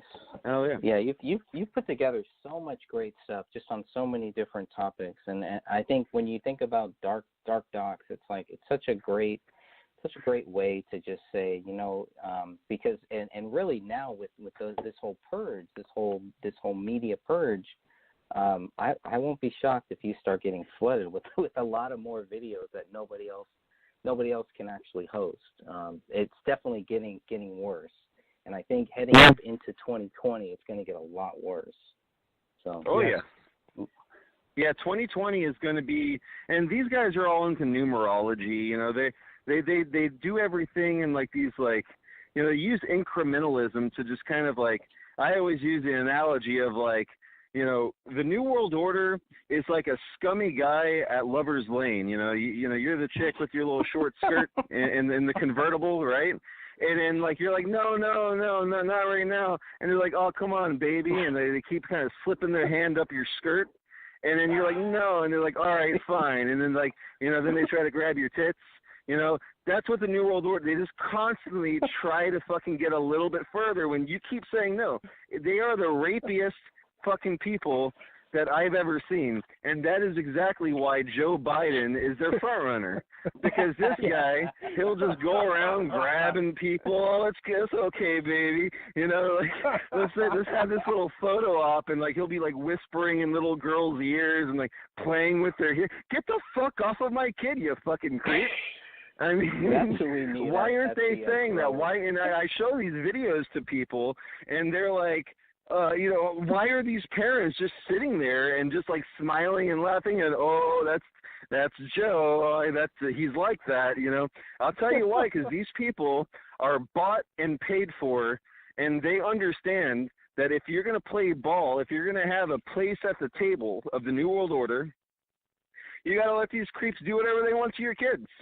You know, if you say anything like, hey, you know, fuck off, you know, that's it. You're done. You're never going to be in the White House ever again. They will kick your ass out. You're going to lose your job. You're going to lose your house. And then you're going to get, you know, 2 shots to the back of your head, and they're going to deem it a suicide. Well, and that's why I do think with Trump, it's kind of different. I don't think it's a coincidence, and you probably know better, Christian. It doesn't seem like it's a coincidence that Donald Trump gets voted in, and now we're seeing all of these weird prostitution things that are happening. You know, all these people that are getting busted. Is that a coincidence? Honestly, Donald Trump, when he got into office, I couldn't believe it. I mean, and I'm not a never Trumper. You know, like I don't think he was the best businessman. You know, I mean the you know, the tax records that just got released and stuff, they tell the tale that a lot of the Democrats have been, you know, going on and on about. Yeah, sure. He's, you know, he has a kind of like venture capitalist kind of predatory marketing, a business model, I guess you could call it. And it's kind of a failure. He's kind of $1 billion in the red, and then he goes bankrupt and then does a new thing and this and that. But that's neither here nor there. When I look at his foreign policy, and I see the way he held himself at the United Nations, saying, hey, I'm a nationalist. I don't want your New World Order bullshit. I don't want to bow down to the UN. We believe in national sovereignty. So it's like, it blows me away that they even let this guy in. I have no idea how that happened. And I mean, because, of course, I thought Hillary was going to get into office. I thought she's the establishment man. She's, she holds her own with the guys.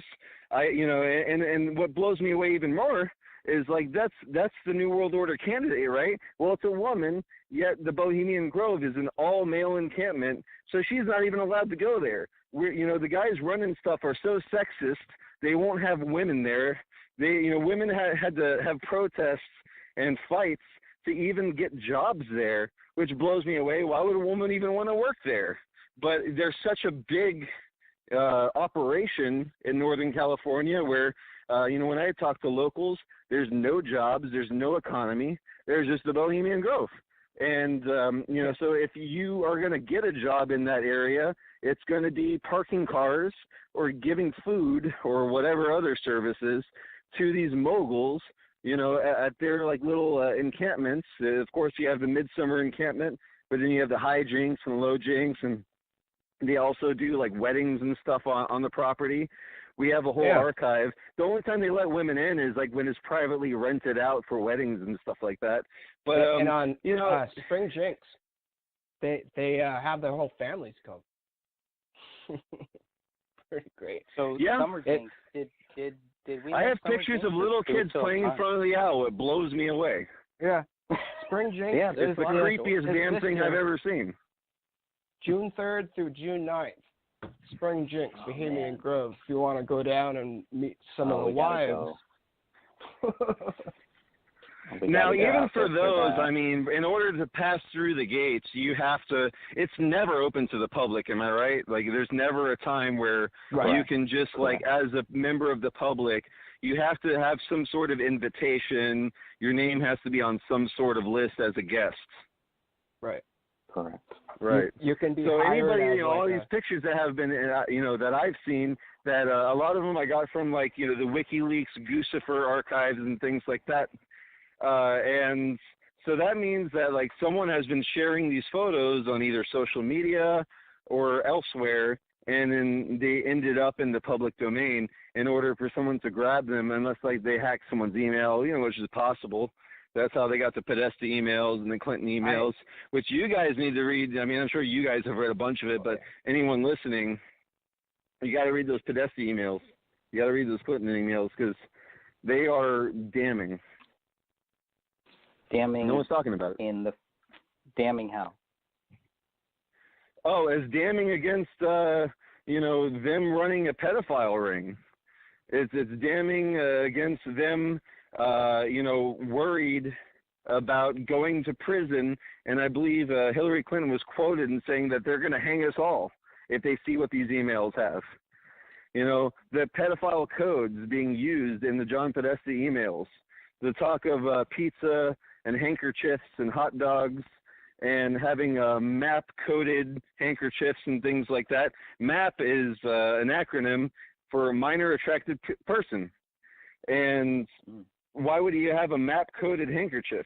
Why, it's like if you read these emails, they don't make any, they're like drunk texts. They don't make any sense. Yeah, they are. Unless you look at the FBI pedophile code, where, it's literally, it's the most odd, like,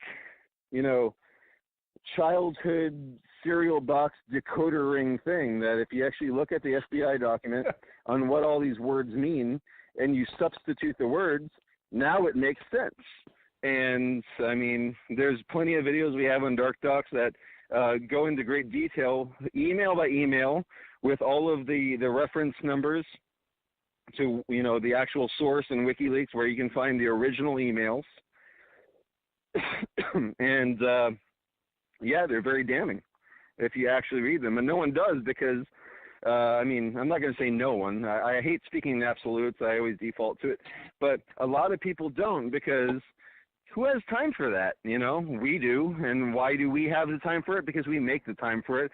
Because we have a morbid curiosity and we want to know the truth. And we're not alone. There's hundreds of thousands, if not millions of us out there that have seen these things, and we try to tell people, but there's billions of us. And the majority of people will be like, yeah, that sounds too crazy. There's no way that that's going on. So I'm just not going to believe you because that's going to, I'm already depressed. You know, most people are like, I'm already on like 5 or 6 antidepressants and psychotropic drugs, and I have to, you know, drink myself to sleep and, you know, smoke a couple bowls in order not to, you know, drown myself every day. You know, then you throw all of this terrible stuff at them, and they're like, nah, I just want to kill myself.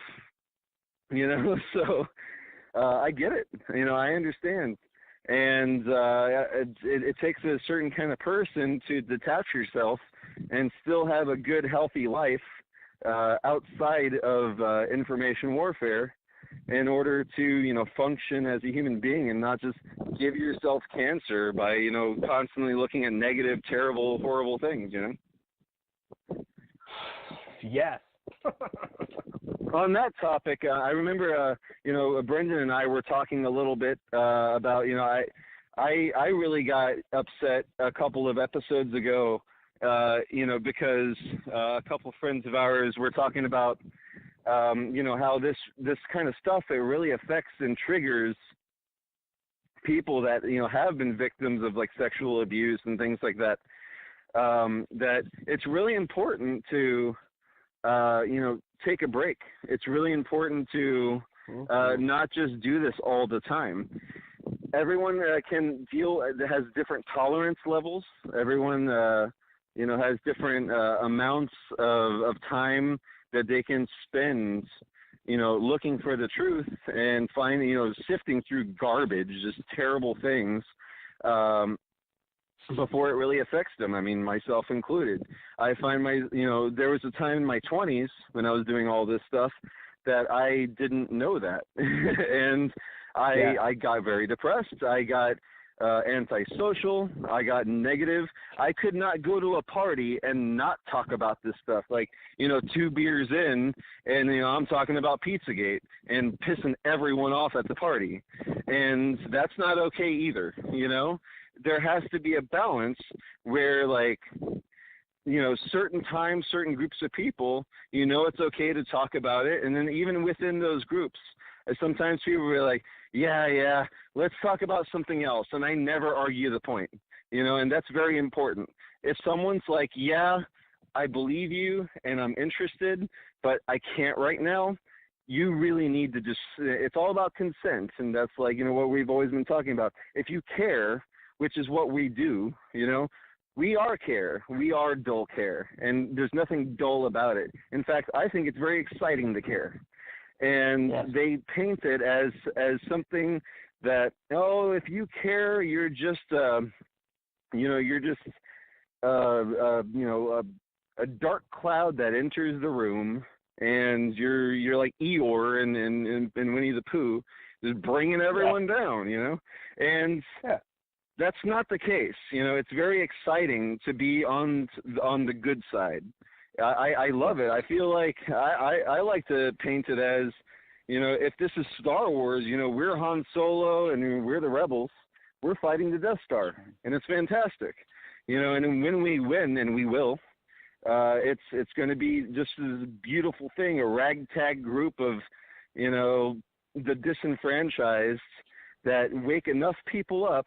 A lot of people say it just takes like 13% of the population to wake up to all of this stuff, to overthrow the powers that be. And we just, as human history has shown, we've just never really gotten together on a global scale and had that 13%. And we're getting very close. We have the yellow vests over in Paris, and now multiple countries all through the, you know, the falling European Union that are fighting out against their elites. We need to have our own. Good to see you. Yeah, take care. Yeah, I'll call her. Yeah. Seems like the party we're at is rounding third base. So I'm going to probably jump off the phone and let you guys finish off the show. But, just to finish my thought is that I'd say right now we have, conservatively, let's say 7 to 8% of the world's population that is maybe semi-woke in one way or another. They understand that yes, there are secret societies. Yes, there are these roundtable groups. Yes, there are these think tanks. Yes, they are the ones behind the militaries of the world that are having these coups and these false flags and these wars. And they're using the media and all their media outlets in order to have us all fight against each other.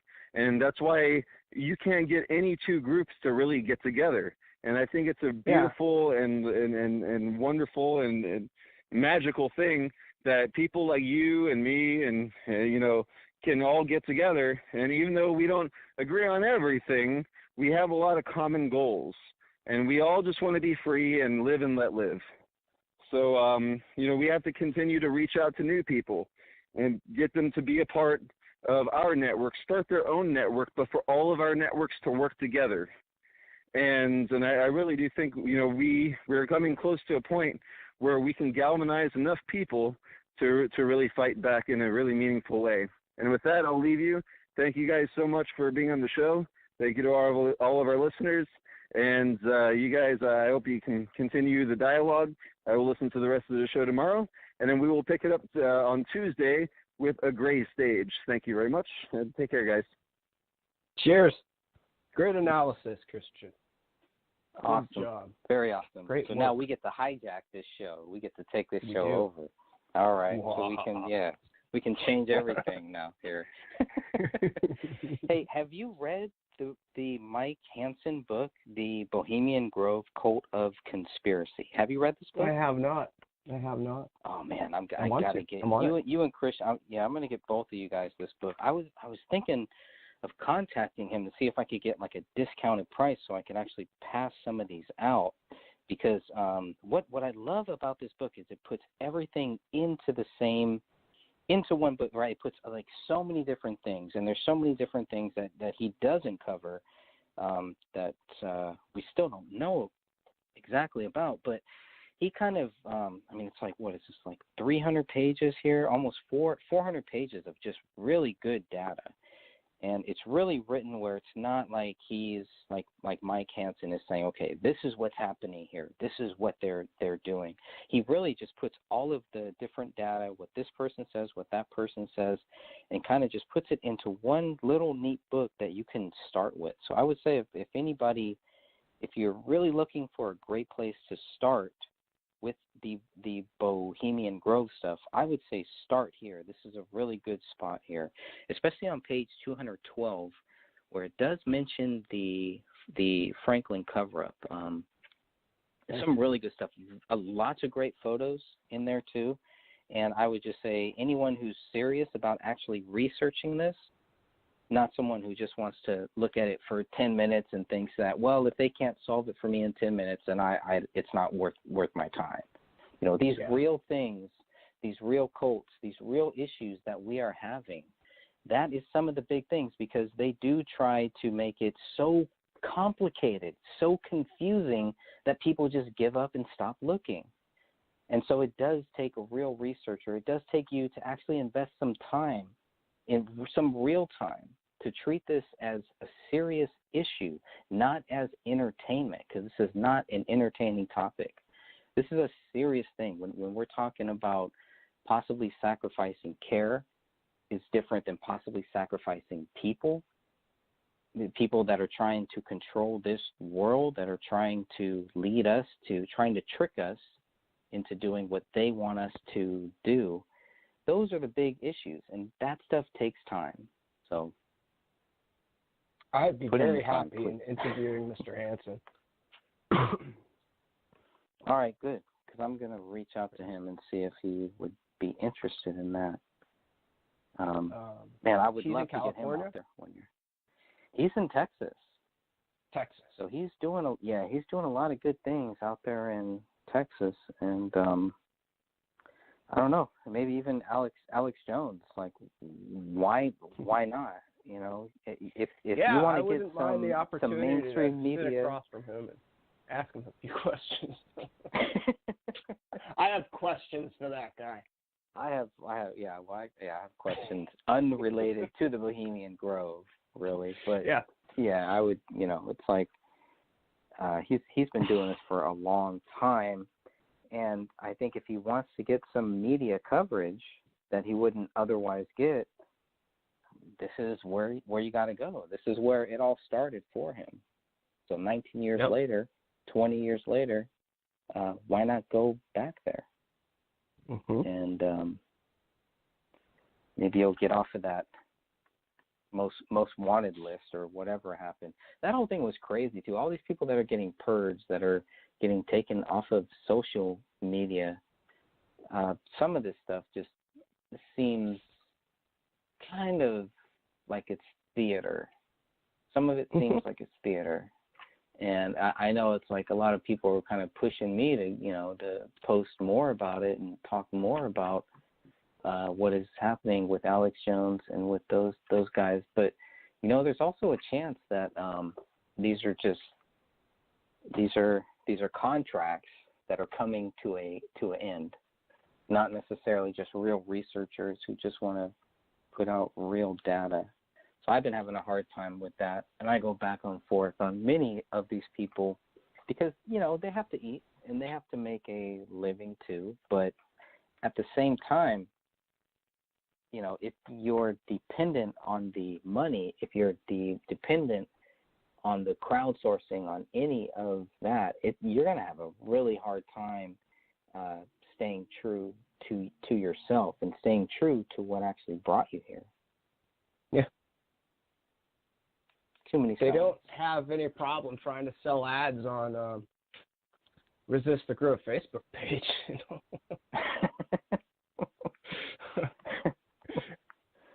It's like, boost this so that everybody can see it. Yeah.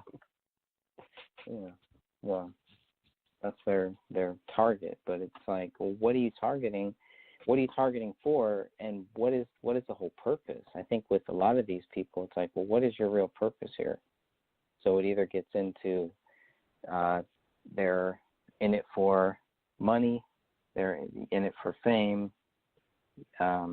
or they're real people that are really bothered by this. And I know other times there's spiritual things where they feel called.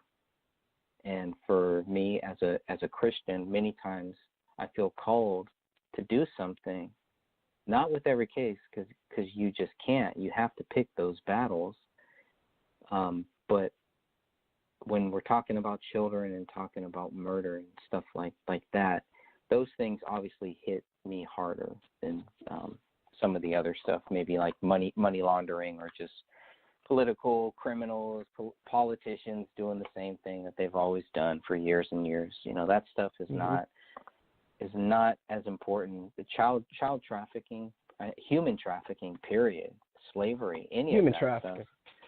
Yeah, I mean that's a big one, right? Like in the last 20 years, it just seems like it's at the forefront now, and I don't care who brought it there or what has brought us to that, but I think it's really good that more people are now talking about this. I think the whole Smallville, I don't know if you know that person from Smallville, she got busted, right? And so that case really was like, oh, okay, well maybe there is some truth to all of these people that have been talking about this for years and years. And there's many people. I mean, I don't know one person who doesn't know somebody who has been sexually abused by somebody in their past. It's exactly. way too common, and nobody talks about it. And the systemic guarding of the topic of anything improper with children or sex around the Bohemian Club or Bohemian Grove, by Mary Moore's years of protesting or in newspapers. It's ridiculous. And I mean, it like for me, one of the biggest things here, personally, it's a private club. They can do whatever the hell they want. I don't care. That's cool. Have fun. You're who you are. Nothing I can do to change that. All right. But burn an effigy of me in front of a hamster. I don't really care.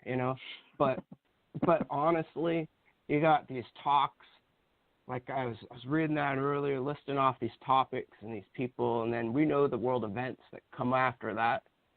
We're living in it. We're living in the results of it. And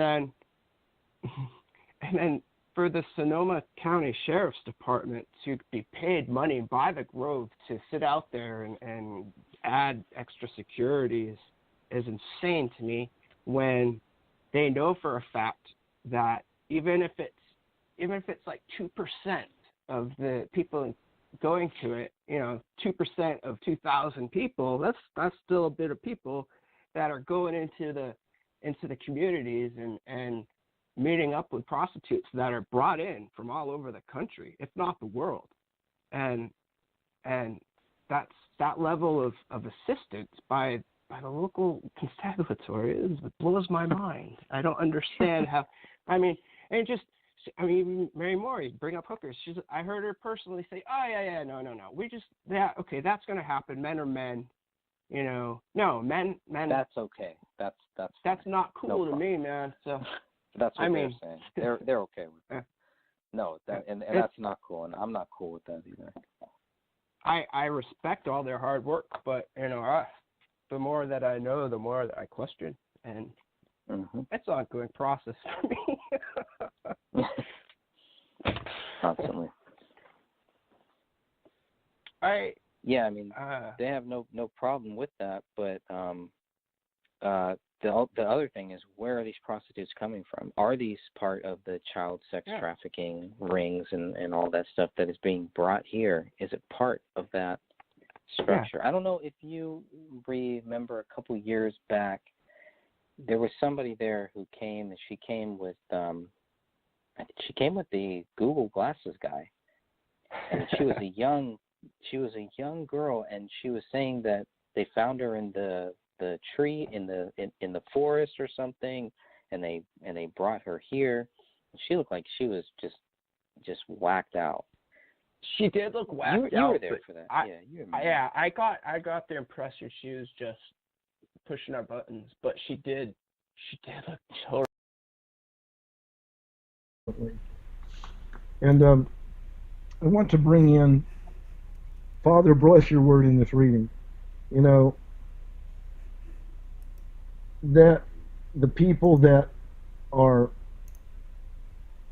secretly meeting in all of these places, frankly, wherever they meet, whether it's Bilderberger or whether there's any in secret meetings apart from that, leading up to these bigger meetings, because there's lots of talk before they get to the big meetings. Because when you're going to a big meeting, guess what you set up? You set up your agenda, what you're going to talk about, what the focus is going to be, and what you wish the outcome to turn out for. That's what they do with Bohemian Grove. The Bohemian Grove is no accident, as we all know. There's a purpose for it. And what's the purpose? One, bringing everybody of power in the whole world together. And guess what? They get that done. Not everybody shows up, though. They have remote. They remote in different ways. Of course, with today's technology, and even 20 or 30 years ago, it was easy to satellite in your person and be there, though you weren't there. That way, you have anonymity. You didn't get seen driving in or out of it. And there's a lot that do it that way. You know why? Because they can get there and be in denial. Plausible deniability. Well, I've never been to the Grove, and they're not lying. But have you ever been part of anything regarding the Grove? I'm sure there's a lot of people that you would not even imagine being part of the Grove who are. and may be integral to it. And, the big people that go in, you can probably assess that remotely Vladimir Putin would be part. Maybe Netanyahu would be part. Who, at this point, all the world leaders are tied somewhere to Bohemian Grove. There's several levels of people. There's the ones that go to the Grove, and then there are the levels that are outside that remotely come in. And they may do it in teleconferencing, or they may do it, who knows, maybe they use free conference call. Who knows? Hey, for people who don't know about the Grove, we got the YouTube stream going back up, and Shannon's VIP wants to know. She said this person says they know nothing about the Grove. And this is a big thing because even the people that work at the Grove know nothing. They know nothing about what's going on in there. They are so compartmentalized that there's so many different things that are going on there. Let me ask you this, Walter. If you had to explain Bohemian Grove in one sentence, maybe two, what would you say? First of all, I would say it is an exclusive club. You do not go there unless you're invited, and you're not a member unless you're invited by one who is a member to be a member. And you have to be a person of note, most likely, or an influencer within your industry or wherever you are known, whether it be a movie star, a singer, or an industry person, or a politician. And as I recall, and I'm not sure you can check me on this, Greg, I think it costs $25,000 a year. That's kind of cheap, actually, to be a member. That's the dues. Oh, you know what I heard? I heard we were there when we were there Saturday. I had at least 2 people, maybe 3 people, tell me that it was closer to 100, but they weren't 100% sure. But yeah, even 25,000. I would agree. That might have been way back. I would tend to agree with probably the 100,000. And to VIP, I say this: Bohemian Grove is one of the most exclusive, proprietary clubs in the world. It's centered in the most opulent city on the West Coast, San Francisco. It is a place where you can blend in quite easily, and I'm sure that the door to the Grove, nobody notices who's going in or out of there, and I am assuming that you don't have to show up to the Grove, meaning actually going to Bohemian Club, the Bohemian Club in San Francisco to become a member. You can do it remotely apart and never show up in San Francisco. But that club is a set club for those who are the movers, as they say, and shakers of their industry. It can be anywhere. It could be people like Silicon Valley. It could be Hollywood. It could be government associations. It could be world politics and politicians of great note and influence. And what do they do there? What is the purpose of the club? Well, anytime you have a club, you have individuals that have come together for a purpose. A club is a purposeful thing. It's to get like-minded people together to work on what they see is an important part of the world that they want to make happen or make a difference in. You know, you have the Peace Corps.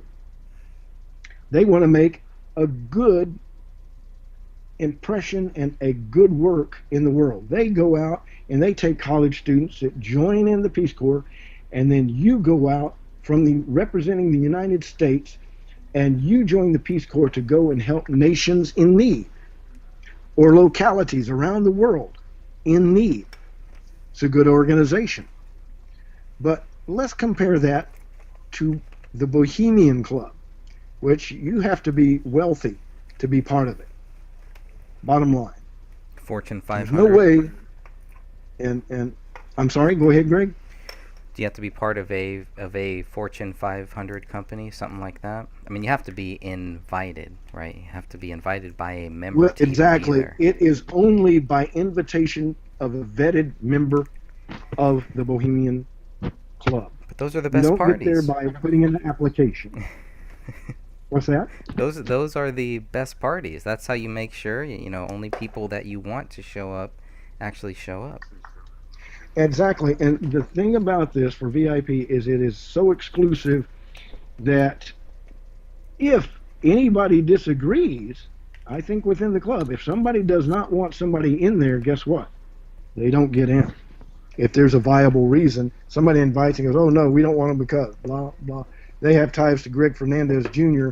and Walter Bradley. We don't want them in here. Can't have that.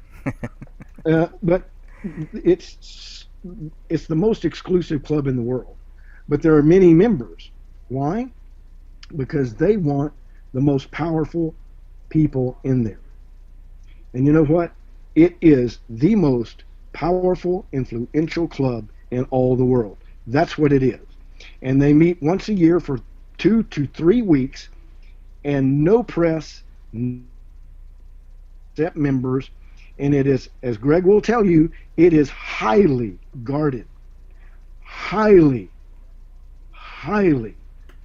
kept from public view.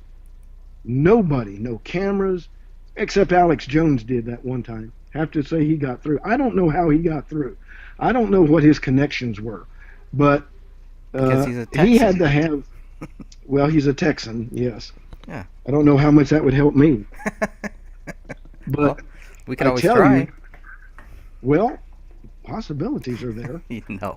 I'm game. I know you are, but we're not doing. We're not. I'm not going to do that. No, of course. Really, I won't. But it's interesting to note that this club slowly climbed into power and became what it is today. And I want to look at its evolution and growth, because it did not start out like it is today. And I don't know if the original members who formed the Bohemian Club ever envisioned that it would be infiltrated to the point that it became the most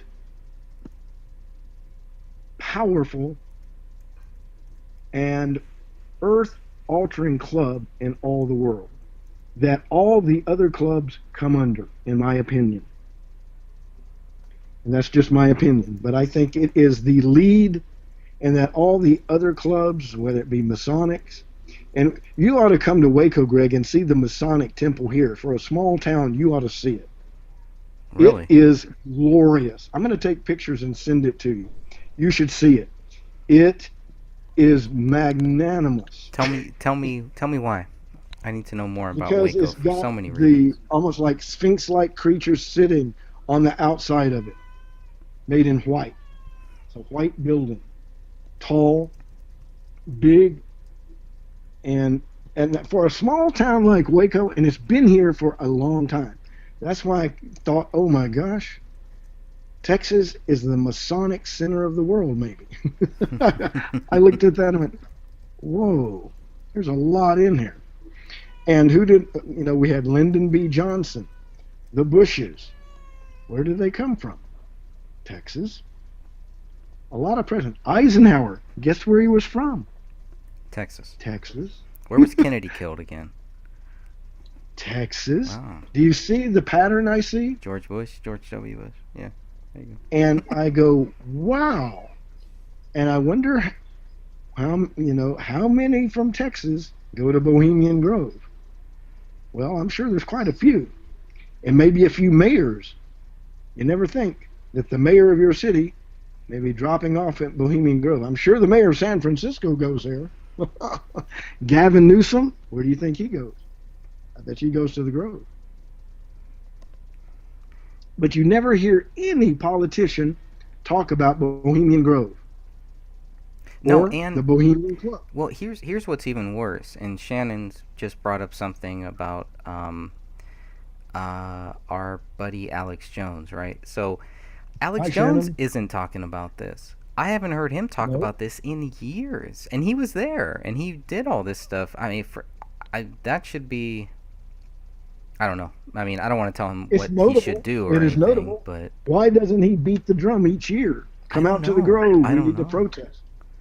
But the point being, now many consider him, and I consider it a suspicion, that he's part of the CIA. A lot of people think that. It could. Now that's what I've heard said. Yeah. Now whether it's true or not, I don't know. I don't know either. But there's a lot of people that are CIA that are in the public eye protesting. True. Very true. The CIA protests with you all along, and the reason they want to protest with you is they want to see where the heart of that is going. They always will want to be in the heart of every movement. They infiltrate. The Tea Party. They try, yeah. That's true. And if you're wise, you can see them. And I was in the military, and I was taught how to see. And I won't say anything about how that works. But they can be spotted. But you don't trip yourself by telegraphing. You never telegraph. You just act like oh, and you just keep playing along.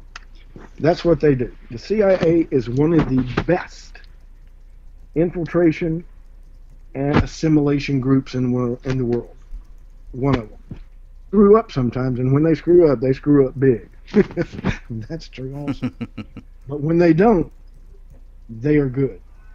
And they groom. They can actually groom a group, and they sometimes get in there and try to manipulate people into leadership positions. Of course, that's the way to do it. So you have to be wise when you have a group, whether it's ours, Heart Talk, or anything that's there. Is this like the old-fashioned thing where it's like, you know what, like there's like a group that's getting very popular, so we're going to come in and we're going to take this group over? The old-fashioned, that type of thing, right? Where they see, it starts out as good, and then all of a sudden, boom, it's like We Are Change. Doesn't look like how We Are Change started now. It looks like it was taken over. And the thing is, it starts going a different direction than what its inception and heart was about. In other words, they lose their heart. They, like the Tea Party, what happened to them? Well, they were taken to some degree, and it didn't become a viable third party. No, so they don't have a convention. Yeah, and there's some that are taken over, and there's some that are purposely started, so that they can gather intelligence on people, on real people. That's what this is for. All of these fake clubs, all these trolls, all the fake news, all this stuff is targeted at real people. It's targeted at people who really care. People who don't want to throw away care, who don't have dull care, who have real care. We're the ones that are targeted. So that's why I think it's very important to keep talking about things like the Bohemian Grove and 911, Federal Reserve. People have forgotten about 911. You hear memoriams on 911, but talk about during the year who really did it. A lot of people don't believe that it was done on the inside. That's right. John would have been one who mentioned, you mentioned, former bosses there, who did not accept that and would he was almost crying. He was almost crying when he realized that, you know what, there's something wrong here. But he could not admit that what he was told was wrong. He couldn't.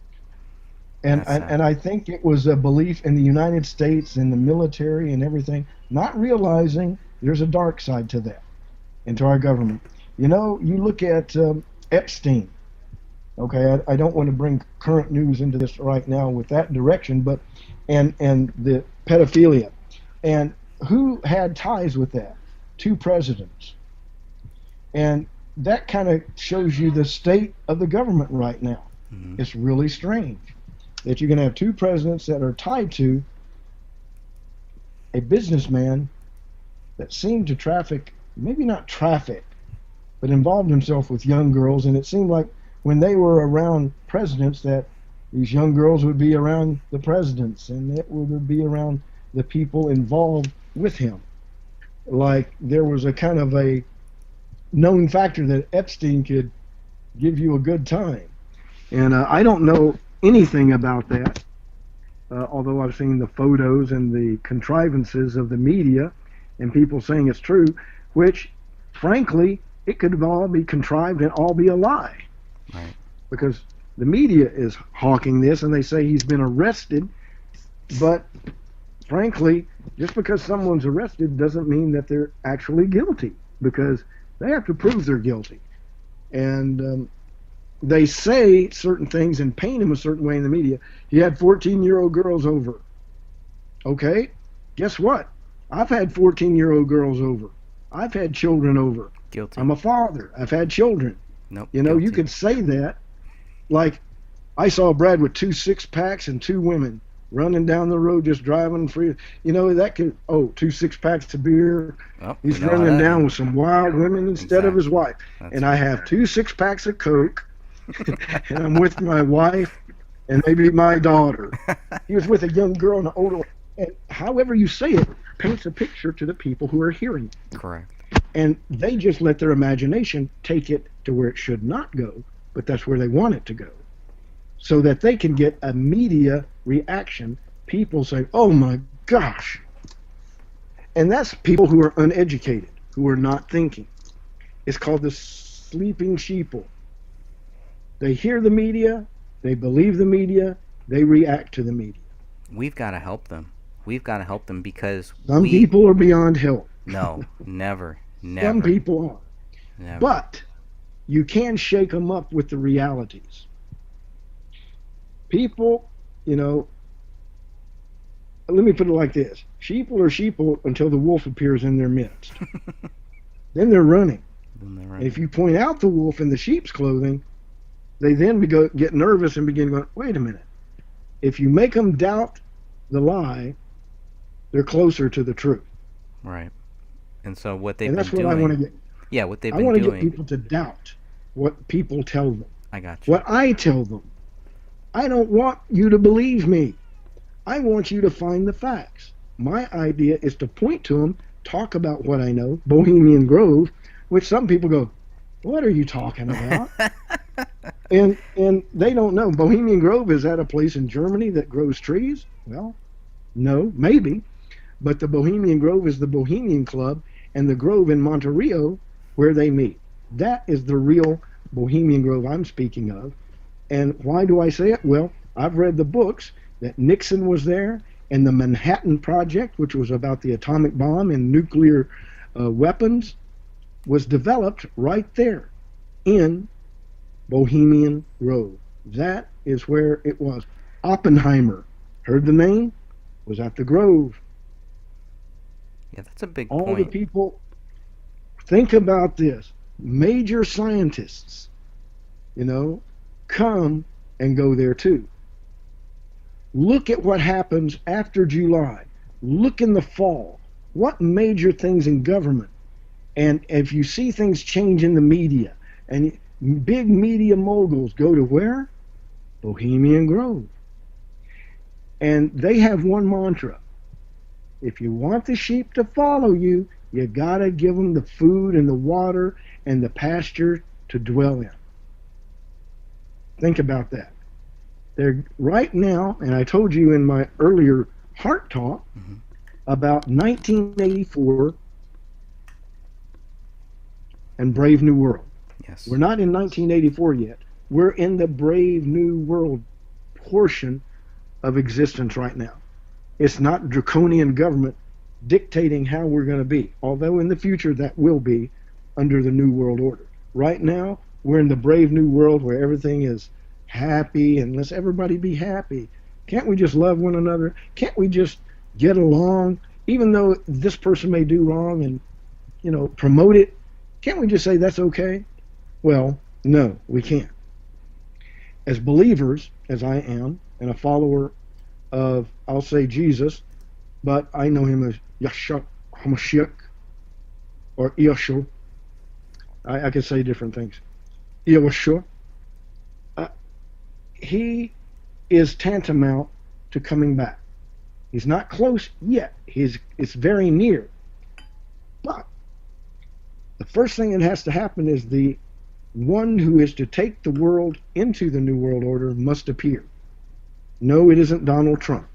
Don't believe that in a moment. But he will be revealed in due time. And he's going to appear to really appear, truly appear, and most arduously show us that he's the one.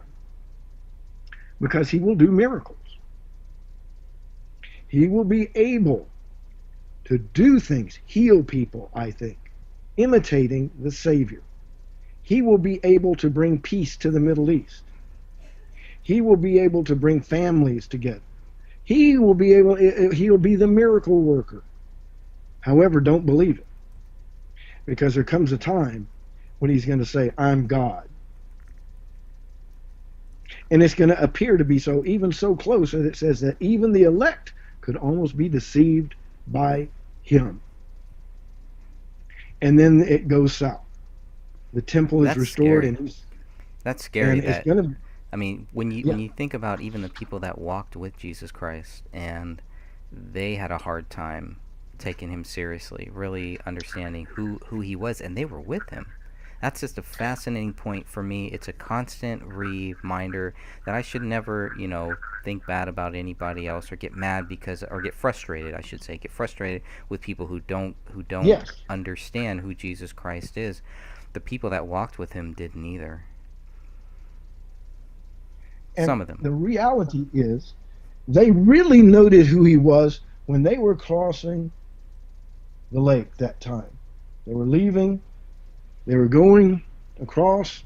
He went to sleep. The storm came.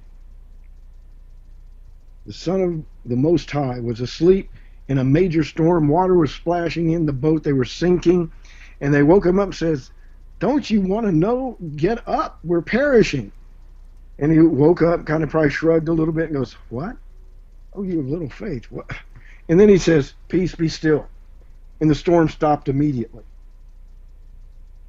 And then they were stunned, because in the scriptures it says he commands, meaning Yahweh commands the seas, the wind, the storm, and he can quiet them. And what happened? They said, who is this? They began to realize that they were sitting in a boat with the creator of the universe. They began to say, wait, this is the one that spoke to Moses then. And I bet you they couldn't say it. This is Yadevave, this is him. This is the one who chose Israel, the one who, they were in stunned shock when he quieted the storm, because they knew the only one who could do that. And all he said is, peace, be still. Imagine if you're with a man, you're in a tornado's coming around you, the storm, the hail is pounding, and he stands up and says, peace, be still, and then it just stopped immediately. What would you feel about that at that moment? If you would have been in that boat with him, I would have been the same way. I'd be going, what? I'd say, he's a man, a prophet, but he can't be. But no man commands the storm unless he's, wow. And that was the realization in that boat that day that probably stunned the apostles into almost silence. They probably withdrew from him and were going, it just got real. Things just got real it stunned at them. that point. And guess what? In the beginning it says Adam and Eve were cast out of the garden because they were once righteous and they turned from the word. Mm-hmm. What's happened is that representation, Adam being the elite and Eve being the world that they draw after them, will also be cast out of this Garden of Eden. They're creating their Garden of Eden, the New World Order, and they shall be cast out from it by the same one who cast out Adam and Eve. And they don't want to deal with that. Some know the reality of the Creator and that the Son came. And they've rejected him and chosen darkness over light. Why? It isn't because Satan led them. It is because their hearts are evil, desperately evil. They don't even know how evil. And yet they hunger to do the bidding of the dark one. Why? Adam and Eve did it. They did his bidding. But he He fooled Eve. He didn't fool Adam. Adam just followed after Eve. And if you got a righteous guy, the way to get to him is get to him through his woman. Always remember that. That's always true. If evil wants to get to you and you're doing the right thing and you got a woman in your life, Satan will try to use her. Guaranteed. May not be major, may be subtle. May be, you might not even be aware, hardly. But always be on guard. It's not that your loved one is trying to ditch you or lead you astray, but sometimes, even unaware, they can do that. And true for women with men. We have to be on guard.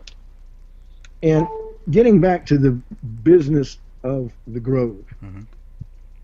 The Grove is still meeting right now. In fact, you could go there 3 weekends when they first start, the next weekend, and then the next, and it would be going, ongoing. The wind down is when they're relaxed. Because how many people go to the Grove when it's the third week? And they know this. Why not show up then? They know. They watch things. But for those who are not understanding where we go, like 9/11, 9/11, many engineers across the nation said those buildings could not fall like they did unless it was what? A controlled demolition. That is what happened to the World Trade Centers. They were brought down not by 2 aeroplanes, not by Muslims, but by those who were here that wanted to bring it down, to start a movement and to start a war. Hitler did it in Germany by dressing Germans in Polish uniforms and attacking German installations. False flag. Your books, Greg. False flag. We are in a false flag world, and it happens nearly daily, and we're unaware of it. Every day, there's a lie and wool being pulled over the people's eyes who are not watching and thinking that it's all a ruse to get them as a group to move a certain direction. They look at people as sheep and cattle. When you have sheep and cattle, you know how to move them if you were the rancher who's working with cattle. The one thing that works is noise, or making them fear, and cattle will run away from the fearful event and get away from it. And if the rancher wants an area clear, he knows what to do. So, those in government, can look at us like cattle and say, we need to cull the herd, cut it down a little bit. We need to do this. We need an event to get their attention so we can tell them what to do and what to believe. Do you think that 911 got America's attention? Yes. It did. Oh, yeah. And then who immediately started saying it was who? Oh, it was Muslims that came over here attacking us here in America. And they knew all the names. They knew everybody that was on, where they came from, what they did, what their organization was. And how many times in a situation like that, in any event such as that, do you just happen to know everything right up front? Yeah. Ever. And then Building 7 went down too. Oops, but it wasn't hit by a plane. No, they should have just blamed it on Trump, and then, everybody would just take it seriously. I'm still waiting for that to come. It's coming. It may. But the thing is, this thing about Russia and a collusion with Russia was all the Democrats' idea, in my opinion. And it seems like Dianne Feinstein quieted down quite a bit, as she should. And this ruse of American politics that tries to beguile the people with all the bull that they're putting out there right now. They are passing stuff And when they want to get something through Congress quick and clean, they do something major to distract. They don't want anything, the media, and the media leads the way so that Congress can do what they do, whatever it may be. And Congress gets their marching orders not from the president or the people. Otherwise, this would be a different United States. They do not answer to the people except in public arenas in a way, and then they have the scapegoats that they throw out there to show, oh, we're standing for good. But a lot of times, it's not really the way it is in Washington, the way they portray themselves and show themselves, in my opinion, because of the biggest example I can say is, what changes after the election year? Well, a few faces in Congress. The policies? It'll either go to the Democrats or it goes to the Republican way. But like change that we need, for example, the border situation in immigration and those illegals that cross over secretly. How long has that been a policy and they say they're going to work on it? That's been since I was a kid. And my nephew was on the border as a border patrol agent. It's not a pretty place. That's tough. Because a lot of times it's not just immigrants and people poor trying to just get in here and make a good living. There are mules that are packing, individuals over here that have paid their life savings to come to America, and they come through cartels, drug cartels, and they're packing drugs to help pay their freight to come in here and get in this country. And a lot of them die. And the wagon train of people that have been coming up here from Nicaragua and then southern and southern central and Mexico, and they've been, here at the border, you hear all this stuff that, look at how Trump's treating them and things like this. This started back when Bill Clinton was in office. He signed that bill. And no, it wasn't Clinton that decided to do that. Clinton Guess fooled who was me. Who? Well, no. Guess who the bad guy really is in all this? It always gets away with it, and the president takes the lightning rod. You're right. Congress. The reality is Congress. And where do congressmen go each summer in July? A lot of them. Bohemian Grove. Therein, people. You think so? Is our problem. Of course. I mean, but active people in government aren't supposed to go there, right? Why not? Why should they stop going to Bohemian Grove in their opinion? As long as that's where all the power is. That's where all the money is. That's where they can find out how to get reelected. If you're an up and comer, I wouldn't be surprised if Beto O'Rourke showed up. Don't say that. Now, here's that brings up a big thing is, we've been told for so many years that it's just a bunch of rich Republican white men, That's old not men. a Republican. It's not a Republican it's thing, Democrat, though, right? It's Republican, it's Tea Party, whomever. Right. Those are just labels for us. I'll tell you what this. Yeah. I'll tell you. Let me say something. Remember Prohibition? Mm-hmm. Guess who was involved in it? Congress, police officers, and the police would tell the people who were running the speakeasies, the mob or whoever, we're going to raid you in 2 days. Get all your people and all the ones you don't want hit out of there. And they would raid it, and the mob would pay them generously for keeping things on the level. Our government is corrupt. There are some good people in there that are pushed to the side because they don't follow the agenda leading up to the event, which is being planned for probably centuries. I don't know. But there are those within our government that have been there forever that are corrupted to the core. You can't always find them. You can point to a Democrat, but it might be a Republican. You could point to anybody, and it could be an aide. It could be that is coming from the Pentagon. Because guess what? Guess what the most powerful military, one of them is in the world, is the United States military. If they told the president and Congress, if you don't shut up, we're gonna take some actions y'all are going to regret. And all they'd have to say is something just like that. And believe me, that would get some attention.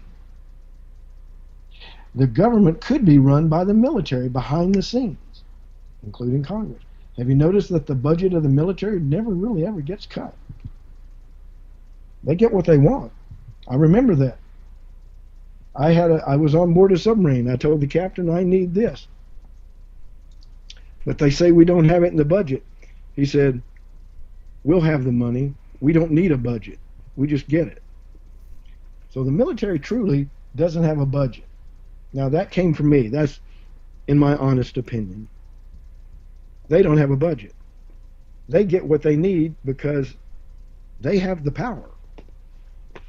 They have the, you talk about secret societies, they've got secret assassins that come from the military that are so good that you would never know it was an assassination because they make it look like something else.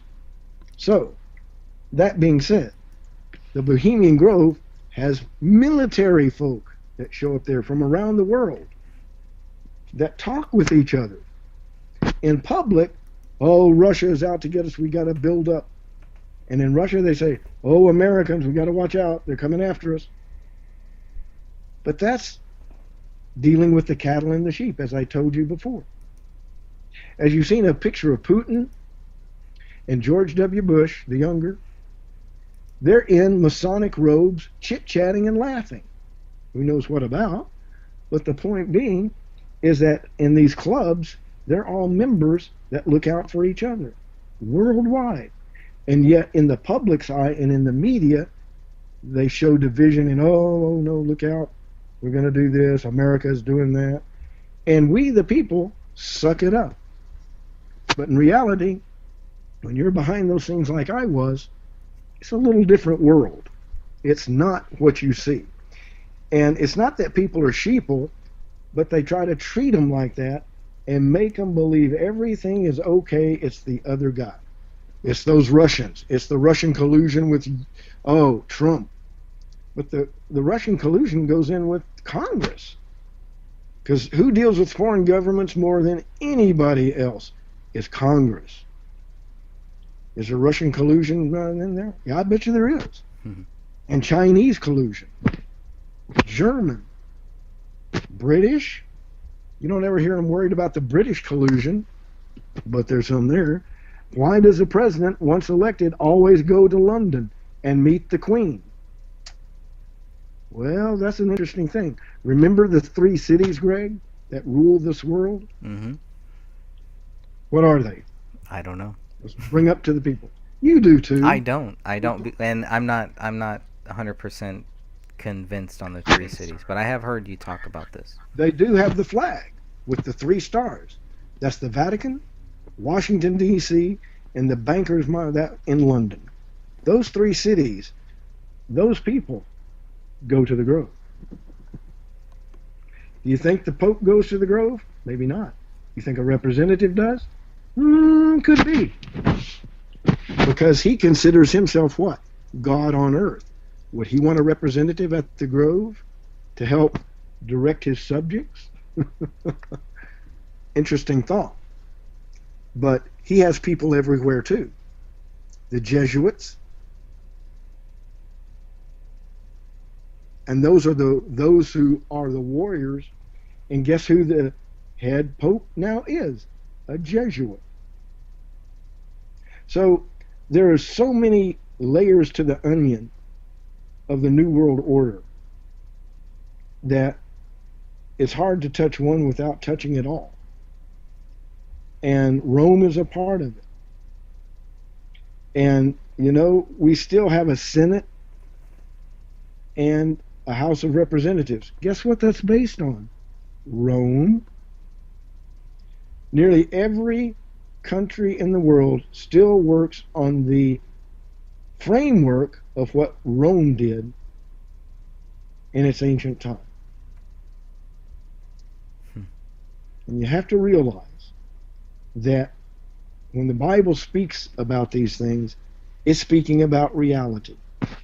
The reality of the world you live in. Babylon. Well, where's Babylon? That's dealing with Iraq and Iran. And what's the center in Israel?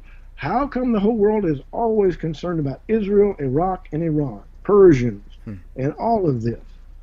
It's because they have input. Where are the 4 angels judged and bound? In the Euphrates. Even Ronald Reagan wanted to go find them. Couldn't do that because they are hidden from the sight of men. But they are there. What is in Antarctica? Why did John Kerry go to Antarctica? Who knows? Even Barack Obama at one time went to where? Antarctica. What in the world is in Antarctica that major politicians go to? And ties in with the Grove. What is it? Who is down there? Or what is down there? They can make up any story. Say, oh, we were down there just to look at some major finds. Well, yeah, there's some major stuff down there. That's where some major angelic hosts are chained up and been cast. Listen to that about Stephen Ben Nun. Look him up. Stephen Ben Nun. Talks about the judgment that led to those being outcast in Antarctica. This is biblical. This is things that people don't understand. And this is all based on the Bible. All things are coming about in accord to the will of the Most High. Now, some would disagree with that, but if you read the Bible, you will see the links that tie into this world that show we are headed in the same direction that the Bible says we are going. To one world ruler who will rule with absolute authority over the whole earth, and he will be anti-Christian, anti-religion, except the religion that worships only him. Is that what brought you out to the Bohemian Grove? Was it knowing all of this stuff? Like, what really got you thinking, not only that, okay, this is real, but hey, why not go out there with a couple of crazy guys? Well, what really got me out there, in being honest, I didn't like poking the lion. Meaning, that's a representation of evil there. And even the Indians, as you recall, said the area where the Grove is was really a place they avoided. From what I have heard in the lore of California. Why is that? It was an evil, dark wood that many of the Native Americans there would not go. Why? What is in the Grove? But get it now. They wouldn't go there because of the evil there, but now the whole world is meeting there. Do you see a connection? I do. And that's kind of what drove me to go out with you that summer in 2012. I'm saying I'm going to the heart of earthly evil. And here, I would not go in there and celebrate with them anything. Why? Because it is an evil place that draws unto itself what? Evil. So those who go there and congregate are the congregation of the anti. Oh, yes. That which is against the Most High, who want to run the world their way and not the Father. They want to take it away from him and take control of it and make it theirs. And they want to be not just men, they want to be gods. They want to be living forever. That's why the science is going about tracing out the genome. It's not just to find out how life is. They want to create people that live forever, create a superhuman race, even if it means making them part cyborg, meaning part machine, part human. Yikes. This world is being directed from Bohemian Grove. A lot of it, a major part of it, is coming right through there. When you talk from China, how they act, Russia, how they act, it's all to some degree, either minorly or majorly, orchestrated to reach a certain end.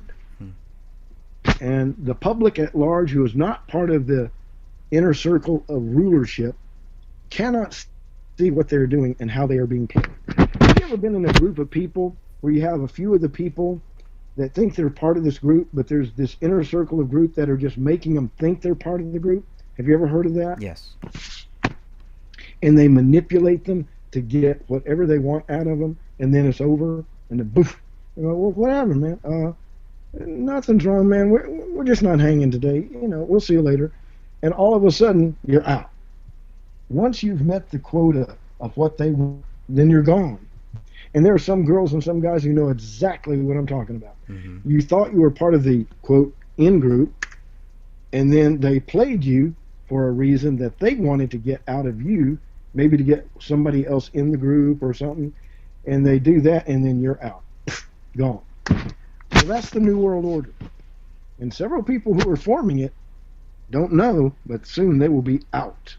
And won't be in like they thought they were, whether it be the bankers of London, Rome, or Washington, D.C. The three city-states, Washington, D.C., Rome, or the Vatican, and London. They have a flag. Flies in Washington, D.C., flies in Rome at the Vatican, and flies in London. The 3-star, yellow star, red flag. Look it up, people. Look it up. It's real.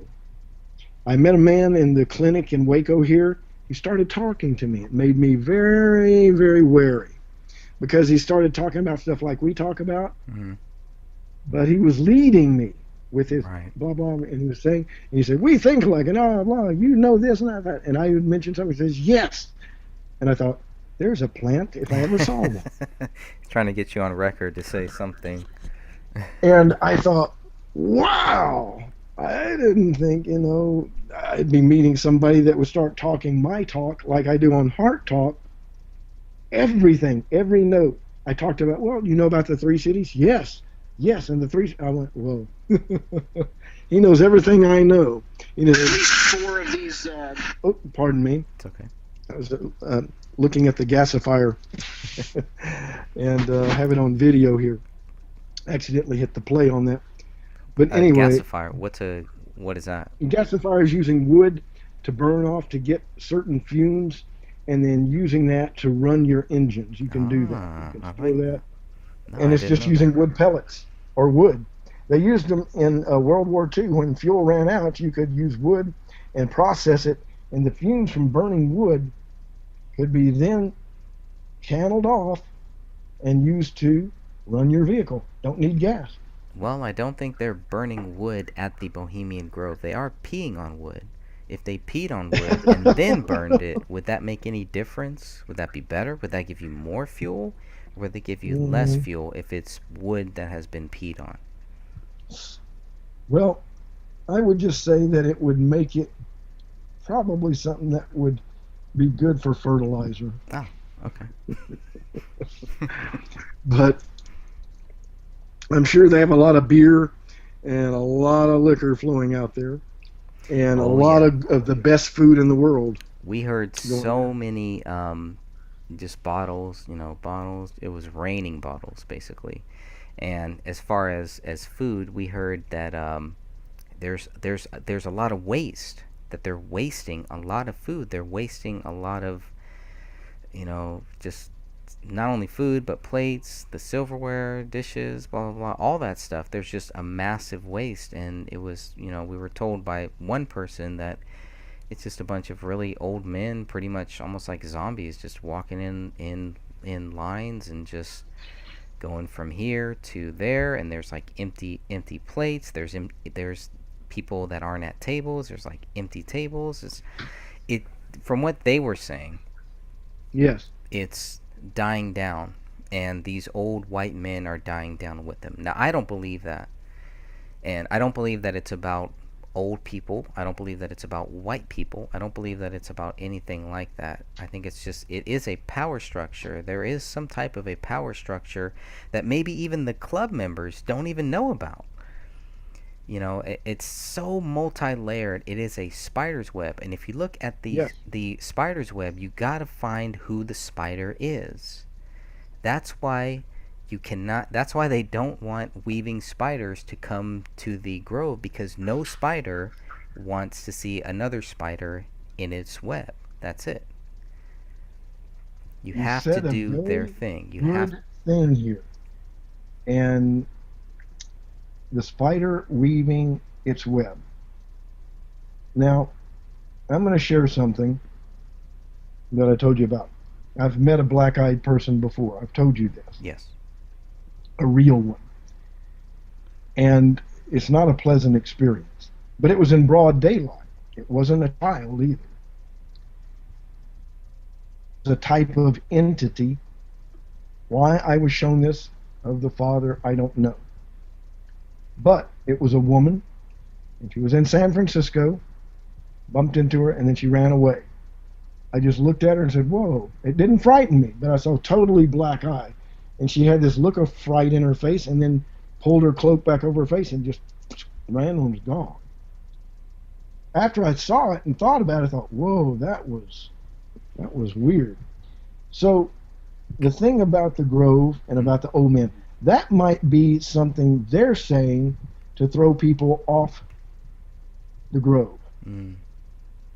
Because if you don't want anybody bugging you, and you're a powerful group, what do you say? Oh, it's on the wane, it's all going down. Oh, they may make a big leadership change and say it's all going to pot, make up a big brouhaha that looks like something that's collapsing, when in fact they're just putting the wool out to make you think that it's something that is going wrong and it's over. How do you get ultimate power is make people think you've lost it when you still have it. Think about that. Right. That's right. They say America is waning, and you hear them showing all this stuff about America losing power and that Russia and China are about to take over. I think Americans like to lie to make them think that, and then show them something that they didn't think was coming. I think that's true about Russia. Yeah. I think that Russia, United States, and China all work together in some form to bring about the ultimate end game, as they talk. You've heard the end game, or the event. I've seen that on the internet. The event. The event. What are they talking about? Well, that's the change from freedom to the one religion, the one new world order, and everybody submitting. And those who don't submit, they quit. They make it where they go away. And getting at the event to where they can then enforce that. That means like Germany did, but in a worldwide sense. Anybody who disagrees is brought to a place, a center, and they're dealt with. If you don't bow, we will bury you. And that will come to that point where believers and followers, whether they be Muslim or Christian or any religion or any faith or any belief system, if you don't believe this way, our way, well, we have a means of dealing with that. We want you to become right with us. It's going to sound very plausible. We just want everybody to get along together. We want everybody to be at peace. Don't you want peace? Of course you do. See, we are of one mind. You need to join us because we're here to make it good for who? Not just you, but for everybody. But if you disagree with us and turn away, or if you believe that Bible stuff, well, we're going to have to deal with that. And they will. Because the Father will be taking His Spirit away, and He will use the world to take us away. We'll be beaten, will be hated, will be killed, and will be marginalized to nothing. As you see in the media today, every body who is envisioned as a Christian in the media is denigrated and made fun of as though they're a dope. Look at how they view us. And that's how the world is going to go. And where does it begin? In a lot of these meetings, Bohemian Grove, in a very evil place that Native Americans would avoid because of the evil that was there. The evil that was there draws the evil there to work out evil means. Bohemian Grove, the reason I went to Bohemian Grove is because what dwells there needs to be faced and confronted. Because it is the face and confrontation to Satan. Because Satan goes to Bohemian Grove. Evil shows up at Bohemian Grove to subdue, suborn, and destroy mankind and lead them to the new world order, and where Satan will come, dispense with all the ones he used to get it, and replace it with his demonic horde, who then will turn it into 1984, and then it will be run his way. So that was why I went to the Grove in the final thing. But people must realize this is a spiritual battle in every sense of the word. Okay, you cannot. Yes. So after going there, did it change how you felt about it? Did it change how you felt about the people that were also looking into this stuff? I was disappointed some in the people that were there. Why? Not you. Because of their actions. Here's the backside to this. I also pray for those people in the Grove to come to their heart and senses, the true heart of the Father. We are to love those who hate us and spitefully abuse us and do all manner of evil against us. The Son said, you are to love them. We have to understand, we can protest evil, but we must not bring evil with it. Because when you're mocking them, or when you're actually denigrating them, you're denigrating yourself. Even though, yes, what is coming there and what they're doing is evil, you don't want to act evil to confront evil, because the Father will not bless that. We are to love them that are in the Grove. That sounds counter to what we're doing, but it is not. If we're of the faith, we are to love them, because the Father blesses them with good even though they're evil. How much more we who are amongst them and from this world should do good unto them who are evil. No, we don't join their evil and join in it. And no, I'm not telling people you should go out there and party with them and do that. No, but we are to love them. How? We bring them the truth. We protest because we're bringing truth to them. That's what this protest was about to me. Bringing them the light of truth. That they are wrong and we know it. They're not hidden. We know what goes on in the Grove. We know what they're planning. Because it's been written about. We have read the book. The Word of the Most High. We know where this is going. They think they have the inside track. No, they're on the outside trying to get on the end. So we would want one of them to be saved and be a brother, because it's just like Saul of Tarsus. He was out there killing the believers and those who followed the Master. But the Son saved him as an example to us today of how to look at people. The very worst person in the world who hates you and wants to kill you and abuse you and thinks you're nothing but, excuse the expression, you're just a sack of crap to me. I'd rather throw you out than take you out as a friend.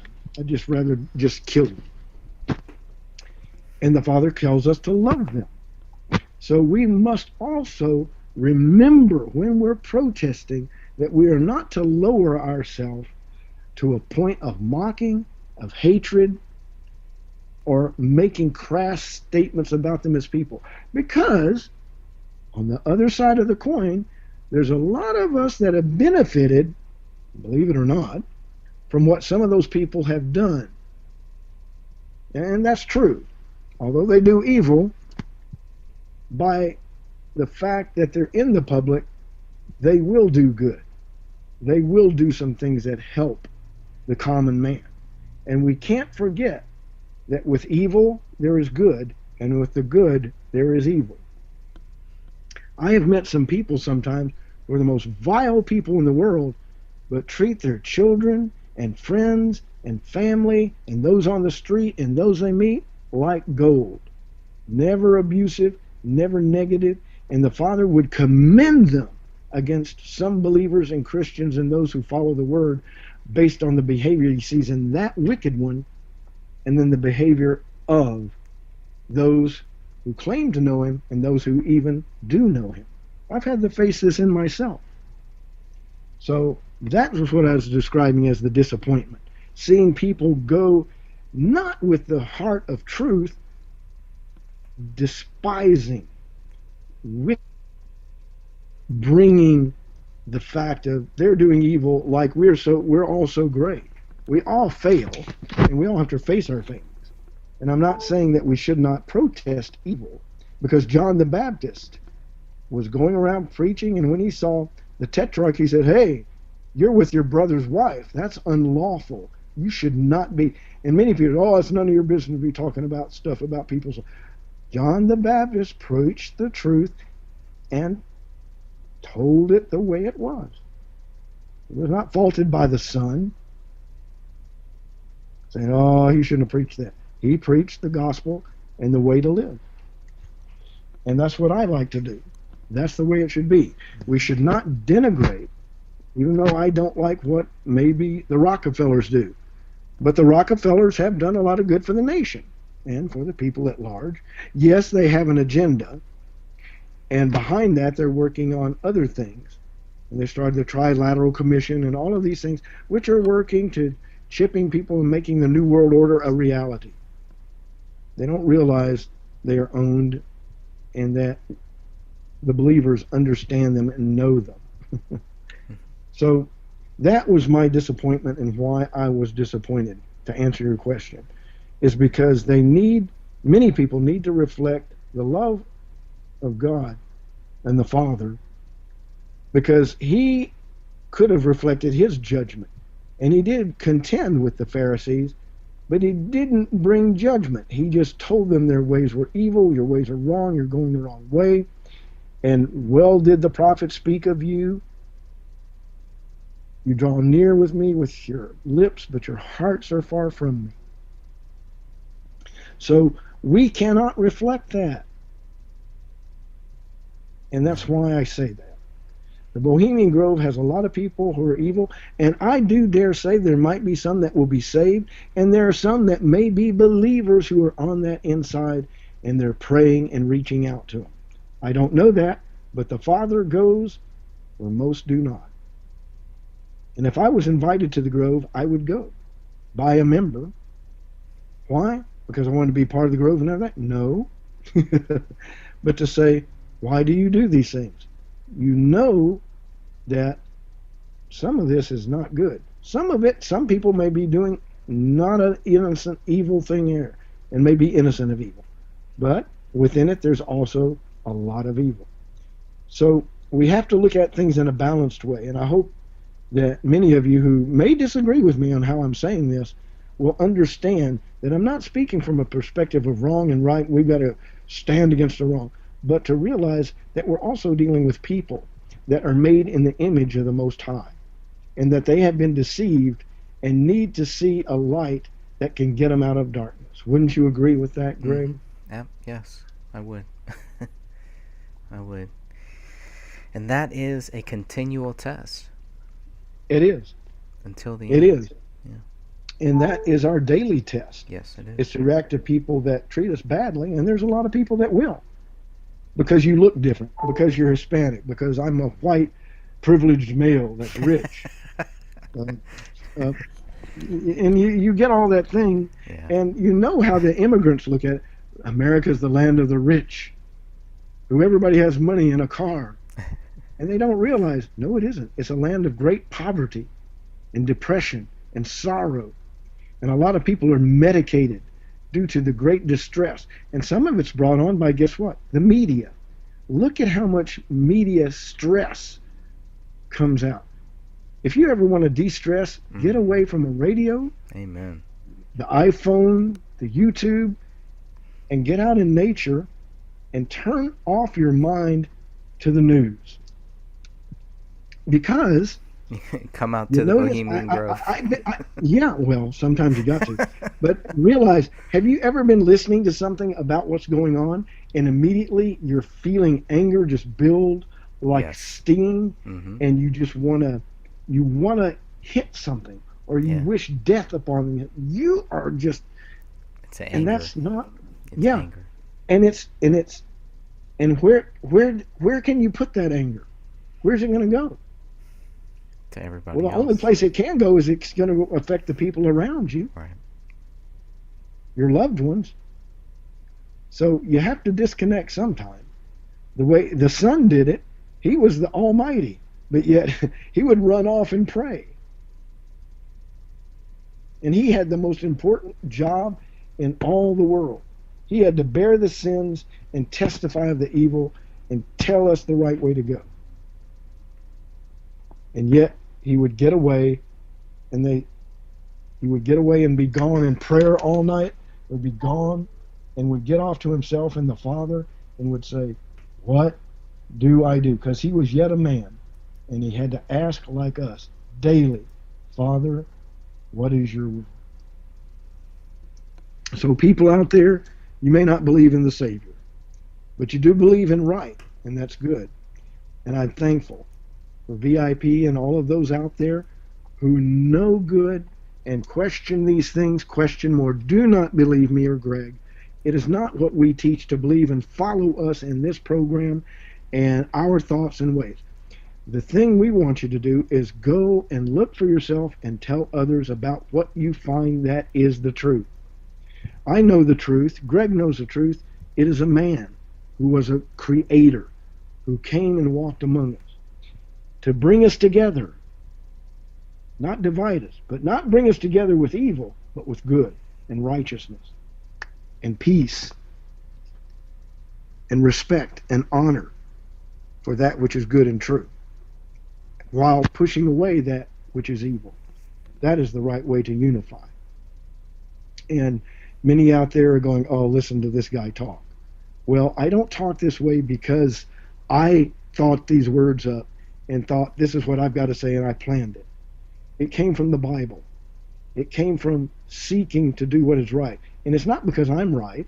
It's because the words that work in me talk of the righteousness, while I, being yet a sinner, can bring forth truth, which is a great oxymoron. And one of the greatest conundrums I think of life is that the Almighty would work through sinners, broken shards of this earth, to make a great and beautiful people from Israel and from the world, where he creates Israel not just from Israel, but the Israel of the Father, those who follow after the faith of Abraham, whom I named my son after. And I named him Orion after the constellation, to say, just like Abraham, he looked at the stars and the Father promised him, your seed, your people will be as the sands of the sea. And look at him today. He honored that promise. Look at it. If you ask the Father, even as an unbeliever, and say, Father, I want to know about you, show me something that can be undeniably you and that I can't deny. And I pray for those who are asking that or who are not and need to see it, that the Father will answer you. Because my love extends to the point that even if you hate me, I cannot hate you. Nor those of even of the Grove, or those who oppose us. We are to love them. It isn't easy, and we as human beings can't do that. But with the power of the Most High in the Word, we're empowered in truth, just like the Son was, by the Father, to carry out the mission we are sent to do. And I'm thankful for that. And so those who are in the Grove, we need to protest the wrong they do. but we also need to recognize the right that they have done.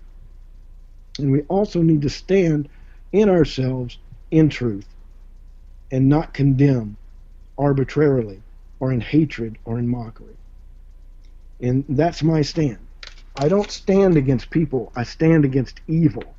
We all have it. I have to stand against it in myself, and I will stand against it publicly and stand against it at the Grove. But I will not and do not wish to denigrate the people who are going in there. They're people just like you and me. They wear pants, they're regular people that have power and money given to them, not by themselves, but by the Father. He's the one that gives them the wealth and the power to do the things they do. However, they turn it to evil instead of giving him the praise. We are to pray for them, love them, and help them see that there's a better way out there. And it is a better way when you follow him. Even if you don't know him and you read the Bible and start trying to apply it in your life, you're better off than those who do not. Be careful, because if you carry a mockful heart in doing that, that word is not a book that you read. That book will read you and will bring you down. If you lift your up, you are greater than the book or that the people that the Father chooses, and you say, they're nothing. I could kill them in a heartbeat. I could do whatever I want. Yeah, and sometimes the people will not fight you and will let you do what they do. But remember, there is a judge and a judgment, and on this earth you will not escape either. There is judgment, and there's judgment coming for us all, and we must all look that squarely in the face. And as Walter Bradley, I know that I'm just a human being talking about some important issues here on Heart Talk with Greg Fernandez Jr. And we came together and met at a job in which we were promoting the truth. There were troubles there and wrong there, as we both know. Yeah. But we also recognize we have wrong within ourselves that must be dealt with through the Bible. And that's important. Now, carrying on with this, I don't want to jump on a bully pulpit on it as I just did, but the reality is there's an evil world out there, and you don't have to just go to the Grove to take care of the problem. You can do it in your community. You can do it in your family. You can do it with yourself and your children. You can do it with your circle of friends. It's not about just the Grove, as Greg knows. It's about life and promoting that which will bless life and others. That's what we're to be about. And Greg, that's what I was blessed in knowing you, is to see your focus on those things with your family, your friends, and the circles that you walk in. And I'm thankful for that. And I don't just say it lightly. And I always look at myself as the low end of the totem pole under the faith, because I'm a sinner. And I know what he saved me from, but yet I still sin. And as Paul said, who shall save me from this body of death? Thanks be unto who? The Savior, who is sitting on the throne right now. He hears our conversation. He knows where we are. He knows our thoughts. He knows our end. And he knows the end of the New World Order. It will not prevail. In the Bohemian Grove, for all they plan, whether it be for evil or for good, because some good comes out of it. The Manhattan Project ended World War II, but it also brought a lot of death, and more people were killed with those two bombs almost than were killed in the war, it seems like. When you're talking about hundreds of thousands, yeah, changed everything. Nearly, I mean, really, think about that. 100,000 killed with one bomb in just a second. Fear. My goodness. That was a fear bomb. Oh my goodness. And the atomic bomb of Hiroshima and Nagasaki, I thought, wow. When I looked at that and I saw the pictures of it, and I saw the hit, and they showed the explosion in Nagasaki, and I thought, oh my goodness, I am watching death in action right now. The evil of war at its worst, when thousands upon thousands to hundreds of thousands die because one nation says, I'm going to do this, and another says, I'm going to do that. And war is a horror. It is. As Greg said. It really is. It panders itself to whoever will take up its cause. And it's the nations think they'll get some pleasure and good out of it. Well, no, war brings no good to either side. And I say that to Washington, D.C., China, Russia, Putin, Trump, Bush, whomever. And I live out close to Crawford, where the Bush ranch is. I would never protest Bush, never harm him. I'm a former military person. I would be more inapt to protect him from anybody that would try to harm him. And even Obama, I would do the same for him. Protect. If there was a problem, I'm a gun carrying and certified with my license to carry. I would protect the president, former President Obama, Clinton, any of them. If they came under fire or in need, I would be there and I would stand for them. Don't agree with their policies, politics, but I will stand for their life because they're made in the image of the Most High. And that's the point I make to those who go to the Grove. Realize there are people. They have feelings, they have desires, they have thoughts, and they have good thoughts at times. Although, as the Father says, our thoughts seem to be turning continually to evil, and that's why he brought the flood in the beginning and when the judgment will come at the end. Because at that time the world will be really thrust into a world of continual evil. And that's where we know it will not end. I want to end on a good note saying that through all of this, the Father will triumph and will come and will rule on this earth and will bring it into subjection to his will with a rod of iron and the grace of glory in his people. And I'm thankful for that and his will and his work, because that gives me hope in this hopeless looking world. It gives me hope. And whether there's a meeting of 1,000 Bohemian Groves daily, they cannot overcome one word of the Most High, nor of his plan, because they're all just falling right into the working of his plan as they think they're working theirs. Greg, what do you have to say? Oh man, I'm just getting ready for tomorrow. Tomorrow we are going to be back out there, and this year, just like every year, kind of has its own feel, and this year has really that kind of very tense feel. And so I'm very curious to see what happens tomorrow, because the deputy sheriff, okay, so they have a whole new crew, right? They got a whole new group of guards, a whole new group of cooks, of whatever, servers, all these different people. The deputy sheriff is new. It's the first time I've ever seen this guy. Not, he kind of gave me a little grief. And I think in the video that I'm going to show later, I'm probably going to show it tomorrow. Good. But it kind of shows the way that they kind of treat us. So I'll just kind of leave it at that. But I remember. Not very nice, not very friendly, and they need They to would call it understand. professional. Yeah, they need to understand, like, okay, what are they doing there first? Second of all, are they on duty? Are they getting paid? Yes. Okay, so should they really be inside of the Grove, or should they be outside where we are?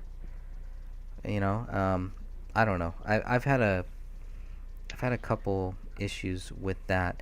I think this is going to be the last year, hopefully this will be the last year, that the county actually pays for it, pays for the deputy sheriffs to be there, and then the Grove reimburses them, or they get reimbursed, whatever, so Yes. it's just like, no. If you want to hire your own people to stand and, to make sure that 2 or 3 people don't try to cross that line, that little property line, great. But it's there's no need for any deputy sheriff to be there the whole time that we're there, Especially to a make whole sure. line of them like we saw. Yeah, and they are probably there for those whole 2 weeks, whatever, 3 weeks. They're there for that whole time when they could be doing other things. There's a lot more important things that they could be doing. The I agree. Bohemian Club has their own group of guards. They have their own team. They don't need anybody else.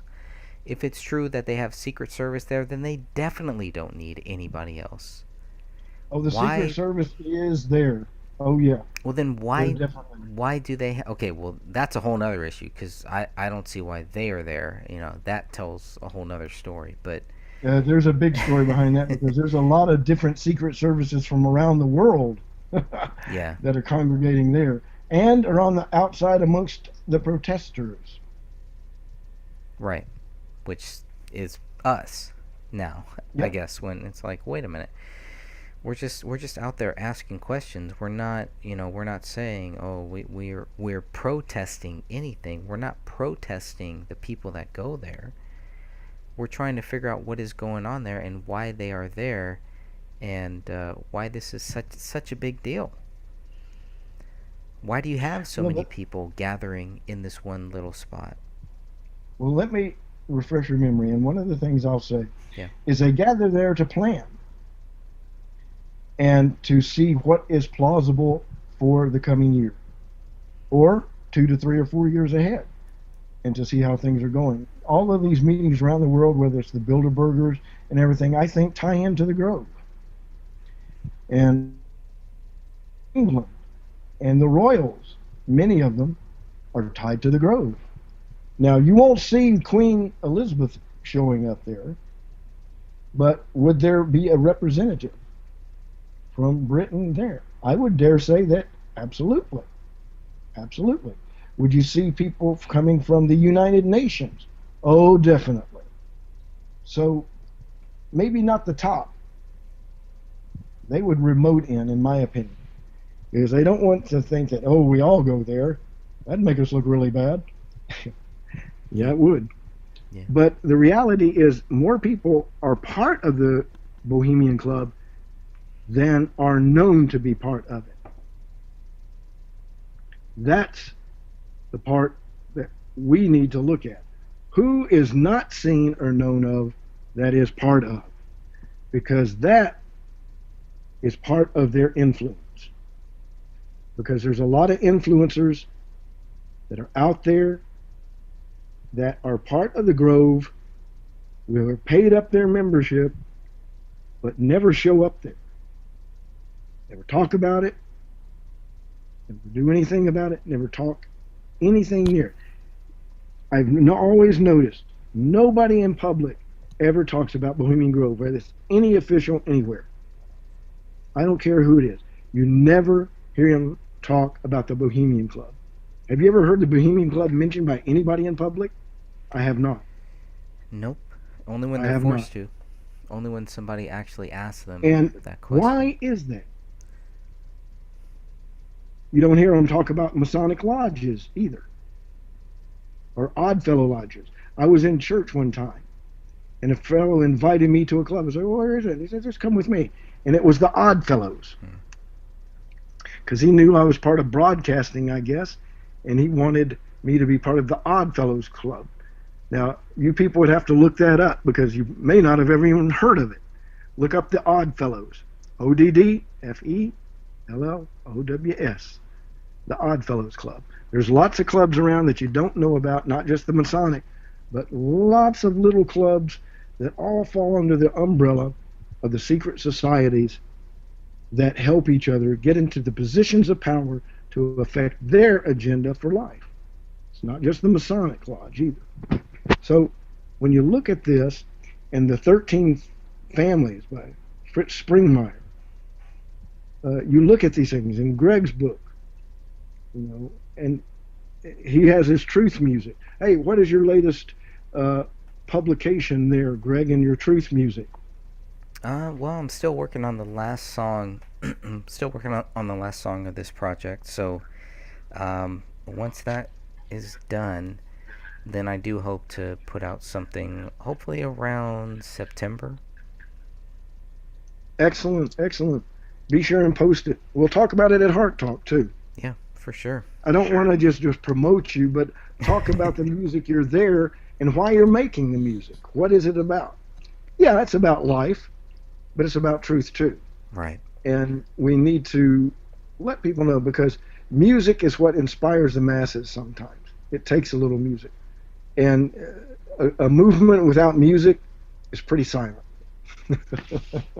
Yeah, that's true. Well, speaking of I'm going to challenge you here. Yeah, go ahead. Let me challenge you. Okay. I want you to write Uh-oh. the heart song theme and music. Oh, I like that. I want you to create, for me, a heart song thing. And you say we need to get a logo. No? Yes. I want one. I did one time set up to be with my face and a microphone. Which I thought was good. Yeah. I thought that was good. If you want to do it that way, we can do it and I can send you a pic. If you still have that pic, yeah. Yeah. Well, if you want to, I don't know if I still have it. Many computers ago. But I might have it somewhere. Maybe. If you still have it, let's put it together and put that on the corner of all our Heart Talk. Yeah, because that was a good one. Videos. Yeah. And that would be fine. My fluffy little beard on there, and I'm growing it back again, so it's growing again. I shaved it off for my wife, but my job now allows my beard. In fact, a lot of people at my job have beards, even a few women. So, sorry, ladies, but there are some women that do, and they don't hide it. But it's not too. Yeah. Great group of people where I work. I'm not going to mention it because they have their own thing, and it's I'm constrained by law. Oh, okay. Yeah, then definitely don't mention. It's that tight. They don't bring paper in or out of the facility. You're not allowed to bring paper in. Isn't that strange? Wait, are you working at the Bohemian Grove? Is that what you're telling us right now? No, That's what it sounds no. like. No, not at all. All right. Not at all. I'd love to work there, but not promote them. People told us that it's not that difficult to get a job there, but I mean, you have to treat it like a real job. You can't. Oh yeah, it is a real job. But there's like thumbprints, there's like background, there's all this different stuff. Of course, and I've already had all that. I've been checked so many times, and I got a very high clearance in the government. I was checked out to the ins and outs. They want to figure out if you're going to lie to them. They said, "You ever smoke pot?" I said, "Sure, I have. I tested it. I did. It's not my kind of thing, but I've smoked pot and bought it and smoked it with friends." Would you do it in the military? Heavens no. You got to have a brain to work in the military, or you're dead. And so that. I didn't believe how many, I've gone through so many background checks, military-wise. That's where the FBI goes out. And so I'll tell you might something. Fit in perfectly with the Bohemian Grove. Well, I'm military, and I've been highly vetted, top secret and anything above that. If you get top secret, you can go above top secret if they need you to be. But you've got to be vetted, and they vetted me. And they vet everybody when in my position, and I won't tell you the position, but it was enough. I'm going to talk about it because they debriefed me and said can't talk about it. So you know what I did? What? It's what I did. It was I protected our country with all the tools they gave me. That's what I did. With that. And I had a lot of good tools too. Believe me, I had the best. And like I was saying. On our boat, I said I needed something that was run down, and they told me the budget wasn't there. The captain says, "Budget? We got a budget. When we want it, we get it. That's our budget." Okay. And I got it. I won't say what it was, doesn't matter. But I got what I wanted. I said, "We need it." He said, "Do you really need this?" And I said, "I can show you the need." He goes, "Okay, got it. All right. We'll have it." And we got it. Very quickly, no problems. You hear that Congress has budgets. Mm-hmm. You know who doesn't have a budget? Who? The military. The military. They really don't publish much about what the real budget is. You hear about the military budget? Don't believe it. It's debt, right? They just have debt because they're not creating money. It's just all. Well, that's what the Federal Reserve is all about. It's borrowed notes. Yeah. Well, the Federal Reserve is not, let me put it this way. The Federal Reserve was there to make money for the Federal Reserve. That's the bottom line. Mm-hmm. Second, it's off the American tax system of the United States. So when you get your ID number, Social Security, and you're paying your taxes, that's to pay the Federal Reserve notes. And the more people are born, the more they can borrow, the more they take from your value. And the warehouses are the 50 warehouses they have of people that are stored to pay taxes. Now that sounds rather crass, but that's kind of what it is in a nutshell. Everybody that's born gets a Social Security number to pay taxes to the Federal Reserve, not to the United States government. The government borrows from the Federal Reserve. So we don't pay the government, we pay the Federal Reserve. It's not exactly part of the government. They're the Federal Reserve. And if you have, is the Federal Reserve part of the government? Well, yes and you'll hear a lot of answers on that. It can't be. Ask them what derivatives are. Right. That's a good one. What's a derivative? We're derivatives.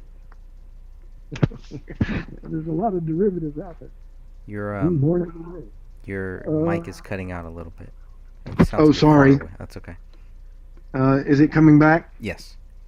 Oh, good. I've noticed that with you too. It'll kind of fade and come back in. That could be the. I think that's an internet thing. It could something. be. Yeah. Oh no, they're not eavesdropping on us. If they are, hi. But hello. We have to understand that the world is based on one thing: money to make the government run. That's the first thing governments think about worldwide. And maintaining their power. So taxation helps maintain their power, and they need a military. So those are the big three of every government. And do you think they concern themselves with the needs of the people? To some extent, yes, they have to make those other things viable. But it's all about control. And if you study the money of the United States and every fiat money, meaning paper money, meaning things without value, but perceived value that are not backed by gold or silver. Anything that's backed by the full faith in established government is worthless. Although, if you believe it has value and there's no runaway inflation, then it has some value, kind of, because you can use it to get stuff. I could walk in with enough $100 bills to buy a car or a house, and people would be happy to take that and go, thank you very much, because it has value to them to buy what they need from the full faith in the government of the United States. But if I said I don't take dollars because they're worthless, I have every right to do that. You don't have to accept money from any paper source. You can say, give me silver dollars or gold or copper, or I don't take that paper because it's a newspaper. It says there's $1 and it celebrates our country with a pretty picture of somebody from the past and has neat little quotes on it and pretty colors and patterns. But it's absolutely worthless, which is the truth. Except we do give it value by the faith in the government. And what does the government do? They go out and get commodities to pay off debt. How do they do that? I won't go into it right now. That's talking about war and getting oil and getting gold and whatever else, and going out there and getting technology from ancient sources, things like that. Right, and using fake money, not real money. Yeah, that's the problem.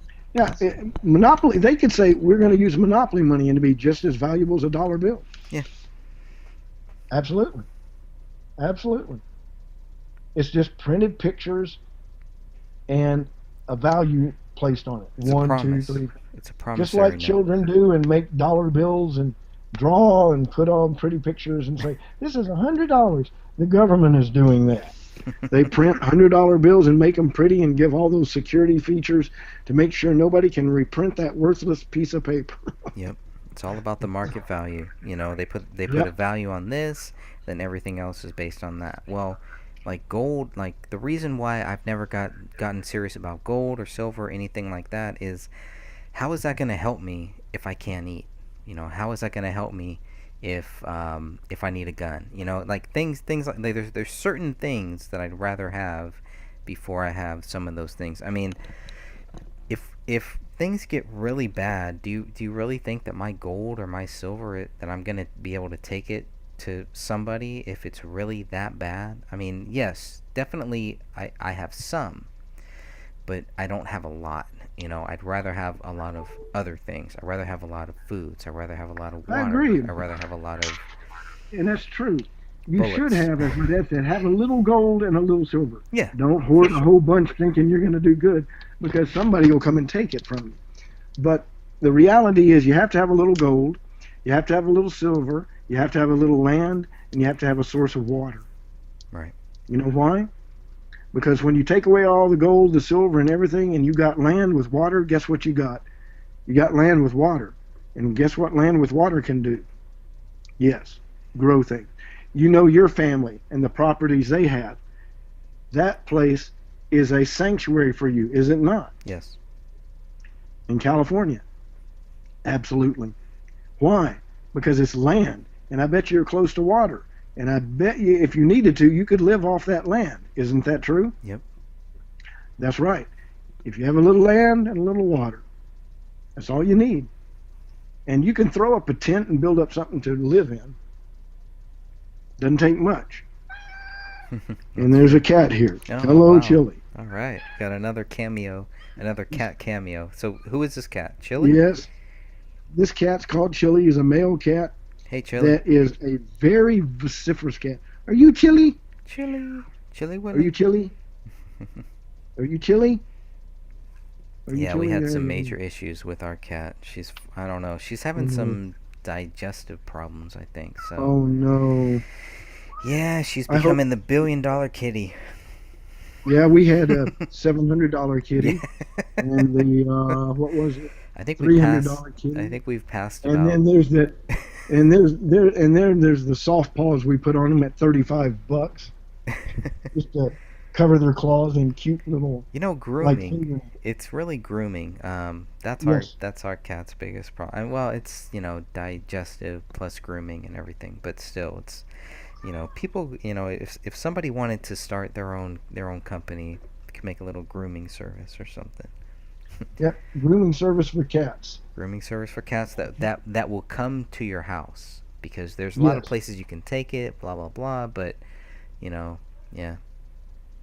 And that's important. We have vets out here that come to our house. Yep, and that's how you got to do it. And they'll come up. It's not cheap. No, it's not. No. Just to show up is $65 in, plus the cost of service.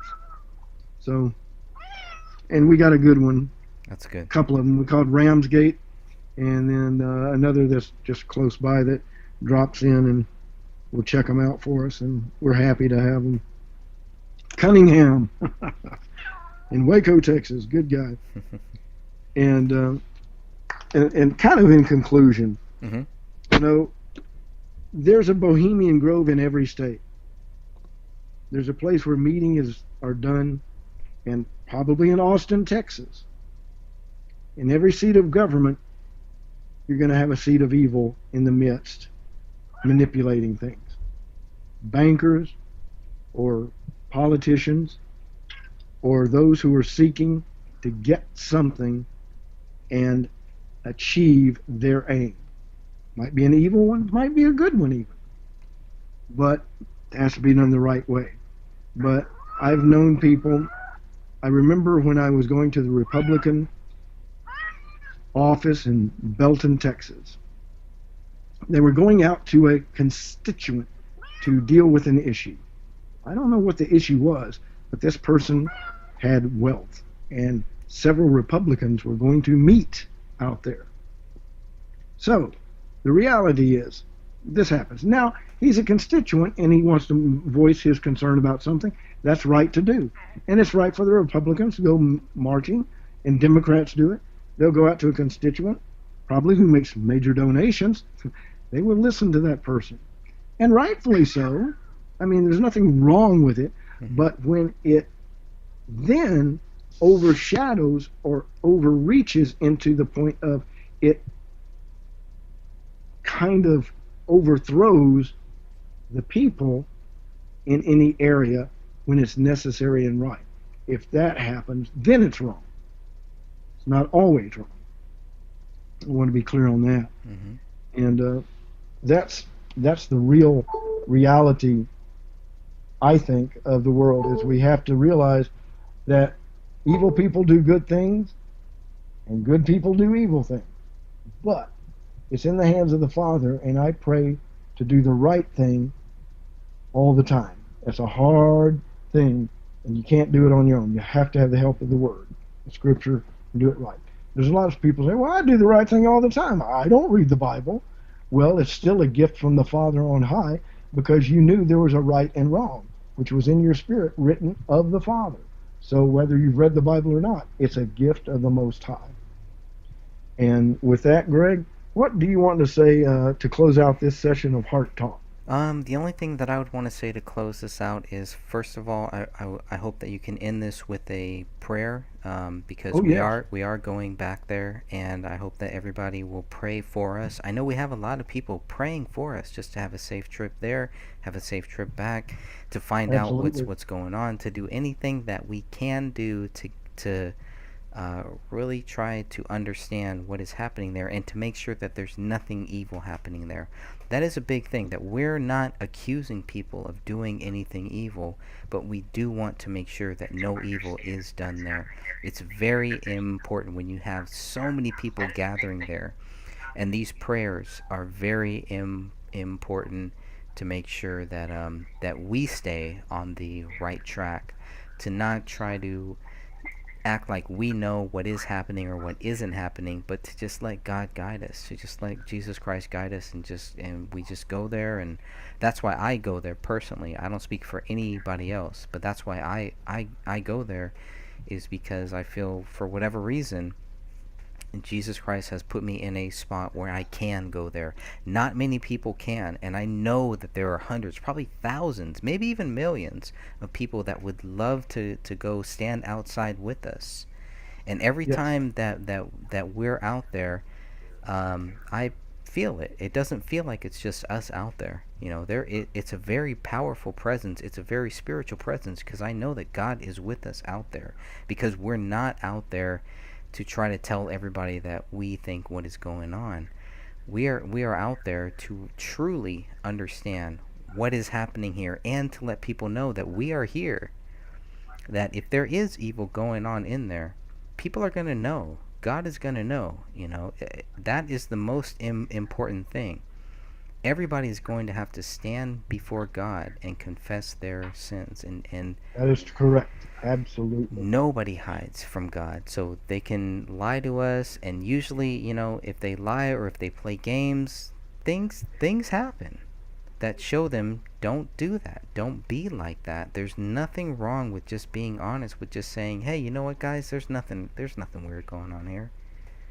And those are usually the people that we end up having a good talk with, is the club members or the guests that are like, hey, it's just a bunch of guys hanging out, blah blah blah. So it's to create a dialogue, to keep the conversation going, because it is a big conversation.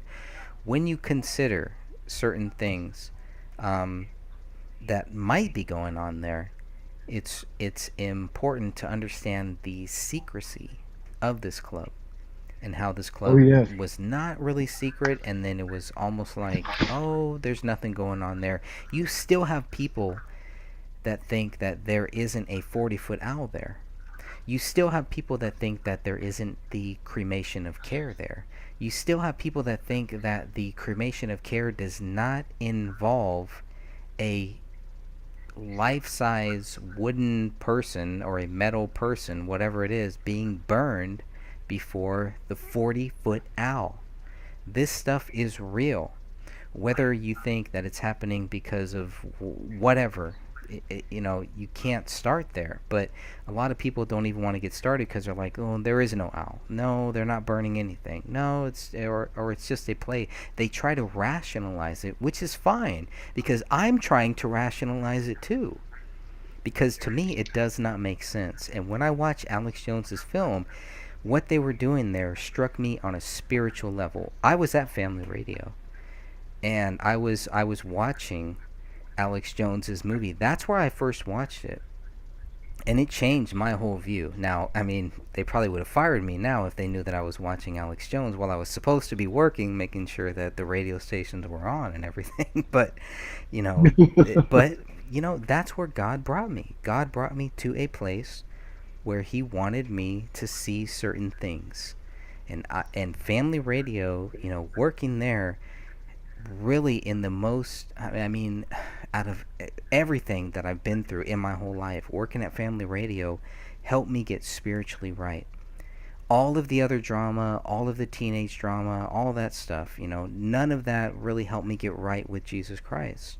Working at family radio did. It changed my whole life. And and that's why with family radio I have this love-hate thing where it's like, there's way more good that happened working at family radio. I would not change that. But there was a lot of bad things there too. Yeah, and we understand that. But one of the things that I want to emphasize is that sacrifice of care. They're sacrificing, they're making a blood sacrifice in that. Right. And they're putting it in the fire. They're putting children through the fire.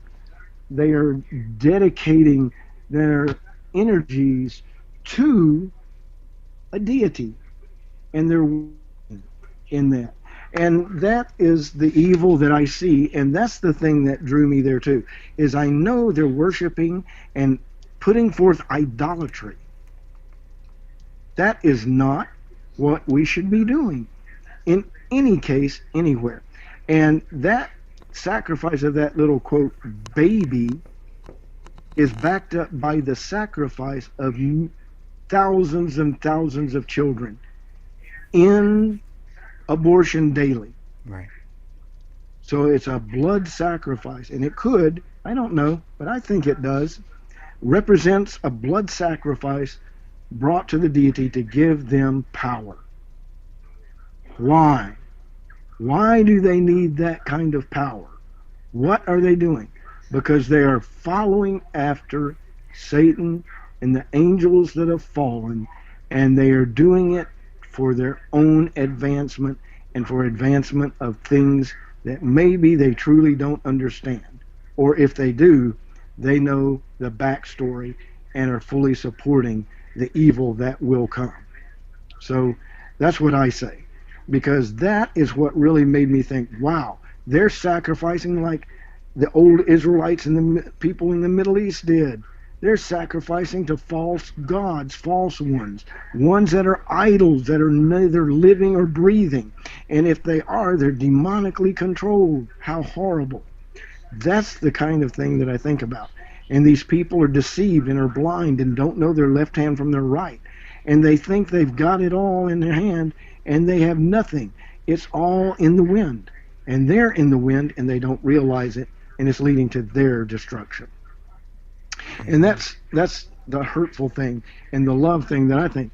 We need to reach out to them and maybe get one to come out. There have been some that have come out of it. And that's the thing that I think about.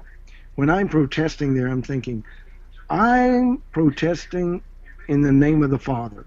I'm coming out here to reach and touch one of those that looks like the devil. But they might be the saint that the Father is looking for, just like he chose Paul. One that was killing the believers, killing the followers of the Son, who were attacking and taking them to prison and beating them, and was at the stoning of Stephanus. So we need to love those people, because who knows, they might be a brother in a year or two. That's and right. You don't want to be one where they come back and say, man, where were you? You were protesting. Okay, that I can understand it. But why all the nastiness? Amen. You don't want to be nasty and evil and speaking, like a mocker or one of the worldlings, as I call them. You want to speak as a believer who truly believes in love and extending your hand to your neighbor. And that's what is important, and understanding that they are deceived and they're following an idol, a thing made of wood. Yeah, there are demons that maybe support that, but those demons have no real power over this world, over in their little sphere, which can be quite strong. But we have to understand that who is stronger, Greater is he that is in us than he that is in the world, including Satan and all of his angels and all the powers of earth and of the universe even. When it's compared to the Father, is nothing. So we are thankful even in the losing, because we know in the end he is victorious. And so we go to Bohemian Grove to protest the evil, recognizing what good might be there, but also recognizing that evil is dwelt there in the past and has been noted even by the natives, and that we are there to protest in the name of the Father that that land one day, which is really all the believers' land, not their land, is going to be purged and cleansed and made right again. So that's kind of what I was there praying for that day to come, and looking for hopefully some to come out of that which has deceived them into such foolish folly of following demonic foolishness and going into spiritualism and of that nature. They need to come out. And some are quite happy there and think, listen to him. He doesn't know the power I control. I can say it and it happens. I'm like, wait a minute, I am a God. And no, you're not. And you will pay for that. Because if you take on the robe of the Most High, it's too big, too heavy, too hot, and too much for you. Because it requires righteousness, which we don't have. So with that, I'll close with a brief prayer here. Thank you. And then we will go forth to the next time. Heavenly Father, I do thank you for this day. I do thank you for Greg and the pursuit of truth, because that's pursuing you, Father, and your word, and your Son, and the reality of you being creator. I thank you for my wife, my son, and my family, and I pray that you would be with Israel and Jerusalem, and Netanyahu, Putin, and Trump, and all of those who are working together to rule. Father, give them to rule in righteousness and truth, and be blessed in choosing to follow your word rather than counselors of evil. We ask you this in your name, Father, for thy glory and in all things for your plan to be accomplished. Thank you, and let it be done in your time. Amen. Amen. Can I take a picture of you? Just on my own. All right, well, I won't take one. Can I take one of your hat? All right, live here at Bohemian Grove 2019. Came to check it out, see what it's all about here.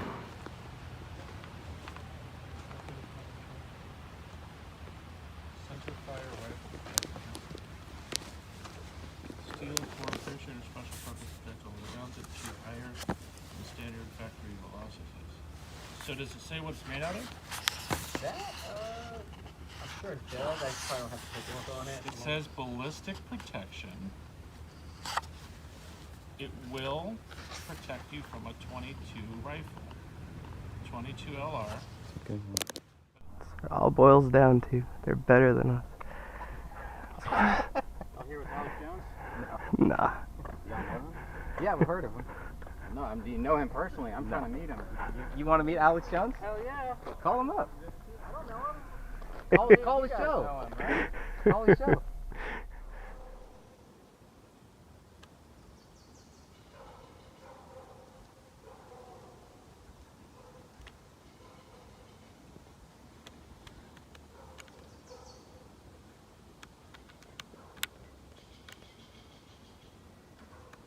But today is the cremation. And either yesterday or today they're gonna have old guard cocktail party. Sounds fun. Look at that. This is 2008. The future isn't what it used to be. Have you seen a big difference in the old ones compared to the newer ones like this? I mean, the copy looks The newer beautiful. ones are... They're all color. They pop. There's less information, I think. There's less, like, essays. There's something in here written by Steve Miller. Oh, yeah, here it is. Really? Wow, look at that. A tribute to Paul Simon? Wow. Let's see. There's a Lakeside Talk, 2005. The banner year. 100 years of band. Huh.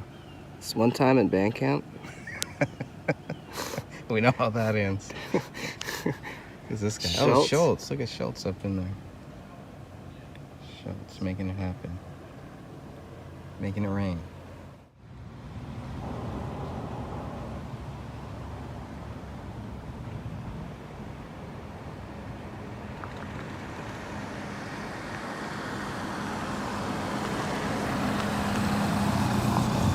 On the way to see Alex Jones and the Globalists. All right. Tell him I said hi. You got it. Thanks, you. Have fun, you guys. No, actually, don't have fun. Stay safe.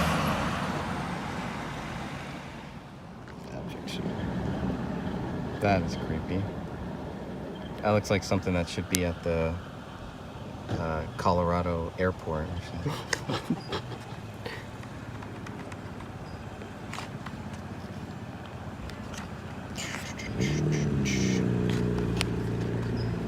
Some of these plays, some of the pictures from are nuts.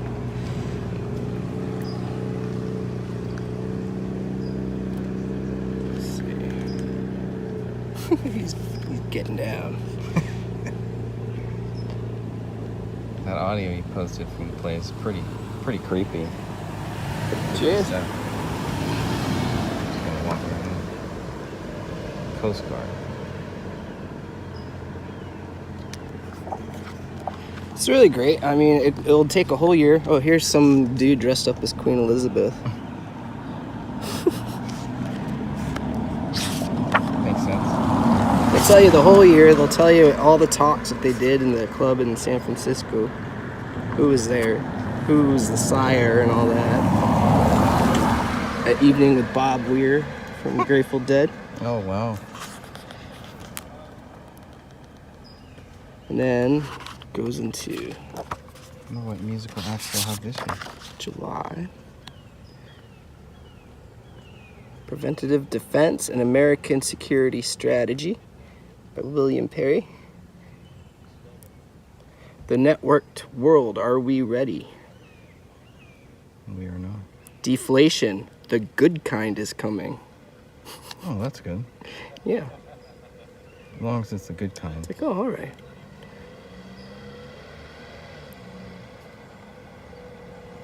It's like a swing in time. It's the Bohemian Grove.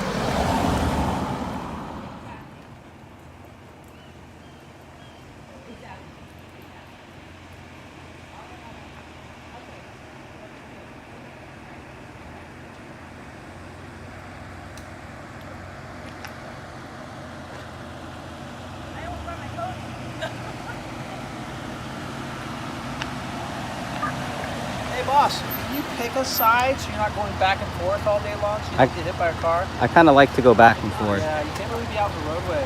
I'm not in the roadway. I'm on this. Walking back and forth all day. I'm not walking back and forth all day. Don't be in the roadway. I'm not in the roadway. I like them already.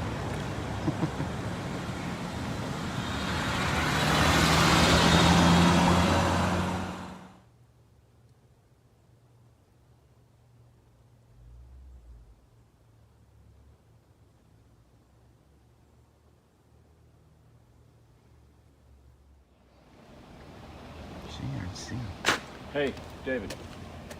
Hey, I got it. We'll deal with it later. I'm scrambling, but I'm walking through the gate right now. Got a couple myself.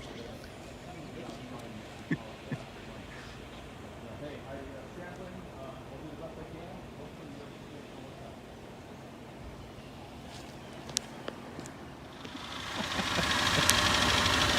I thought maybe I'd check out this thing that Alex Jones kept talking about. You could. He kept on saying that a bunch of right-wing rich people come here at night. I think they do.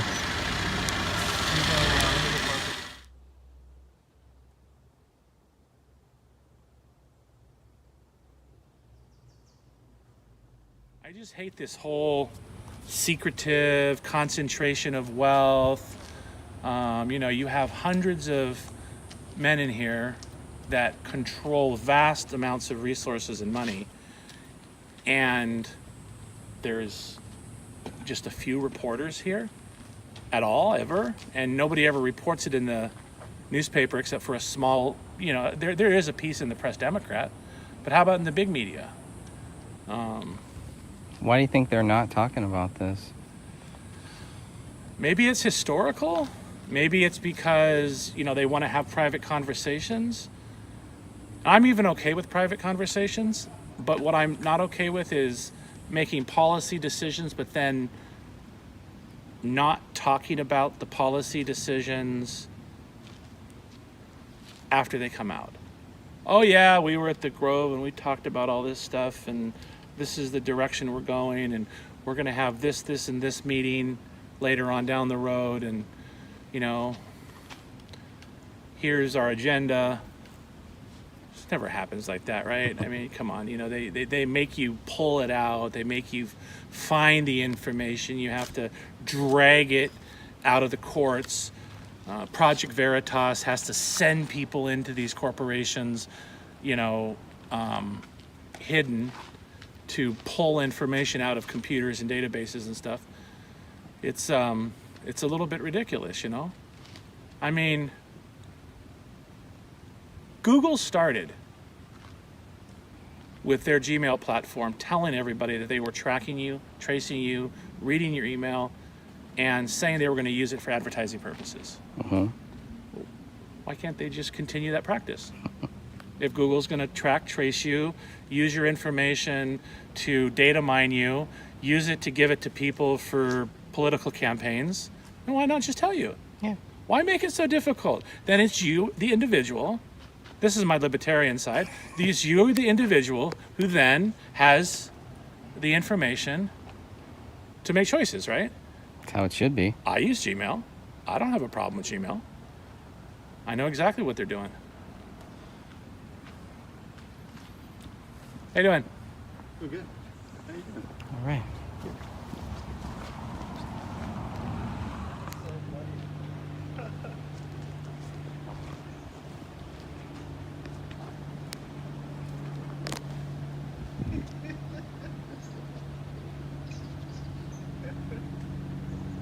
Be friend. What was that? Don't be evil. Wave. Wait. No. Remember, is it Star Trek board? Wave like your friend.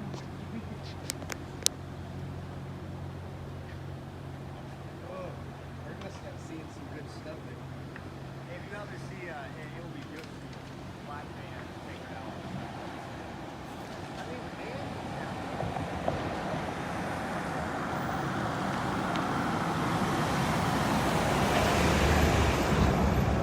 That was quick. guess he found the He guy. fa- I'm telling you, that was an Uber Black. I'm telling you right now. Really? I'm just guessing, but I mean, Wow. You drop somebody off and he's coming back out. You don't need a TCP number for that. Is that right? So there are probably a lot of those. Probably is. That always look like butlers. I can Dressed do like that in butlers. my car, but I think people would run out. They probably would.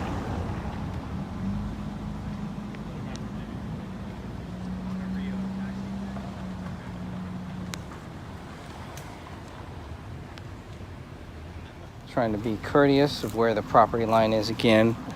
Got a little back and forth with one of the deputy sheriffs there about being where to stand, where we can stand, where we can't stand. So we know where we can and where we can't. I don't think it's changed since last year, as far as I know. So Mary's group started out with this whole thing about anti-nuclear, right? Mm-hmm. I'm not going to disagree with some of that. I think that there was a lot to worry about with nuclear back in the day. So here's the interesting thing. What happens if we actually start an idea to get discussions around Gen 4 nuclear, where the type of fast molten salt reactor where it doesn't actually create nuclear waste, right? Mm-hmm. And those same reactors will actually eat the radioactive waste from the old reactors. So if we brought it all the way circle back to actually start being proponents of nuclear power. Oh, I think you might attract her How does that work in the confines of a Bohemian Grove? Because obviously the guys at Bohemian Grove back in the day were advocating for nuclear power, right? Right. But at the same time, they were advocating for nuclear power that had some disadvantages, primarily, of course, including the waste material that gets stored around. Whether you're talking about the nuclear waste from Chernobyl, which is a fairly old reactor, or from the, what is it called, the Daiichi facility in Japan, right? From Fukushima. And it's like, if the nuclear waste wasn't in those reactors, we wouldn't have a lot of big problems because the nuclear waste would never have been there. So we need to get people to understand, hey, wait a minute, yes, nuclear kind of has a bad taste in their mouth for a lot of people, including a lot of protest groups. Right. But let's turn that around because that could actually solve a lot of problems. So what kind of parity would you have with what's going on in Bohemian Grove? Because we talk a lot of different subjects on Bohemian Grove, right? We talk about the past. We talk about guys like Michael Aquino, who did some fairly horrible things in the San Francisco area and at Bohemian Grove. But we also talked about money, power, global resources, kind of what we saw with, whether it's Facebook or Google showing up here, or the political representatives from various countries showing up here. But why don't we, I think we need to keep track of how the power is used. My big thing is let's not make it secretive, right? If you got a lot of power and a lot of money, and you have the people that understand what's happening, so they don't feel like they're getting screwed over, isn't that the best thing? Because is there a problem with a lot of money? Is the problem the actual amount of money, right? Because isn't there philanthropists out there? Yeah, they're all over the place. You know, there's a guy on Twitter starting a thing called Twitter Philanthropy. Never heard of that. Hashtag Twitter Philanthropies. That's interesting. His name is Bill Pulte. And he's encouraging specifically rich people who have lots of money, to start just giving their money away, but tracking it through social media. Wow. And, I don't know, maybe we can turn this thing around. This is the little guard tower you can see there, recently built. So all the cars go in, tons of cars for miles.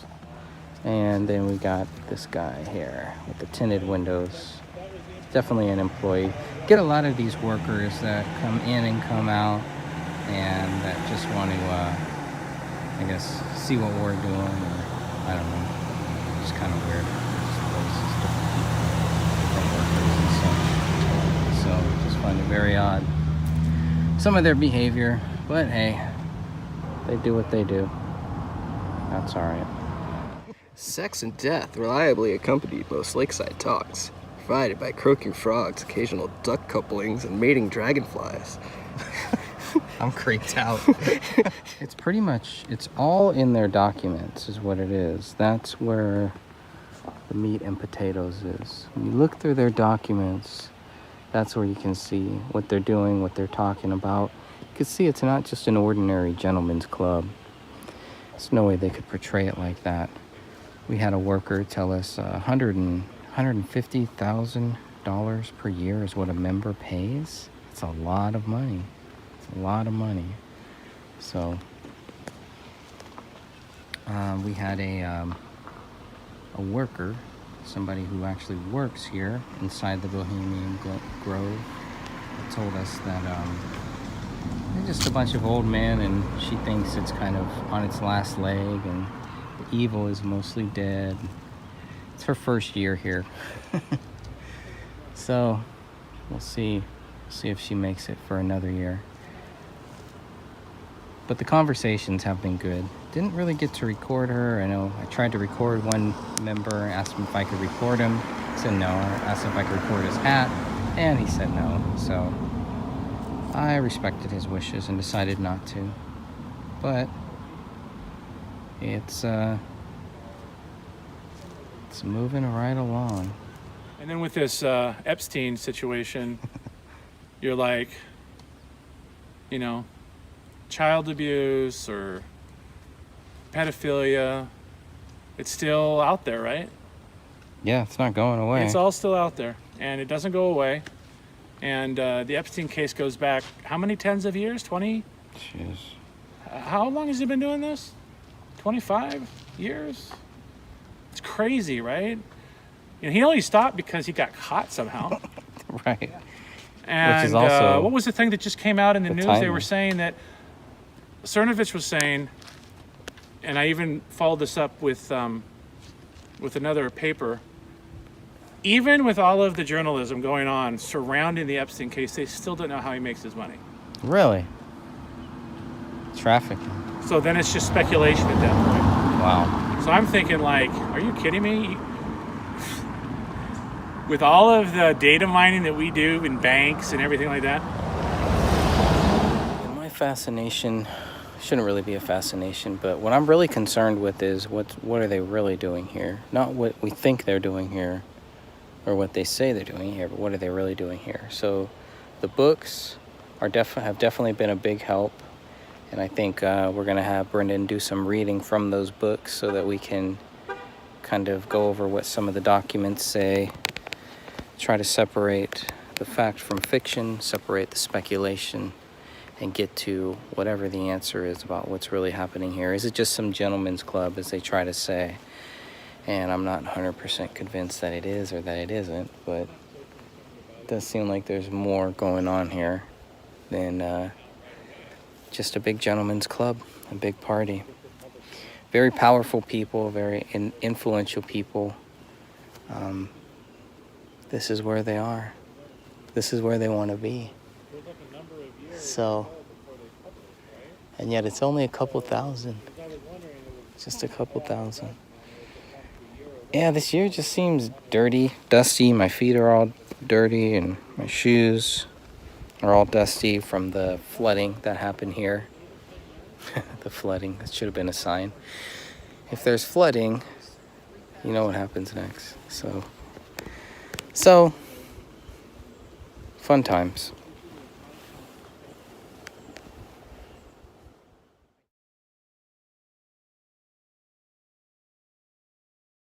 Live here at Bohemian Grove.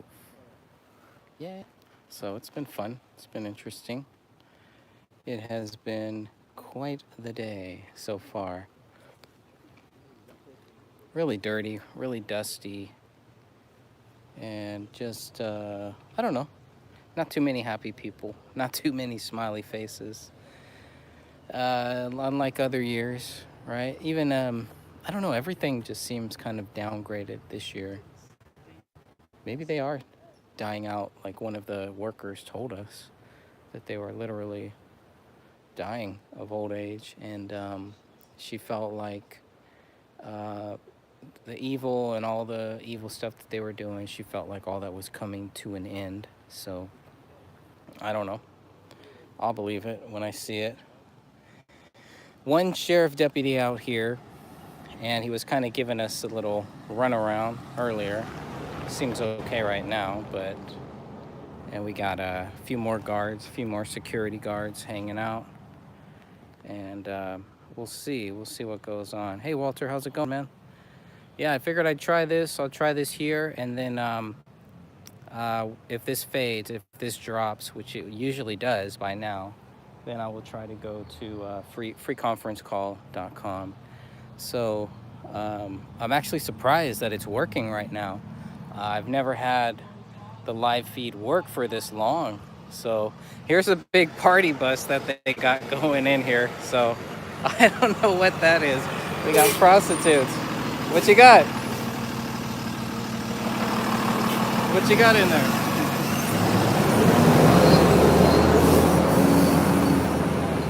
So I don't know what's in that thing, but it's a big party.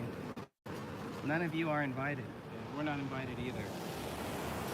Just saying hi to got more deputy sheriffs come on. Something must be going on. Looks like we caught the live stream just in time from what we're seeing here, but I don't know.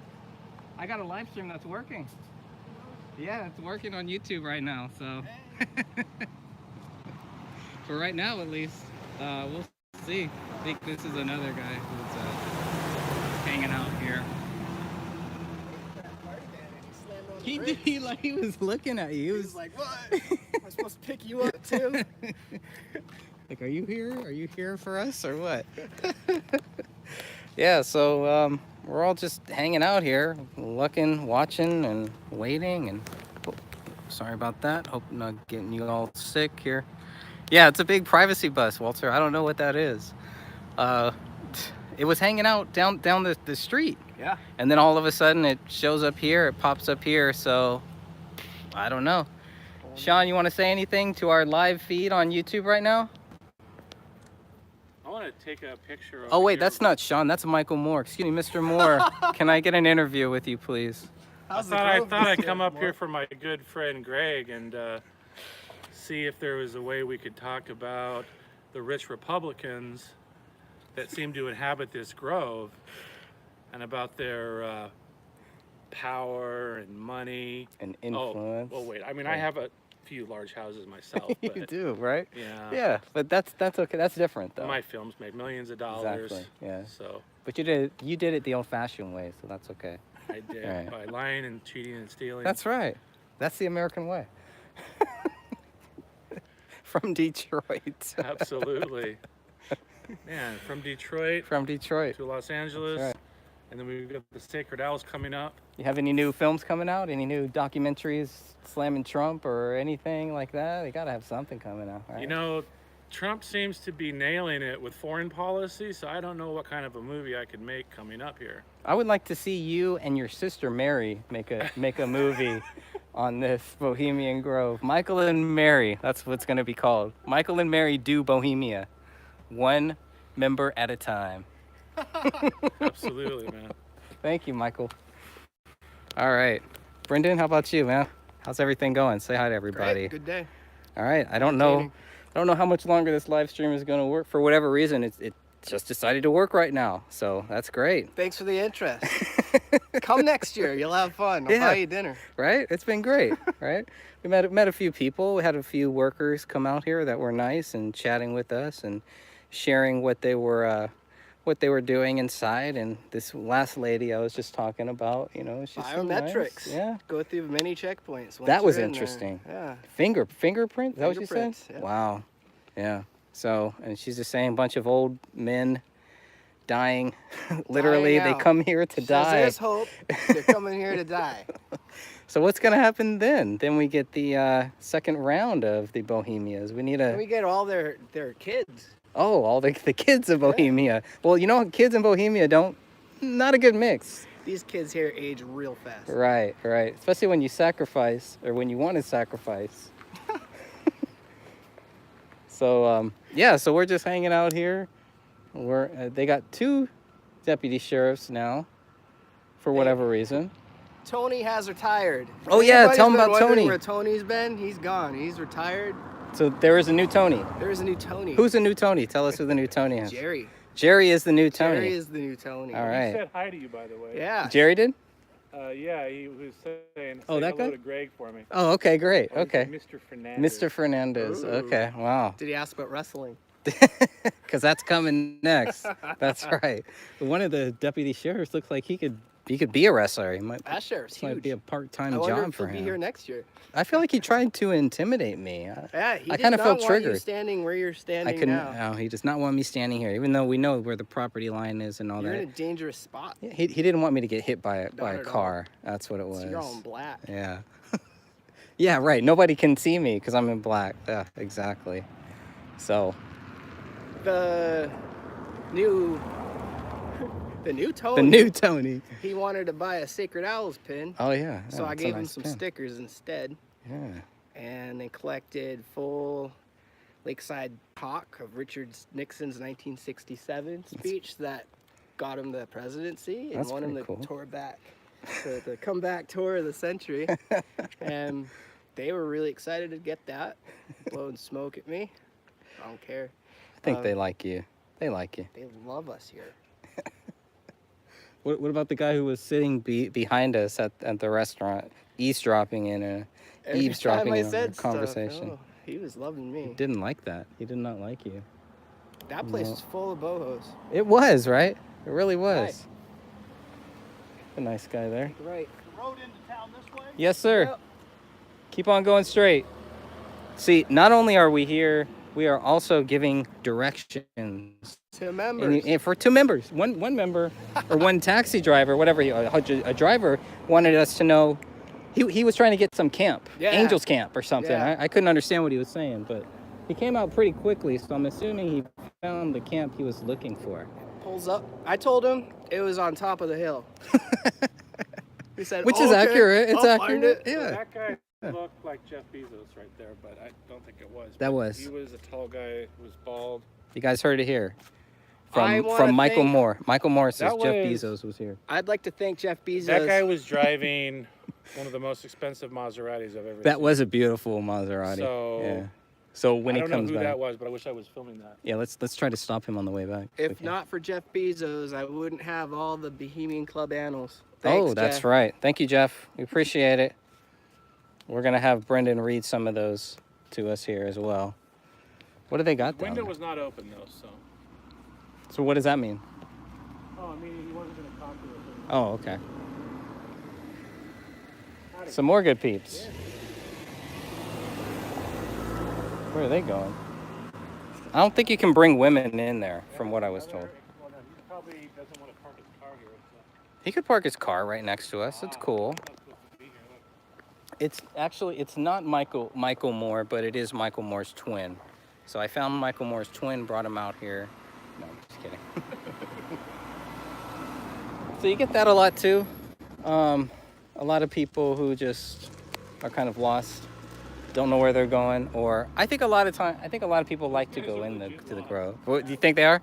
Oh yeah, because I think they're trying to go to that hotel.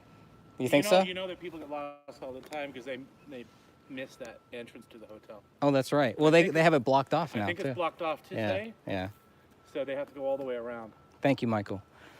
All right, that's the latest update from Michael Did you Moore. show Facebook the guard tower they built for us? I did not show them the guard tower. That's for us. Is that for us? That's for us. That's beautiful. Look at that. Could have built that in a few minutes. Yeah, that's really nice.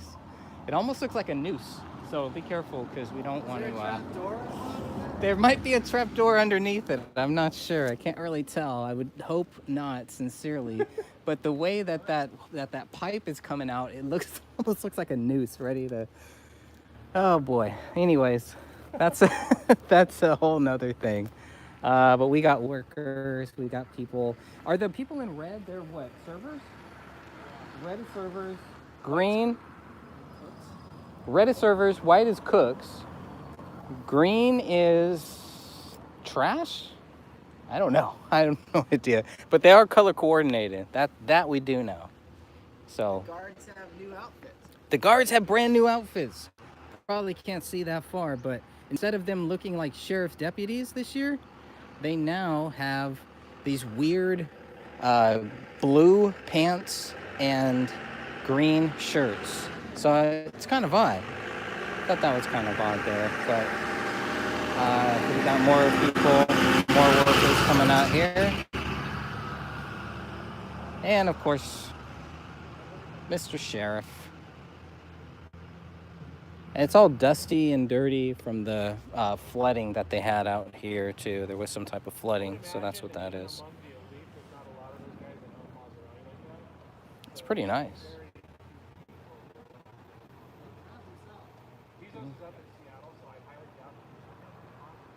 So they must have just had, I think Cremation of Care will start tonight at 9 p.m. they said. Oh, here comes a big bus. Look, the bus is already coming back. It's already back. That's crazy. I'm going to turn this around and see this nice, big, beautiful bus. Is nobody in it. Epic. There's no one there. They just dumped them all out. Said all the hookers got to get out here. I hope there wasn't a bunch of children in there or something. That's ridiculous. Not anymore. They've all died out. Might be male prostitutes. They've all been sacrificed. Savage was driving that. Damn.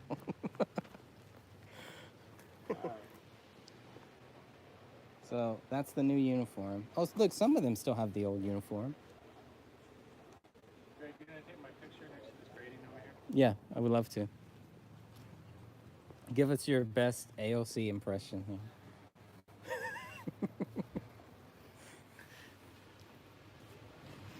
So, I'm gonna try to do something like. You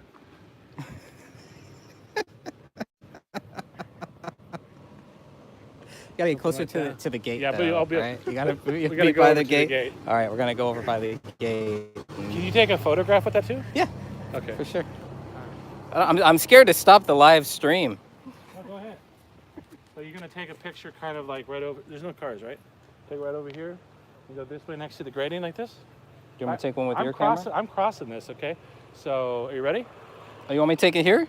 No, take it. Take it. Give like me your over, camera. Take it like right over there. Oh, with my camera? Yeah. Oh, you can't take a picture I'm with that. I'm live streaming. Oh, he doesn't take a picture at the same time. I'm scared to stop the stream because then it'll Oh, it probably doesn't die take out. a picture at the same time. I don't know. Let me see. Mine does. Let me You just see. have to press the camera button. No? Oh, there it is. See? Yeah. Yeah. But it's gonna capture all the other stuff in there. It's gonna get all this in there. All the stuff on the top. Oh, that. Okay.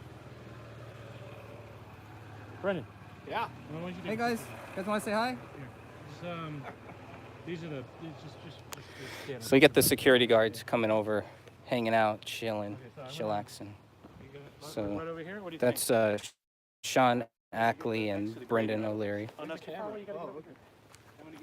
We're gonna do our big AOC thing here. You got a close-up? Sean his AOC Close-up. challenge. You see the. Okay. So, right.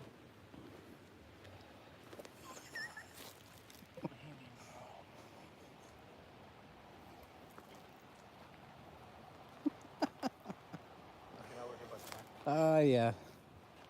You must be getting a little manic at this point, I think, but sometimes that's the best way to go.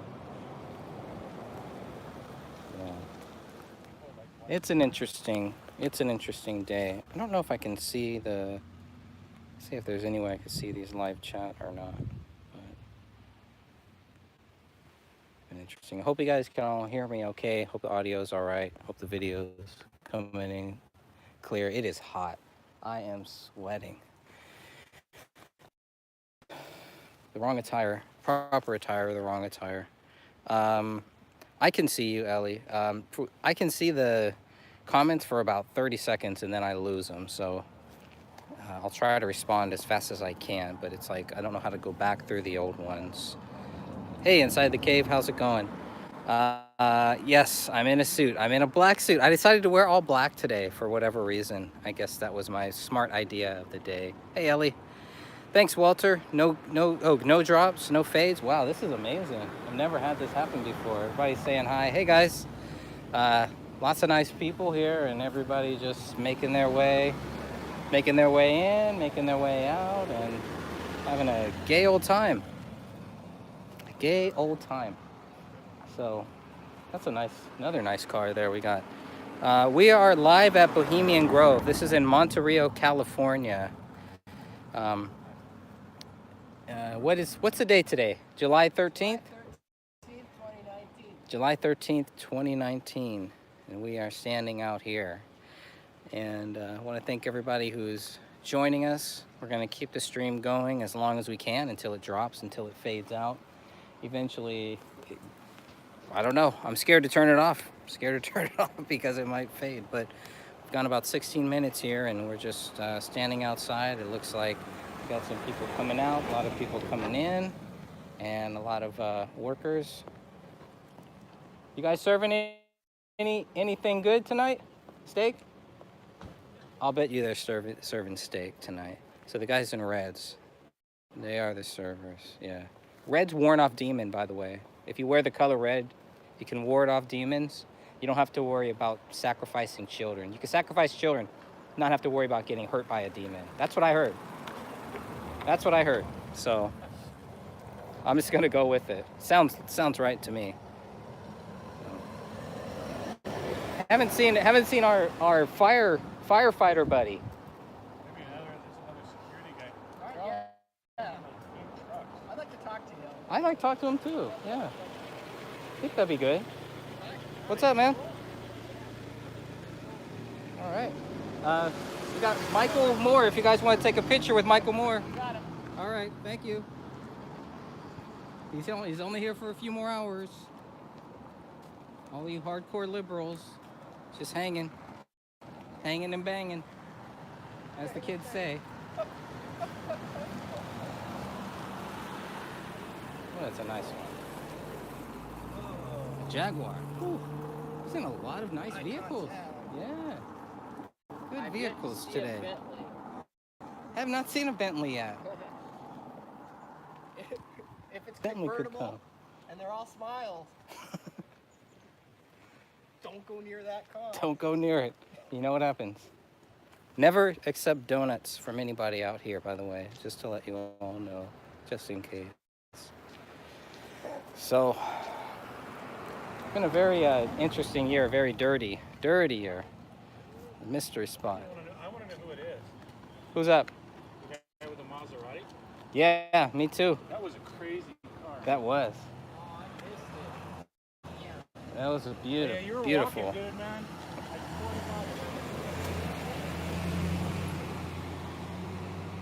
Now they're all smiling. Earlier this morning, nobody was smiling. Now everybody's smiling and waving. It must be happy hour. Oh yeah. After 420, so. Is it really? Yeah.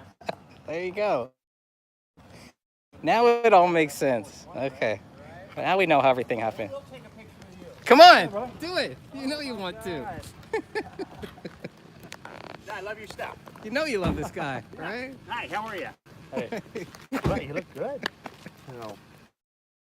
My camera? Yeah, sure. Yeah. You take it or?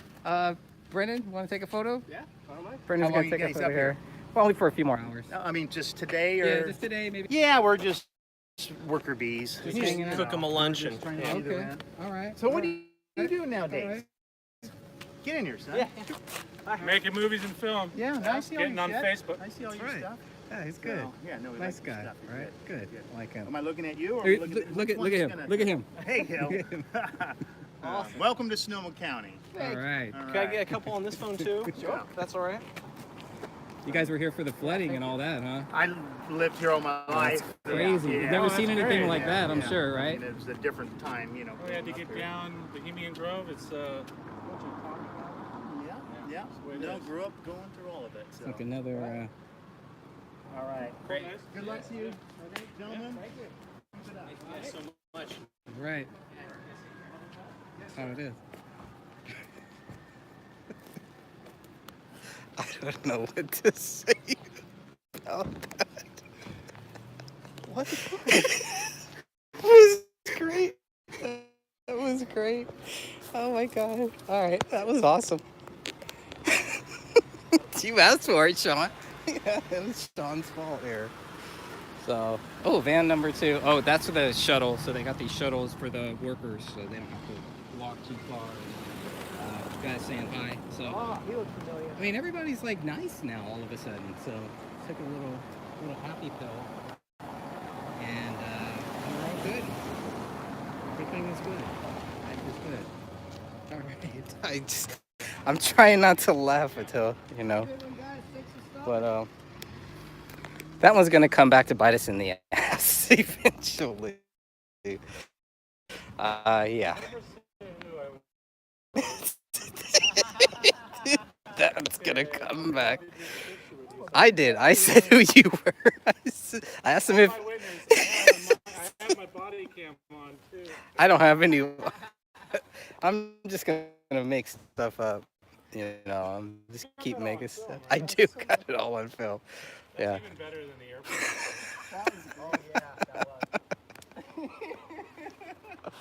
Oh. Probably on the internet for that one. Michael Moore's gonna hunt you down, man. Yeah, that one's gonna come back to haunt me. That's I go out of my way not to say that, so actually. You did a really good job. I can't even believe that. I'm not that good. Come You on. handled that so well, Sean. That was just epic. didn't say anything. They're gonna. Oh I am my doing God. films and. Okay, here come the sheriff. Here come the sheriff. This is too funny. Here come the sheriff. We're gonna get a couple words with the sheriff if we can. We would like to, really want to talk to this sheriff deputy to understand who's paying for this. Who's paying for your guys' bill here?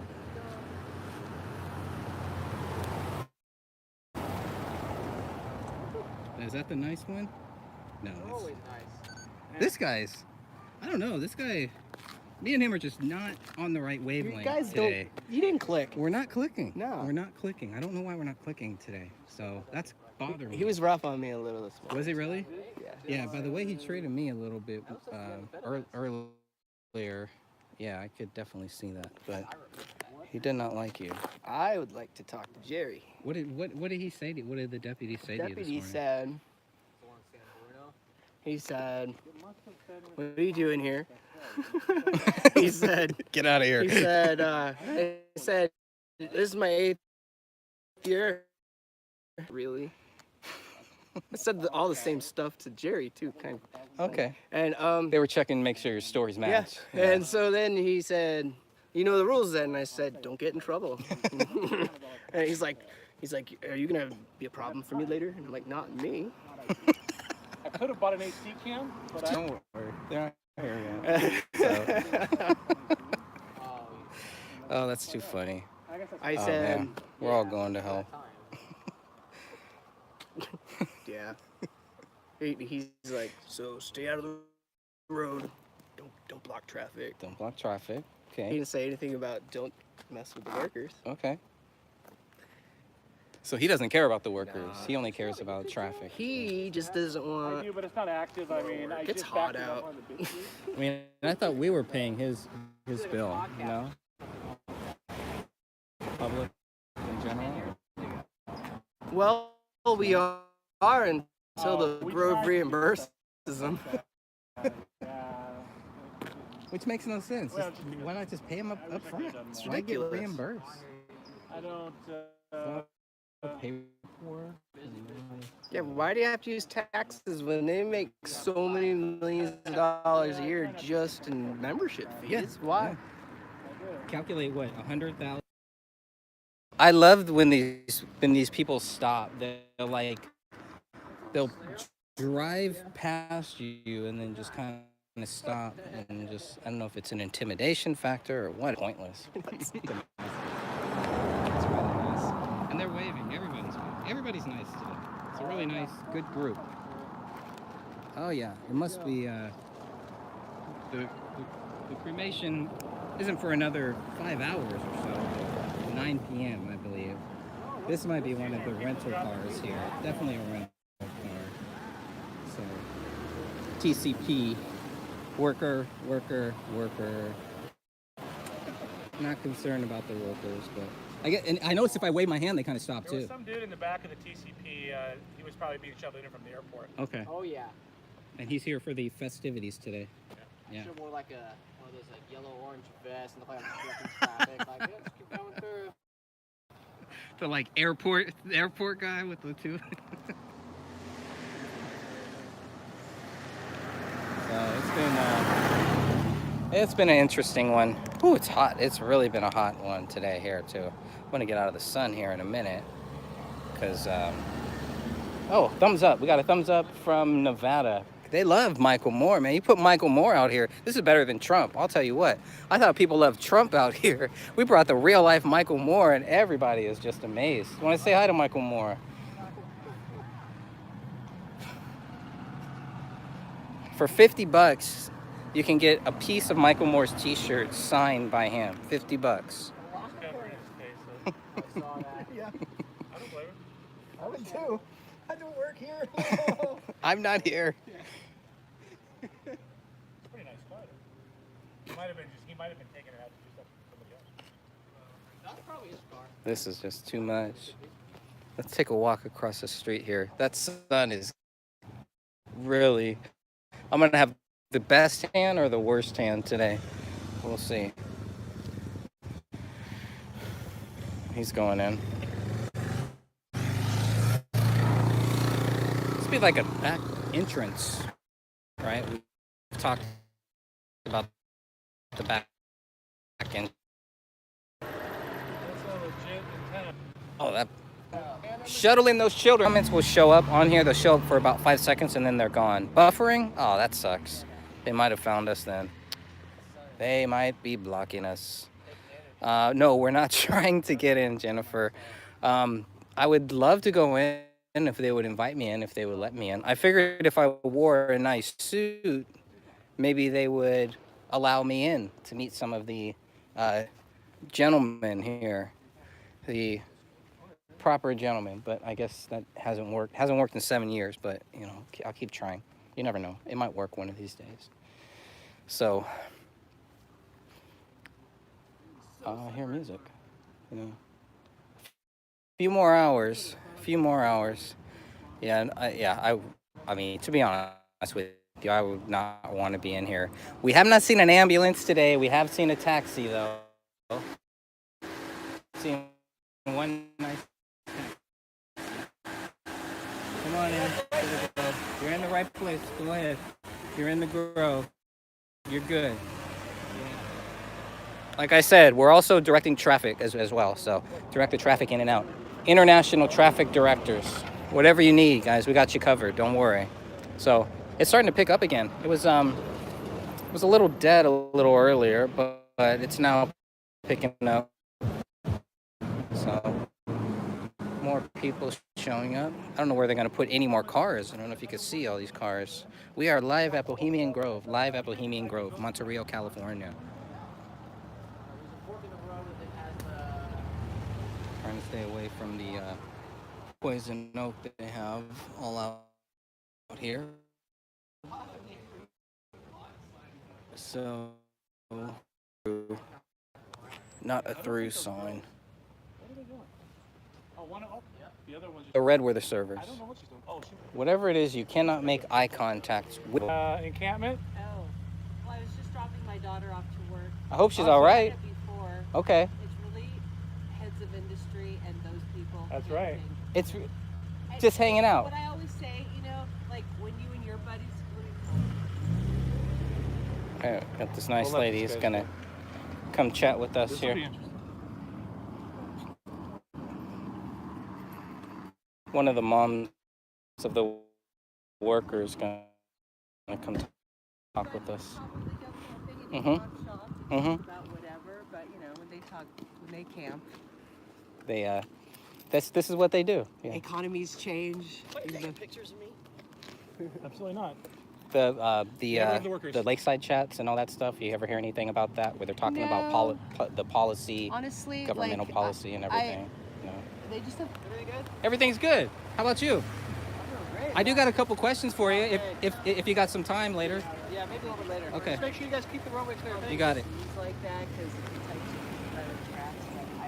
I a couple of times I worked there and I drove the duty van like from here to there, and it was really not very. It's not that exciting. I remember seeing Chris Matthews once. I probably wouldn't recognize anybody because I don't roam in those circles either. So. Have you heard of the cremation of care, where they sacrifice a wooden human before the 40-foot out? I don't necessarily think that's true. I mean, oh, it's true. Miller is a member. So yeah. Is somebody from the Grateful Dead. Yeah, yeah. And you know, it was started by an actor. Yes. Originally, I think it has changed from that, but there's still that element there. Sure. I really honestly think it's just old people that have old white dudes and their buddies that happen to be heads of industry camping. Yeah. Like they're just to make sure you don't. Yeah. In case you thought of it, well, you need a sign. When you're peeing, you're when you gotta go, you gotta go. Yeah. All right. That's what I hear. Who do you guys work for? Nobody. Oh, nobody. No, I work for myself. Oh, well, who are you? I'm Greg. And you? Greg? Oh, well, don't quote me, Shakira. Okay. Yeah. Shakira, all right.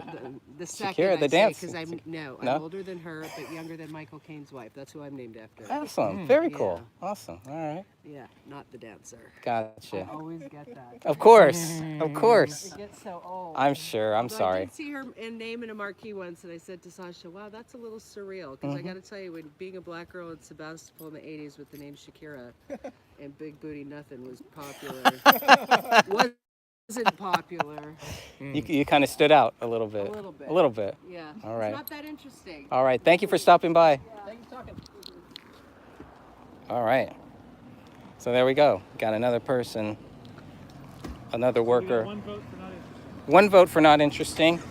2 votes for Michael Moore, and 3 votes for the sheriff, who will hopefully come back and talk with us. And a negative vote for party bus guy. Yeah, the party bus guy. I don't believe the not interesting thing. I think maybe it might look like it's not interesting because there are a lot of old white guys in there, but it's not just white guys. But yeah, that's kind of racist, actually. How is it it is not but, interesting for who's the members? Right. That So the thing is itself that interesting. what they represent. Well, she didn't know about the owl either. She didn't know No, about cremation of care. What they represent and the power and the money that they represent, and then the policy they discuss, literally doesn't get logged for another 10 years. We have annals that go back, but those annals don't get compiled until every 10 years. And Right? Chris Matthews, by the way, gave a lakeside talk about American exceptionalism, surrounded by billionaires in front of a giant owl. Nothing wrong with that.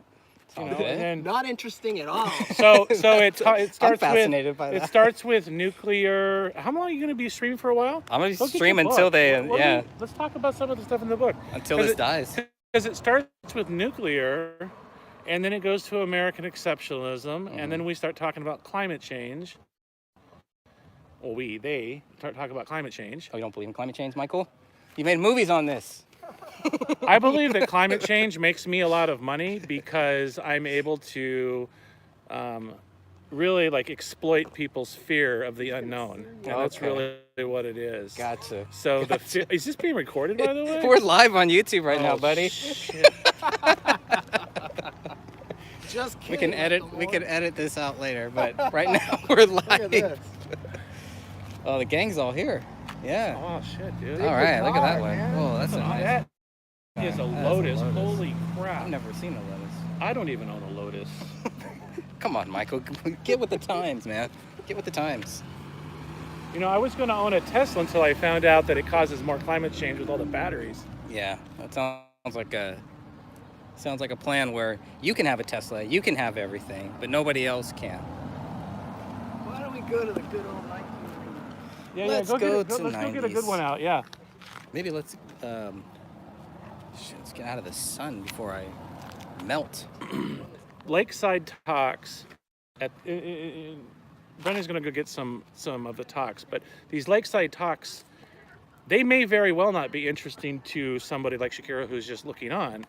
But here's the deal: is that they're real, and they literally talk about stuff that's going to happen in the future, and that's what happens at Bilderberg, and over here at Bohemian Grove.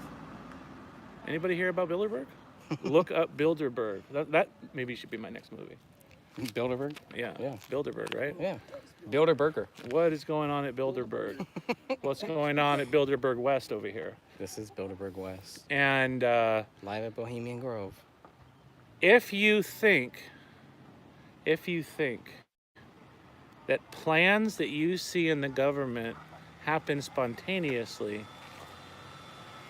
then you don't understand power, because it takes years to come up with those plans. So they have to start somewhere. So you start with a lakeside talk, or you start with a talk in a nice conference room in Germany or in New York or wherever Bilderberg is held. That's where you start with these talks. You know, Google has talks in their Mountain View facility, right? That's right. Not on a lake. So what? Yeah. I wouldn't mind if they had it on a 1992, lake. Richard Nixon gave a lakeside talk about the need to assist democracy in Russia. There we go. 1992. How's it going? Good, how are you? Good. Hey. Perfect. Guys having fun in there? Oh, yeah. Yeah, it's good. All right, be safe. Okay. Does it have a list of the talks by any chance? They do. The newer books are easier to read. Oh, okay. These are all like.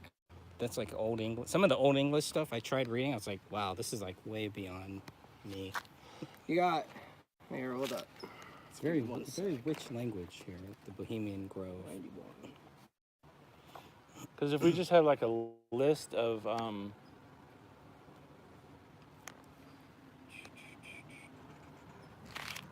Do we need to stand in the sun? No, we don't. where is not the sun? Back here a little bit? Yeah, anywhere. We'd have to get off the road a little bit though. I don't want to do that. This is our humble abode. Get a flyer itinerary. Yeah, we tried. We're trying to get anything. That would be good to get a flyer, though. Yeah. It's just a lot of the people they only let the workers out for a couple minutes, smoke break, stuff like that. It's been a big bomb going off, you guys. That's a camera that is powering There's down. a camera bomb in Michael Moore's. Okay, so here. Okay, here's a good one.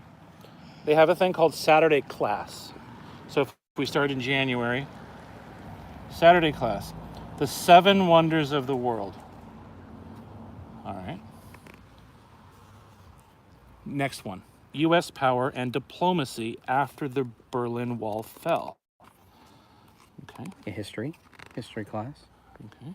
This is 2007, 2008. Now they also have things like band concerts, rescuing the music of the greatest generation.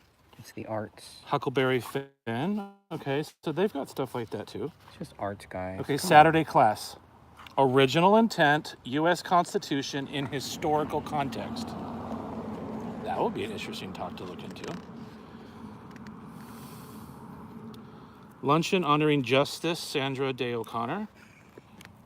Okay. Here we go, Saturday class. Intellectual Roots of Conservative Thought.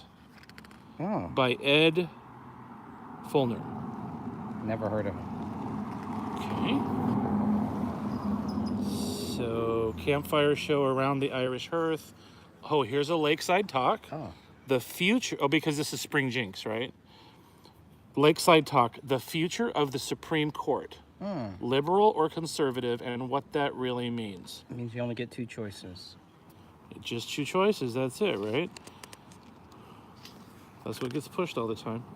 Red meat or blue meat? Marshall Turner Jr. is the chairman of the Lakeside Talks Committee.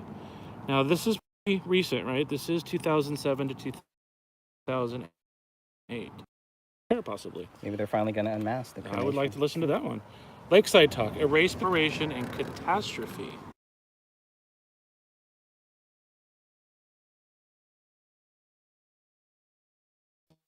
Golden Egg and other Napoleon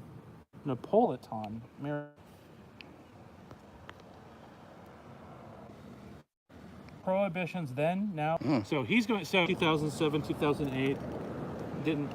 Great years for Michael Moore. Okay, how about this? Here's a museum talk. Wired for speech. Cars that talk and listen.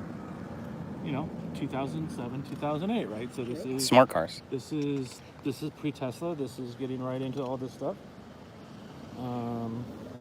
Okay, here's the one we were talking about earlier. Lakeside Talk, America's Energy Future. Frogs in a Pot.